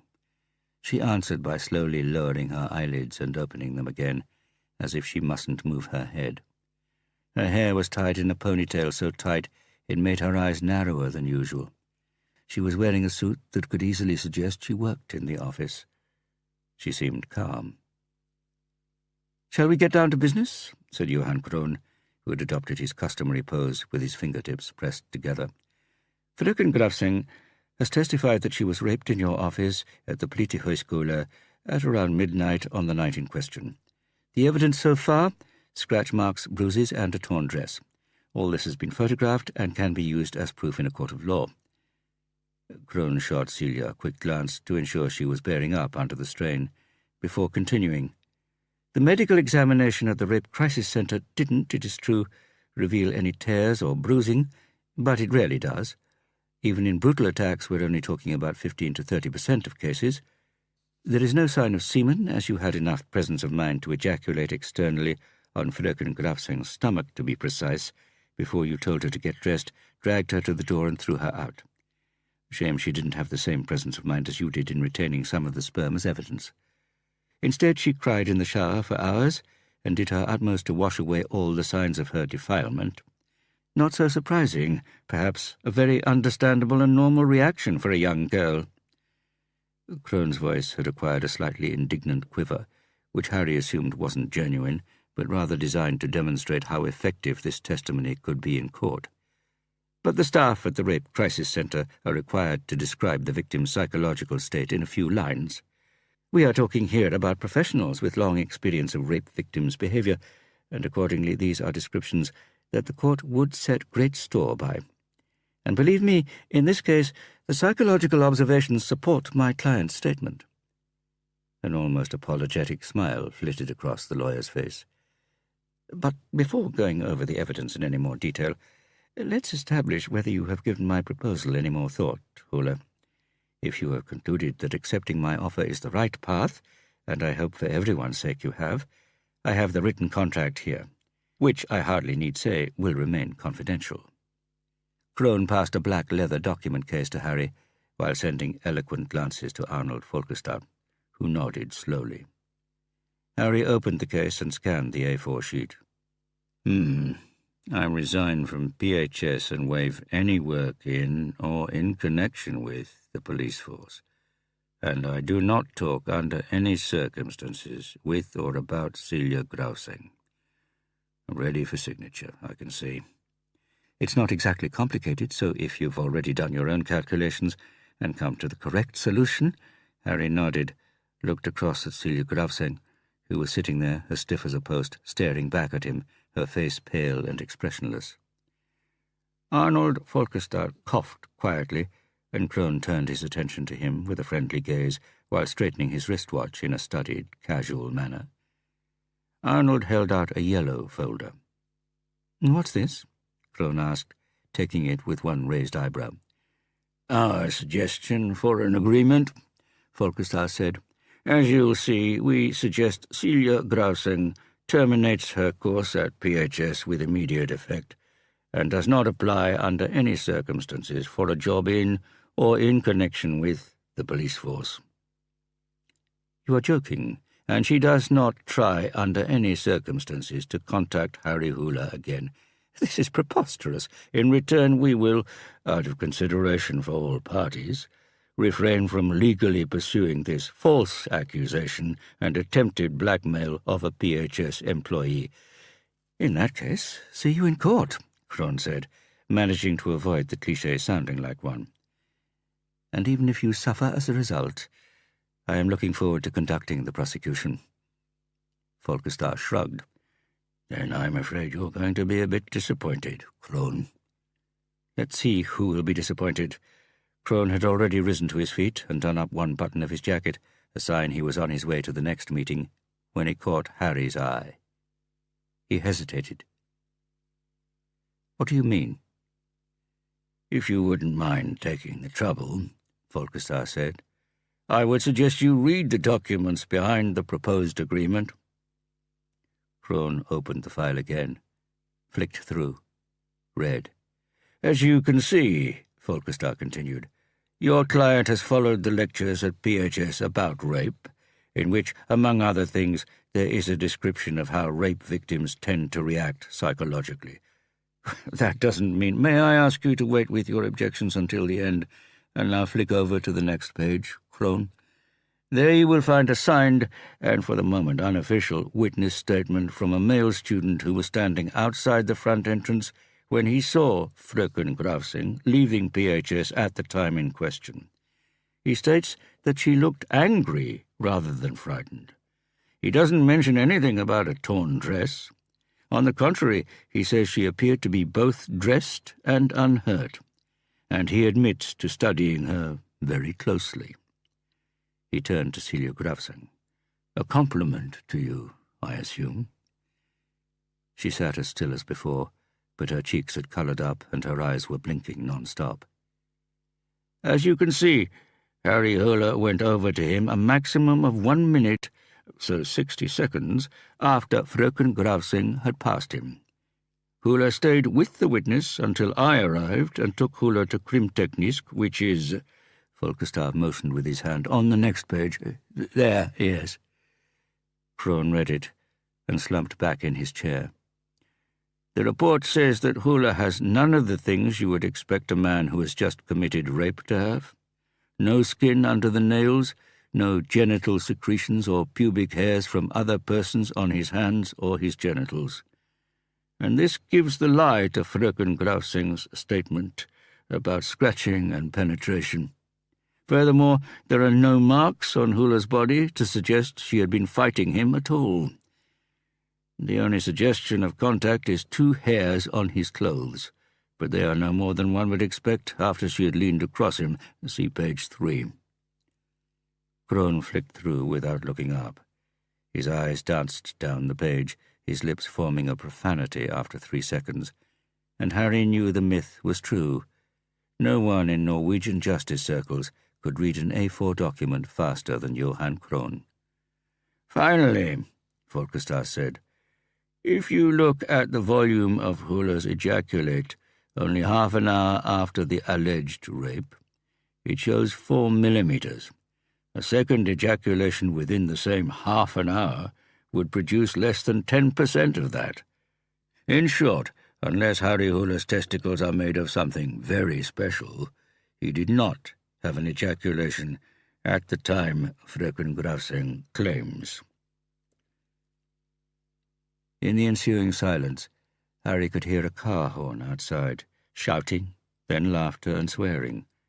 The traffic was at a standstill.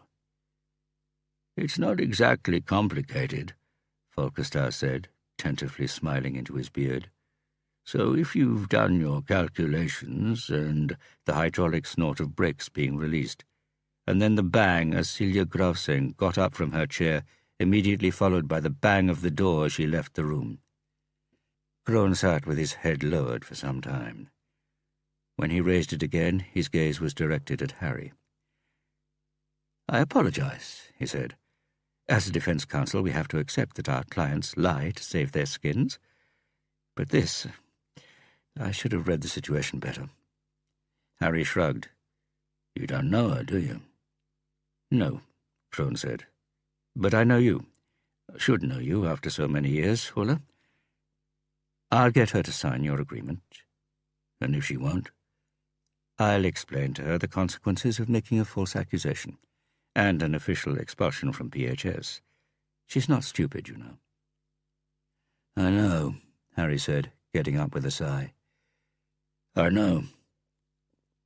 Outside, the traffic had started again. Harry and Arnold Folkestad walked up Karl Johansgata. Thank you, Harry said, but I'm still wondering how you grasped everything so quickly. I have some experience of OCD, Arnold smiled. Sorry? Obsessive-compulsive disorder.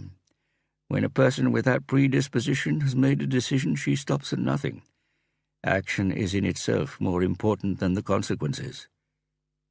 I know what OCD is. I have a psychologist pal who has accused me of being halfway there myself. What I meant was, how did you twig so fast that we needed a witness and that we had to get ourselves to Krimteknisk? Arnold Folkestad chuckled. I don't know if I can tell you that, Harry. Why not? What I can tell you is that I was involved in a case where 2 policemen were about to be reported by someone they'd beaten senseless. But by doing something similar to what we've just done, they got one over on him. One of them burnt the evidence that counted against them. And what was left wasn't enough, so the man's lawyer advised him to drop the charge, because they wouldn't get anywhere. I reckoned the same would happen here. Now you're making it sound as if I really did rape her, Arnold. Sorry, Arnold laughed. I had been half expecting that something like this would happen. The girl's a ticking time bomb. Our psychological test should have disqualified her before she was offered a place on the course. They walked across Egortorge. Images flickered through Harry's brain. A smile from a laughing girlfriend one May when he was young, the body of a Salvation Army soldier in front of the Christmas kettle. A town full of memories. So who were the two policemen? One pretty high up. Was that why you won't tell me? And you were part of it? Guilty conscience? Arnold Folkestad shrugged. Anyone who doesn't dare to stand up for justice should have a guilty conscience. A policeman with a history of violence and a predilection for burning evidence. There aren't many of them. We wouldn't by any chance be talking about an officer by the name of Truls Björnsson, would we? Arnold Folkestad said nothing, but the wince that recoiled through his short, round body was more than enough to tell Harry what he wanted to know. Mikael Bellman's shadow? That's what you mean by pretty high up, isn't it? Harry spat on the tarmac. Shall we talk about something else, Harry? Yes, let's do that. Lunch at Schroeder's? Schroeder's? Do they really have, lunch? They have burgers on bread? And room? That looks familiar, Rita, Harry said to the waitress, who had just placed 2 burnt burgers covered with pale fried onions in front of them. Nothing changes here, you know. She smiled and left them. Truls Björnsson, yes, Harry said, looking over his shoulder. He and Arnold were almost alone in the single square room, which, despite years of anti-smoking legislation, still felt smoky. I think he's been operating as a burner inside the police for many years. Oh? Folkestad studied the animal cadaver in front of them with skepticism. And what about Bellman? He was responsible for narcotics during that time. I know he had some deal with one Rudolf Asayev, who was selling a heroin-like substance called violin, Harry said.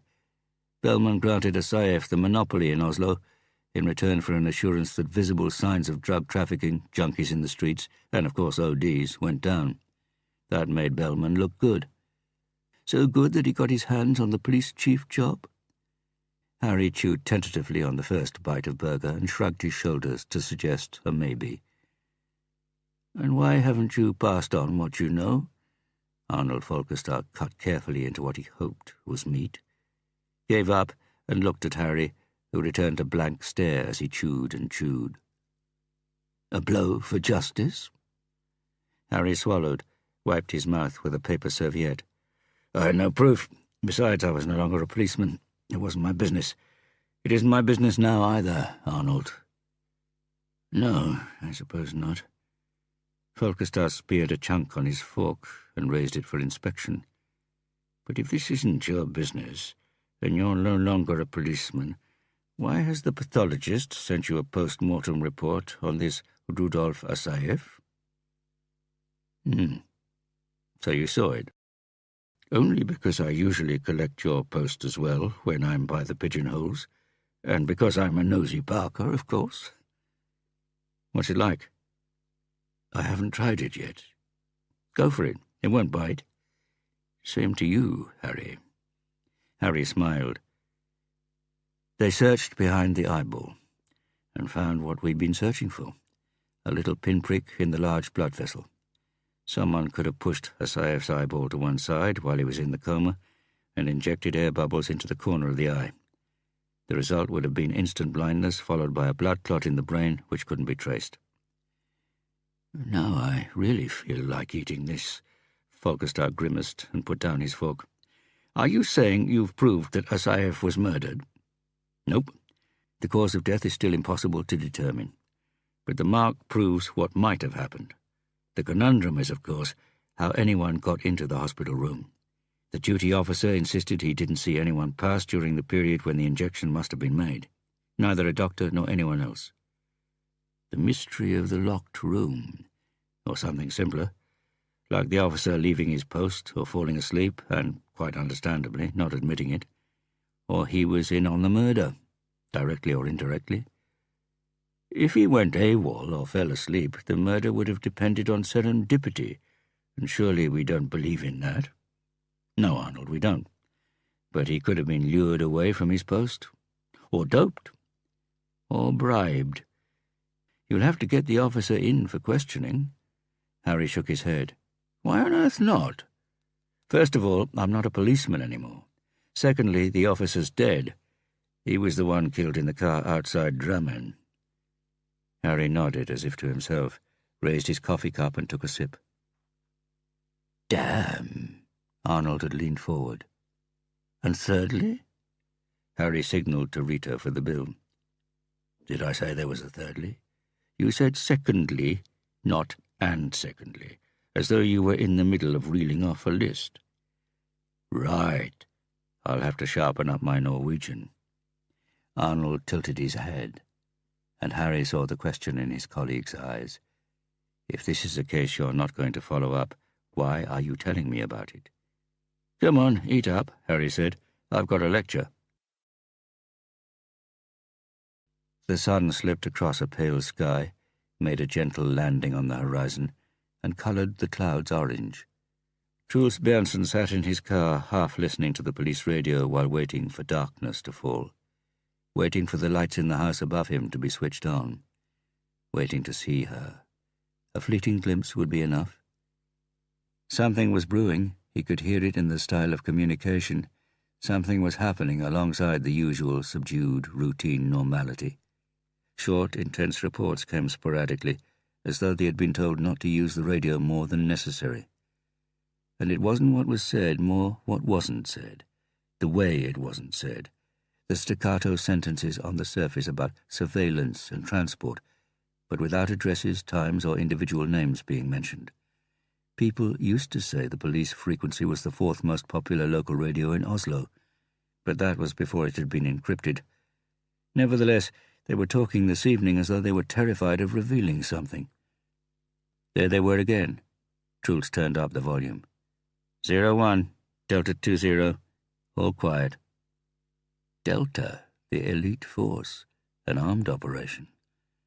Truls picked up his binoculars, focused on the living room window. It was harder to see her in the new house. The terrace in front of the living room was in the way. With the old house, he had been able to stand in the trees and see straight into the room, see her sitting on the sofa with her feet tucked up underneath her, barefoot, stroking the blonde curls away from her face, as though she knew she was being watched. So beautiful he could cry. The sky above Oslo Fjord changed from orange to red and then violet. It had been all black the night he had parked by the mosque in Åkerbergveien. He had walked down to police HQ, clipped on his ID card in case the duty officers saw him, unlocked the door to the atrium, and sauntered downstairs to the evidence room. Unlocked the door with the copy he'd had for 3 years now. Put on his night vision goggles. He'd started doing that after the time he'd switched on the lights and aroused the suspicions of a security guard during one of Asayev's burner jobs. He had been quick, found the box by date, opened the bag containing the 9mm bullet taken from Kalsness's head, and replaced it with the one he had in his jacket pocket. The only oddity had been that he hadn't felt alone. He watched Ulla. Did she feel that too? Was that why she kept looking up from her book towards the window, as though there was something outside, something waiting for her? They were talking on the radio again. He knew what they were talking about, understood what they were planning.